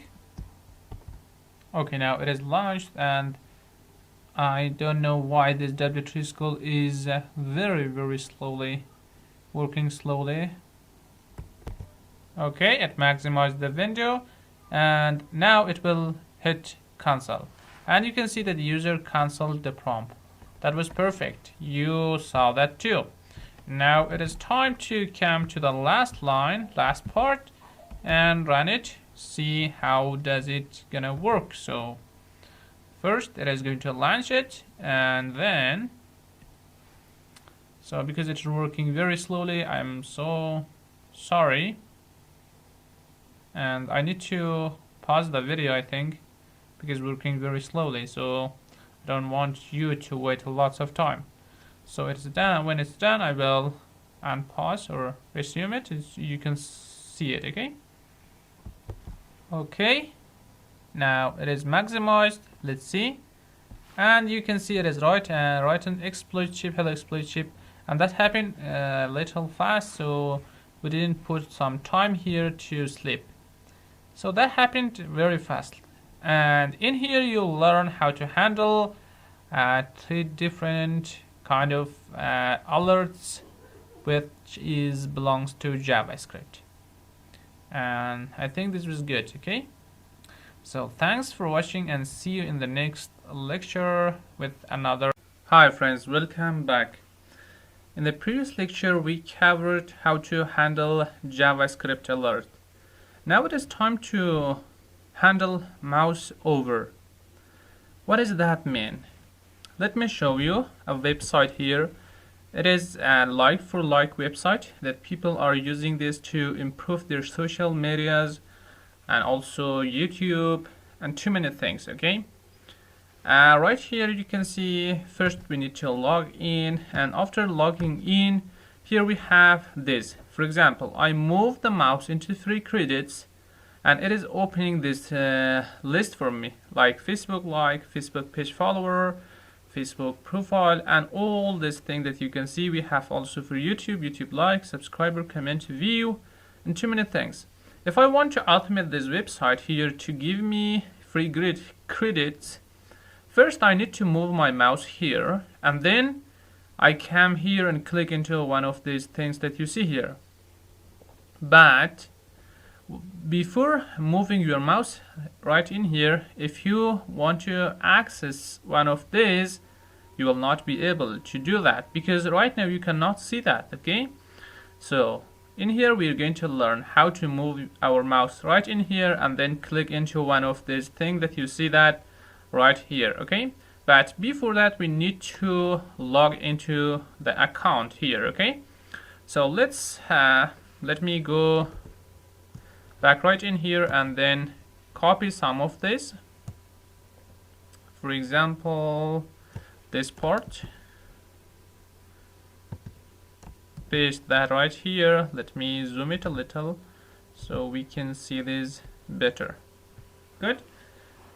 This one it is W3 school. Let me move back here to access the login page.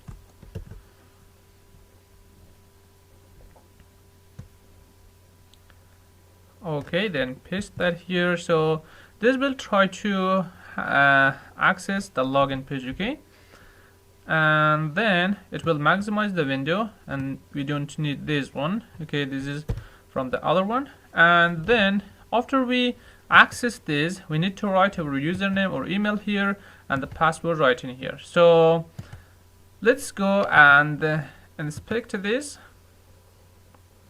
to find that. Okay, username. Okay, we have an input which is user ID, username, name also username, type text. Let me go to find mode. I will say input.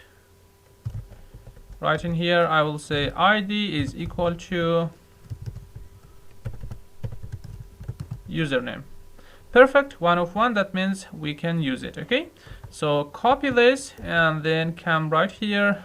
Let's say username is equal to driver.find element by .xpath, and paste your xpath here, and then the username is equal to driver.send keys.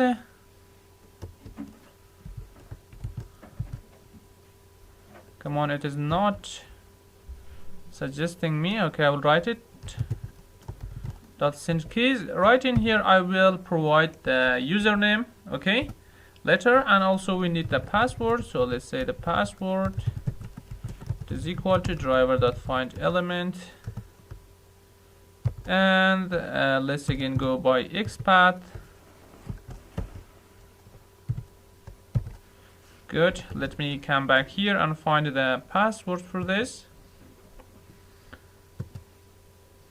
Okay, it is ID is password. Let me change this to password and see. Okay, 1 of 1, that means unique.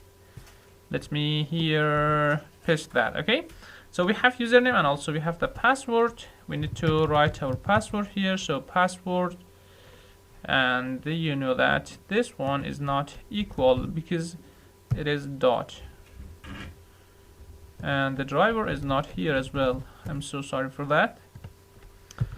dot send keys. Right here I will provide the password, and after that we need to hit enter. Okay, so let's do that. Password dot, again, send keys. Right in here, let's say use keys, we already provided that. Dot enter or return, one of them.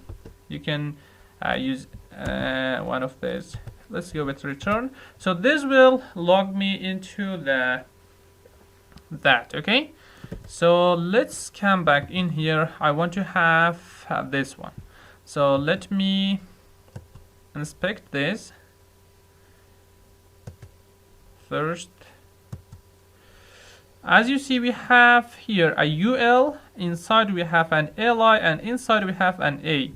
Let me provide that. Okay, so we have a UL, inside we have an LI, inside we have an A, and this A has a text, so its text is equal to, what is that? That is free credits. So let's go with free space credits and space. So now you can see we can find that. Okay, 1 of 1, that means it is unique. So let me control A this and then copy that. So the important things is starting now. Before we use it, we need to import one thing that is called action chain. Okay, so right here, let me from selenium dot WebDriver, let's import, sorry, as you see we have form here. Let me change this to from, and we have action chain, which is here. Okay, perfect. Now when we import that, we need to use that. Okay, so let's first access the free credits. So let's say free and then credits, it is equal to driver dot find element by XPath. Okay, and right here I will provide the XPath that I have. Perfect. Now it is time to create our chain. Okay, first let's create an object for that. I'm going to name it chain. It is equal to, we have the action chain. Okay, so it is a class, and in here we need to give the driver as input. Perfect. Now we have our chain, and it is time to move into this. Okay, so we have the chain. Okay, dot, and here let me write move to element with offset. So let's use this move to element here. So here give the element, and you know the element is free credits that we already provided that right in here. Okay, we access that, and here we need too many functions that we need to use. If you want to click, you can use click on hold, too many things, double click. The thing we want is perform. Okay, this perform method, all the time you need to use this. If you don't use this, it is not going to work. And after it move, then go to sleep for a while. So let's go for 10 seconds. And also in here, when we hit enter, also we can go to sleep for 5 seconds, for example, so not to wait too more. And what is the next thing? The next thing is to go inside and click in one of those options. Okay, as you see that here, when I move that, and let me, this is highlighted, let me select that. I want to click into that. Okay, right here, go to inspect, and here you can see that we have an A. First again, we have UL, LI, and A. We have a title here, target, too many things, but let me use our selectors tab here, and here we have relative XPath. Okay, copy that and move here. So let's find that element and click into that. So again, driver dot find element, by.xpath right here, provide that. Perfect. And the thing I want is a click. So this will click into that, and then we can go to sleep, for example, time.sleep for 10 seconds, so you can see what is going on here. Okay. And also it is completed now. Let me change this to something like mouse over demo or something. Change it to not to be a predefined function or classes. And also this one, mouse EV means mouse event. In here, let me create the object. It is equal to mouse over demo, and right here let's create object dot mouse event, and now it is perfect. So I just need to provide the username and password here, so you can see that I provided the username and password up here, and I don't want that I don't want you to see that. Okay, and I'm going to run this now. You will see. Okay, trying to access the login page right here. First it needs to maximize the window. Okay, and you can see it is logged in. Now it will come to the free credits and click on that, mouse over. Now it will go to Facebook share after 10 seconds, and then you will see that it is clicking on that. Okay, now you can see it is clicked, and right now it is going to sleep for 10 seconds and then close the whole window. So perfect. In here you'll learn how to use mouse over, which is very, very important for everybody to learn it, to know how to use it. Okay, thanks for watching. See you in the next lecture, and I will remove the username and password from this source code if you want to use it, so you can provide it yourself. You create an account for yourself and then you can use that. Okay, so thanks for watching. Hi friends, welcome back. In the previous lecture we covered how to use mouse over into a website, and now it is time to go and handle right click and also double click in any website. In here you see Guru 99. It is a website for testing Selenium. It has too many parts that we can use them to test our scripts. Here it is, it has two parts here. In here it is telling that right click me. Let me right click, and when you right click it gives you this kind of thing. Here for example I copy and it will give me this one. Okay, alert. It says that clicked copy. Right in here I will test the right click here and also the double click into the other part here. When I double click it says you double clicked me, thank you. And let's go create this. Okay, first we need to have this part, copy this and then paste it here. Perfect. And also let's change this to a function like, I don't know, right and double click. Let's go with right double click, which is a function, and also a class, and also the function is going to be, how about right click, right and double click, right and click. Okay, so this is a function, and the other one which is a class that we have it. Okay, the next thing we need to do is to change this address. Okay, so let me come here, copy the whole thing, paste it here. Let me, okay, paste it here. So good. Now it will open this website and then maximize the window. After maximizing the window, again we need to create our chain. Okay, so let's say chain, it is equal to, we have our action chain. Okay, so let's say action chain. In here give the driver.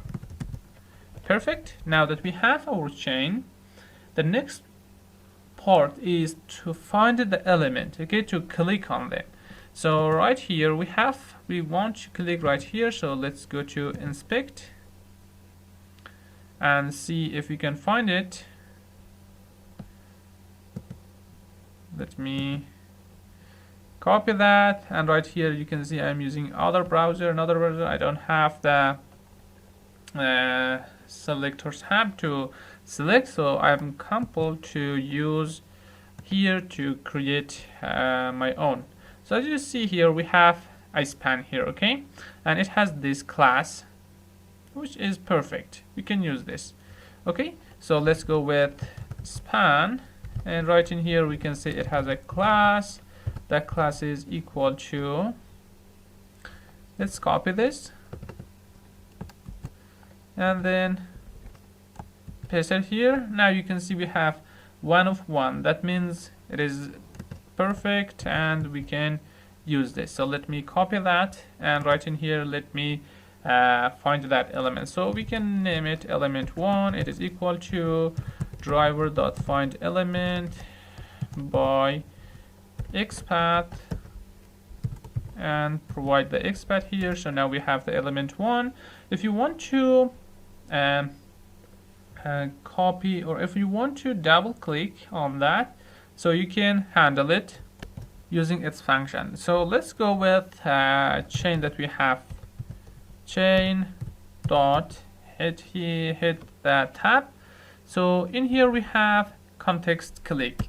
So context click is the right click, I think. So in here just give the element 1, and then all the time you need to use perform function. So this will right click into that button that we had. So let's use time.sleep here, for example 10 seconds, so you can see that better. And in here let's create our object. Let me say obj, it is equal to right double click. Good. And also I have the function which is right here. So let me run this and see.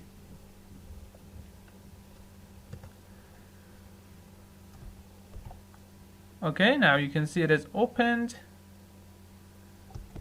Okay, it maximized the window and then right clicked right in here, and now you can see this.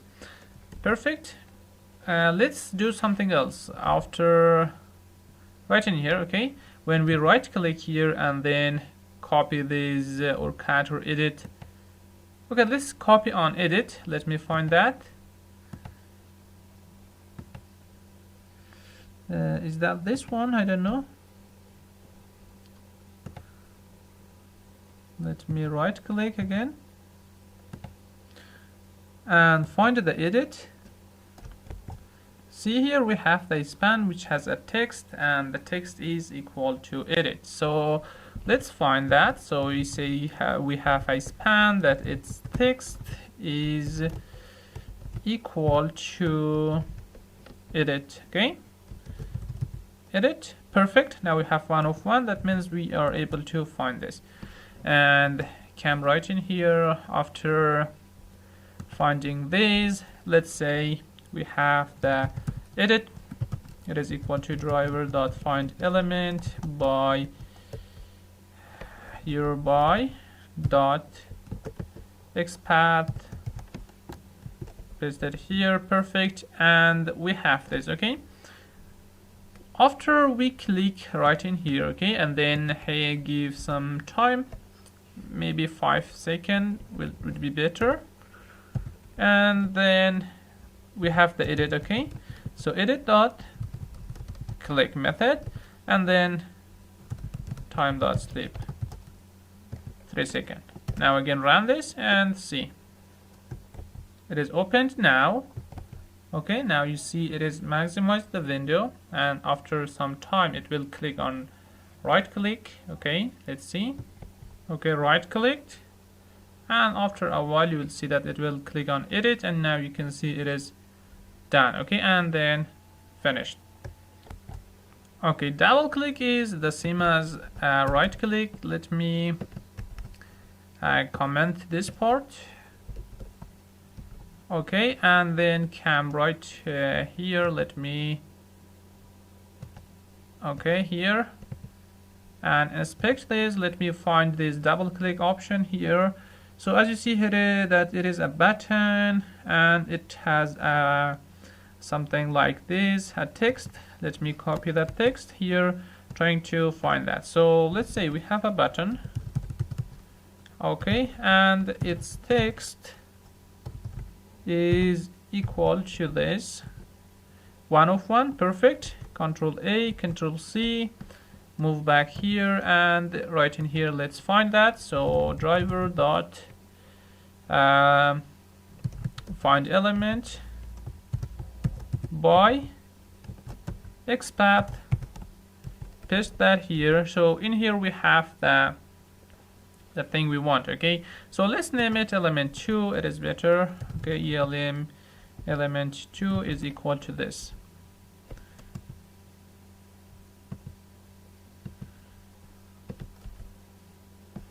I don't know why this thing is like this. Let me move this up here so you can see that better. Okay, good. We have the element2 here, and the next thing is to double click on that. Okay, so how can we do that?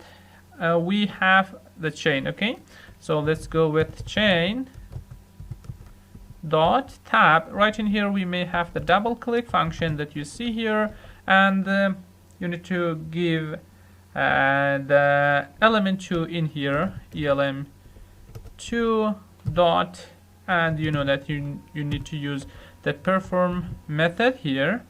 So this will double click into that, and then time dot sleep for 10 seconds so you can see that better. Okay, let me hit one enter here and then run it.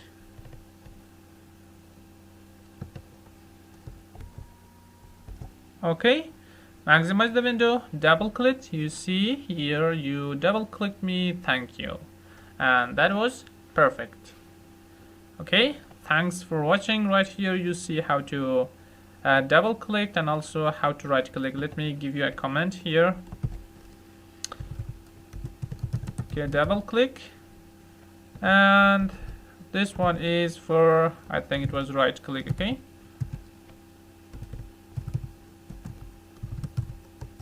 right click, and this one is, and also the other one which is here. Great. In here you'll learn how to handle right click and also double click, which is very important. Okay, so thank you. Hi friends, welcome back. In the previous lecture we covered handling right click and double click. In this lecture we're going to cover handling drag and drop. If you come into the jQuery UI website, right here into droppable, if you click right here you will be redirected into this page. Right here you can see we have something that we can drag it and drop it somewhere, anywhere we want. For example, I need to drag it and drop it here. You can see it is dropped here. So perfect. How can we handle this? Okay, so if you want to handle this, first you need to have this one and move it into this one. Okay, so first you have to have this thing, and then the other thing, which is this one, the area you want to drop it, and like that. Very easy. Let me go to inspect and see what do we have here. Okay, I think we have an iframe here. Okay, perfect, no problem. So you know how to handle iframe. Okay, first we need to switch to iframe, and then the things which is inside that. So as you see, it has a class by the name of demo frame. So let me go to find element and try to find that. Okay, so first I say I have an iframe. Okay, and it has a class. The class is equal to, what was that? Demo frame.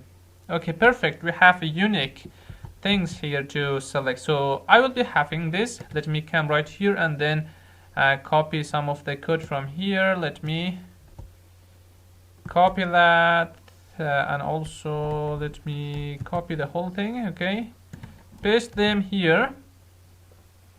Okay, So we have path, and also we have the driver, and this one needs to be changed. Okay, so here, copy that in here into this link, paste it. Perfect. Now you will be redirected into this page and then maximizing. And I think right now we don't need this chain here right now, but maybe later we will be needing that.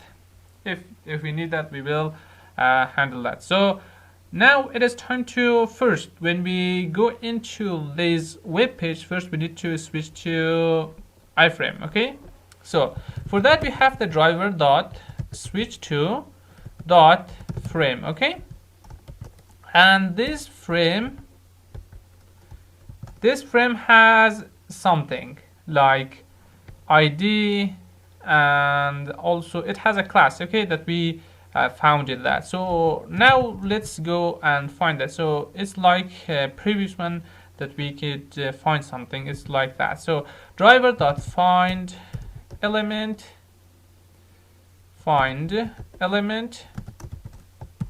by XPath, and the XPath needs to be right here, that I just copied that, copy and paste it here. So perfect.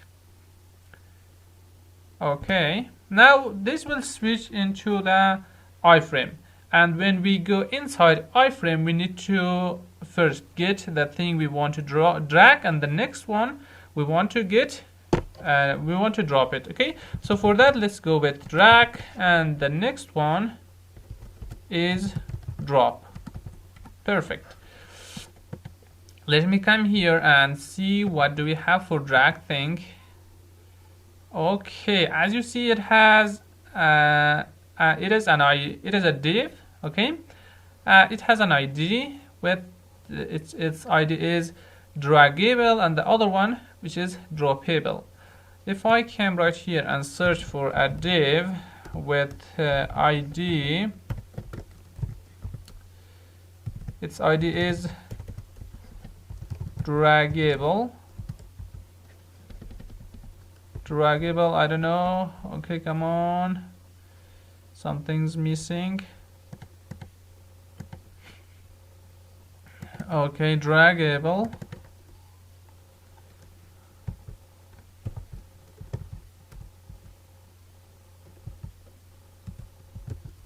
Okay, that means it is unique, and it's not necessary to use div. I think this ID may be enough. Okay, no problem. Let's come back here and try to find that. So first with drag. Okay, so I have the drag. It is equal to driver.find element,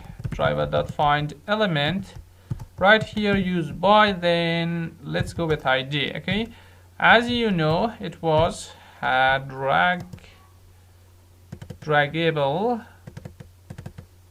Let me copy that from here, just the ID. Okay, not the whole XPath, because we worked a lot with whole XPath. Now it is time to work with this. So we have this into drag, and with drop, let's go with driver.find element by ID again, and you can understand that it is, I think, droppable. Okay, copy this and then just come here and paste that. So now we have drag and drop both of them.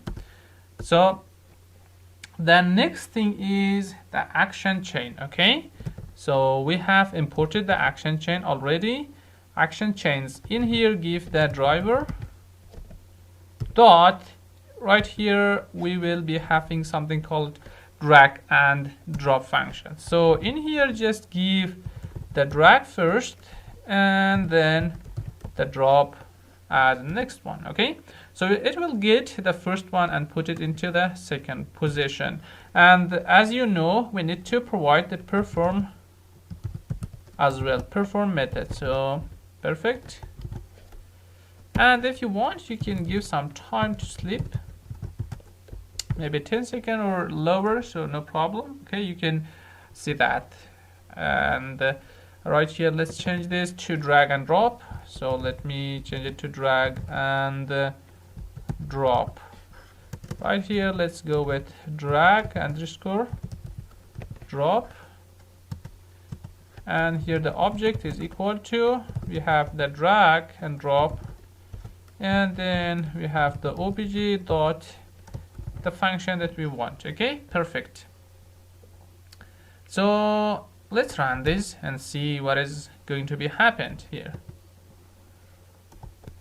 Okay, it is opened. Now it is going to maximize it, and as you saw that happened, that it took that and put it right in here. We can also use coordinate to move one thing to another places, like this. Now we have this here. Okay, for example, I want to move this some pixel up here and then down here, something like that. So how can I handle that? Let me come right here and then comment this. Right here again we have the action dot the driver, then right here dot drag and drop by offset. So in here the first one we are going to give the drag, and the next one is going to be some degree or some pixel we need to provide. Okay, for example, I want to tell this that move 50 pixel in one position and 40 pixel in other position. The first one is going to be the X position, the other one is going to be the Y position, and then let's go with perform, and that is it. So let's go with this. See that?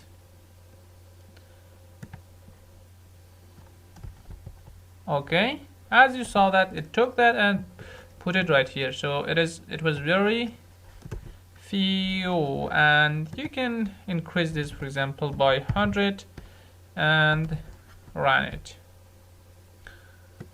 Again, you can see first it will maximize the window, and as you saw that it is moved a little more into the X position. Okay, if you give more, so it will put that right here, and then if you give Y, so it will move into the Y position. After a while it is closing the window.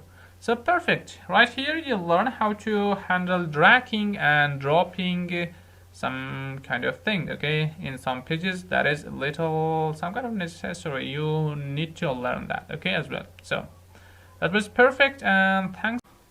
Hi friends, welcome back. In the previous lecture we covered handling drag and drops. Now it is time to handle slider. First let me ask, what is slider? Let me show you one slider in this website. It is snapdeal.com. Here I came search for mobile phone or phone mobile, and it gives me all this result, and also here it gives me a slider that I can arrange the price. See, when I move it here, and it will find for me those mobile phone that the price is between these two number. Okay, so how can we handle this? How can we move this from left to the right, or from right to the left? So how can we do this? Let's go and see how can we do this. First, let me go to inspect and find that element. What is that? Okay, first come here. As you see, it is an A tag here, and it has classes here which is very long. Okay, no problem, we can find some kind of way to handle that. So first I want to search for A here, and I can use contain. Okay, we learned something about contain method in, I think, in XPath. It was in XPath section. Okay, so here let's use contains,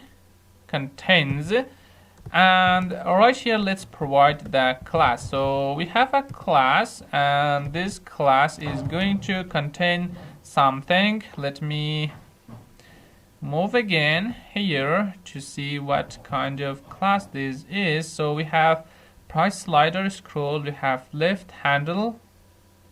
Okay, let's use this left handle. Maybe it is going to work. So let me use left dash handle. Okay, 1 of 1, that is perfect. Okay, let me copy this and move here. So for not to waste our time, I already copied this the code from here, and also I created a class here and also a function here, and then I created the object instances and more. So here we need to create element 1 is equal to driver.find element by xpath, and here let me paste this. And also we have the element 2, which is the second element, is also equal to driver.find elements by .xpath. Right here again, paste this. This time it is not the left hand, I think the other one is going to be the right hand. Okay, let me show you that. We have the left hand here. Okay, maybe this one is the right hand.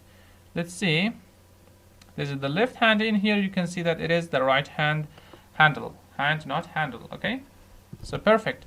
Now we have that, both of that. Okay, we can do, or we can handle this in many ways. The first one is, first we need to drag this from here, for example, and then drop it somewhere in here. Okay, so first let's use our action chains. That is here. Okay, and let's go with the driver, and then in here we have a function called click and hold. Okay, so here we are going to give, or first let's go with the other method that I have, and then we will go with this method. So in here we are going to just use drag and drop. Okay, so drag and drop by an offset. Drag and drop by offset. So perfect. Here we are going to provide the element. For example, I want to move the element 1. So let me use element 1 here. And then I want to move this 50 pixel by X, and by Y I'm not going to move it. And after this I'm going to use perform method. And everything is ready. So let's see. First it will launch this website, and then it will maximize it, and then it will move this up to here, and then let's time.sleep 10 seconds so we can see that. Okay, let me run this and then wait a moment here to see that. Okay, first it is going to be maximize the window. As you saw, it maximized the window, and I don't know if it is moved or not.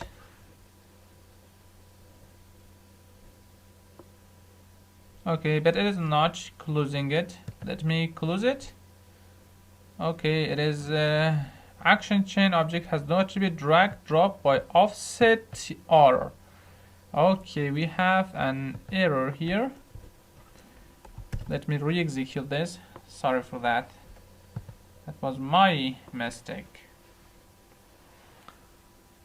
Okay, opening the website, maximizing the window. Okay, maximize the window. Now after a while you will be seeing that it is going to move this to the left side, but it is not doing that. Let me go back here, and again you can see, come on, really?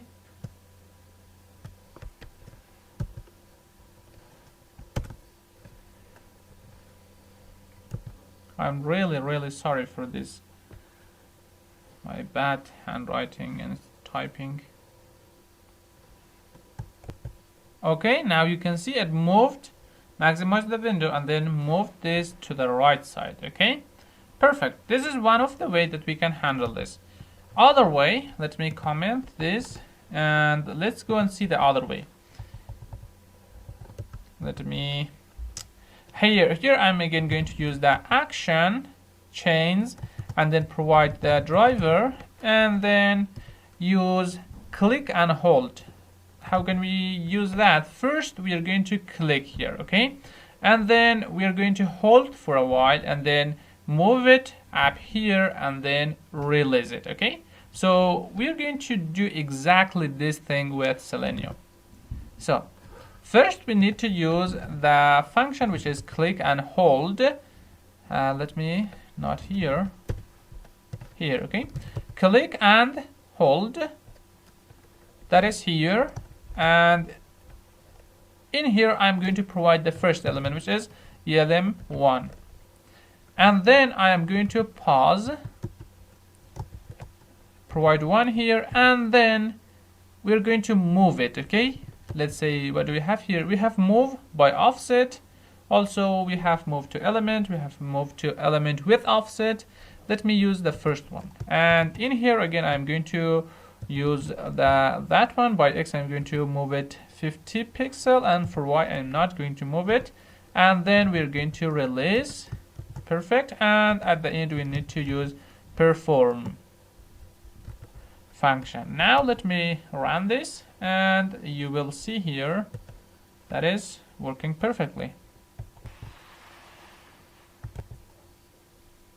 Okay, as you saw, it maximized the window and then move it from left to side 50 pixel. Perfect. And now you'll learn how to handle sliders, okay, as well. And two ways. First one, which is drag and drop by offset.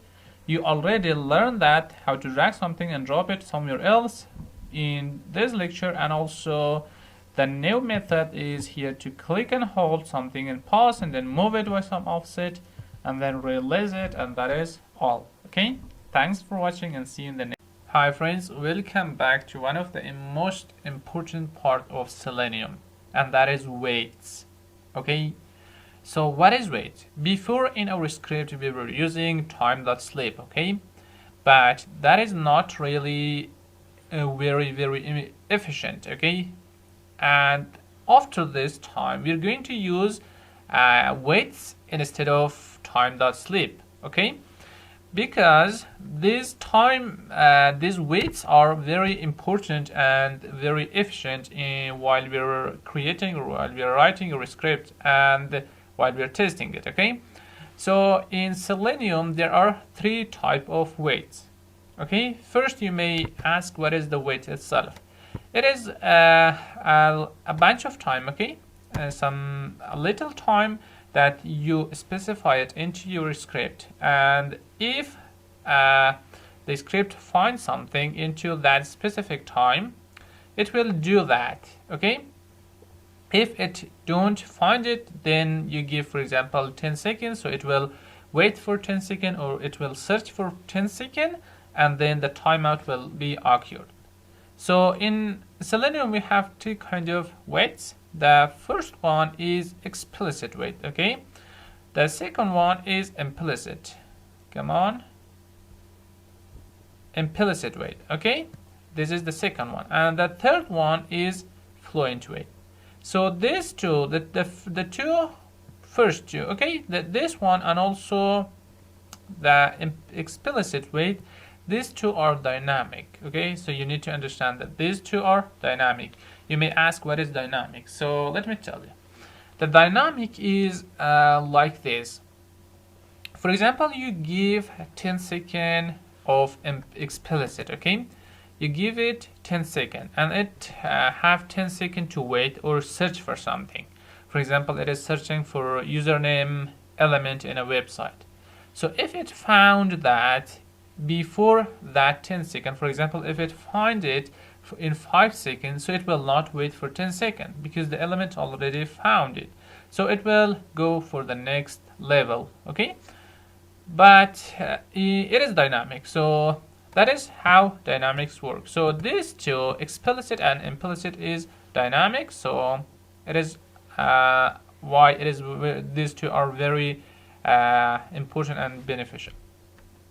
That, and also we are going to use it a lot. Okay, the next one is fluent. Okay, this fluent weight is also the same as those 2 other, but it has one extra thing, and that is pull frequency. So later we will cover this very perfectly and completely, but right now let me go into a website to show you how explicit work. Okay, let me go to likeforlike.org. Let me go to login page here. Right here we have a username and also we have the password here. Okay, let me inspect this and find the element attributes for this. For example, username. You see it has an ID. Its ID is username, so we can find it by its username. That is, I think, going to be a little easy. So perfect. Let me copy this and use it. Okay, I copied everything here, and also I give the link also. Here we need to find the username, for example. Okay, we have the username. It is equal to driver.findElement. Okay, let's go by ID, and right in here just you need to provide the ID, which was username. Okay, so if I want to write something here, so I use send keys, and let's go with exploit chip. Okay, let me run this and see if it is working or not. Okay, trying to access the login page, and then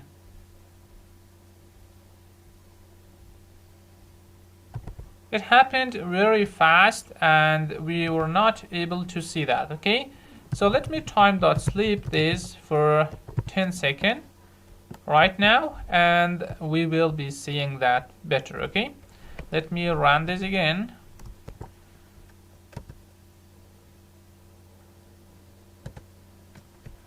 Now you will be able to see this better. Okay, so see, first it will maximize it, and you can see it is writing this, and then it is waiting for 10 seconds, and then maybe close that. Okay, so here before it writes the exploit chip username into the username, we need to put something, or before that let me put something here that is not exist. Okay, an ID that is not exist there, so some garbage data here. So now let me run this again. You will see that when it comes to the website and try to find it, and it will immediately give us an error that this element is not exist. First it needs to maximize the window. Okay, and here maybe it is happened. Okay, of course it has happened. Before waiting, here you can see that it says that no such element, unable to locate element, method CSS selector ID is equal to this. So here we have no time to wait. Okay, but if I use implicitly or explicit wait, now then we can understand that it will wait for a while. For example, sometimes it happens before it loads, the program will maybe crash. Okay, so let's put some time to wait, not time.sleep. Let's use dynamically. So how can we do that? Let's go with driver dot implicitly wait. Okay, here I'm going to give the time, for example, 10 seconds. So right now, because it does not exist, it will wait for 10 seconds and then give me this error. Okay, so let's see, run this again. And now in here you will understand what is really dynamic means. Okay, I don't know if the website is very slow or my network connection is weak. I don't know exactly, but here you will see. As you see, it has maximized the window and still we don't have the error. Let me show you. But now we have it. Okay, and it's telling me that unable to locate the element by this one. Okay, that was because I paused the video for a while and it gives me this error. So let me remove this maximize window so we can see the error too. Okay, let me close this and also this. Let this be here. Okay, so here we have that, and this time I want to go with the username. Okay, we have the username and this username exists, and while I run this it will not wait for 10 seconds. Okay, and if it finds, immediately it will write the exploit chip into the username. If it finds, it will not wait for 10 seconds. If the ID is not found into the web page, then it will wait for 10 seconds. Okay, search for 10 seconds and then give you the error. So let's run it again. Here you can see now. See, right now still loading, and you can see it right immediately. Okay, it did not wait for 10 seconds, and as still you can see that it is in running mode. Okay, so that is how you can use implicitly wait in your script, and this is very effective to use while writing our script or automating something, some website or anything. Okay, so perfect. Thanks for watching. And hi friends, welcome back. In the previous lecture we covered using implicit wait. Now it is time for explicit wait. Okay, this block of code is responsible for logging into the like for like website and then hitting a free button. There is a button, actually that is an A tag, and we need to click on that. First it will provide the username, which is this one, and then it will provide the password that I will be writing the password right here and then hitting the enter. It will wait here for 10 seconds. Okay, so right here we are hard coded this here and we are using time.sleep, and if we remove this we may not be able to click right here because it needs some time to load, some time to log into this web page, and then it will click on this, which is free here. Let me show you that in itself. The website right here, it's the login page. We will be hitting the submit here now to log in, and then it will wait for a while and then come down here. We have the free here. We need to click right in here.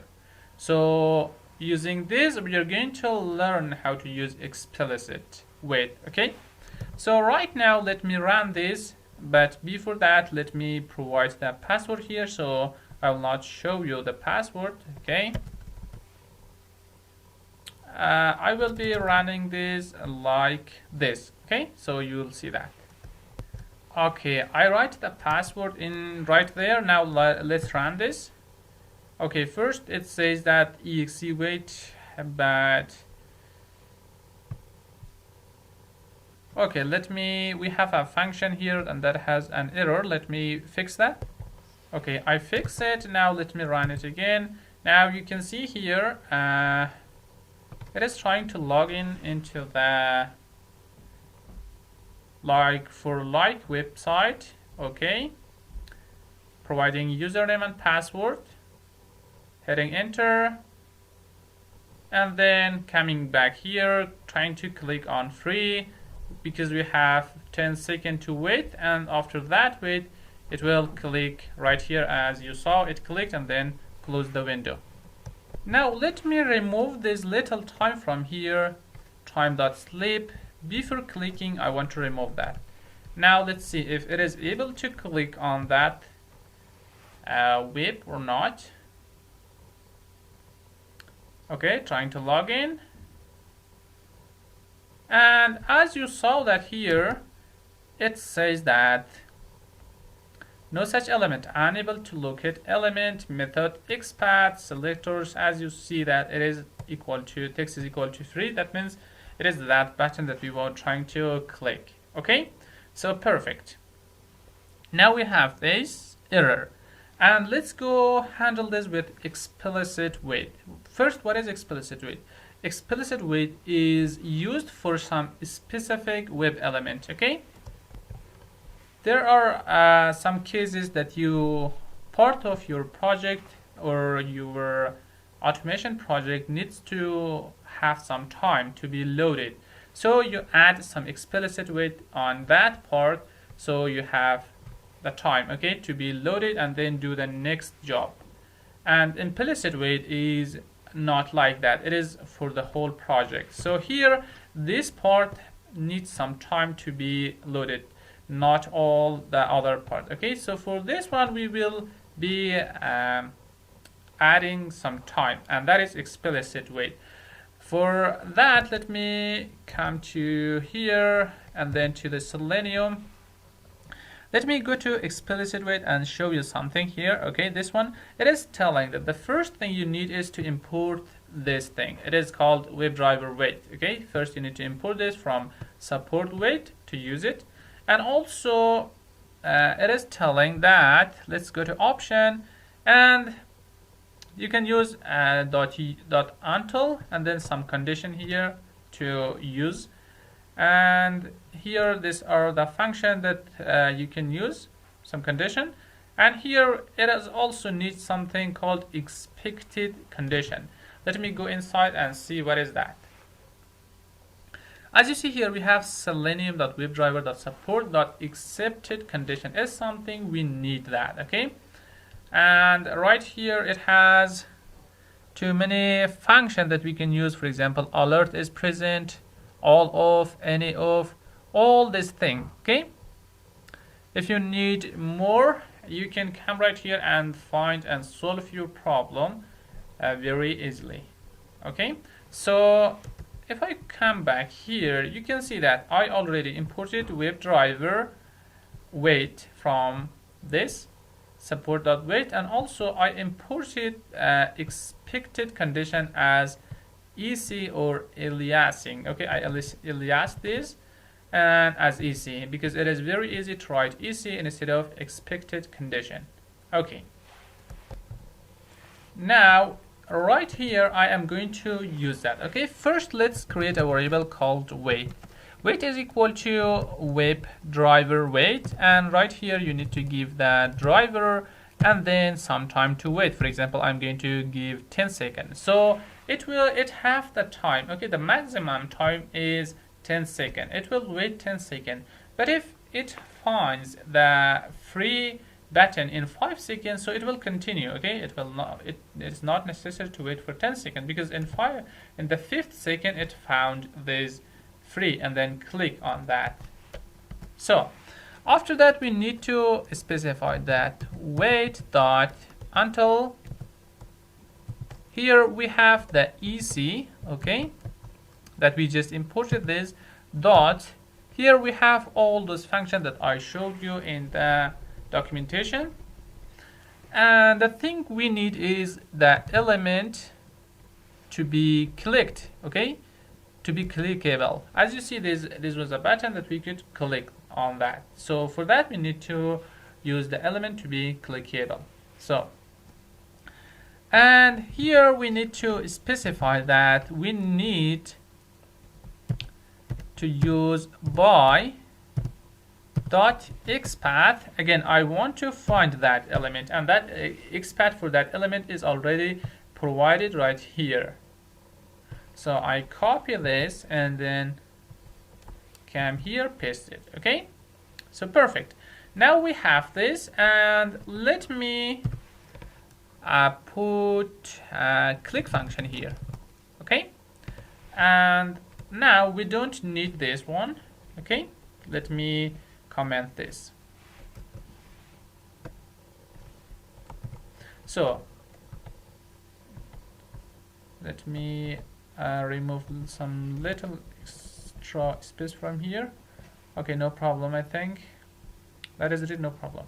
And in here the thing we have done is we specified the wait to WebDriver and driver 10 seconds. Okay, and then I am telling that wait until this element is clickable. Which element? The element that we provided, it's xpath right here, and then click on that. So let's go now, try it, and right here just wait and see what is going to be happened. Okay, right now I haven't provided the password, so it's gonna fail, I think. Okay, see, it has failed because I haven't provided the password. Let me provide the password and then. Okay, I provided the password. Now let me run this again, and right here now we will be seeing, okay, opening the like.org and then clicking on login button. That is right here. Okay,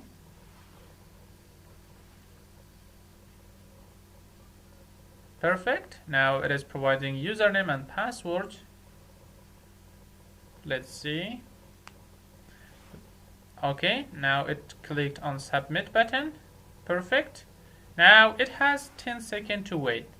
And then after that 10 seconds, you can see before that 10 seconds it clicked and no error here to be seen. Okay, so that is perfect. And in here you'll learn how to handle explicit wait. Okay, so explicit wait is not for all the application. You don't need to use it for all application. Okay, you just need to use it for some specific part of your application or your program. For example, as I told you, this part that web element, okay, this was necessary to have some time. For example, we give 10 seconds, but before 10 seconds it happened to find the free button and then click on that. So while you're creating your application, maybe a part of your application need some explicit wait, so you can give it. If it is not necessary for that, so you don't need to give that. Okay, you can use implicit wait. And right here, right now, we don't need to use time.sleep for 10 seconds. And if we give time.sleep for 10 seconds, so it will wait until this 10 seconds. Okay, but this one, it is not necessary to wait 10 seconds, because in the 5th second it is happen to find this free button and then click on that. So that was great and very cool. Let me remove this so you can use this source code, and that is it. So see you in the next lecture. Hi everyone, welcome back. In the previous lecture we covered explicit wait. Okay, now it is time for a fluent wait. So as I told you, in here in the Selenium documentation we have the fluent wait like this. So here we have one extra thing, and that is pull frequency. Actually, it is not only one thing, this thing, that pull frequency, it is also ignored exception. Okay, so let me copy this. Actually here we don't have an exception, but I think I can't show you practically, but I can explain it for you so you can understand it better.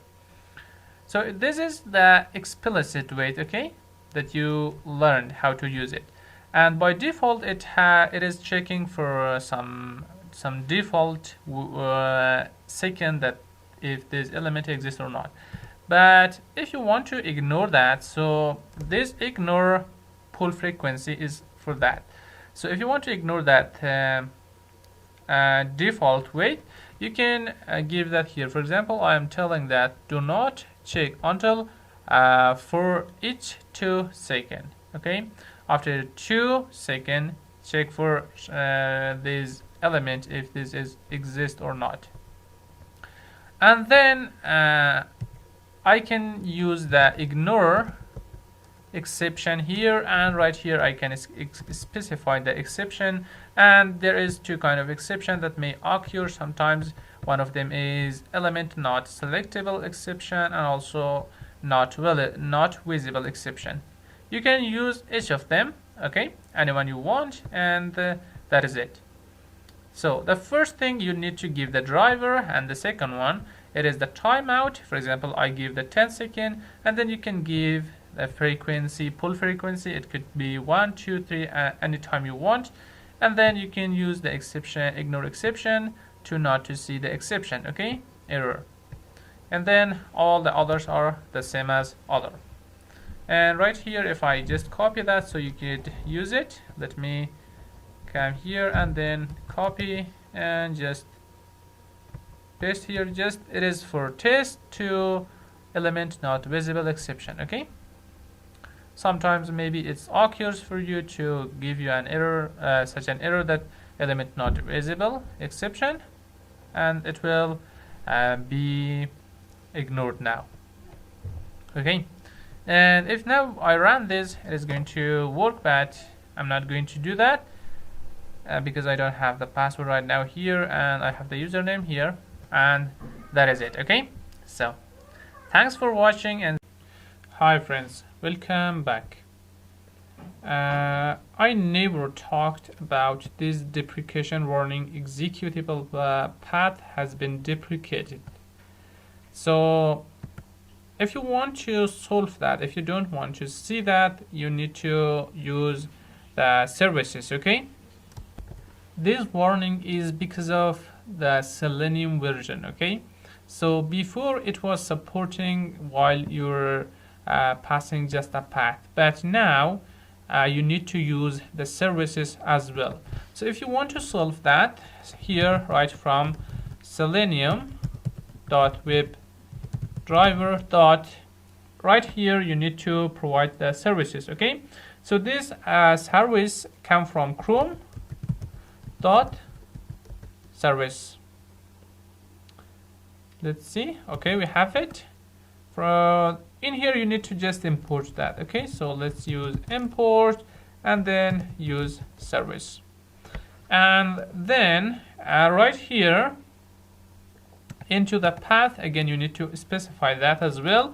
Right here I need to just write services, or just service is gonna be equal to with capital S this time. Okay, and put this path into the parentheses. Okay, now I think this warning may be removed from here. Now let me execute this. Okay, now you can see there is no warning, and here you can see that it is launching the website. Okay, I'm connected to the network. Okay, see, it is working perfect. Like this, you just you can remove that deprecation warning. Okay, so thanks for watching and see you later.